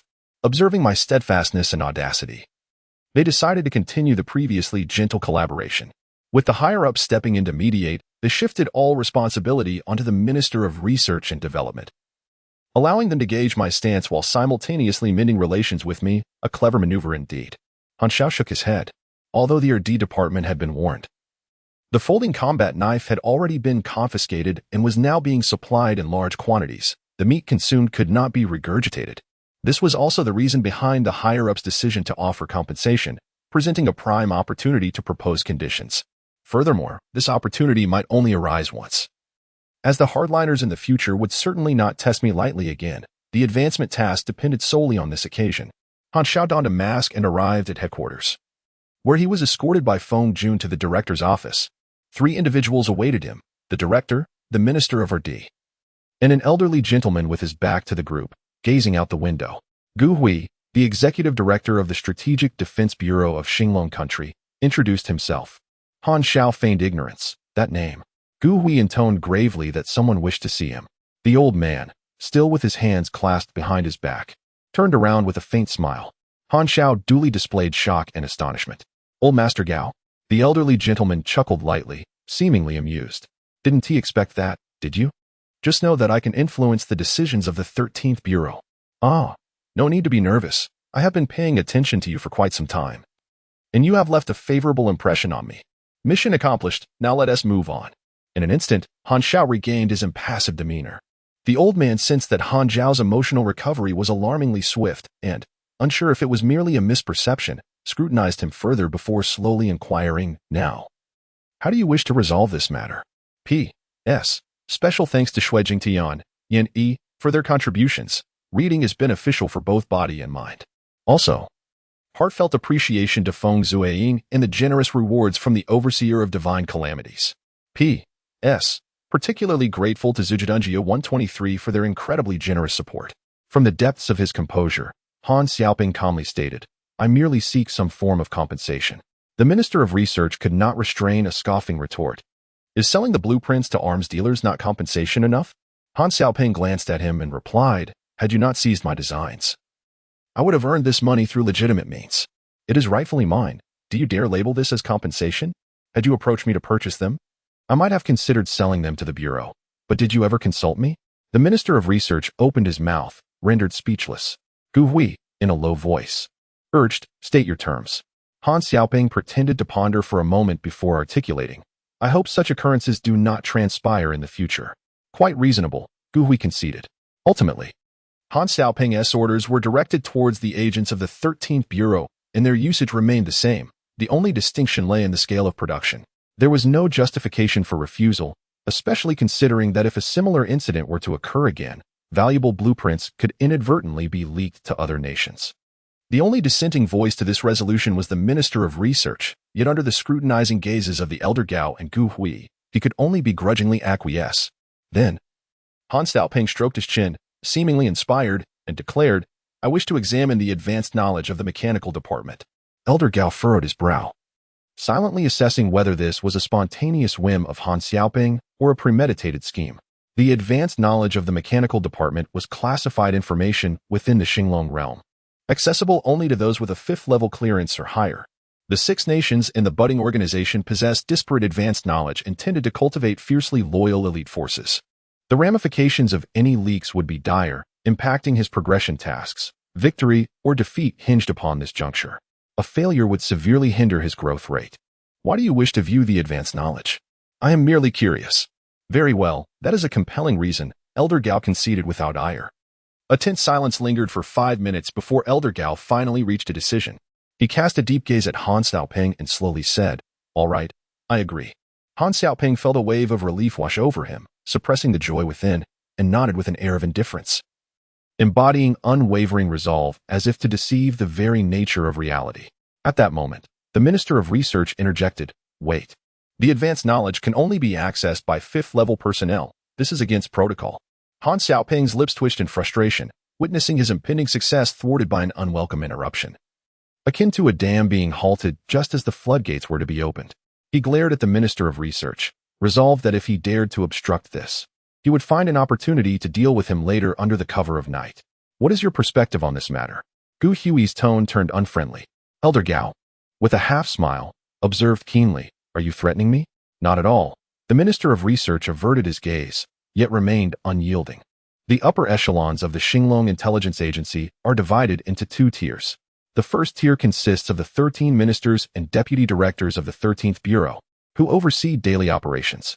A higher level of leadership is represented by a 7-member committee, which includes Director Gu Hui and comprises influential military and political officials. This committee directly answers to the highest authorities within the Dragon's Peak. Both Gao Laotu and Gu Hui are members of this committee, representing the conservative faction. While the hardliners from the research department also have their supporters within the committee, which emboldens them to challenge Gao Laotu at this moment. "Since I am here, I can fully represent the committee," Gao Laotu stated, his tone revealing no signs of emotion.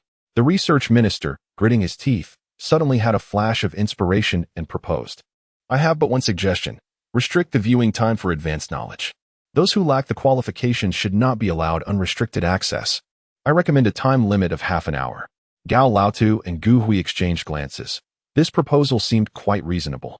After all, Han Xiao merely expressed a desire to take a look, and satisfying his curiosity was sufficient. "Let us set it at 1 hour," Gu Hui decisively concluded. The research minister immediately felt a wave of relief. The advanced knowledge was profound and intricate, and even an hour might not suffice to grasp a third of a single subject. Even if Han Xiao wished to learn, the time allotted would not be enough, effectively thwarting any ulterior motives he might harbor, and he reveled in the thought of having successfully thwarted Han Xiao's ambitions. Han Xiao, however, feigned indifference, internally chuckling to himself. 1 hour? With the investment of potential points, I could master it in a minute, quietly accumulating wealth, remaining low-key. The advanced knowledge is safeguarded by multiple layers of encryption, employing a random key model that generates hundreds of 48-digit passwords every second, virtually eliminating the possibility of a cyber intrusion. The content of the advanced knowledge is immutable and immovable, accessible only through a select few central terminals. Accompanying Gu Hui, I descended to the headquarters ground floor via the elevator. As the doors opened, I was greeted by a brightly lit metallic corridor leading directly to the central control room. Every 10 meters, a surveillance camera and a metal detector were strategically placed, ensuring round-the-clock monitoring. An infrared network enveloped the corridor, perpetually on high alert. There were no guards present. Behind the metallic panels of the walls lay numerous remotely controlled machine guns, ready to respond within 3 seconds upon detecting an intruder. The security was tight, rendering infiltration nearly impossible. "How much did this corridor cost?"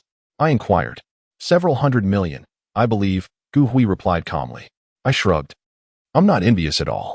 The Central Control Unit is the most advanced computer in Xinglong, capable of processing a volume of information in a second that could cause a household computer to crash. It serves as a fortress in Xinglong's cyber warfare endeavors, safeguarding countless state secrets, with advanced knowledge being merely one of them." Han Xiao secretly assessed that even elevating the foundational virtual electronic technology to its pinnacle would likely prove insufficient to breach the network firewall of the central system. The term foundational virtual electronic technology may sound whimsical. In essence, it refers to network and programming technologies. After 5 minutes of traversing the metallic corridor, he arrived at the terminus, where a spacious spherical chamber came into view. A seemingly suspended passage led to the center of this chamber, which housed a rectangular screen accompanied by a keyboard and mouse. This constituted the operating system of the mainframe. Surveying the surroundings, Han Xiao noted that the walls of the spherical room were constructed from exceptionally resilient, transparent, blast-proof glass. Behind this glass lay a labyrinth of entangled wiring, hardware modules, and chip arrays, all flickering with a myriad of colorful lights, transforming the spherical chamber into a colossal data center. However, this sci-fi spectacle failed to stir Han Xiao's emotions. After all, he had witnessed the grandeur of cosmic warfare and had endured direct hits from asteroid-class annihilation cannons countless times, facing death with honor. His thoughts were now occupied by a more pressing concern. The air was foul and stifling. Did they not ventilate this place regularly? Gu Hui's eyelids twitched. He wondered why Han Xiao's concerns were so peculiar. Shouldn't one marvel at the stringent defensive measures in place? Adjusting his demeanor, Gu Hui remarked, "That is the mainframe. I have already granted access to advanced knowledge in the background. You do not possess the authority to view other confidential information. We are continuously monitoring the status of the central system. Although this statement may seem redundant, I must say it, no tricks." Understood. We won't resort to tricks. We'll employ cunning strategies instead. Advanced gene chain of the supernatural system. Energy level enhancement. Advanced gene chain of the supernatural system. Control enhancement. Martial arts system. Advanced external wave martial arts system.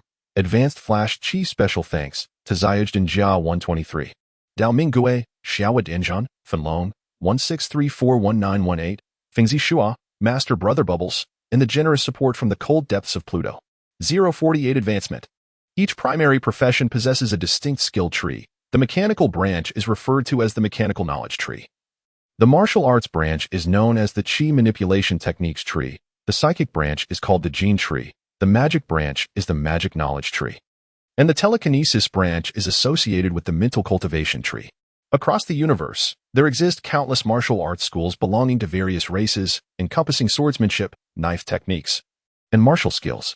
For practitioners of the martial arts branch, the chi manipulation techniques tree serves as the foundation, while these schools represent a secondary creation by martial artists. Each school features unique skills, categorized into various paths such as agility, strength, and defense. Psychics rely on their unique abilities in combat. Each individual's power is singular and enigmatic. The gene chain forms the basis for determining the potency of these abilities. By enhancing the gene tree, one can amplify the strength, control, and endurance of their powers while unlocking new applications. Quality takes precedence over quantity, for instance. Magneto initially could only manipulate coins, but later gained the ability to control an entire stadium, and with further advancement, he might even influence the magnetic fields of planets. If further developed, he could potentially manipulate the human magnetic field, enabling large-scale, precise extermination of living beings. Abilities exhibit varying developmental potential. For example, while two individuals may possess electric manipulation powers, one may attack from a distance, summoning storms, while the other can merely cling to the surface, transforming into a humanoid battery. The disparity in potential is assessed through a grading system of E, D, C, B, A. These professional insights flashed through Han Xiao's mind. Yet his attention was captivated by the final item, the advanced synthesis of materials for the mechanical branch's armament knowledge. The Star Dragon possesses only one mechanical advancement knowledge. Yet it is more than sufficient. Acquiring this advanced knowledge would make facing the Star Dragon significantly easier, granting him the freedom to choose whether to stay or depart at his whim.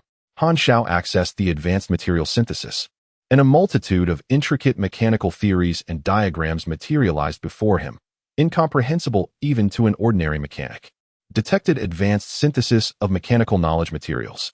Would you like to use 2 potential points to learn? Learning. Suddenly, Han Xiao felt a rush, as an overwhelming amount of knowledge flooded into his mind. Learning in progress. Please do not interrupt. 1. 12. 34. Time felt elongated for Han Xiao, but abruptly. Clarity washed over him, and new knowledge was imprinted in his consciousness. Learning successful. You have mastered advanced material synthesis. The advanced armament branch has been unlocked. Level 20 advancement task completed. The prerequisites for transitioning to a mechanical initiate have been fulfilled. Please select one of the following 3 paths: gunner, mechanic, or mecha warrior. The mechanic has 3 distinct paths, and once a choice is made, it cannot be altered. The gunner favors long-range combat with heavy firearms, carrying numerous compressed artillery weapons. As a high-level profession, the war fortress wields terrifying firepower, leaning towards remote fire coverage. A saying circulated in the previous World SPK arenas: distance determines the gunner's strength. If one encounters a gunner within 100 meters, do not hesitate, confront them directly. If within 1,000 meters, exercise caution. At 3,000 meters, The outcome hangs by a mere thread. If discovered by the artillery master from 3,000 meters away, my friend, I shall await you at the resurrection point. However, both of these paths forsake the essence of mechanical creation. The mechanic route necessitates 80% of schematics as prerequisites, while opting for the artillery master or the mechanist would result in the forfeiture of many formidable blueprints.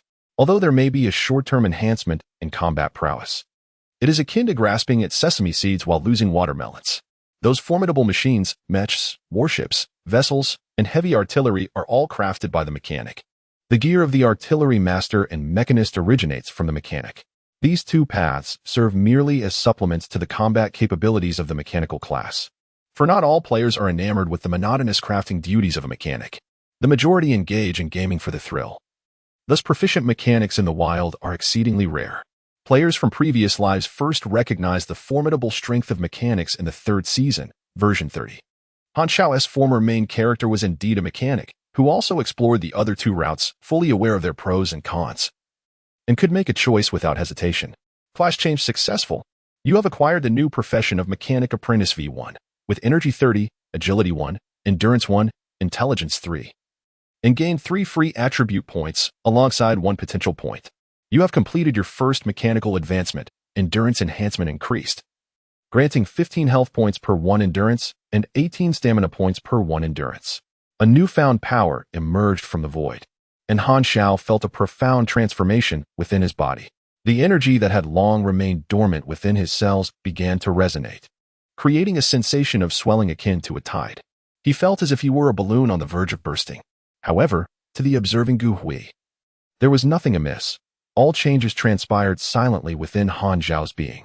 Meanwhile, a plethora of information flooded the panel. Your energy attribute has changed. Current attribute, magnetic.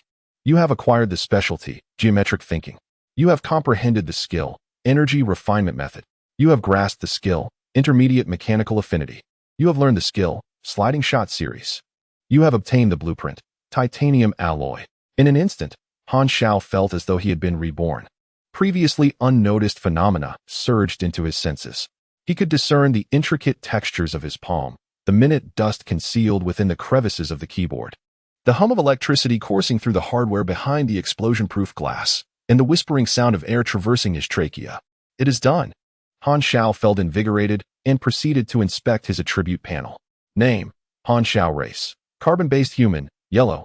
Template, NPC public test countdown, 138 days, 3 hours, 51 minutes. Total level, 21 experience, 181, 000 secondary profession. Civilian V1, Agent V9 primary profession, Mechanic Novice V10. Mechanic Apprentice V10500000 health points, 670670 stamina points, 854854 attributes, Strength 31, Agility 18, Endurance 38, Intelligence 32, Mystery 1, Charm 5. Luck 1 free attribute points, 3 energy, 160160V 3 energy attribute. Magnetically enhances mechanical affinity V110, Strength 1, Agility 1, Endurance 1, Intelligence 1, Stamina cap 20, Mechanical power 1. Manufacturing speed 1, V250, Strength 3, Agility 2, Endurance 3, Intelligence 1, Stamina cap 50, Mechanical power 2, Manufacturing speed 2, V3100, Strength 3, Agility 3, Endurance 5, Intelligence 2. Stamina cap 100, Mechanical power 3, Manufacturing speed 3. The attribute enhancement of energy may change with class transitions. Energy level, 98104 rank. E-class superhuman, you have begun to transcend the realm of ordinary individuals, yet a lengthy journey remains toward true extraordinary existence. Specialty, heightened focus. Low-level mental resilience. Well-trained geometric thinking, Intelligence 5 skills. Mechanical affinity, beginner, V5, simple repair V10, basic enhancement modification V10, primary refinement V1, overload V1, blueprint, cloud swallow glider V1, blueprint, bionic prosthetic V1, blueprint, lightweight power arm V1, blueprint, scout robot V1, blueprint, high energy ammunition V3, blueprint, folding combat knife V2, intermediate mechanical affinity V1. Mechanical quality 2, manufacturing speed 2 slide and fire V1. While equipped with firearms, allows for instantaneous sliding movement within 3 meters, enhancing firing rate by 15 for 2 seconds. Unaffected by magazine capacity constraints, and can trigger even with just 1 bullet remaining in the magazine. However, if the magazine is empty, the skill cannot be activated. Cost: 3 energy, 15 stamina, cooldown, 12 seconds. Blueprint: Titanium Alloy V1. A new advanced material, quality green and good, highly ductile, and exceptionally resilient. Suitable for manufacturing armor and frameworks. Manufacturing requirement: Primary refinement V5, Universal Basic Combat V10. Increases unarmed attack power by 10, strength 2. Endurance 1, Basic Shooting V8. Increases shooting accuracy by 8, Grappling V5. Increases parry and counterattack rate by 7. Unarmed attack power by 10, Precision Shooting V1. Increases shooting accuracy by 3, ranged critical hit rate by 2, Special Combat V1. Increases close range critical hit rate by 6. Unarmed attack power by 4, Pickpocketing V1. Please disregard. The method of extracting chi, a fundamental practice for the adept, yields an overall chi effect of 10. Currently, the training count stands at 080, with each session consuming 800 experience points and 500 stamina. Potential points total 16. Professional Knowledge Tree, Arm Basic Assembly V1. 01, Fundamental Mechanical Engineering V2. 01, Basic Bionics V2. 01, Basic Weaponry V1. 01, Comprehensive Materials V1. 01, Advanced Material Synthesis V1. 02, 14 Unlearned Projects. Energy, 20 Unlearned Projects. Manipulation, 20 Unlearned Projects. Influence Emergence Organization. Hatred 1000 Defectors. Star Dragon National Strategic Defense Bureau. Section 13 Neutral 300 to 500 Level 1 Authority Personnel Legendary Degree 0 P.S. Writing this data truly strains the mind. Captain's discharge from the hospital. 18,000 experience points, of which 45,000 stemmed from the Black Widow mission rewards, while the majority was accrued from Han Zhao's relentless crafting of folding combat knives and high-energy ammunition over the past few days. These 2 schematics have ascended to levels V2 and V3, respectively. Such low-cost and easily manufactured designs allow for a proficiency increase that surpasses that of lightweight power arms in the first-generation Vanguard, given the ample opportunities for practical application. Especially with ammunition, a consumable schematic that lends itself to rapid skill enhancement. Having spent merely about a month in West City, he has garnered over 200,000 experience points, equivalent to 1/3 of what he achieved in half a year with the budding organization. He also possesses over 1.5 million in wealth, alleviating any immediate concerns about material expenses. The initial advancement brings about the most significant changes, as his chi will acquire attributes. Han Xiao lightly touches his index and thumb together, generating a thread of energy as fine as a wire, which clings to his fingertips, subtly infused with a faint magnetic force. The magnetic attribute is one of the exclusive traits of the mechanical system. In combat, it cannot compete with the destructive power of fiery or thunderous attributes, but serves to enhance mechanical affinity. Once the chi level reaches a certain threshold, it can substitute for hands in the creation of machinery. The attributes of chi are not confined solely to natural elements. They more so reflect the profession's utilization of chi. For instance, the psychic system's chi embodies a mental attribute. Furthermore, the attributes of chi are not immutable. Martial arts practitioners can alter their chi properties through the cultivation of various schools, embodying qualities such as fire's explosiveness, wind's swiftness, and iron's resilience. Among the skills acquired post-advancement, geometric thinking stands as one of the specialties unlocked for mechanics, alongside the enhanced mid-level mechanical affinity, which surpasses the basic version in efficacy. The slip shooting skill is a long-awaited active ability. Should he choose the path of the artillery master, he would acquire 3 primary skills. Opting for the mechanic route grants him one of these, slip shooting, which favors evasion. Although Han Xiao is not particularly fragile, he indeed prefers such versatile skills over high-cost, high-damage ultimate moves. Moreover, the continuous fire is not constrained by magazine capacity, potentially yielding remarkable results under certain circumstances. The chi refinement method is a crucial skill that must be unlocked upon the first advancement of the main profession. This is a unique type of growth skill without a set skill level. Through repeated practice, its effects can be amplified. Each training session consumes experience and enhances a certain aspect of chi.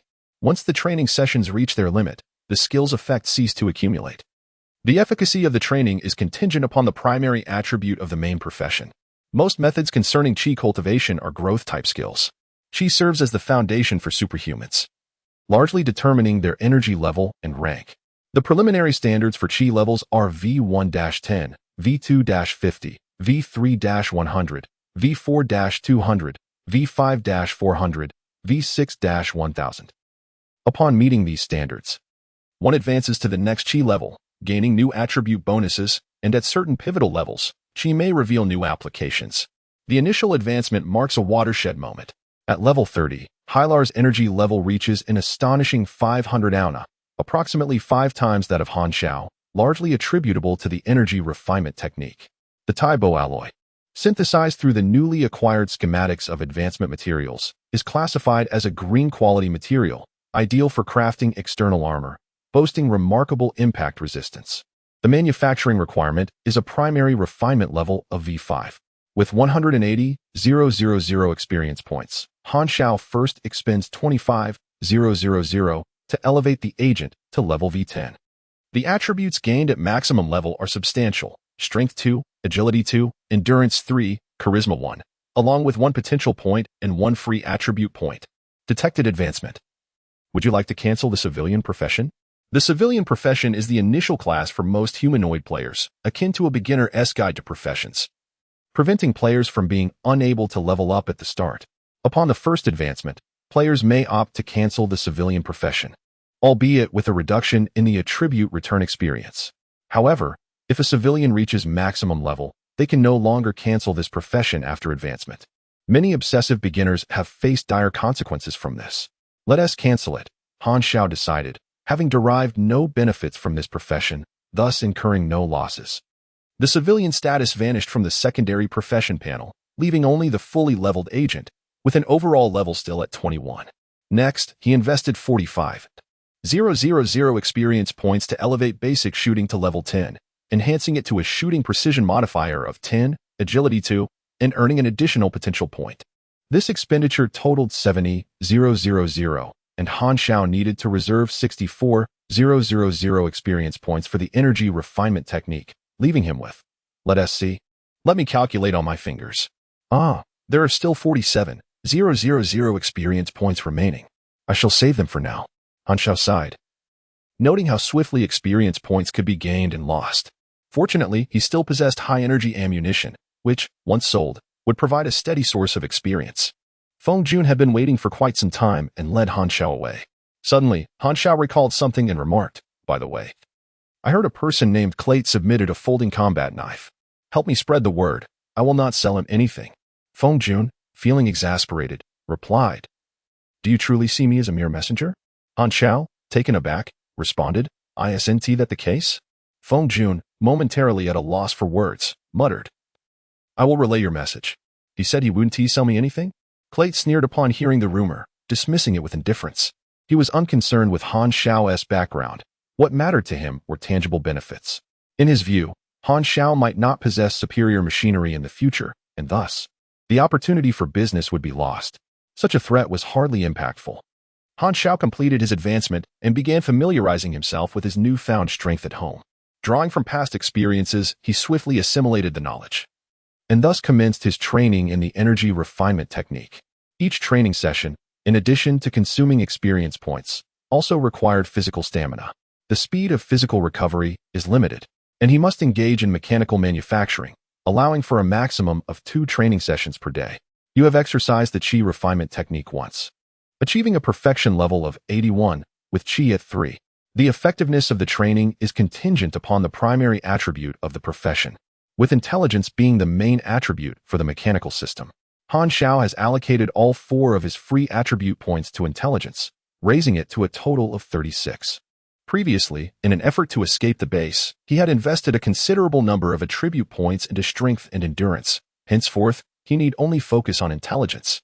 The training effects of the Qi refinement technique are divided into 3 tiers. Below 40 perfection yields Qi at 1, between 40 and 80 yields Qi at 2, and above 80 yields Qi at 3. Han Xiao has just reached the 3rd tier. As the folding combat knife has lost its market, Han Xiao has refrained from business for several consecutive days. He feels it is time to release the new product, high-energy ammunition. having accumulated thousands of rounds of various calibers over these days. Just as he prepares to commission Li Yalan to disseminate the news, she calls him in advance. The captain has been discharged from the hospital and has summoned everyone.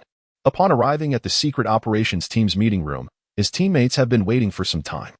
Han Xiao immediately notices an additional man present, possessing a square face, exuding an air of righteousness and seriousness, with pursed lips that suggest he is trustworthy.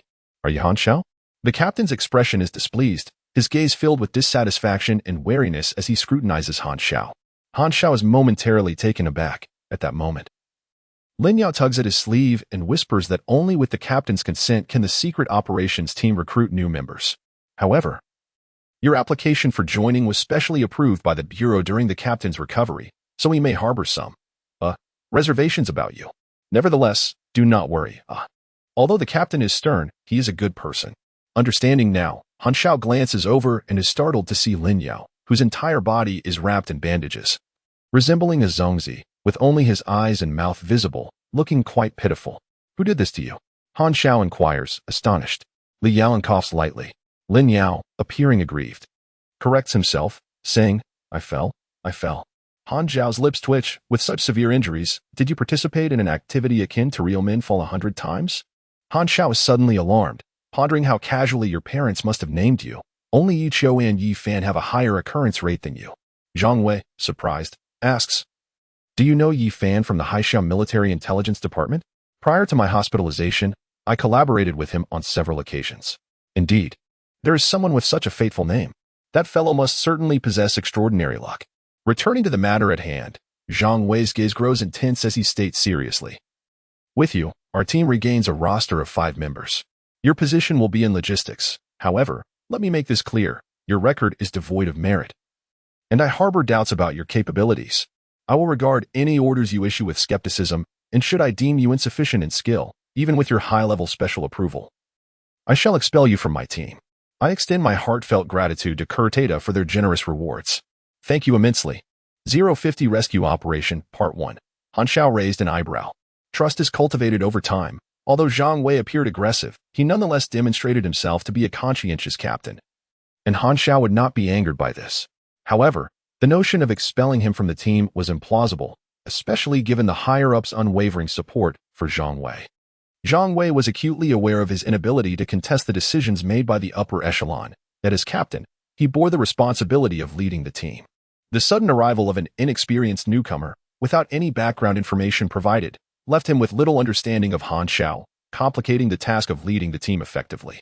Zhang Wei's indignation stemmed not from a challenge to his authority as captain, but rather from a perception that the higher-ups were indifferent to the safety of their squad.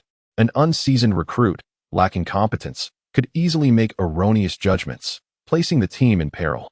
Even if such missteps were unintentional, they could still be detrimental to the unit's integrity. Zhang Wei did not harbor prejudice against newcomers. He simply believed that a candidate should undergo 2 to 3 years of rigorous training before being deemed fit for operations within the Secret Action Department. He had no desire to lead a novice into the field. What did they think his squad was? A babysitting service? Frustrated with the privileges of the elite, Zhang Wei silently resolved that if Han Xiao could not integrate with the team, he would, despite any backlash from the higher-ups, ensure Han Xiao's removal from the squad. At the very least, he would pass this burden on to another team. Unbeknownst to Han Xiao, who remained oblivious to Zhang Wei's internal turmoil, he merely noticed the increasingly hostile glint in Zhang Wei's eyes. He felt an unsettling sense that he had inadvertently led others down once more. At that moment, Lin Yao's computer illuminated the room, and he struggled to turn his neck for a glance, his expression shifting dramatically. We have an urgent mission. The higher-ups require us to depart immediately. Zhang Wei's demeanor grew serious. What are the specifics? Ma Qingyang's team encountered an ambush while executing a raid on the budding base. We are to provide immediate support. The rest can be discussed on the way. Raid on the budding base? Han Xiao paused, recalling the intelligence he had previously provided regarding 3 base locations. After a moment of contemplation, he surmised the likely sequence of events. The 3 budding base locations he identified were all within the territory of the Xinglong Nation, which allowed for a rapid military mobilization for the assault. The 13th Bureau had already destroyed 2 budding bases within the borders, advancing his mission progress to 20. The budding organization, even in its naivety, would recognize the breach in security and prepare accordingly, laying an ambush at the 3rd base. Zhang Wei hurriedly exited, momentarily halting beside Han Xiao. He frowned as he instructed Lin Yao, "You stay behind to assume the logistics position." Han Xiao, as a newcomer, this is a rare opportunity. Observe closely and strive to be of use soon. Lin Yao hesitated to speak, while Han Xiao smiled, nonchalantly remarking, "That's fine." Zhang Wei had not participated in the Black Widow operation. Based solely on Li Yalan's enthusiastic descriptions, he harbored reservations about trusting Han Xiao. This was a natural sentiment. And Han Xiao understood, quietly lamenting that he was, after all, an empathetic man.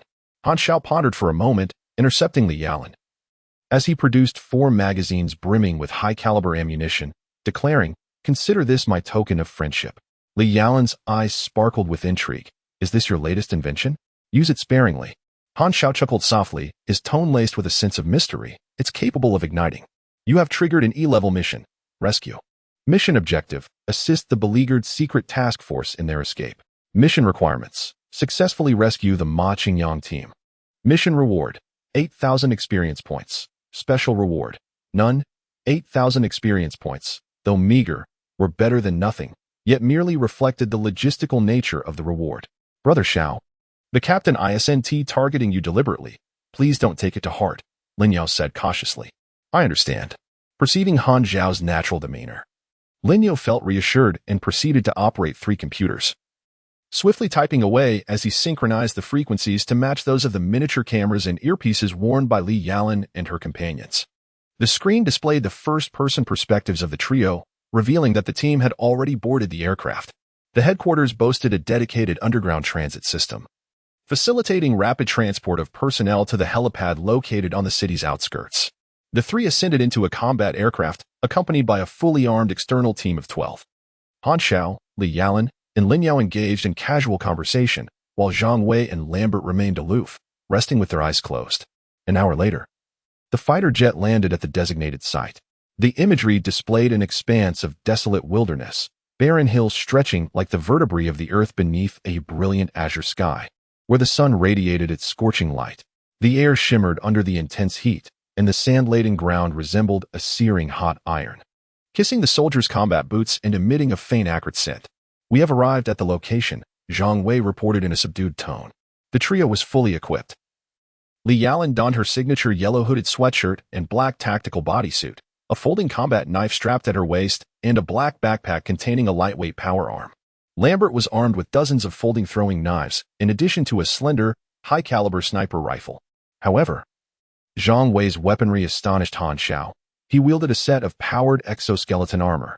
The armor enveloped him in robust gray-black plating, adorned with visible scratches. His helmet resembled that of an ancient Western knight, revealing only his eyes. The arm armor featured attachment rails, housing 2 modified dual-barreled machine guns. With ammunition chains cleverly concealed beneath the armor, their reloads discreetly positioned on the outer thigh. A hexagonal steel shield hung from his back, reminiscent of a tortoise shell, rendering him a formidable figure, heavy and simplistic in design, an unmistakable embodiment of a warrior.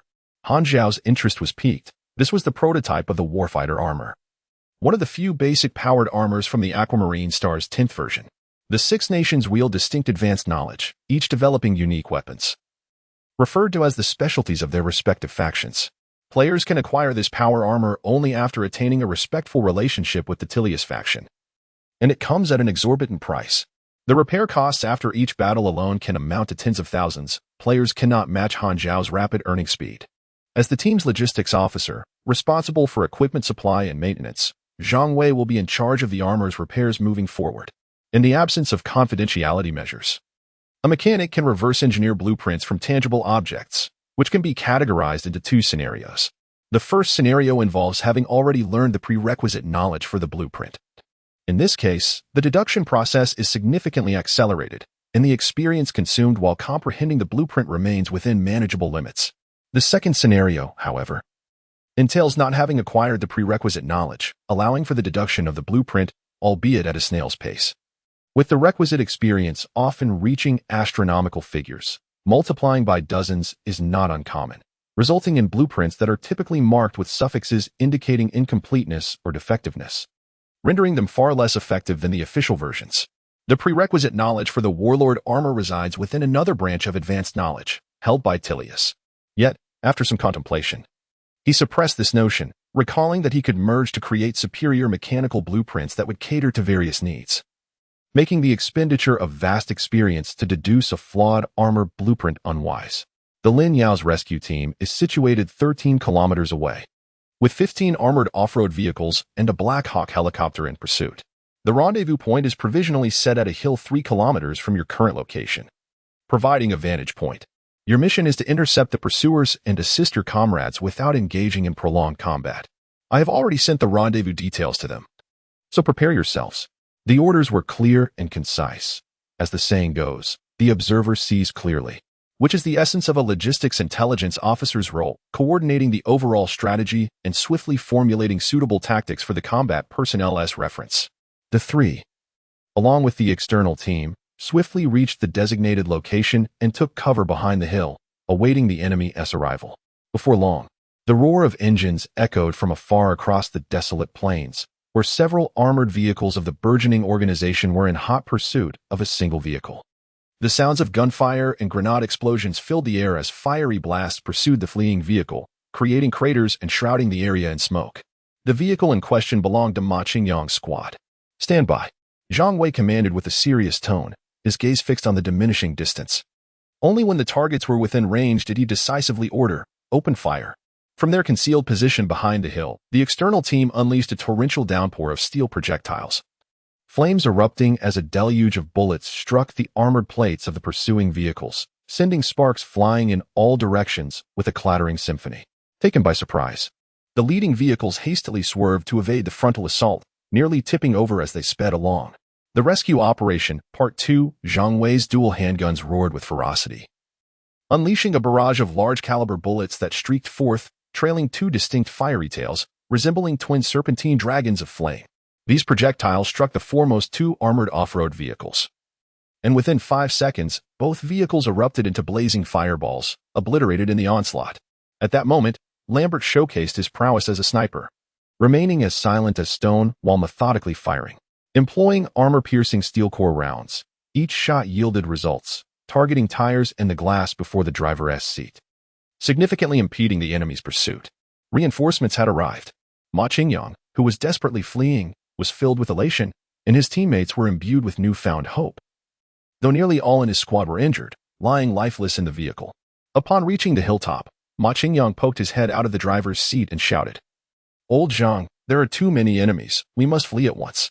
Just then, a strange, frenzied wind abruptly surged from below the hill, swirling dust and debris into a grotesque visage with discernible features, causing an unsettling tremor among the group. "Take cover," Zhang Wei bellowed, hastily rolling to the side. His armor was cumbersome, forcing him to resort to this method of evasion. Li Yalan and Lambert reacted swiftly, sidestepping the impending danger. The tempest erupted at their original position, hurling several field operatives into the air. Suddenly, Zhang Wei felt a piercing pain in his head, akin to being pricked by 1,000 needles, as blood streamed from his nose. In shock, he noticed that the field operatives who had failed to evade were now sprawled on the ground, blood gushing from their facial features, convulsing in unconsciousness. A mental assault. The enemy possesses an ability. Zhang Wei was struck with terror. Upon closer inspection, he beheld an armored vehicle opening its roof, from which emerged a lithe figure clad in black leather, dashing towards them with incredible speed. Her flowing red curls danced in the wind, resembling streaks of crimson lightning. Hella's gaze was icy as she waved her hand, conjuring another ghastly visage of wind, hurtling towards Zhang Wei. The air was filled with a shrill wail, reminiscent of silent screams. No, this was not mere wind. It was the anguished cry of souls. The power of the deceased, Hella's supernatural ability. Zhang Wei felt his consciousness swirl in chaos, collapsing to the ground. Had it not been for his robust physique, this assault would have claimed his life. A change in command amidst battle is a grave misstep. Zhang Wei was about to reprimand when he was taken aback to see Li Yalan and Lambert showing no hesitation, turning to flee, fully trusting Han Zhao's judgment. How could that newcomer inspire such unwavering trust? Hella swiftly ascended the hill, and with a flick of her wrist, a shroud of gray light swept over the field operatives, who collapsed without a single visible wound, yet utterly bereft of breath. Han Zhao's expression grew grave. He was well aware of Hella's formidable prowess. Fortunately, when he escaped the laboratory, he had avoided a direct confrontation with her. Her abilities had been classified as S-rank potential, an exceedingly rare power, surpassing even natural disasters.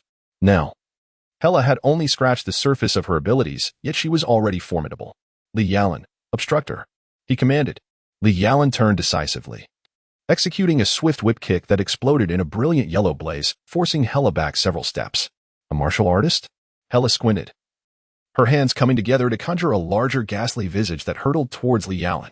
Remaining remarkably composed, Li Yalan performed a sliding sweep, deftly maneuvering beneath the monstrous face and only experiencing a minor ripple of its residual force, her physique resilient enough to withstand the impact. She closed the distance to Hela once more, unfurling her folded combat knife and striking down with tremendous force. Hela, taken aback, had no choice but to roll away to evade the blade's edge. The Lingyan martial technique. Hela was enveloped in swirling gray energy, her arms forming a protective shield that absorbed every strike as if she were an unyielding rock. There was only one explanation. Hela's strength far surpassed that of Li Yalan. Even in the realm of close combat, where the latter excelled, this series of exchanges transpired within mere seconds, yet the danger was palpable. Utilizing the powered arm, the enemy would reveal a fleeting vulnerability, and Lambert was poised to capitalize on that opportunity to strike. Li Yalan bit her lip, her left hand diving into her backpack. When she emerged, she had donned a lightweight powered arm, and with a sudden, forceful punch, the mechanical augmentation amplified her strength, shattering Hela's defenses and exposing her chest and abdomen. The mechanical iron fist struck true. A sickly flush crossed Hela's face as she stifled a grunt. With a swift motion, she spiraled gray energy in her palms, creating sparks, before pressing downward, unleashing a tempest that roared outward from her feet, stirring up dust and debris. Li Yalan hastily retreated. But even then, it felt as if her brain had been struck with a hammer, her soul seemingly torn asunder, pain radiating through her mind as blood trickled from her nose. The world tilted, and she nearly lost her balance. Hela glared at the familiar powered arm, a mix of anger and astonishment flashing across her face. What is your connection to Zero? Zero? Who is that? Li Yalan was perplexed. At that moment, Lambert seized the fleeting opportunity, firing a shot. Hela's expression shifted dramatically as she dodged to the side, enveloped in a thick gray mist for protection. The large caliber bullet struck her shoulder with the force of a speeding train, sending her spinning away. Zhang Wei, take Li Yalan and run. Upon hearing his name called, Zhang Wei offered no resistance. Under Han Zhao's command, Li Yalan and Lambert coordinated to inflict damage on the formidable adversary. Trusting Han Zhao's orders, Zhang Wei swiftly scooped up the dazed Li Yalan and turned to flee towards Ma Qingyang's vehicle. The three of them hastily jumped into the car, which barely paused for 2 seconds before nearly being perforated by concentrated gunfire. Finally, Zhang Wei had a moment to assess the situation.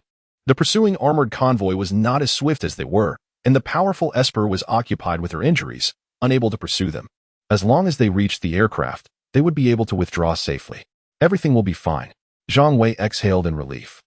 Han Xiao immediately poured cold water on the situation, warning, watch out for the sky. The sky? Zhang Wei exclaimed, suddenly realizing the enemy has a helicopter. The Black Hawk helicopter finally appeared, its mounted machine gun raining bullets down upon the fleeing vehicle. We must bring that thing down. Zhang Wei assessed the situation with urgency, recognizing that our aircraft would be in peril otherwise. Only Lambert's sniper rifle possessed the necessary range. Lambert, his expression unyielding, shook his head. I have exhausted my armor-piercing rounds. Only standard bullets remain. The armor of the Black Hawk is exceedingly thick. Even armor-piercing rounds require more than 7 shots to breach it. Are we to perish here? Ma Qingyang's face reflected despair, with just a kilometer remaining to the retreating fighter jet, a distance that felt insurmountable. Suddenly, Han Xiao interjected. Have you forgotten the items I gifted you? Li Yalan paused, retrieving 4 magazines, one of which contained sniper bullets, and inquired, what purpose does this serve? You'll find out. Lambert replied succinctly as he loaded the magazine and fired a shot at the helicopter. Everyone held their breath, a single bullet carrying the weight of their last hope. Time seemed to stretch as the bolt slid back, ejecting a spent brass casing.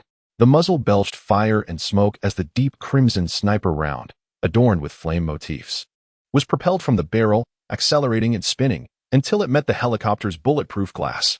The red projectile swiftly fragmented, resembling a blossoming lotus, as a highly adhesive flammable gas rapidly escaped.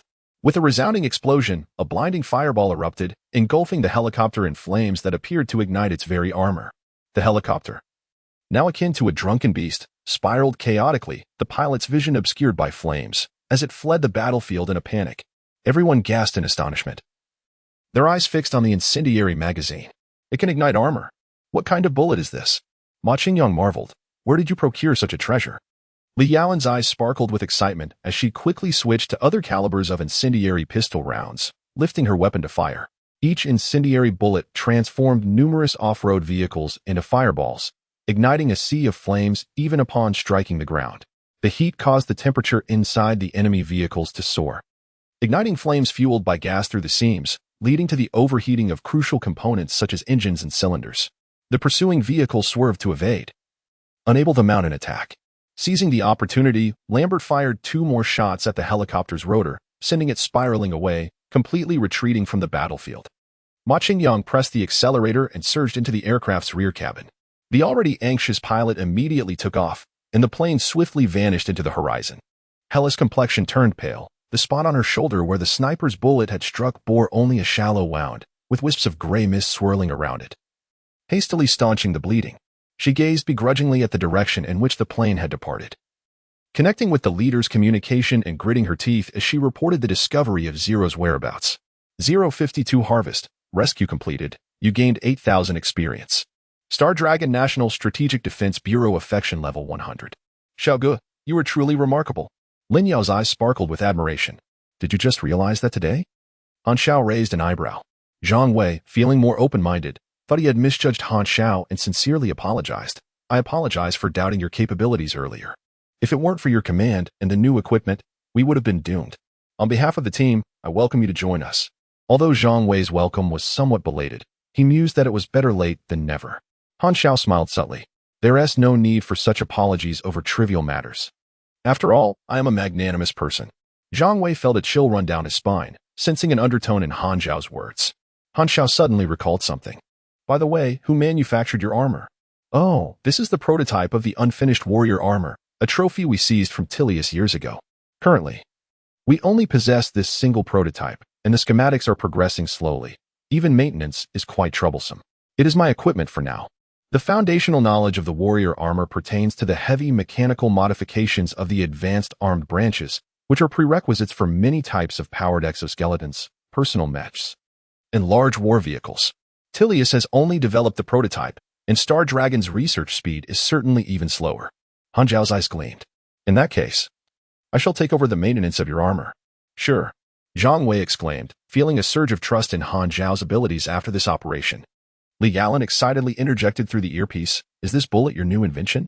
Han Xiao explained the functionality of the high-combustion ammunition, and the seasoned agents immediately grasped that it was a new type of specialized incendiary round, similar to armor-piercing incendiary shells, but with a significantly enhanced combustion capability.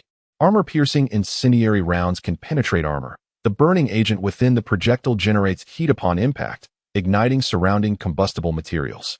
In contrast, the high-combustion bullet utilizes an unknown new type of burning agent that ignites air directly without the need for impact to generate heat, adhering to any surface and igniting everything in its vicinity. Its temperature is exceedingly high, with power comparable to a highly concentrated incendiary grenade, and it can be fired from firearms, boasting speed and range many times greater than that of hand-thrown devices. In a jungle environment, it becomes an exceptionally lethal weapon, providing numerous tactical options. Zhang Wei and the others witnessed the Black Hawk helicopter, capable of withstanding armor-piercing rounds, ignited by Lambert's 3 shots, forced to retreat from the battlefield. Unless made from heat-resistant special materials, metal can easily reach unbearable temperatures for the human body, damaging precision instruments. Ma Qingyang squeezed into the channel, excitedly asking, are you selling these bullets? Of course, each bullet is 50.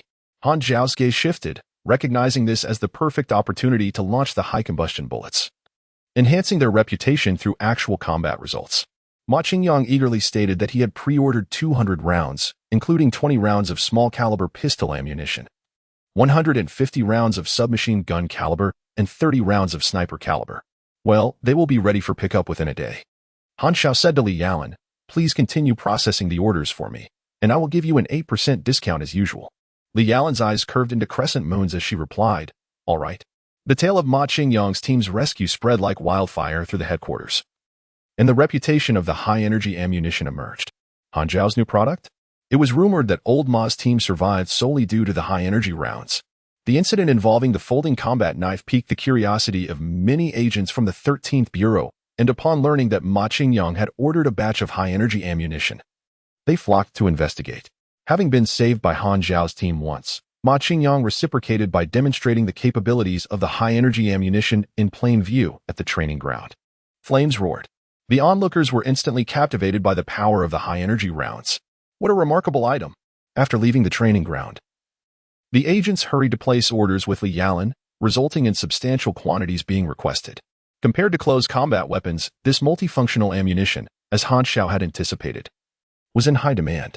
The emergence of this new type of bullet immediately captured the attention of the higher-ups in the 13th Bureau, who were determined not to let any schematics leak this time. Consequently, the beleaguered head of research found himself once again admonished by the higher-ups, feeling utterly disheartened, as he had no intention of provoking Han Xiao further. The 13th Bureau offered unlimited purchase conditions to equip the Field Department and Special Forces, slightly lowering the price to 20,000 for 500 rounds. Han Xiao agreed to this price, as the agent's orders did not stabilize with large purchases, making any additional sales channel advantageous. Within a day, thousands of rounds from Han Zhao's inventory were snatched up, yielding 200,000 sea blue coins, coupled with 1,500,000 from the dark web, alleviating any immediate financial concerns. After advancing, Han Zhao's manufacturing speed increased once more as he devoted himself to producing high-energy ammunition.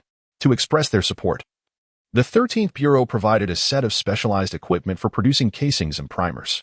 The casing polishing became effortless for him, significantly boosting efficiency, allowing for at least 300 units to be produced in each batch, and more than 10 batches a day. Each high-energy round garnered a minimum of 510 experience points, resulting in a steady influx of 20 to 30,000 experience points daily. Experience accumulated at a frenzied pace. Han Xiao was confident that no mechanical-oriented player of his caliber could match his rate of experience gain, apart from his unwavering daily regimen of strength training. Han Xiao dedicated all his time to the production of high-energy rounds. High-energy ammunition is not for sale to me? Pratt expressed astonishment and anger. Upon hearing rumors of the high-energy rounds, he intended to make a purchase. He had prepared to apologize if Li Yalan made any demands, believing that Han Xiao would likely not pursue the matter, as there was money to be made. However, as soon as he expressed his intention, Li Yalan resolutely turned him down. Li Yalan coldly scoffed, stating that Han Xiao had placed him on his blacklist, refusing to engage in any form of transaction with him and rejecting any apologies. The agents surrounding them, waiting to place orders, cast knowing glances at Krat, their expressions laced with amusement. Many agents who had once hesitated to sell the folding combat knife were now relieved, grateful that Krat had acted swiftly. Had he not, he might have offended Han Xiao, who seemed genuinely serious about this matter. Krat's face darkened, and with an angry huff, he turned to leave, convinced that by spending a bit more money, he could persuade his colleagues who had purchased the high-energy ammunition to sell it to him. However, after inquiring around, he found no one willing to part with it, even when he raised his offer to 200 per round. Even those colleagues with whom he had previously enjoyed a good rapport politely declined. Why? Krat was utterly astonished, feeling the sting of exclusion. Finally, an old friend revealed the reason. Selling to him would equate to offending Han Xiao, and no one could predict whether they would end up on the blacklist. Moreover, Han Xiao might have other valuable items in the future. It was simply not worth it to offend someone for the sake of helping him. Krat suddenly recalled his earlier thoughts, believing it unwise to let fear of offending Han Xiao prevent him from reaping profits from the RD department. Now, his perspective had entirely reversed. To end up on Han Zhao's blacklist for a mere pittance was truly not worth it. He realized he had been short-sighted. Regret washed over Krat. In the RD department, within a studio, Luo Xian's expression was icy as he produced a small box containing 20 rounds of high-energy ammunition, which he had procured through a third party.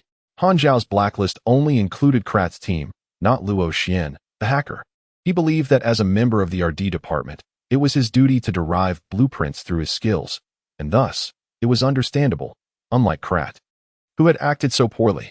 Now, with the directives from above, the RD department would not trouble him further, leading Han Xiao to deem it unnecessary to target Luo Xian. Furthermore, he thought that as a logistics personnel, Luo Xian had no need to purchase his equipment.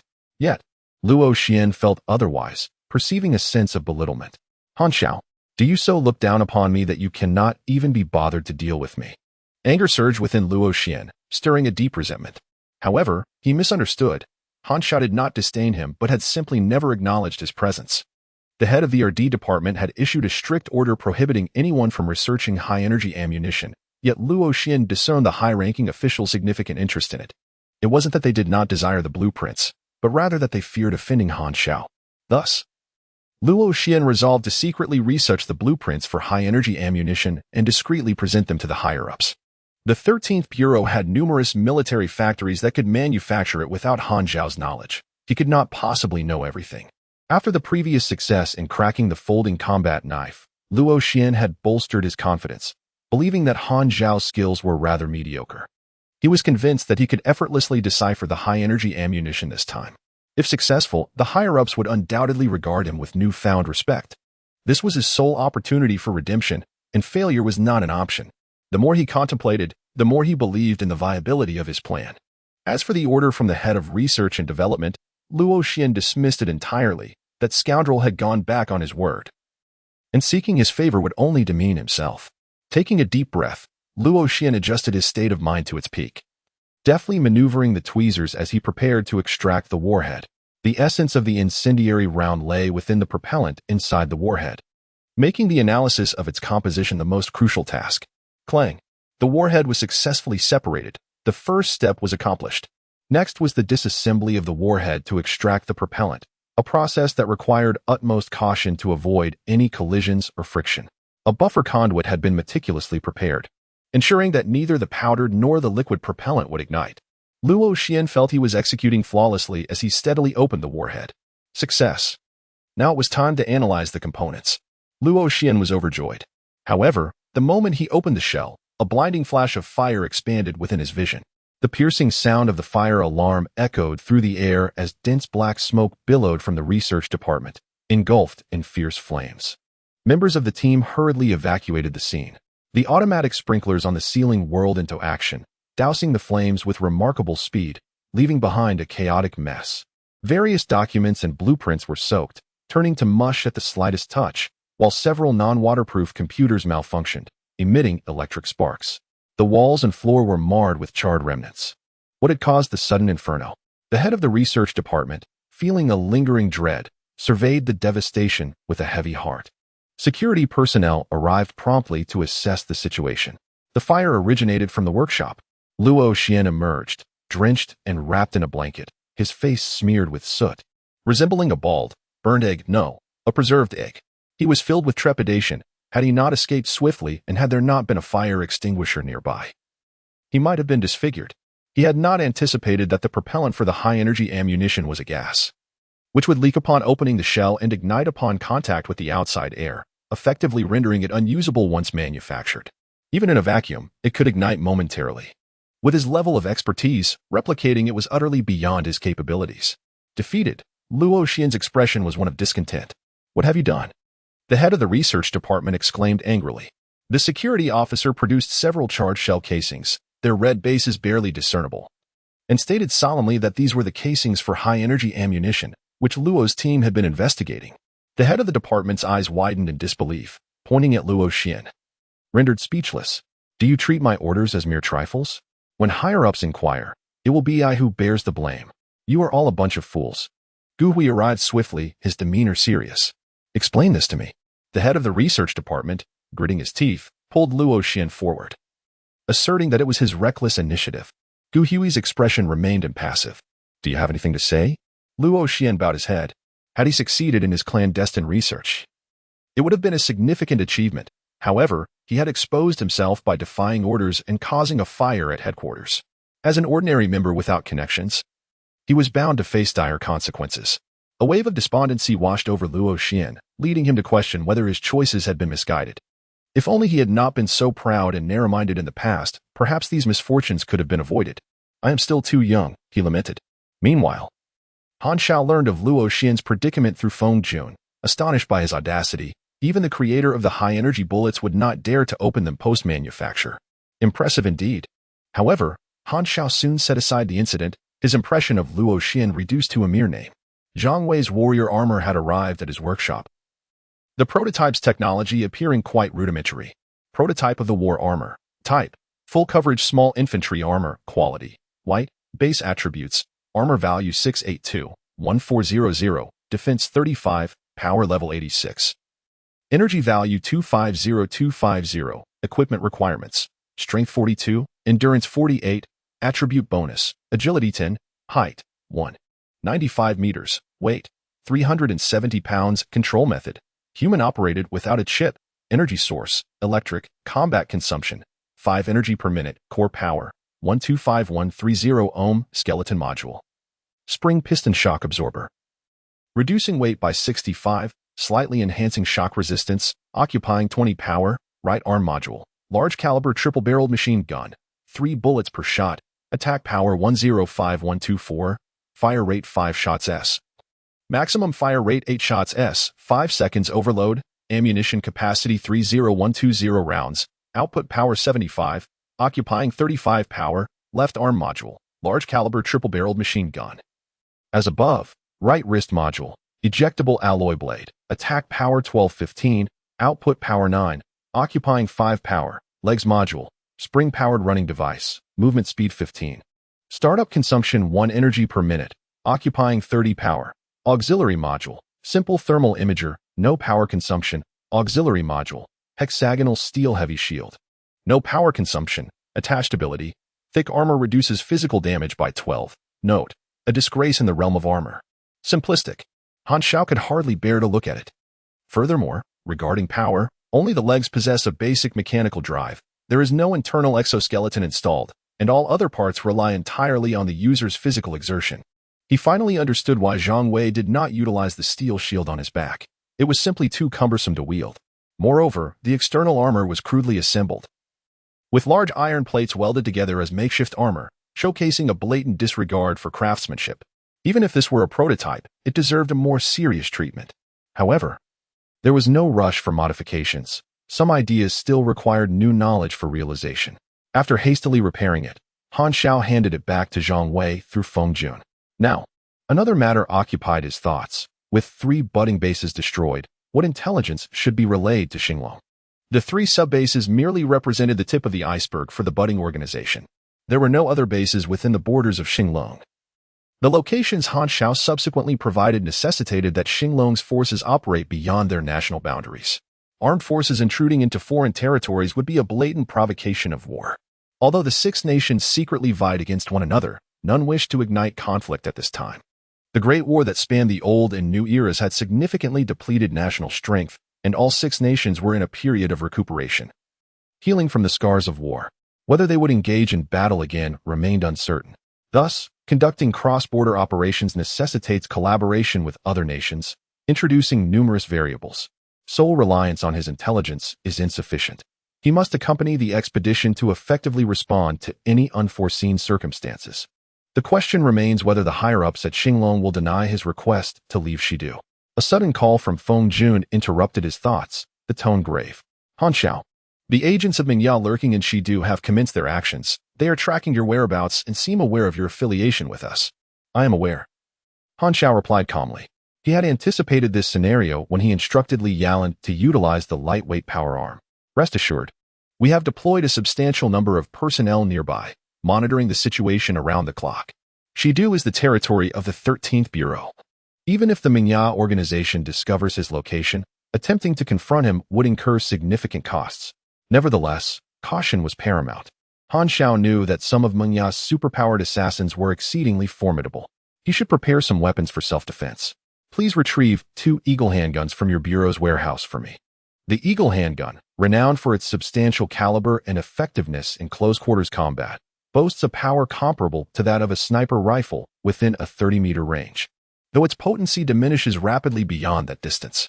Only with a high-caliber handgun combined with evasive shooting techniques can one achieve a balance of offense and defense. In addition to the handguns, he also needed to forge melee weapons. Over the past 3 days, while manufacturing high-energy ammunition, he had amassed nearly 100,000 experience points. Without hesitation, Han Xiao invested 40,000 experience points to elevate his basic refinement to level V5, thereby meeting the manufacturing requirements for titanium alloy. He aimed to update his equipment. Days prior, the leader learned of the lightweight power arm of Zero appearing on Xinglong agents. linking it to 3 previous assaults on Xinglong's branch bases. Even if it seemed implausible, he could only conclude that Zero had defected to Xinglong, leaking Mingya's intelligence. Was this a supernatural event? The leader struggled to comprehend how Zero, who had never encountered such intelligence, could possess knowledge of the organization's secret base locations. He had never suspected Zero, initially believing there was an internal traitor, nearly resulting in the wrongful execution of a senior member, a significant loss. Over a month ago, Zero's boast echoed in his mind. "I will annihilate you." Was this your reliance? The leader clenched his fists abruptly, his gaze menacing. "I underestimated you. But you lack the qualifications to oppose us. I do not believe you truly possess any significant classified information. Relay my orders. Recruit some fresh faces and drifters to investigate Zero's whereabouts in Xinglong.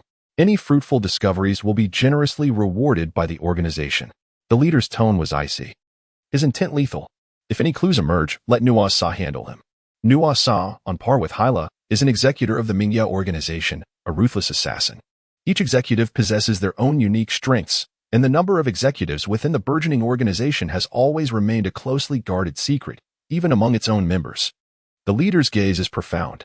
Do they believe that aligning themselves with the Star Dragon grants them absolute impunity? Such naivety.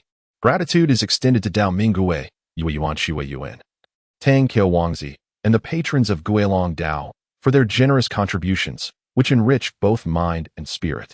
In the realm of the closed beta, the raw material for the platinum alloy comprises several rare ores, rendering it quite expensive. Han Xiao invested a substantial sum to procure sufficient raw materials. He successfully synthesized the platinum alloy, forging a folding combat knife and a lightweight powered arm, both exhibiting superior attributes compared to their predecessors. With the folding combat knife even attaining a green quality rating. Folding platinum combat knife, quality, green, basic attributes, attack power 24-28, durability 355-355, attribute bonus, agility 3, length 0, 77 meters, weight 87 pounds, additional effect, impact resistance, infused with a small amount of platinum alloy. Enhancing durability and wear resistance. Note, this knife can also serve as a shield.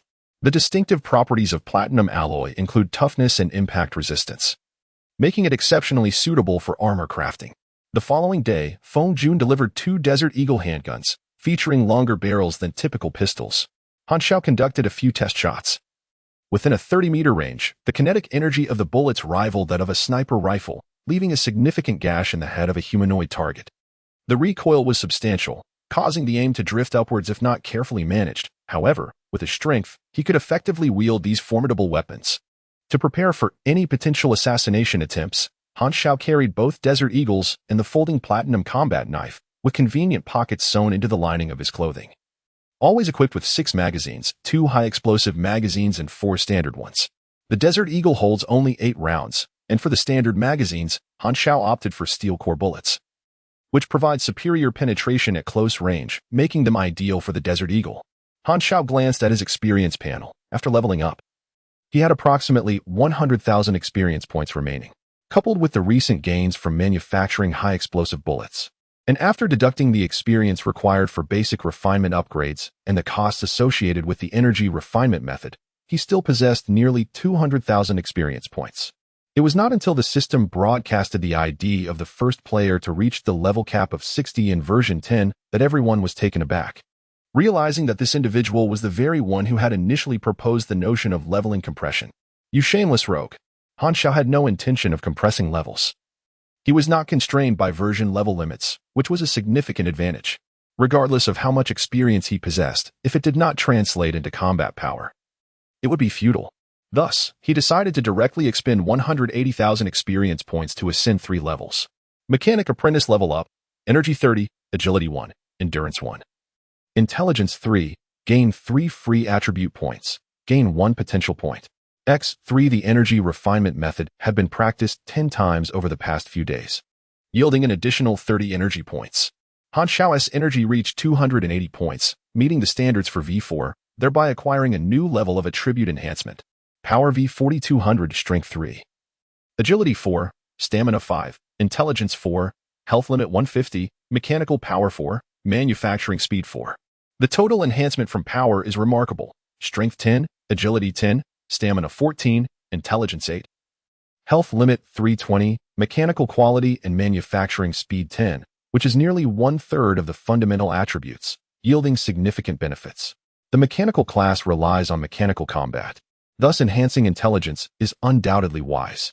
Initially, Han Xiao invested considerably in strength and stamina to bolster his health for escaping the laboratory. However, now that such needs have dissipated, he has allocated all 9 points of his free attributes to intelligence, bringing it to an impressive 58 points. This will greatly amplify both the speed and quality of mechanical production, as well as the power of utilizing machinery. As a mechanical apprentice V4, he has attained a total level of 24, with combat prowess reaching 160 onus. Given the current trajectory of his development, by the time the public beta launches, his strength will surpass several tiers above the first batch of players, rendering him practically inaccessible to others in the short term. Han Xiao contemplated this quietly. Players require time to level up, and their interactions with him will likely be limited for a while. Suddenly, a notification echoed in his mind. Upon glancing at the content, he was taken aback. Internal beta detected, acquiring data. Data acquisition complete, internal beta duration, 12 days, internal beta. Han Xiao was filled with uncertainty. He had completely forgotten about this. He vaguely recalled that in his previous life, there was indeed a 2-day internal beta event, with the game time to real-time ratio being 61, translating to 12 days within the game. Starry is managed by the latest generation of quantum processors. Entirely discarding manual control, the internal beta serves solely as a test run, hence its brevity and limited slots. Only 30,000 spots available. Primarily claimed by major guilds and professional clubs, leaving the remaining slots to be drawn among millions of applicants. Han Xiao's luck had run dry back then, and he failed to stand out. According to his recollection, the internal beta occurred a week before the public launch, converted to game time. It should only be a little over a month, yet his countdown to the public launch still exceeds 130 days. A previously unnoticed conjecture surfaced in Han Xiao's mind. Could it be that when players are absent, there is no correlation between retime and game time? Indeed, that must be the case. Each version update takes merely 2 or 3 days in reality, while the time span in the Starry world is calculated in years. This is undoubtedly good news. With each version update, he gains extra development time compared to the players. However, it seems he must now begin to worry about his longevity. Han Xiao stroked his chin, feeling the prickly stubble. He had been in the Starry for over half a year. Han Xiao suddenly recalled a particularly controversial version known as the Chosen One clan, a version unanimously deemed by players as the most mindless of all. Unlike other versions filled with disasters and major events, this version radiated harmony, devoid of a central theme, completely at odds with its name, as if it merely allowed players to wander freely, leaving them utterly perplexed. Suddenly, 2 new prompts appeared. NPC template function unlocked. Player forum unlocked. Han Xiao was taken aback. NPC functionality? Is there no introduction whatsoever? After a prolonged moment of contemplation, he found only a solitary panel hint hovering before him. It appeared he would have to explore this on his own. Judging by the name, he likely possessed the ability to use NPCs for players, such as issuing quests, selling goods, and imparting skills. The 30,000 beta testers were distributed across a dozen novice planets, with each planet housing around 1,000 to 2,000 individuals, which would have no significant impact on the overall scenario. The beta test merely served as an appetizer. The true chaos would arise during the impending open beta, when a multitude of players would descend. However, for Han Xiao, the beta test provided an excellent opportunity to validate his hypotheses. As long as he interacted with players, he could assess the specific utility of NPC functionality. The other prompt, the player forum, was a feature with which Han Xiao was well acquainted. This was the official built-in forum where players would peruse content while awaiting resurrection upon death, and Han Xiao was no exception. To his surprise, the forum had been activated for him. It seemed that only when players arrived, aligning real-time with game time, would he be able to access it. Hence the current unlocking of the forum. The entrance to the forum was located in the corner of the panel. Upon clicking it, a familiar forum interface materialized before him. Yet it was devoid of posts, utterly barren. He glanced at the account display in the upper right corner, which indicated visitor, while the registration option remained grayed out. Curiously, Han Xiao clicked on the registration option, only to receive an unexpected message, detecting neural link to game pod. Player not detected, registration impossible. As the saying goes, the market dictates all. When the cost becomes too high, the mercenaries vanish. The environment of the official forum was relatively harmonious, clear as a pristine lake. It appeared that he would never be able to register for a forum account. Nonetheless, Xiao felt no despondency. Merely activating the forum was a pleasant surprise, as he could still peruse player posts and glean insights into their activities. Moreover, Xiao had long harbored a question regarding his existence in reality. To uncover the truth of this matter, he would need to keep a vigilant eye on the forum, monitoring whether his former ID might appear, while also considering the possibility of an ID change. Now that players had begun to emerge, it would be prudent to seek an opportunity for interaction. Xiao's gaze flickered. Nickname: Madblade, Furious Sword. Regular start selected, character creation complete. Race: carbon-based human, yellow. Based on your tendencies, you have been assigned to the Novice Planet, Ocean Blue Star. Randomizing Novice Birthplace. Randomization complete. The initial settlement at Dakiation, located at coordinates 24,152, 182644, is currently being established. Please be patient. Special thanks to zwnj, Tiefing, Book Friend 201703040757086222. Tang Xiao Wangzi, Bioxian, and the generous patrons who have contributed. On the inaugural day of the Novice, at the Dajio Mountain Settlement, one of the starting points on the Azure Star, the character known as Frenzied Blade found himself abruptly transported to a bustling square. The ground beneath was composed of yellow earth, and the air, thick with a rugged essence, filled his nostrils with an astonishing realism. He could even feel the warmth of the sun. Lowering his gaze, he pinched his arm, the tactile sensation of the muscle almost indistinguishable from reality, leaving him in awe. This quaint square was populated by hundreds of players, all curiously observing one another, their usernames hovering above their heads. Surrounding them were numerous wooden and stone encampments, with NPCs clad in rudimentary animal hides wandering in small groups, whispering and gesturing in their direction, seemingly engaged in hushed discussions. Following the beginner's guidance provided during character creation, Frenzied Blade accessed his panel to review his level 1 attributes. Consistent with the information on the official website, he received a starter set comprising a tunic, trousers, and boots, all of which were non-drop items, providing no attributes beyond mere modesty. He noticed a nearby fellow struggling to remove his trousers, laboring fruitlessly and displaying a face of disappointment for his inability to do so. What a letdown. What curse words did you utter? What are you trying to do? Frenzied Blade felt a chill run down his spine, quietly distancing himself from the individual, a relatively unknown professional player. Frenzied Blade had only recently entered the competitive realm and was still a tender novice. He had been attentively following the developments of Star Sea, especially since the International Gaming Alliance had begun preparing for a professional league even before its release. When the highly anticipated closed beta opened, he had secured a coveted spot through connections within his club, eager to gain an edge during the initial exploration phase. The players in the square engaged in lively discussions. How remarkably real. What should we do now? Are there any hints? At that moment, an elderly man with a shock of white hair, exuding an unspoken authority reminiscent of a white-maned lion, approached the crowd. He proclaimed in a booming voice, "You outsiders, if you wish to eat well, find yourselves a job. Our settlement does not welcome idlers. The crops in the fields require harvesting, and the tailor's shop and weaponsmith need skilled laborers. A shipment has just arrived at the settlement's entrance that requires unloading. In short, as long as you work diligently, you shall not starve." The players quickly noticed, alongside their health points, 2 additional bars representing hunger and thirst. Should either of these reach 0, they would suffer the debilitating effects of hunger and thirst, resulting in diminished attributes and a gradual decline in health until death ensued. Frenzied Blade cast a detection spell on the old man. Based on your level, you have obtained the following information. Sandriel, village chief of Dajio Mountain Settlement. Level. Attributes. You may consider him as the village chief of a novice settlement, with a moderate level of danger. Players possess a detection ability, allowing them to view the names and information of NPCs.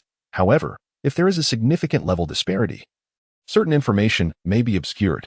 The color of an NPC's name signifies their factional relationship. Green denotes friendliness, yellow signifies neutrality, and red indicates hostility. The danger level reflects the disparity in strength between the player and their target. Currently, all players are at level 1 novices and cannot ascertain the precise attributes of Sandriel.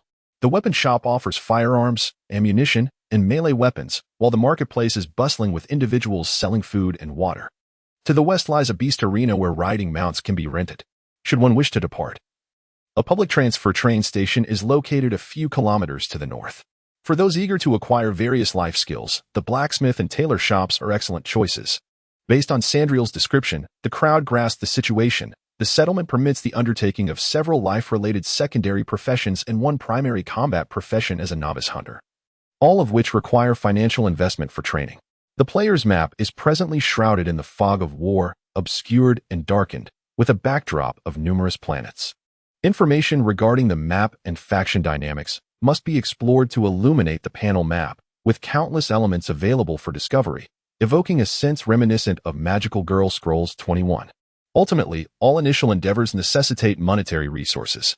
Thus, must one commence by engaging in life tasks to earn money? Is it possible to directly pursue monster hunting tasks? A guild leader inquired, whom the character Fierce Blade, Angry Sword recognized as the leader of the World Slayer Guild, aptly named for his temperament. Likely hailing from the Guangdong province of Huaxia. Unexpectedly, upon hearing the inquiry, Sandriel muttered a couple of phrases questioning the meaning of monster hunting, then erupted into laughter, remarking that with such frail physiques, hunting beasts would surely be courting death. He gestured towards a distant mountain range, suggesting that those unafraid of peril should venture into the mountains to hunt. Based on the creatures they managed to catch, he would provide corresponding rewards. However, he believed that they would struggle to defeat even the weakest of gray-backed hyenas. Undeterred, the guild leader, World Slayer, along with several esteemed guild members, purchased crude melee weapons with the 100 azure coins provided to novices and hastily set off towards the mountains. World Slayer bore a grim expression as he encountered a beast larger than a man, a gorilla. Just as he raised his weapon, he was struck down by the gorilla's excrement projectile, resulting in his untimely demise. He respawned nearby, his mind swirling with a cacophony of absurdity. Why must the monkey's attack method be so crude? Is this really necessary for realism? The scent of fate lingered in the air as World Slayer felt his stomach churn, nearly retching. Goodness, the wild monsters are far too powerful. I didn't even see what killed me. A single strike only took off 1 point of health. Oh no. My newly purchased crude stone knife has been lost. The experience deducted upon death is contingent upon the player's overall level, with the resurrection time progressively increasing. Upon the first demise, resurrection takes merely 10 seconds. The second instance requires 1 minute, the third, 5 minutes, and the fourth, half an hour. This escalating delay discourages players from engaging in combat, prompting them to focus on running errands for monetary gain. Hundreds of players bustle about, fervently completing tasks and contributing to the socialist construction of Dajiao Mountain. Sandriel, stroking his beard with a sense of satisfaction, observes the industriousness of these outsiders, deeming them worthy of investment. However, the rewards are meager, merely 50 coins. Progression appears sluggish. After half an hour of tasks, one barely accumulates enough experience to level up. The tactile sensation of gameplay feels remarkably authentic. Even inflicting self-harm results in health loss, which is rather delightful. Are you foolish? The game commences with a challenge yet refrains from purely tormenting players, offering a high degree of freedom while presenting optional goals for novices. It is replete with amusement, allowing players to experience a blend of frustration and joy, leading them to mentally envision the game developers spouse in various poses. Today, we are all Old Wong. You too are a professional player? Upon hearing someone call his name, the player known as Fury Blade turned to see 3 companions approaching. He recognized them as exceptionally popular figures within the professional realm. The prodigious talent Flash Fried Rice, a seasoned expert of a decade in various virtual game leagues. The esports diva Jiang Yuluo with millions of followers, and it was the latter, Mingwei Changjong, who spoke. In the presence of such esteemed peers, Fury Blade felt diminutive and awkwardly inquired about their purpose. Mingwei Changjong smiled and remarked, I wonder if you've noticed that the maps sold at the marketplace are priced at 3,000 ocean blue coins. And the rewards for novice tasks are so scant that hardly anyone would consider purchasing a map. In the realm of the third kind of contact, players engaged in the closed beta are classified into 3 categories. The casual players who acquire their spots through a lottery, the industrious members of large guilds and clubs, and the professional players who obtain their slots through various channels. The latter 2 groups aim to pioneer and outpace all other players. With only 12 days allocated for gameplay during the beta, undertaking novice tasks proves largely inconsequential. You may have noticed the considerable freedom afforded to players. To establish a competitive edge, one must venture into unexplored territories, for that is the essence of pioneering. This golden period, devoid of competitors, renders all areas outside the novice village as uncharted territories brimming with opportunities. Understanding the limited duration of the closed beta, The player known as Guangdao Nujian realizes that lingering in one location to complete tasks is a waste of precious time. Although he might achieve a few levels ahead of those in the open beta, this slight advantage will soon become trivial as everyone's levels rise. The vast world resembles a gold mine yet to be unearthed. With countless locations and factions, the early bird indeed catches the worm, leading to an inexhaustible supply of subsequent quests and resources. As players, being confined to a single area to grind tasks is inherently less exhilarating than exploring new frontiers. Guangdao Nujian, perplexed, inquires why he is being privy to this information. "We are all competitors. By alerting me, you merely create another rival," he remarks. Mingwei Changjong responds with a smile. The large guilds will inevitably recognize this issue as well. Their numbers allow them to easily gather funds for map purchases. Hence we too should band together. My companions Xiao Fan and Yulua and I have already formed a team. Would you like to join us? Recognizing the merit in this proposal, Guangdao Nujian promptly agrees. Curious, Xiao Fan questions how the four of them will evenly split the 3,000 yuan. "As the initiator, I shall contribute the largest share," replies Mingwei Changjong. "I prefer not to be indebted. I will provide 1,000, and that shall suffice." Jiang Yulua, adopting a cool demeanor, turns away to continue her tasks, unwilling to squander even a moment. Mingwei Changjong chuckles wryly, scratching his nose. After years of acquaintance, why must there be such formality? Can't one allow others the chance to pursue them? A day later, the quartet reconvenes, having pooled enough funds to purchase the map. Upon reviewing it, they find that numerous regions are now illuminated, and the fog of war has dissipated significantly. The map also provides essential information about the social conditions of the Ocean Blue Star, revealing the 6 nations, the Sprout, and various factions of the wandering warlords. After their examination, Mingwei Changjong furrows his brow and analyzes. Based on the information available, the most prominent factions are the 6 nations and the Sprout organization. The 6 nations seem to possess official academies and various dojos, and they are also recruiting, making it easier to obtain primary professions. Therefore, we must choose a faction. I believe the Star Dragon would be a good choice. The others nod in agreement, as it is the closest option. The Dajiao Mountain settlement lies within the borders of the Xinglong Kingdom, not far from a public train transfer station. Such stations are scattered throughout the wilderness. Some are established as public facilities by the state, while others serve as transport routes for various factions. These train transfer stations are efficient and safe means of transport in the wild, allowing one to travel swiftly for a price. For those unafraid of encountering wild beasts, there is the option to drive oneself or ride beast mounts over mountains. Mingwei Changjong nodded, recognizing the value of time. If they were to leave, it would be best to head to the capital, which would take approximately 3 days. Guangdao Nujian felt a twinge of regret. 3 days would be squandered, but he hesitated to withdraw now. Having already spent money, it seemed foolish to abandon the endeavor midway. The train was crowded, and passengers could trigger minor tasks, which were of little consequence. However, the inability to expedite travel time made the 4 professional players uneasy. Fortunately, they could pass the time by perusing forums, or else the monotony would have been unbearable. On the forums, players from various novice planets shared their experiences, and the group found it quite engaging except for Guangdao Nujian, who was anxiously counting down the seconds, feeling as if he were bleeding internally, as he perceived this as a waste of precious beta testing time. 3 days later, the train arrived at its destination, the western capital. Through the wire fence, they gazed at the city's splendor, and notifications appeared on their panels, announcing the discovery of the capital of Xinglong, along with a modest experience reward. It turned out that exploring the map also granted experience points. Shangguang Xiaofan looked around with curiosity, astonished by the vividness of the passers-by. Even the disdainful glances seemed so animated, impressive indeed. The 4 proceeded with the flow of people, undergoing inspections at a checkpoint, where soldiers used various instruments to scan them. All indicators showing green lights, everything was proceeding smoothly. After passing the checkpoint, the guards presented them with a new item, a temporary identification card for Xinglong. Shangguang Xiaofan suddenly paused, exclaiming with surprise that the faction notification had appeared. Without needing to be reminded, Guangdao Nujian noticed as well. The panel displayed a new faction, Xinglong Kingdom, with a favorability rating of 0, indicating a currently cold relationship and their status as temporary citizens. Mingwei Changjong glanced at the group and asked whether they should continue in a team or act independently.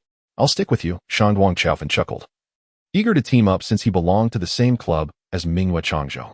Jiang Yulua also chose to join Mingwei Changjong, as they were familiar with each other, making collaboration more convenient. Tilting her head, she added seriously, but you mustn't bully me. Mingwei Changjong found her earnestness amusing, having known Zhang Yulua for several years. He was well aware of her ability to unintentionally playfully charm others. After exchanging a few light-hearted remarks, he turned to Guangdao Nujian and casually inquired, "What about you?"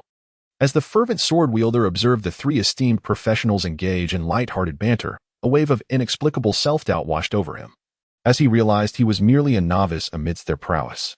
Throughout the journey, he found himself unable to partake in the conversation, lingering on the periphery of the group, feeling as though his presence was inconsequential. This sentiment left him rather uncomfortable, prompting him to awkwardly gesture and stammer, "No, it's fine. I prefer to act alone." "Very well. Perhaps we shall have the opportunity to collaborate in the future," came the reply, as Mingwei and the others departed without a second thought. The fervent sword-wielder gazed at the retreating figures of the three experts, a sense of indignation stirring within him. He muttered to himself, "I will inevitably find my way into your circle." This internal test was an opportunity for ascendance, having arrived in the Western capital, a region clearly brimming with high-level quests awaiting activation. He stood alongside Mingyue, Chao Fan, and Jiang Yulua, confident that his own abilities would undoubtedly carve out a name for him. With renewed determination, he prepared to take a step forward, only to suddenly notice a young man wearing a mask, intently fixated on him from beside the checkpoint. His gaze profound and unsettling. The fervent sword-wielder felt a shiver run down his spine, sensing he was being scrutinized. Instinctively, he cast a detection spell in the young man's direction. "Based on your level, you can only obtain the following information. Han Xiao. Yellow name. Level. Attributes. Danger level. Extremely deadly. P.S. Gratitude to the esteemed Qi Xiao for the generous rewards. I diligently note all contributions in my little book, and will enhance my work upon publication. P.S. Special thanks to Zijiri Ling Tian, Fincha, for their support in seeking a partner, as well as to Yinwei for the generosity shown. The task reward limit is exceedingly perilous." The formidable figure, Furious Blade, gulped nervously, previously, upon assessing the armed guards aboard the train. The danger level merely registered as high. This marked the most hazardous individual he had ever encountered, with all data remaining a mystery aside from the name. What caliber of person could this be? Shouldn't the city be relatively safe? Was today destined to be the day of his maiden demise? At that moment, Han Xiao spoke, his opening remark nearly causing Furious Blade to stumble in shock. It's rather impolite to assess others upon meeting. A jolt of realization struck Furious Blade. According to the official guidelines, if a player's level deviates by 30 or more, attempting to assess an NPC would result in detection. How was it that he encountered such a formidable opponent upon entering the city? Han Xiao secretly chuckled at the navet displayed. He too had once been guilty of such assessments upon meeting new acquaintances.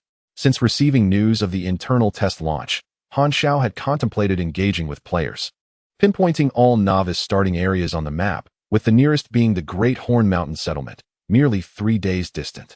However, with the news of budding players actively seeking information about him, Han Xiao hesitated to leave West City. Currently, only internal testers could post on the forum, and Han Xiao diligently monitored it, soon discovering a thread that analyzed the advantages of the internal test, authored by the user Mingwei Changjong, a god-tier professional player. Frequently crafting guides and instructional posts, he was well-liked, exceptionally handsome, and possessed a substantial fanbase while being a powerhouse in the game. Having secured numerous accolades, he consistently ranked within the top 30 of the expert leaderboard in the Huaxia region, whereas Han Xiao's best was a mere 47th position. During the years when he had not indulged in romantic pursuits, he had even fallen out of the top 100. Thus, he concluded that distancing himself from women would enhance his career prospects. He shared this revelation with the longtime proprietor of a local convenience store, a 30-year singleton, who merely chuckled coldly and remarked, "Well said, but I choose women." To which Han Xiao retorted, "But they do not choose you." Consequently, Han Xiao forfeited his privilege of a 5 discount at the store. The Huaxia region's expert leaderboard evaluates prowess not solely based on operational skills. Starcy encompasses various competition formats, including individual duels, arena wheel tournaments, team contests, task challenges, timed exploratory events, survival hunts, siege defense matches, racing pursuits, mixed slaughter competitions, and secret realm contests, among others. While small-scale duels account for only a fraction of one's strength, Han Xiao had long assisted others in seeking vengeance, exhibiting exceptional operational prowess. Yet, he acknowledged his shortcomings in other areas, particularly in the realm of banter, which he had never mastered, though he consistently practiced diligently. After perusing the thread, Xiao speculated that internal testers might be arriving in West City. Days prior, he had observed 4 professional players loitering near the outpost, and upon their passage, he realized he could see the names hovering above their heads. What an impressive assembly of illustrious professional IDs, all renowned figures from his past life, making it nearly impossible to overlook. Was this visibility a result of possessing a character panel? Xiao pondered with intrigue. This indeed is delightful news. Players possess a detection feature, allowing them to see the names of all NPCs, and they can effortlessly recognize fellow players amid the bustling crowd. Am I an NPC endowed with player capabilities, or a player imbued with NPC attributes? Xiao couldn't help but silently critique. This encounter with a player was merely to test the robustness of his NPC functionalities. Brave warrior, I require assistance. Are you available? The standard task-triggering dialogue was adorably charming. Zwnj paused in surprise. Although he was uncertain why Xiao sought him, it did not hinder his excitement. To trigger a high-level NPC upon entering West City, this must surely be my lucky break. Overwhelmed with exhilaration, Zwnj endeavored to maintain a calm tone. I am willing to assist. I need a loaf of bread. Can you procure one for me? No sooner had he spoken than Xiao received a prompt. Do you wish to issue a task to Zwnj? Here it comes. To think that his interface could actually indicate NPC functionalities, could it be that he could quantify all his actions? Perhaps this was no ordinary player interface. It may have mutated during his traversal, which certainly felt plausible. Xiao narrowed his eyes, for the next step involved testing the specific effects. Yes, please establish the task requirements and rewards. The rewards are subject to experience limits, influenced by your level, rank, faction reputation, and legendary status. Note: you have the authority to grant additional material rewards, which can include anything that belongs to you: money, items, experience, skills. Before him appeared a translucent box divided into 2 sections. The left side offered various task types: ordinary tasks, reward pool tasks, competitive tasks, challenge tasks, series tasks, circuit tasks, faction tasks, and many more. The right side displayed the limits, categorized into maximum reward limits and daily total caps. Presently, the experience limit stood at 11,600. Below, explanations were listed. Maximum reward limit, 11,600 experience. Total level, 247,200 after advancement. The experience limit would increase with each level, with the first advancement adding 300 per level. Rank, E3000 faction. Budding enmity, 1,000. Neutral in the 13th Bureau, 400. Legendary status, 0. The maximum reward limit denotes the cap for a single task's reward, meaning Xiao could assign a maximum of 11,600 experience points for any task. The daily total cap, as the name suggests, is the upper limit of rewards that can be issued in a day, currently 5 times the maximum reward limit, amounting to 58,000, refreshing every 24 hours. After attempting the feature, Xiao discovered its limitations. If his maximum reward capacity did not meet the basic reward standard for the task's difficulty, the task would fail to be issued. For instance, if he attempted to post a mission to obliterate the budding organization with an A-grade difficulty, the minimum reward requirement for such a task far exceeded his limits. Hence, the mission could not be established. With a reward capacity of 11,600, he could only issue E-grade ordinary tasks, while the minimum standard for D-grade tasks was 30,000 experience points. Moreover, different types of tasks had varying limits, and the panel did not provide any explanations. Xiao could only try each one individually, receiving prompts when a task could not be established. He whimsically wished he could exchange his capacity for experience points. After testing this notion, he found it futile. The capacity was not derived from his experience. Nor could he issue tasks to himself. His targets were exclusively players. This confirmed a suspicion. His essence was not that of a player, merely a facade with a panel. Xiao smirked. He currently earned only 2,000 to 3,000 experience points daily, yet possessed nearly 60,000 in reward capacity. If he were to fully nurture a player, their progress would accelerate tremendously, though he had no intention of doing so. This functionality seemed to allow him to direct players. Suddenly, a light sparked in Xiao's eyes as he realized the myriad applications of this feature. The most straightforward was to entice players to undertake tasks, transforming them into his aides, which could yield remarkable results in many scenarios. Prioritizing player interests, he could employ them as a group of mercenaries devoid of scruples. Provided the rewards were substantial, they would serve his purposes. Players would not squander time on low-reward tasks. To make a horse run, one must provide it with feed, thus enhancing his capacity became imperative. The higher the limit, the greater the assistance to himself. In addition to experience capacity, Han Xiao could also expend his items as supplementary rewards. A realization dawned upon him. In any game, only exceptionally powerful or influential high-ranking NPCs issued high-reward, high-difficulty tasks. The principle was similar to his capacity restrictions, merely presented in a digitized format by the panel. Han Xiao casually set up an ordinary task and issued it. Concurrently, the player Furious Blade received the task, instantly bewildered. What on earth? Was a high-ranking NPC's task this simple? For merely a piece of bread, the reward was only a single coin. Are you truly that impoverished? Wait. Furious Blade had a revelation. Based on his experience in virtual online games, this must be a precursor task, a test.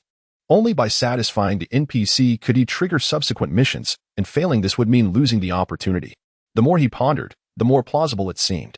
He promptly produced 7 loaves of bread, his entire stock, and handed them to Han Xiao with sincerity, stating, "This is all the bread I have." Han Xiao was left in a state of confusion. Upon receiving the bread, the task prompt indicated completion, and everything went smoothly. Han Xiao nodded in approval. There were numerous types of tasks, but he did not intend to test them all immediately. Instead, he prioritized testing the functionalities of other NPCs. Han Xiao noticed a small figure-shaped symbol appearing next to the ID of the player Furious Blade, Angry Sword. His attention fixed on the symbol. A new prompt emerged on the panel, revealing a phantom-like gauge akin to a health bar before him, visible only to him. A tiny pointer rested in the center, with red on the left and green on the right. Would you like to adjust the favorability of Furious Blade, Angry Sword? This could be adjusted? Han Xiao was taken aback. Was it possible that this would alter his own thoughts? If he maxed it out, would he suddenly change his stance? No, this was too risky. Han Xiao attempted to nudge the pointer to the right. No, to the left instead, reducing the favorability by 5 points. He discovered that his thoughts remained unchanged, letting out a sigh of relief. Thankfully, the favorability was merely a numerical value and did not influence his genuine sentiments. This feature seemed rather superfluous, Han Xiao mused. Han Xiao's favorability towards you has decreased by 5 points. The current relationship is cold. Well, why did completing a task result in a decrease in favorability? Furious Blade, Angry Sword looked utterly bewildered. What the heck? P.S. Special thanks to Tang Chao Huangzi, Twilight Yezi, Light Begins, Campfire 1, NTHX, Sofa Cushion Hua, Let Me Sway with the Wind, Huangsha, and Autumn Zero Demon for their generous contributions.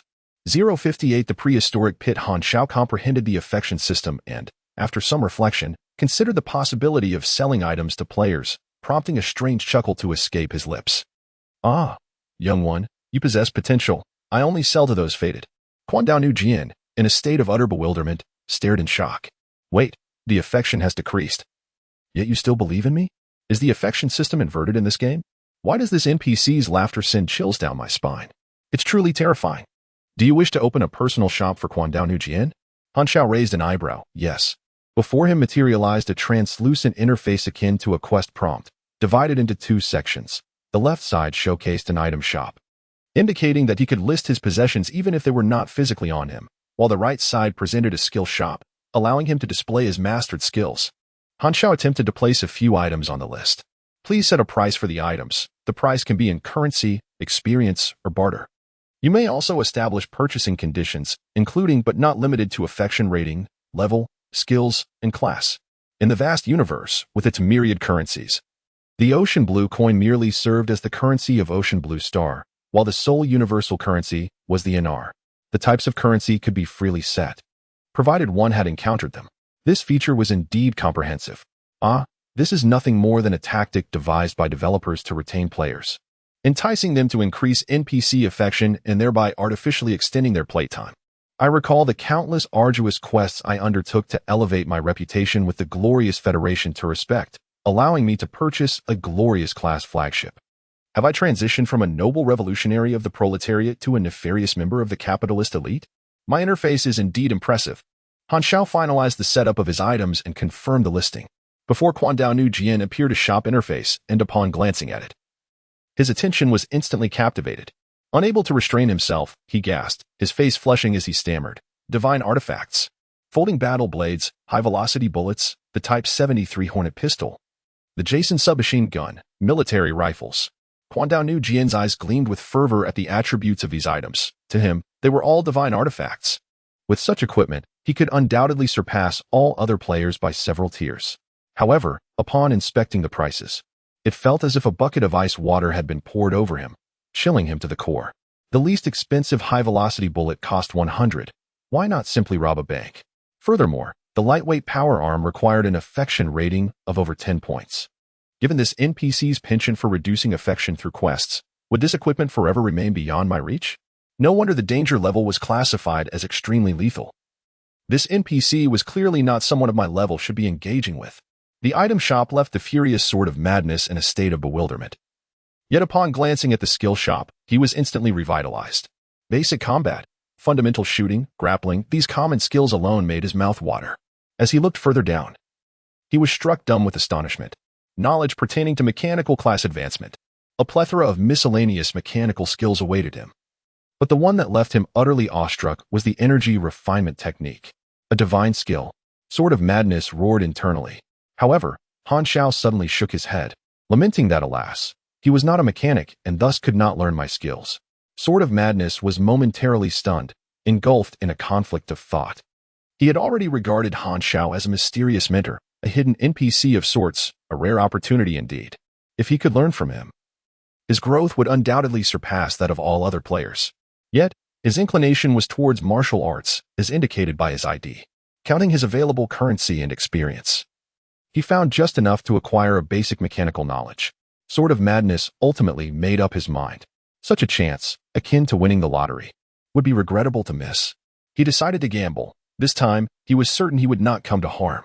Do you wish to change to a mechanical class? Confirmed. You have learned basic weaponry, gaining 500 experience and 100 aqua coins. The expenses of learning skills would all be submitted to Han Xiao, akin to tuition fees. The act of imparting skills equated to teaching. His own abilities would remain unchanged. The skills Han Xiao chose to display were meticulously considered, certainly.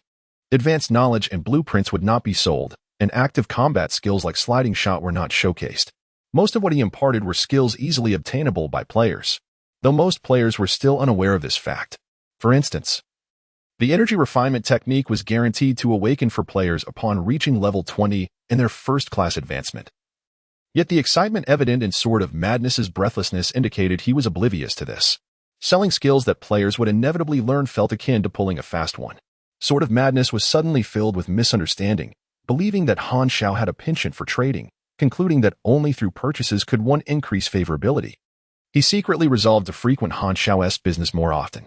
Having conducted a preliminary test of basic NPC functions, Han Xiao completed his objective and set off. Hey, don't go. I want to stick with you, big shot. Sword of Madness exclaimed, urgency surging through him. Where will I find you in the future? Han Xiao paused briefly, jotting down the repair shop's address on a slip of paper, which he handed to Sword of Madness before departing with an enigmatic silhouette left in his wake. Sword of Madness treasured the note, tucking it away carefully, his heart racing. This was my opportunity. Those powerful mechanical gears and skills would undoubtedly place him ahead of all players. With such an advantage, he was certain to shine. However, the premise is that this opportunity is exclusively his. The fierce blade and furious sword must not allow others to discover this hidden NPC. To several beta testers, the grand city of West Capital is akin to an inconspicuous droplet in the vast ocean, unnoticed and inconsequential, and they are all impoverished. Han Xiao is temporarily indifferent to them. His purpose for this journey is solely to test the NPC's functionalities, a venture that has yielded satisfactory results. As he envisions various ways to ensnare players, Han Xiao squints slightly, his thoughts drifting far away, as scenes from his memory resurface, enveloped in a hazy aura, resembling a mirage. In his previous life, the fierce blade and furious sword was among the earliest professional players to battle in Star Sea. A master of martial arts who garnered significant attention during the first season, securing a spot among the top 24 in the Huaxia region. He ventured beyond his homeland to confront foreign adversaries, a distinction that catapulted him to fame and solidified his status. Yet now, a future god-tier martial arts player has been swayed into the mechanical class. What the future holds is uncertain, at least for the first and second seasons. There appear to be scant opportunities for distinction, resulting in a loss of achievements that rightfully belong to him as he embarks on an alternate path. Han Xiao dares to choose the mechanical class because he understands its immense potential in later stages, capable of overpowering the majority of players. However, players at this moment are evidently unaware of this. The mechanical class appears dim in its early stages, relatively weak, and countless players have previously deemed their future bleak, opting to change classes and start anew, among whom many are professional gamers. There is an ever-present feeling of having misled him. Han Xiao shakes his head. Such thoughts are misplaced. Strictly speaking, this is a choice made by the fierce blade and furious sword himself. If he can persevere, a few updates down the line, he will undoubtedly express gratitude towards me. Well, perhaps. In the bustling city of Shidu, numerous employment opportunities abound. At the recruitment center of the sentry post, one may enlist in the Star Dragon Army, while in the slums of District 8, certain nefarious factions are seeking male workers, starkly revealing the gender discrimination prevalent in the workplace. Along the streets, an array of shops offers countless quotidian tasks. Perhaps merely stopping a passerby could trigger a quest to locate a missing wallet or capture a kitten stranded in a tree. Additionally, various establishments are hiring part-time workers, providing an avenue for earnings, corroborating Mingyue Changzhong's hypothesis that the new map harbors boundless prospects. However, it is worth noting that Shidu is an advanced area, and many locales remain inaccessible to novice players. Even Mingyue Changzhong and his companions encountered setbacks. Jiang Yulua inquired about the Shidu Academy but was turned away, leaving him quite disheartened. Flashy Fried Rice ventured into District 1, only to be repelled by a sentry's firearm, narrowly escaping a disastrous fate. The following day, Mingyue Changzhong, Jiang Yulua, and Flashy Fried Rice opted to enlist, joining the Star Dragon Army and becoming soldiers, thereby unlocking the combat class of recruits. Engaging in various training tasks brought them immense joy, and their allegiance transitioned from the Star Dragon Nation to the Star Dragon Army, with their identities now designated as privates. Mingyue Changzhong did not forget about the Lone Wolf, Crazy Blade Fury Sword.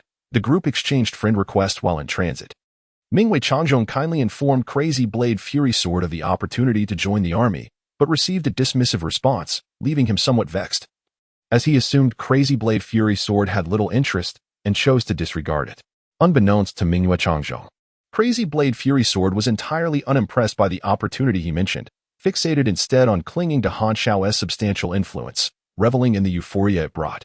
In his quest to meticulously test the various constraints of task issuance, Han Xiao continually assigned Crazy Blade Fury Sword a series of bizarre tasks, including kicking the behinds of 10 pedestrians, disrobing the trousers of patrolling officers, executing a flamingo pose for 5 minutes, and shouting "stand straight" thrice while bending over. Through this testing, Han Xiao ultimately confirmed that as long as his reward quota met the difficulty standards, he could issue tasks of any nature without restriction. Crazy Blade Fury Sword, however, was overwhelmed by the absurdity of these tasks, which revealed a rather peculiar taste, leaving him increasingly horrified by Han Xiao. Merely being watched by Han Xiao sent an icy shiver coursing from his loins to his forehead. Why do tears brim in my eyes? It is a desperate lamentation for this grotesque world. A seemingly inconspicuous anomaly over the ocean, through relentless accumulation, may transform into a tempest that engulfs the globe. The internal testing players are rather destitute, lacking substantial resources, yet in the long run, players represent the largest consumer demographic. Han Xiao meticulously controlled the task experience, possessing more than that of novice tasks, though still limited. This slight advantage aided the growth of the player Furious Blade, forming part of his grand design. Relying on the tasks provided by Han Xiao and the equipment purchased from him, Furious Blade was poised to shine brightly while others remained stagnant in their development. Even if Furious Blade wished to maintain a low profile, his club would undoubtedly promote him, igniting curiosity among other players regarding his opportunities, thus expanding their potential clientele. When the time came, a simple call to action would result in an overwhelming influx of experience and currency. Furious Blade harbored intentions of exclusivity, a sentiment Han Xiao understood well, though he remained indifferent, recognizing it as a common human tendency. As time flowed by, public beta countdown, 126 days, 11 hours, and 32 minutes. Apart from generating high-energy ammunition for experience grinding, Han Xiao utilized his leisure time to browse player forums. These forums served as authoritative platforms for player exchanges, typically frequented during stalls or while waiting to respawn. Presently, only internal testers were posting within. The women of the Azure Star were exceptionally beautiful, urgently seeking players to form a team to challenge the Yellow Sand Bandits. Location: Longsong Starfall Dragon Valley. Coordinates: capturing the scenery of the floating magical city of Paleidon Star. Randomly transformed into a tentacle monster, seeking advice on how to change races, waiting online. Damn. I want to trade with you. I wish to become a tentacle monster. Posts predominantly consisted of requests for assistance and sharing of intelligence, alongside guild showcases to display team progress for the enhancement of their reputation. Among the numerous novice planets, there existed magical civilizations, ancient cultures, sci-fi realms, martial arts societies, and religious communities, showcasing a plethora of races and diverse social structures. The most popular was Frostwinter Star, home to the Void Demon race and a stronghold of the Extinguishing Legion, where most players were not of human descent. Although their ideology of extinguishing the flames of civilization was self-justified, Xiao still felt a subtle discomfort upon encountering the name of the Extinguishing Legion. Suddenly, a new post appeared and was instantly pinned to the top, capturing his attention. The first B-level task. Xiao exclaimed softly. He recalled that the first B-level task emerged only after the public beta, making it impossible for anyone in the closed beta to access such a task. Curiosity piqued. He clicked to enter, only to find a flurry of players fervently discussing and flooding the thread. This must be a scam. I've yet to even see a D-level task. You're an idiot. The post has pictures as proof. It's definitely fake. Otherwise, why would they only capture the task name without revealing its content? How ridiculous. Releasing it would let you take on the task? The difficulty must be incredibly high. We haven't even passed the novice phase. How could we complete it? The post's author was a member of the Divine Race Guild, an elite group that might possess the means to tackle such challenges. Could someone with experience share which planet this is from? I apologize for the abruptness, but my dog has escaped. On the first floor, youthful exuberance reigns on the second. Rigidity. The third floor itches. The fourth witnesses a swelling desire. The fifth, a shedding of garments. To repay the allure of the sixth floor's alluring curves, one might ascend to the seventh, adorned with a countenance of delight. The eighth floor radiates warmth, the ninth boasts exceptional vitality, and on the 10th, one should not waver. With purpose, one delves forth, toppling the 11th, while the 12th brandishes its whip like a firearm, bowing to gaze upon the 13th. A literary talent has emerged. Am I truly caught in this web? The post merely showcased a screenshot of a task name, yet that very image caused Xiao to narrow his eyes. B-grade task, Investigation 0. Instantly, Xiao recalled the organization and upon further inspection of the poster, found an officially certified ID belonging to the Divine Clan Guild. Oh, the Guild of the Temple Club? How nostalgic it is to recall the thrill of hunting players. Xiao mused, turning his gaze towards the Furious Blade. The Furious Blade stood frozen, sensing the malice in Xiao's gaze, paralyzed with fear, akin to a wooden figure rooted in place, beads of sweat forming on his forehead. Xiao shook his head, lost in thought. In his previous life, the Divine Clan Guild had joined the faction, becoming one of the largest player guilds within that realm. And it appears that little has changed. Even a group of internal testers can receive tasks to investigate him, indicating that harbors a steadfast intent against him. A glint of coldness flickered in Xiao's eyes. For the current players, evading the watchful eyes of the 13th Bureau to locate Xiao, who could easily overpower them, is a monumental challenge. No wonder it has been classified as a B-grade task. Only by leveraging their numerical superiority can they hope for even a sliver of opportunity.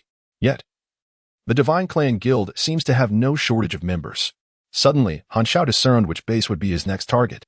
The Divine Clan Guild boasts 15 internal testing slots, exemplifying what it means to belong to an elite class.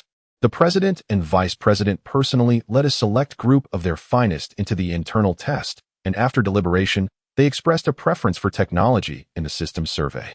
Their rationale is straightforward. Since the backdrop of Star Sea revolves around celestial bodies, technology must be the central theme. Consequently, the Divine Clan Guild was assigned to the Azure Star, swiftly amassing funds to purchase the map. President Jupiter, after careful consideration, chose the organization as their initial faction. Conveniently located near the Ravenwood town where they were born, which hosts a base, Jupiter believes that the organization is the strongest faction, opposing all nations on the planet while managing to exist securely. Their influence must be unfathomably deep. As for the ideological correctness of NPC factions, that is of no concern to them. Only a terminally addicted gamer would care about the lives of a group of NPCs, all of whom require treatment from Yang's technology. The facts did not disappoint the Divine Clan Guild. After joining the budding faction, they were ushered into a new locale known as the Dark Raven Valley base, officially becoming junior members of the budding organization and receiving a plethora of training tasks. The most astonishing surprise was the B-rank mission to investigate Zero, a bounty that even the Divine Clan Guild had not anticipated would yield such significant rewards, leaving them utterly captivated.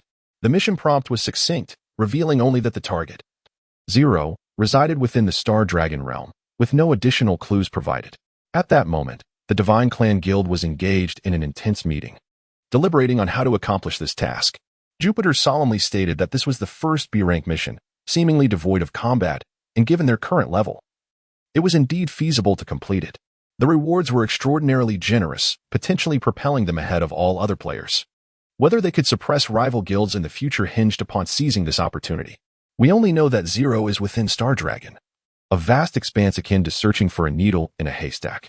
The probability of locating an NPC is minuscule, and with limited time remaining in the beta test, our hopes for completing this task must rest on the public launch. Prior to that, we should conduct preliminary investigations, suggested the core member Poseidon. The group nodded in agreement, with various ideas being proposed. Jupiter, who relished uncovering hidden elements, mused that the mission prompt subtly indicated an adversarial relationship between the budding organization and Zero.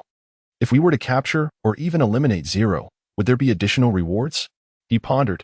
That makes sense. Well said, old pig, Poseidon replied, though he remained skeptical. That would likely be of A-rank difficulty. There are no impossible tasks, only undiscovered shortcuts, Jupiter countered, tapping the conference table. With just a week until the public launch following the beta test, it was crucial for the veterans to devise a strategy during this interim, ensuring that they could continue this mission in the public phase, which would serve as a breakthrough for their exploration efforts. The vice president, Shiva, declared confidently, "Come the public launch, we will have the support of the guild's resources. If we cannot conquer this task, no one will." Indeed, Jupiter nodded in agreement. Poseidon proposed enlisting the aid of other players, suggesting it would be considerably faster than searching alone. Jupiter's eyes lit up at the idea. That makes sense. We can post about Zero's appearance and offer a bounty. Anyone who contributes valuable clues will be rewarded. The Divine Clan Club was affluent, with ample resources at their disposal. 060 Urgent Assassination. The Divine Clan is truly affluent. If only I could find the elusive Zero. Upon seeing the post from the Divine Clan's Guild, the fervent swordsman, Crazy Blade, cast a glance at the bounty amount, his expression tinged with regret. However, he felt no envy towards the opportunities afforded to the Grand Guild. Instead, his gaze shifted to Han Xiao beside him, filled with fervor. Clinging to this formidable ally, my ascent shall undoubtedly surpass that of anyone else. Crazy Blade sensed a profound enlightenment, an epiphany dawning upon him. The sense of shame is but a genetic lock hindering human advancement. Perverse? No, no. That is merely the greatness of pioneers misunderstood by the ordinary. A transcendent martyr, detached from the mundane. Lu Qian, with an odd expression, pointed at Crazy Blade, who was sitting by the entrance, gazing longingly at Han Xiao, and asked, "Is he pursuing you?" Han Xiao, I find him quite sincere. Why not just accept him? Lu Qian chuckled mischievously, finally shaking off the awkwardness from their previous misunderstanding, and resumed her playful banter with Han Xiao. Han Xiao, feigning indifference, reached out to tickle Lu Qian. She swiftly dodged, exclaiming in surprise, her arms crossed protectively over her waist, her eyes fixed on Han Xiao, ever ready to flee. Due to her grandfather's intentions to match her with Han Xiao, Lu Qian had been anxious for quite some time. Yet, she gradually realized that Han Xiao's affectionate demeanor did not stem from any romantic interest. Rather, he simply did not regard her as a woman. Or perhaps he treated all women with equal indifference. This revelation relieved her, yet it also sparked doubts about her own allure. A woman's heart is as elusive as a needle in the ocean. If you seek to please her, she may become wary, yet if you dismiss her entirely, she will be displeased. Of course, this scenario hinges on appearance. If you are handsome enough, you can charm her and escape her disdain. But if you are not, your fate is sealed. Thus, I am not pessimistic. Most individuals, from birth, are destined to either feast on dog food or face a fiery demise.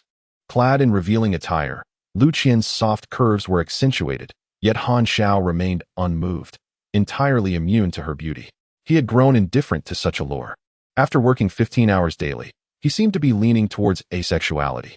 People may perish, but birds cannot be bereft of flight. Casting a glance at Crazy Blade, Han Xiao silently calculated the time. Only one day remained in the closed beta, and this fellow was finally set to depart. He had only experimented with NPC functions on Crazy Blade, avoiding interaction with the other professional players who had come to the Western capital, deeming it unnecessary. Suddenly, a prompt appeared on his interface. You have triggered an urgent assassination mission.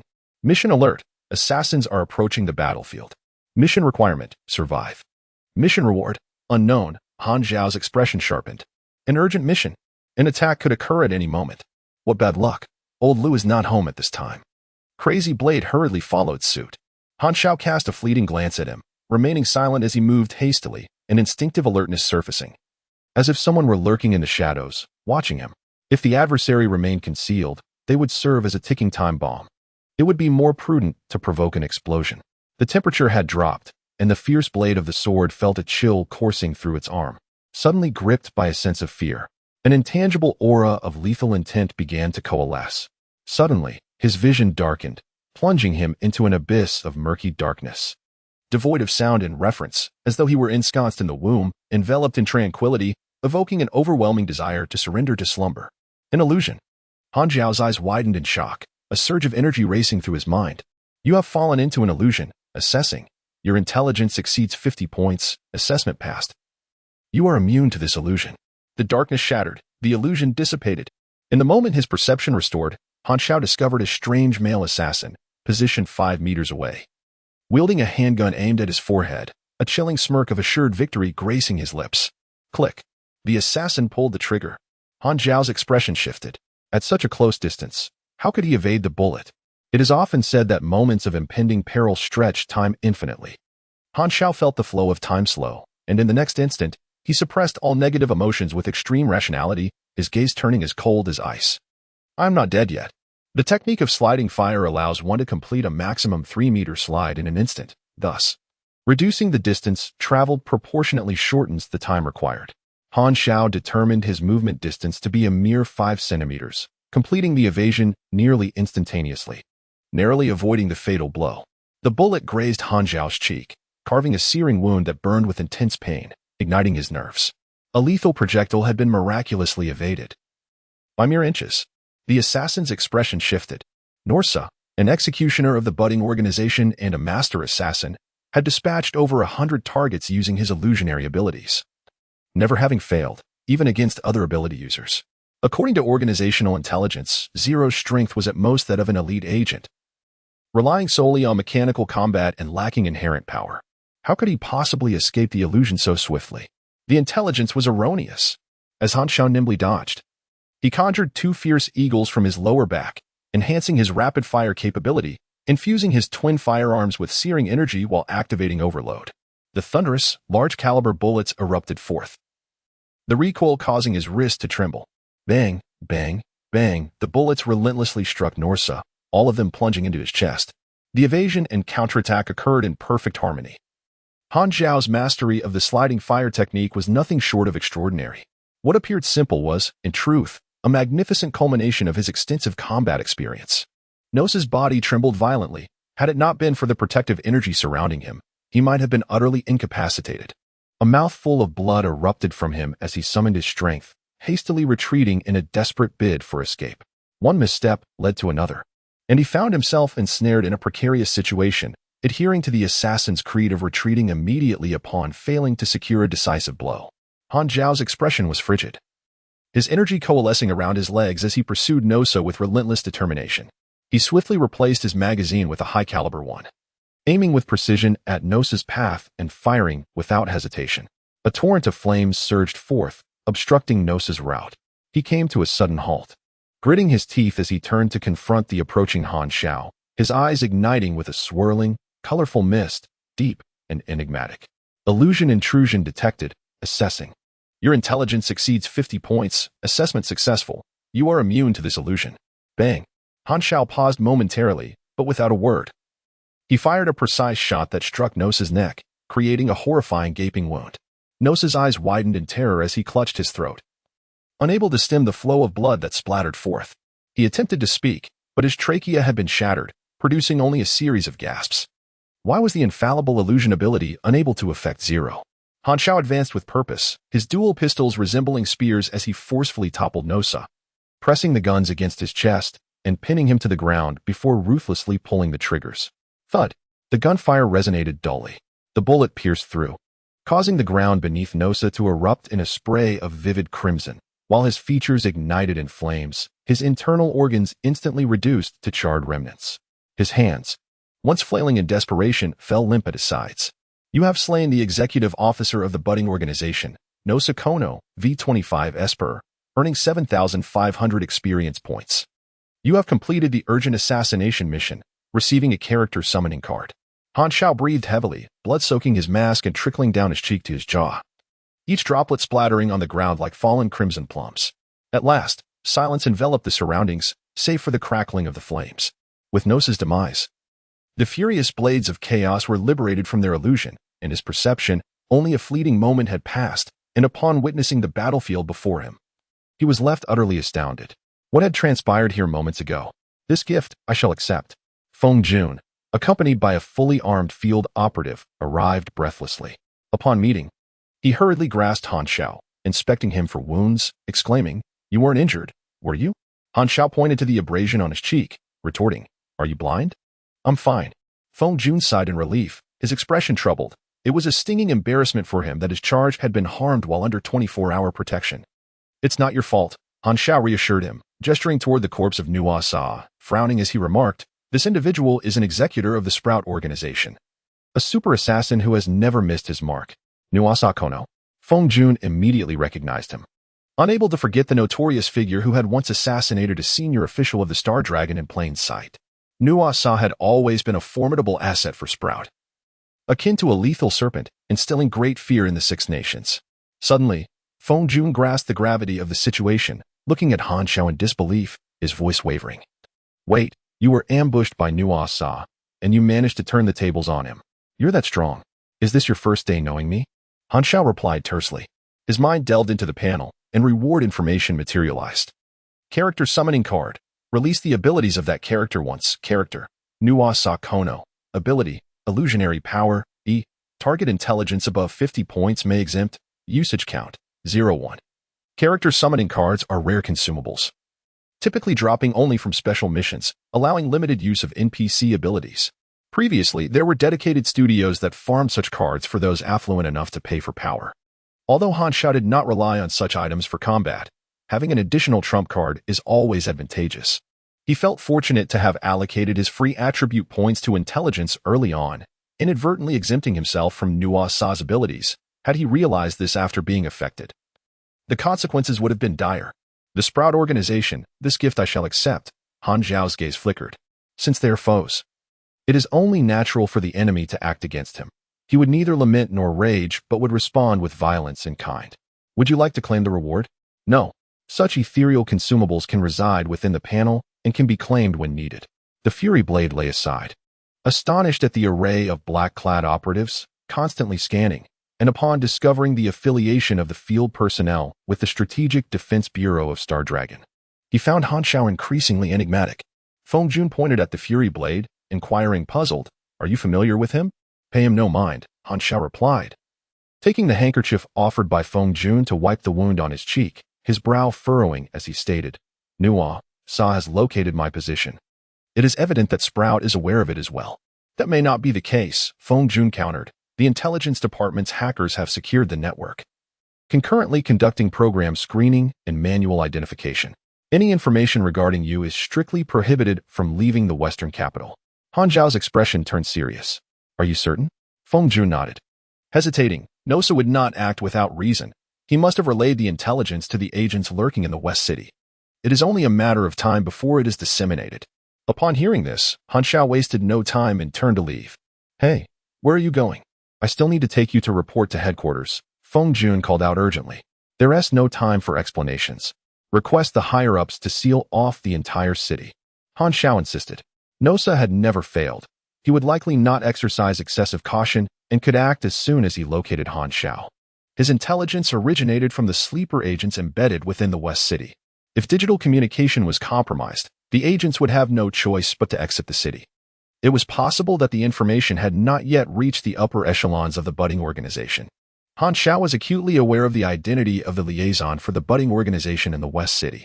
He had refrained from confronting the liaison thus far due to its lack of necessity. Eliminating one would only result in another unknown replacement from the organization. Keeping a familiar thorn in his side proved more effective for critical moments. If Nosa were to be eliminated, the organization could ascertain Han Xiao's presence in the West City. However, if Han Xiao could intercept the intelligence, he could prolong the organization's confirmation of his exact location. Though this was merely speculation, and the information might have already exited the city, he believed that even the slightest possibility warranted action. This had always been his guiding principle. Li Yalan. Immediately inform the others to find me in District 8. Here are my coordinates, remember to drive over. Li Yalan was bewildered. Are you treating us? Going to the slums seems rather insincere. Stop asking so many questions, just hurry. Han Xiao hung up the phone, elbowing a nearby car and shattering its window before leaping inside. The car owner, who was standing nearby on a call, was startled by the sound of breaking glass and rushed over, grabbing Han Xiao by the collar, shouting, "Get out of my car." Han Xiao's eyes lit up. With a swift motion, he yanked the car owner into the vehicle, forcefully pressing his head onto the steering wheel, causing the horn to blare. Perfect. Saves me the trouble of hot-wiring it. Han Xiao subdued the struggling car owner, rummaging through his pockets until he found the keys, successfully starting the engine. He then pushed the car owner aside and accelerated, leaving a cloud of dust behind. The car owner, now seated on the ground, bore the imprint of the steering wheel on his face, looking dazed. Is car theft this brazen now? Driving recklessly through the city, vehicles swerved to avoid him. He quickly traversed several blocks when sirens blared. A traffic cop on a motorcycle began to pursue him. The vehicle ahead, pull over immediately for inspection. The officer commanded. Han Xiao tossed out the car owner's driver's license without a second thought. Take it for points, do as you please.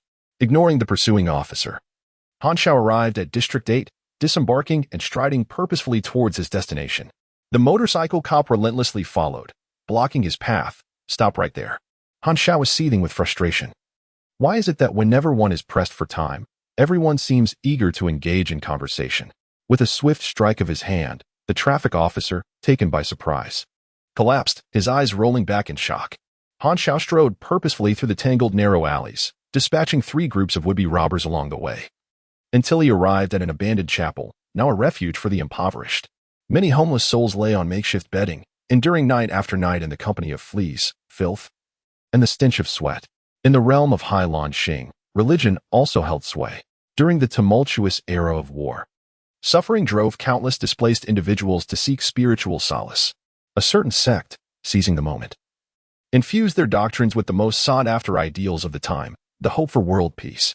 At one point, their followers swelled to millions. However, the sacred side of this faith was ultimately reduced to ruins by nuclear devastation. Their deity, the heavenly monarch, failed to manifest and offer salvation, leading to the gradual decline of the religion. As Han Xiao burst into the chapel, the slumbering vagrants stirred, blinking in confusion, scanning the surroundings without spotting his quarry. He narrowed his gaze and seized one of the homeless men, demanding, "Tell me, where is the man who resides here, with a scruffy beard?" A red wolf tattoo on the back of his hand, standing approximately 6 feet tall, around 40 years of age. The homeless man, eyeing Han Xiao's blood-soaked attire, recoiled slightly and replied cautiously, "Are you referring to Lu Gaoin? We all call him tongueless. He rarely speaks and has been seen since midday." Midday? Ordinary citizens must pass through checkpoints to leave the West City, undergoing a series of inspections. It was now past 2 in the afternoon. Perhaps there was still a chance to intercept him. West City has 3 entry and exit checkpoints. Where might Lu Gaoin have ventured? Han Xiao furrowed his brow in contemplation. He held no hope that the 13th Bureau would timely seal off West City, setting aside whether the higher-ups would agree to such drastic measures. Even if a lockdown were decided upon, it remained uncertain how long it would take. Lu Gaoin might have already slipped away. In the unfolding narrative, Han Xiao meticulously delineates the rendezvous process between Nosa and Lu Jian. Initially, it is noted that Lu Jian departed over an hour ago, suggesting he has only recently acquired intelligence. The two have diverged in their actions. Nosa aims to assassinate, while Lu Jian opts to relay information. Upon discovering that all intelligence regarding Zero has been sealed, he resolves to exit the city. Unbeknownst to Lu Jian, Han Xiao is well aware of his identity. Thus he is likely not in haste to leave. In this scenario, he would naturally choose the most plausible exit route, with the northwest checkpoint being the closest to the slums, presenting the highest probability. However, it is equally conceivable that Lu Jian might deliberately choose an alternative, more distant checkpoint. The clues are insufficient, leaving one at a loss. "Ah, Han Xiao, we have arrived. What do you require of us?" Li Yalan, Zhang Wei, and Lambert approached. With a yellow convertible parked outside, Li Yalin's swift vehicle, allowing for their timely arrival. Han Xiao had donned a mask long before he executed Nosa. An urgent mission awaited. The budding informant had learned of vital intelligence and might flee from one of the 3 checkpoints, possibly still within the city limits. Li Yalin's expression shifted from lightheartedness to seriousness. Do you have his likeness? Han Xiao's eyes brightened as he hastily gathered 3 discarded newspapers. Relying on distant memories to sketch Liu Jian's general features, characteristics rather than exact likeness, as he could not recall the details. He thrust the depiction towards a hapless vagabond, demanding, "Look at this. Does he resemble Liu Jian?" The vagabond, trembling, replied, "His eye sockets are a bit deeper, his nose is slightly crooked, and his hair is cut short." Based on the vagabond's description, the portrait was swiftly revised, achieving around 70 to 80% similarity. Han Xiao emphasized key features and distributed the sketches among the trio, instructing, "We will split up. Inquire with the officers at the checkpoints to check surveillance for this individual. Li Yalin and I will take her convertible to the farthest checkpoint. You two may choose one." Zhang Wei's face twitched. "Your orders come too naturally. Do you not recognize my authority as captain?" Han Xiao leapt into the driver's seat of the yellow convertible, prompting Li Yalin to protest. "Hey, that's my car. Let me drive. You drive too slowly. Are you questioning a spy's driving skills?" Li Yalin retorted, her brows furrowing in irritation, but realizing the urgency of the situation. She begrudgingly took her place in the passenger seat. "Fasten your seatbelt," Han Xiao reminded. Li Yalin shot him a sidelong glance, dismissively replying, "Are you jesting? I am a martial artist. No speed will faze me. As long as you don't regret it." Han Xiao nodded, shifted gears, and pressed the accelerator. Half an hour later, the yellow convertible executed a sharp drift, the overheated tires leaving 4 black skid marks on the ground as it came to a firm stop at the entrance of the most distant southern checkpoint. "Hey, aren't you a martial artist? Please, don't speak to me," Li Yalin said, her face turning pale as she leaned against the car door, retching incessantly. A half-hour journey across the city had resulted in 27, or was it 28, car accidents? Her mind spun in disarray, rendering her incapable of counting. "Who taught you how to drive?" Han Xiao asked, astonished. "Isn't it unnecessary to learn from someone else?" The first person to master driving did not acquire their skills from instruction. How logical. I find myself at a loss for words. Li Yalin stared in disbelief, attempting to respond, but the nausea surged again, causing her to turn and vomit violently, while spilling forth. "Is it really necessary? It's just a matter of driving a bit fast." "A bit fast?" Only one term can aptly describe your driving skills: brake failure. Li Yalin resembled an irate little lion, baring her teeth, yet her pale complexion and bluish lips rendered her devoid of any intimidation. "Enough of this. We must hurry." Li Yalin felt as if the ground beneath her feet was swaying, nearly toppling into her own vomit, prompting Han Xiao to catch her, shaking his head in resignation as he dragged her along like a lifeless pig. Upon reaching the checkpoint, a soldier on duty barked, "Halt. Present your identification." Han Xiao rummaged through his pockets, only to be struck by the realization that he had forgotten his identification for the 13th Bureau. He turned to Li Yalin and reached for her pocket. "Your jacket, not here. Your pants, not here. Where's your ID?" Han Xiao inquired. Li Yalin, in a daze, allowed him to search her, feeling as though she was being molested. "Oh, I've found it." Han Xiao exclaimed with delight as he awkwardly extracted an identification card from her back pocket, displaying it to the soldier, who swallowed hard. "Ah, you're an agent. You may proceed." Han Xiao took a few steps forward, but soon noticed Li Yalin standing still, biting her lip and staring intently at him. "What are you dawdling for? Hurry up," Han Xiao called out, perplexed. Li Yalin took a deep breath, suppressing her mounting fury, and said stiffly, "Return my identification." Her eyes widened in disbelief. "Am I being molested again?" Han Xiao strode into the checkpoint, seeking out the officer in charge of surveillance, immediately presenting a portrait of Liu Gaoan. "Please hold on. The system is processing the image," the officer replied. Li Yalin, biting her lip, followed him in, finding the sensation of being touched by Han Xiao akin to being prodded like a piece of pork, which struck her as profoundly odd. The anger she should have felt was overshadowed by an inexplicable sense of discomfort as she glared at Han Xiao. In the crowd, Liu Gaoan discreetly advanced with the line. Approaching the exit of the checkpoint, Liu Gaoan is affiliated with an intelligence organization known as Windai, serving as an undercover informant in the western city. The Windai organization is a nascent auxiliary force, with many such factions relying on the support of the burgeoning power, often acting without overtly displaying their allegiance. By chance, Liu Gaoan learned from a source that an individual resembling Zero had been sighted in the 7th district, However, the exact location remained unclear. Upon careful observation, he discerned that a particular area appeared to be clandestinely guarded, inaccessible to outsiders. He concluded that this region was likely the hideout of Han Xiao.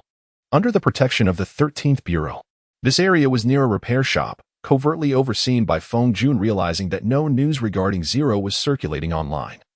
Lu Gaohen recognized that hackers had blocked the city's network. Exercising caution, he promptly disconnected from the internet and destroyed his computer to prevent being tracked. He immediately headed to the checkpoint, preparing to exit the city. Given Nosa's abilities, he presumed they should have succeeded by now. Just then, the iron gate ahead slammed shut, trapping those attempting to leave within the checkpoint. What is happening? Why are we not allowed to exit? A soldier shouted, stating that orders from above had temporarily sealed the city. The crowd erupted in complaints, but a sense of foreboding crept over Lu Gaohen. Could it be that Nosa had failed? Shocked, his expression grew grave. This was critical intelligence that needed to be relayed to the organization to heighten awareness of Zero's threat.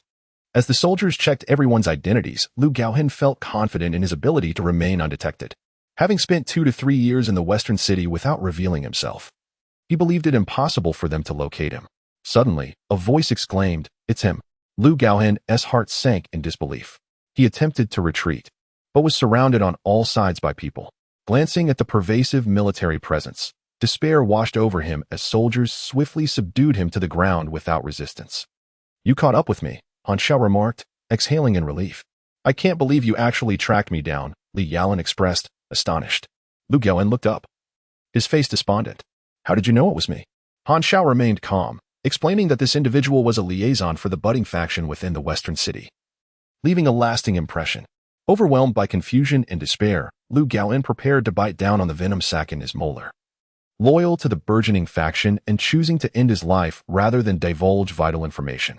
In a sudden move, Han Xiao drew his pistol and shot Lu Gaohen in the head, the bullet penetrating through the back of his skull and splattering blood and brain matter. "You have killed Lu Gaohen, Cyber in V12. You gained 3,500 experience." Han Xiao blew on the muzzle of his gun, remarking, "Even in death, you shall contribute a bit of experience for me." "Why did you kill him?" Li Yalan asked, her expression one of astonishment, as she believed he could have simply been handed over for interrogation by the Bureau. His teeth harbored toxic sacs, his nails concealed poison, and his undergarments concealed needles of venom. If he wished for death, none could impede him. Han Xiao shook his head. Whether Lu Gaohen lived or perished held no significance for him. All that needed to be known was already known. It appeared the plan must be executed swiftly. Han Xiao's gaze darkened, and a wave of oppressive intensity surged within him. The internal test has concluded, and the objectives are clear. At the Dark Raven Valley base, members of the Divine Clan have gathered. Jupiter furrows his brow, feeling somewhat troubled. The beta testers are preoccupied with leveling up and immersing themselves in the game, paying no heed to their bounties, which is quite disheartening. "President, the mission prompt has changed," exclaimed the team members in unison. Jupiter paused in surprise and quickly checked the details, discovering that the mission's designated area had shifted, indicating that Zero's precise location was in the western capital. Has the mission suddenly updated? Jupiter pondered, perplexed. However, the narrowing of the scope from an entire nation to a single city was indeed advantageous for them. With only 12 days of testing completed, today marked the final day. Since the location had been confirmed, once the public launch occurs, the guild members must venture to the western capital. They are determined to locate their target. Once the public launch commences, leveraging the guild's numerical superiority, there is no way they will fail the mission.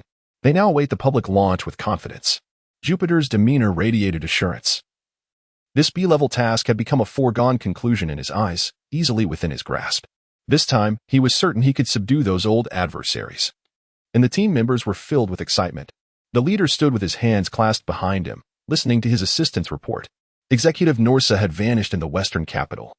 Along with him, the disappearance of Legaoan Cibrian was noted. Gino, the leader of Wind Eye, indicated that a new liaison would be dispatched promptly to replace Legaoan's position and manage the intelligence network in the western capital. "It is Zero," the leader suddenly interjected, realizing he had killed Norsa and Legaoan. To conceal his exact location, he must be hiding in the western capital, undoubtedly under the protection of the 13th Bureau of the Star Dragon. Norsa, a super assassin of the organization, had fallen at Zero's hands, representing a significant loss. The leader remembered Legaoan as a talented operative adept at managing intelligence. Once again, it is Zero. The leader seethed with anger. Does he think that just because he has found a protector, I am powerless against him? According to the laboratory surveillance, Zero had exhibited no aberrant behavior during his 6 months with the organization. The source of his intelligence remains an enigma. Have-wind, I ascertain Han Zhao's exact address. Even if he has concealed himself within the headquarters of the 13th Bureau, I demand he be found, no matter the cost. 200 night owls and 5 executives stood ready at a moment's notice. Once his precise location was discovered, they were to eliminate him. And I permit the mobilization of short-range missiles. The leader issued a series of commands, his tone imbued with a chilling sense of murderous intent. As long as you dare to show yourself, I shall take your life. Time for the internal test has elapsed. Mad Blade, with a fuming sword, gazed at the 30-second countdown on the panel, feeling a twinge of regret. He wished for a brief extension to continue leveling up. Of course, he was quite satisfied with his current progress. Although Han Zhao's task was somewhat gruesome, the experience gained was undeniably substantial. Moreover, he acquired a considerable array of equipment from Han Xiao, thereby significantly augmenting his combat prowess. Although the majority of mechanical skills primarily pertain to manufacturing, which does not particularly align with the preferences of the Crazy Blade Fury Sword, the mere thought of Han Zhao's formidable strength reignited his confidence. He believed that with sufficient upgrades, he too could attain such power. There must be a place for me within the realm of professions. As the internal testing period concluded, the exhilarated Crazy Blade Fury Sword vanished from his location. Internal testing concluded. Public testing countdown. 122 days, 1 hour, and 23 minutes. Han Xiao raised an eyebrow and glanced at the forum entrance, which had indeed turned gray, rendering it inaccessible. His suspicions were confirmed. The timeline for version updates did not align with his own. Han Xiao shook his head. What are you shaking your head for? How much information are you still concealing? Gu Hui inquired solemnly. At that moment, Han Xiao found himself in the headquarters conference room, facing Gu Hui, the director, alongside the intelligence minister and the covert operations minister, who sat opposite him, resembling a tribunal. The 13th Bureau was aware of Han Zhao's considerable combat capabilities. Yet they were taken aback by his ability to eliminate an authentic ability user, particularly one as notorious as a seasoned assassin. However, this was not the primary concern. The 13th Bureau was far more interested in how effortlessly Han Xiao had identified Lu Gaoan, a budding informant. Lu Gaoan had been lurking in West City for over 2 years without revealing any signs of his true identity, and despite numerous failed attempts at tracking him, Han Xiao had pinpointed the target with remarkable ease, indicating that the intelligence Han Xiao possessed was likely far more extensive than they had imagined. Thus, today's meeting was convened. As Gu Hui sought to uncover more information, without further pretense, I am prepared to openly confront the budding organization. For the next operation, I wish to participate personally, Han Xiao declared. Gu Hui's brow furrowed, almost distorting the space around him. That is exceedingly perilous. Should you reveal yourself, it would provide the budding organization ample opportunities to act. Han Xiao cleared his throat. May I speak privately for a moment? Gu Hui hesitated but then rose and walked aside with Han Xiao. The intelligence minister and the covert operations minister exchanged glances, pondering the lack of trust being exhibited. Questioning the loyalty of others could lead to dire consequences. Han Xiao surveyed the vicinity and whispered, I can alter my appearance. Gu Hui was taken aback. You possess an ability? Han Xiao shook his head. I can create a small device that can modify my visage, ensuring that my true identity remains concealed, and the budding organization will never find me. Is it a human skin mask? Gu Hui mused. That could indeed serve as a viable solution, as the 13th Bureau is already capable of creating such items. However, from Han Zhao's tone, it seems he is crafting something far more advanced. Gu Hui pondered. Even with a human skin mask, there will inevitably be a time when you must remove it. It remains too perilous. Han Zhao's eyes gleamed with determination. The mask I create will be exceedingly convenient to wear. Very well. Once you have fashioned it, I shall grant you permission to participate in the operation personally. Han Xiao insisted on personally participating in the operation, primarily to gain more experience as the public test looms, bringing with it an imminent pressure. Additionally, he wished to escape the confines of West City, seeking opportunities to engage in events unfolding in the outside world. Following the recent assassination, Han Xiao had identified a target, the Dark Crow Valley base situated along the Hai Xiao border. This burgeoning stronghold dwarfed the previous 3 satellite bases in scale. Fortified with armed guards, an abundance of vehicles, weaponry, and defensive structures to safeguard its premises, the base was overseen by the formidable Taoist Pan Kuang. a martial artist on the cusp of ascending to the D-grade tier, a truly impressive figure. Nearby, there resided a substantial settlement of drifters known as Crow Forest Town, one of the novice starting points. The Dark Crow Valley base is destined to become a crucial stronghold for players joining the burgeoning faction, and it also serves as the location where the Divine Guild received its investigative mission. If the Dark Crow Valley base could be dismantled, it would significantly diminish the influx of new players into the burgeoning faction. This notion had emerged in Han Xiao's mind after perusing a post by the Divine Guild on the forum. Upon reflection, he deemed the plan highly feasible, severing a major support line for the burgeoning organization, while the leader remained oblivious to the extent of the loss, presented itself as an unparalleled opportunity for retribution. The thrill of such clandestine mischief was undeniably exhilarating. 064 Insatiable Learning. The Xiao border? Gu Hui rapped the table and spoke in a solemn tone. We must first establish contact with the Xiao Military Intelligence Office before we can decide whether to deploy troops for an expedition. I shall await your good news. Han Xiao nodded and exited the conference room. Feng Jun had long been waiting outside the door. Upon seeing Han Xiao, he lamented. You've put me in a terrible position this time. Why didn't you notify me when you encountered an assassin? I've been reprimanded by my superiors because of you. You would have been of no assistance. Why should I inform you? Han Xiao replied, his expression one of incredulity. Feng Jun immediately looked as if he had consumed a bowl of cockroaches, retorting angrily, though we are familiar, if you insult me, I shall certainly be vexed. Han Xiao smirked. Perhaps I should discuss with the director how my position was compromised. Feng Jun chuckled. Oh, you rascal, how could I ever be angry with you? Your virtue. Han Xiao rolled his eyes. The concept of creating a disguise mask had long been on Han Xiao's mind. With his understanding of the emerging forces, he was well aware that he could not conceal his identity indefinitely. Once his position was exposed, he would undoubtedly face severe repercussions. And the disguise mask was one of the contingencies he had prepared for himself. Xing Long would most likely consent to this operation. Thus, he needed to update his combat gear. The lightweight power arm and folding combat knife were inadequate against the formidable enemies they were about to confront. Moreover, since this mission would take place beyond the borders, Han Xiao felt he required a dedicated vehicle, preferably one that his squad could accompany him in. Speaking of the squad, Zhang Wei's warrior armor urgently needed improvement, an extensive undertaking indeed. Han Xiao rubbed his temples, swiftly sifting through his vast memories to locate the most suitable blueprints for the current predicament, realizing he had a great deal to learn. He knocked on old Lu's door, who was engrossed in gnawing on spicy chicken feet while drinking, thoroughly enjoying himself. With greasy hands, he glanced at Han Xiao and said, What brings you here, you rascal?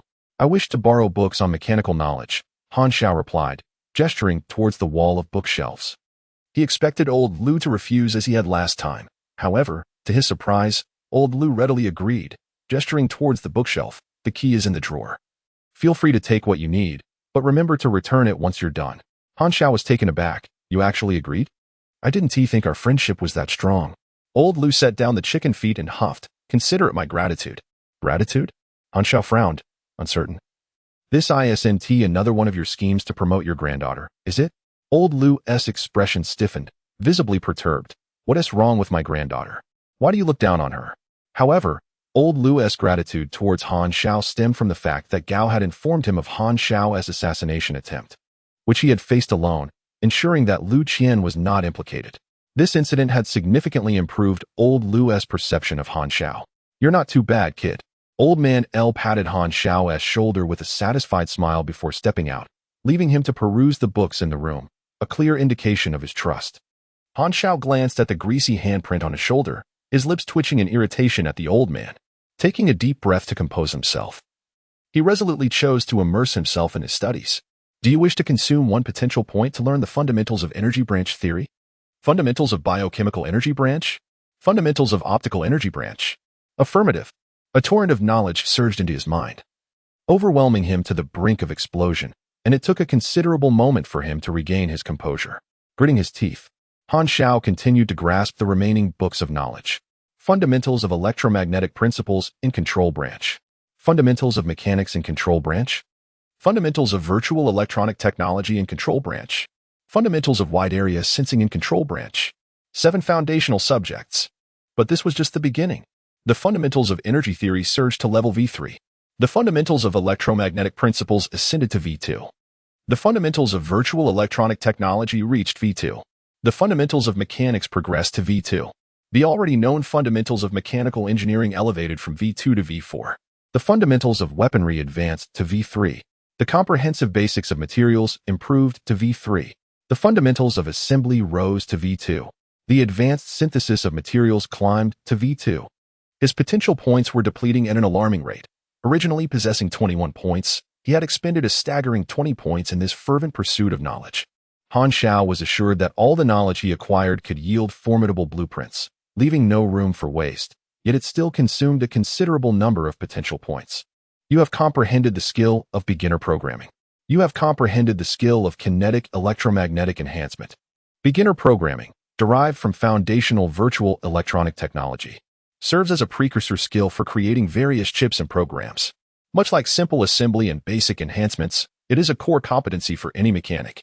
Kinetic electromagnetic enhancement is a capability unlocked upon awakening the magnetic attribute in the mechanical system and learning the energy branch, enhancing the effects of kinetic magnetic attributes, thereby increasing the speed of machinery production and the potency of mechanical usage, with each level providing a passive benefit. The kinetic refinement method had been practiced 34 times, yielding 72 additional points of kinetic energy, yet he had not yet reached the V5 standard. The experience panel displayed 380,000 points, a bounty derived from the mass production of high-energy bullets, with a consistent daily influx of 20 to 30,000 experience points. As for currency, he had accumulated 3,600,000 Azure coins, providing him with ample operational funds. First, he would integrate the disguised blueprint. Han Xiao invested several thousand experience points to elevate beginner programming to level 3. Should knowledge integration be conducted for basic biochemistry V1, basic optics V1, comprehensive basic materials V3, and basic virtual electronics technology V2? This fusion will consume 20,000 experience points. Knowledge integration is not limited to 2 fields for each additional foundational knowledge. The cost increases by 5,000 experience points, and subsequent integrations will double based on this initial cost. For instance, if one were to fuse this combination again, it would require 40,000 experience points. Typically, early-stage players specializing in mechanics tend to pursue only 2 knowledge fusions, as the chances of serendipitously obtaining blueprints from combinations exceeding 2 are rather slim. However, Han Xiao harbored no such concerns. He possessed a clear understanding of the distribution of these combinations and could precisely integrate to obtain the desired blueprints. Fusion successful. Congratulations on developing the intelligent simulated optical mask. Han Xiao exhaled, for this item was undoubtedly a remarkable asset. Its debut occurred in version 30, when a player fortuitously stumbled upon this blueprint through a chance fusion.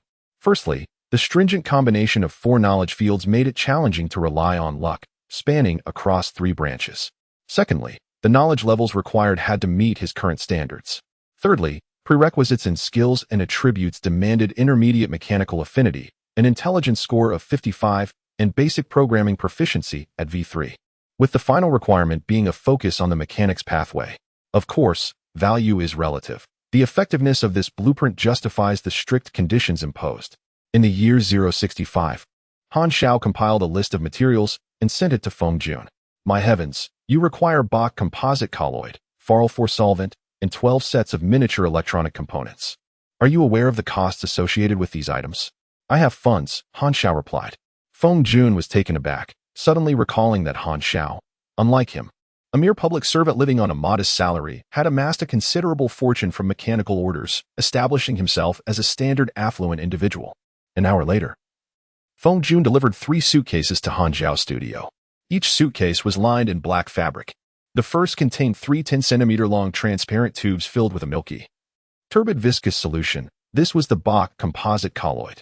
The second suitcase housed small bottles filled with a pale blue solution, the Farl4 solvent. Both materials were innovative substances synthesized exclusively in laboratories and were exceedingly precious. The mere few small bottles cost a staggering 12,000. The third suitcase contained 12 sets of miniature electronic components, each no larger than a couple of fingernails, remarkably thin, with intricate electronic patterns observable from a microscopic view. These components, typically employed in precision instruments, amounted to 60,000 in total. Upon acquiring the materials, Han Xiao commenced his work in solitude. He first carved a facial mold from plastic sheet, meticulously creating openings for the eyes, nose, and mouth. He then used a steel needle to puncture 12 points on the mold, distributed in various locations. Han Xiao connected a specialized reading device to the miniature electronic components via his computer, resetting and synchronizing all components to operate on a single program. He scanned his own facial features and compiled thousands of facial variations into a database, cataloging the distinctions among portraits before embarking on the programming task. This endeavor lasted 2 to 3 hours, culminating in the creation of a simple simulation program. Han Xiao then retrieved the bot colloid and Farl 4 solvent. Extracting unsealed chemical apparatus from his warehouse, including test tubes, conduits, and various instruments. After considerable effort, he meticulously mixed the two immiscible materials through a complex chemical process.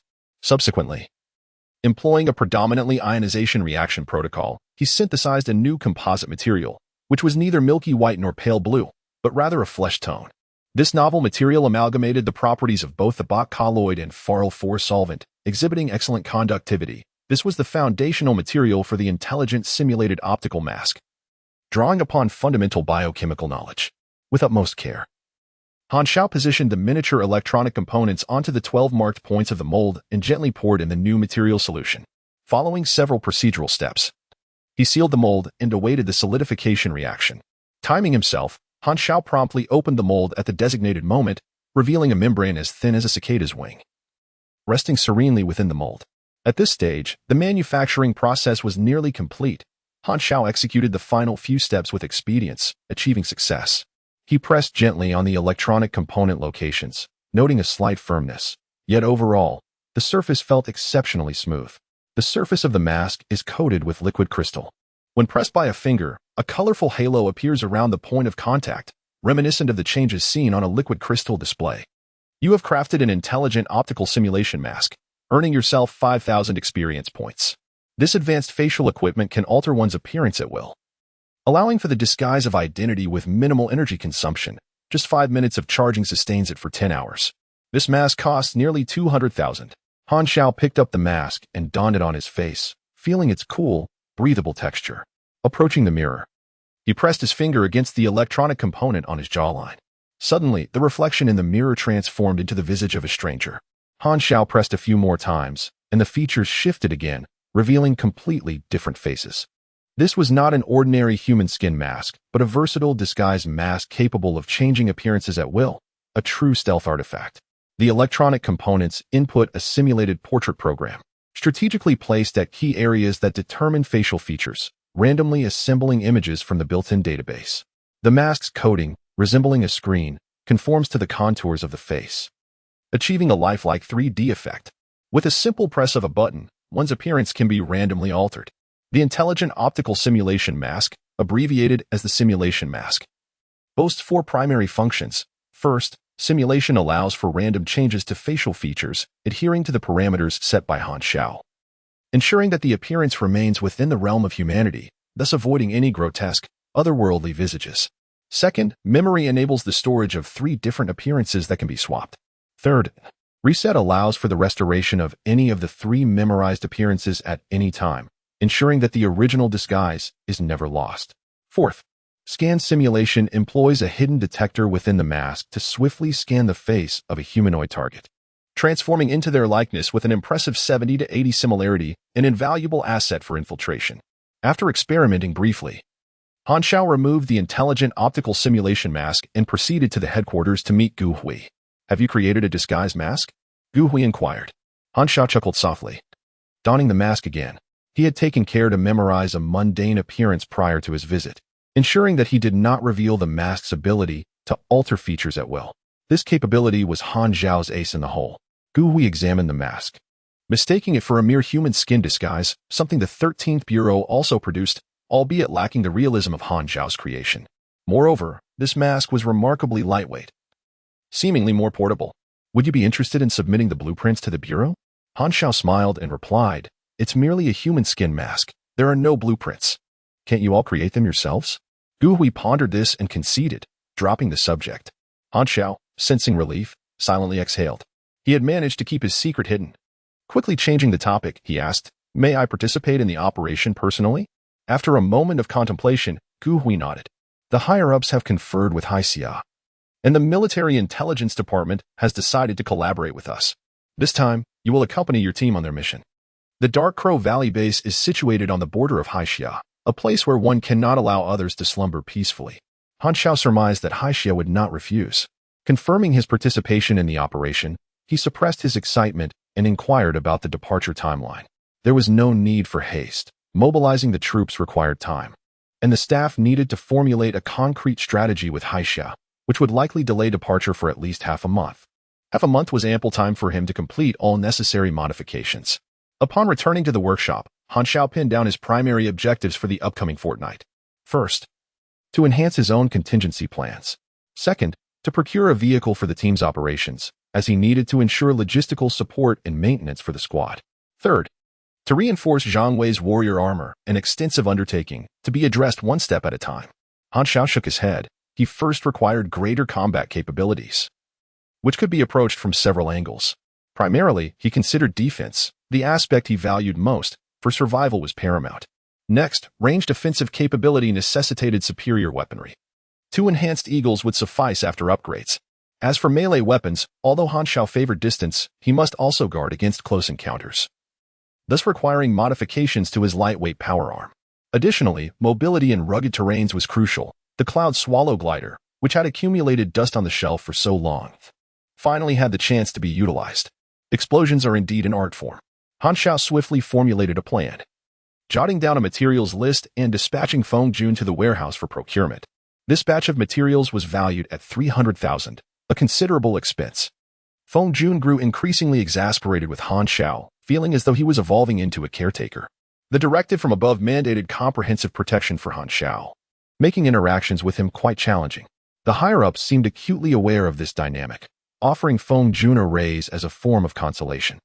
With a salary of 25,000 a month, along with comprehensive benefits, Feng Jun had little choice but to comply. Perhaps this was what they meant by greater responsibilities accompanying greater abilities. Feng Jun gazed skyward at a 45-degree angle, filled with lamentation.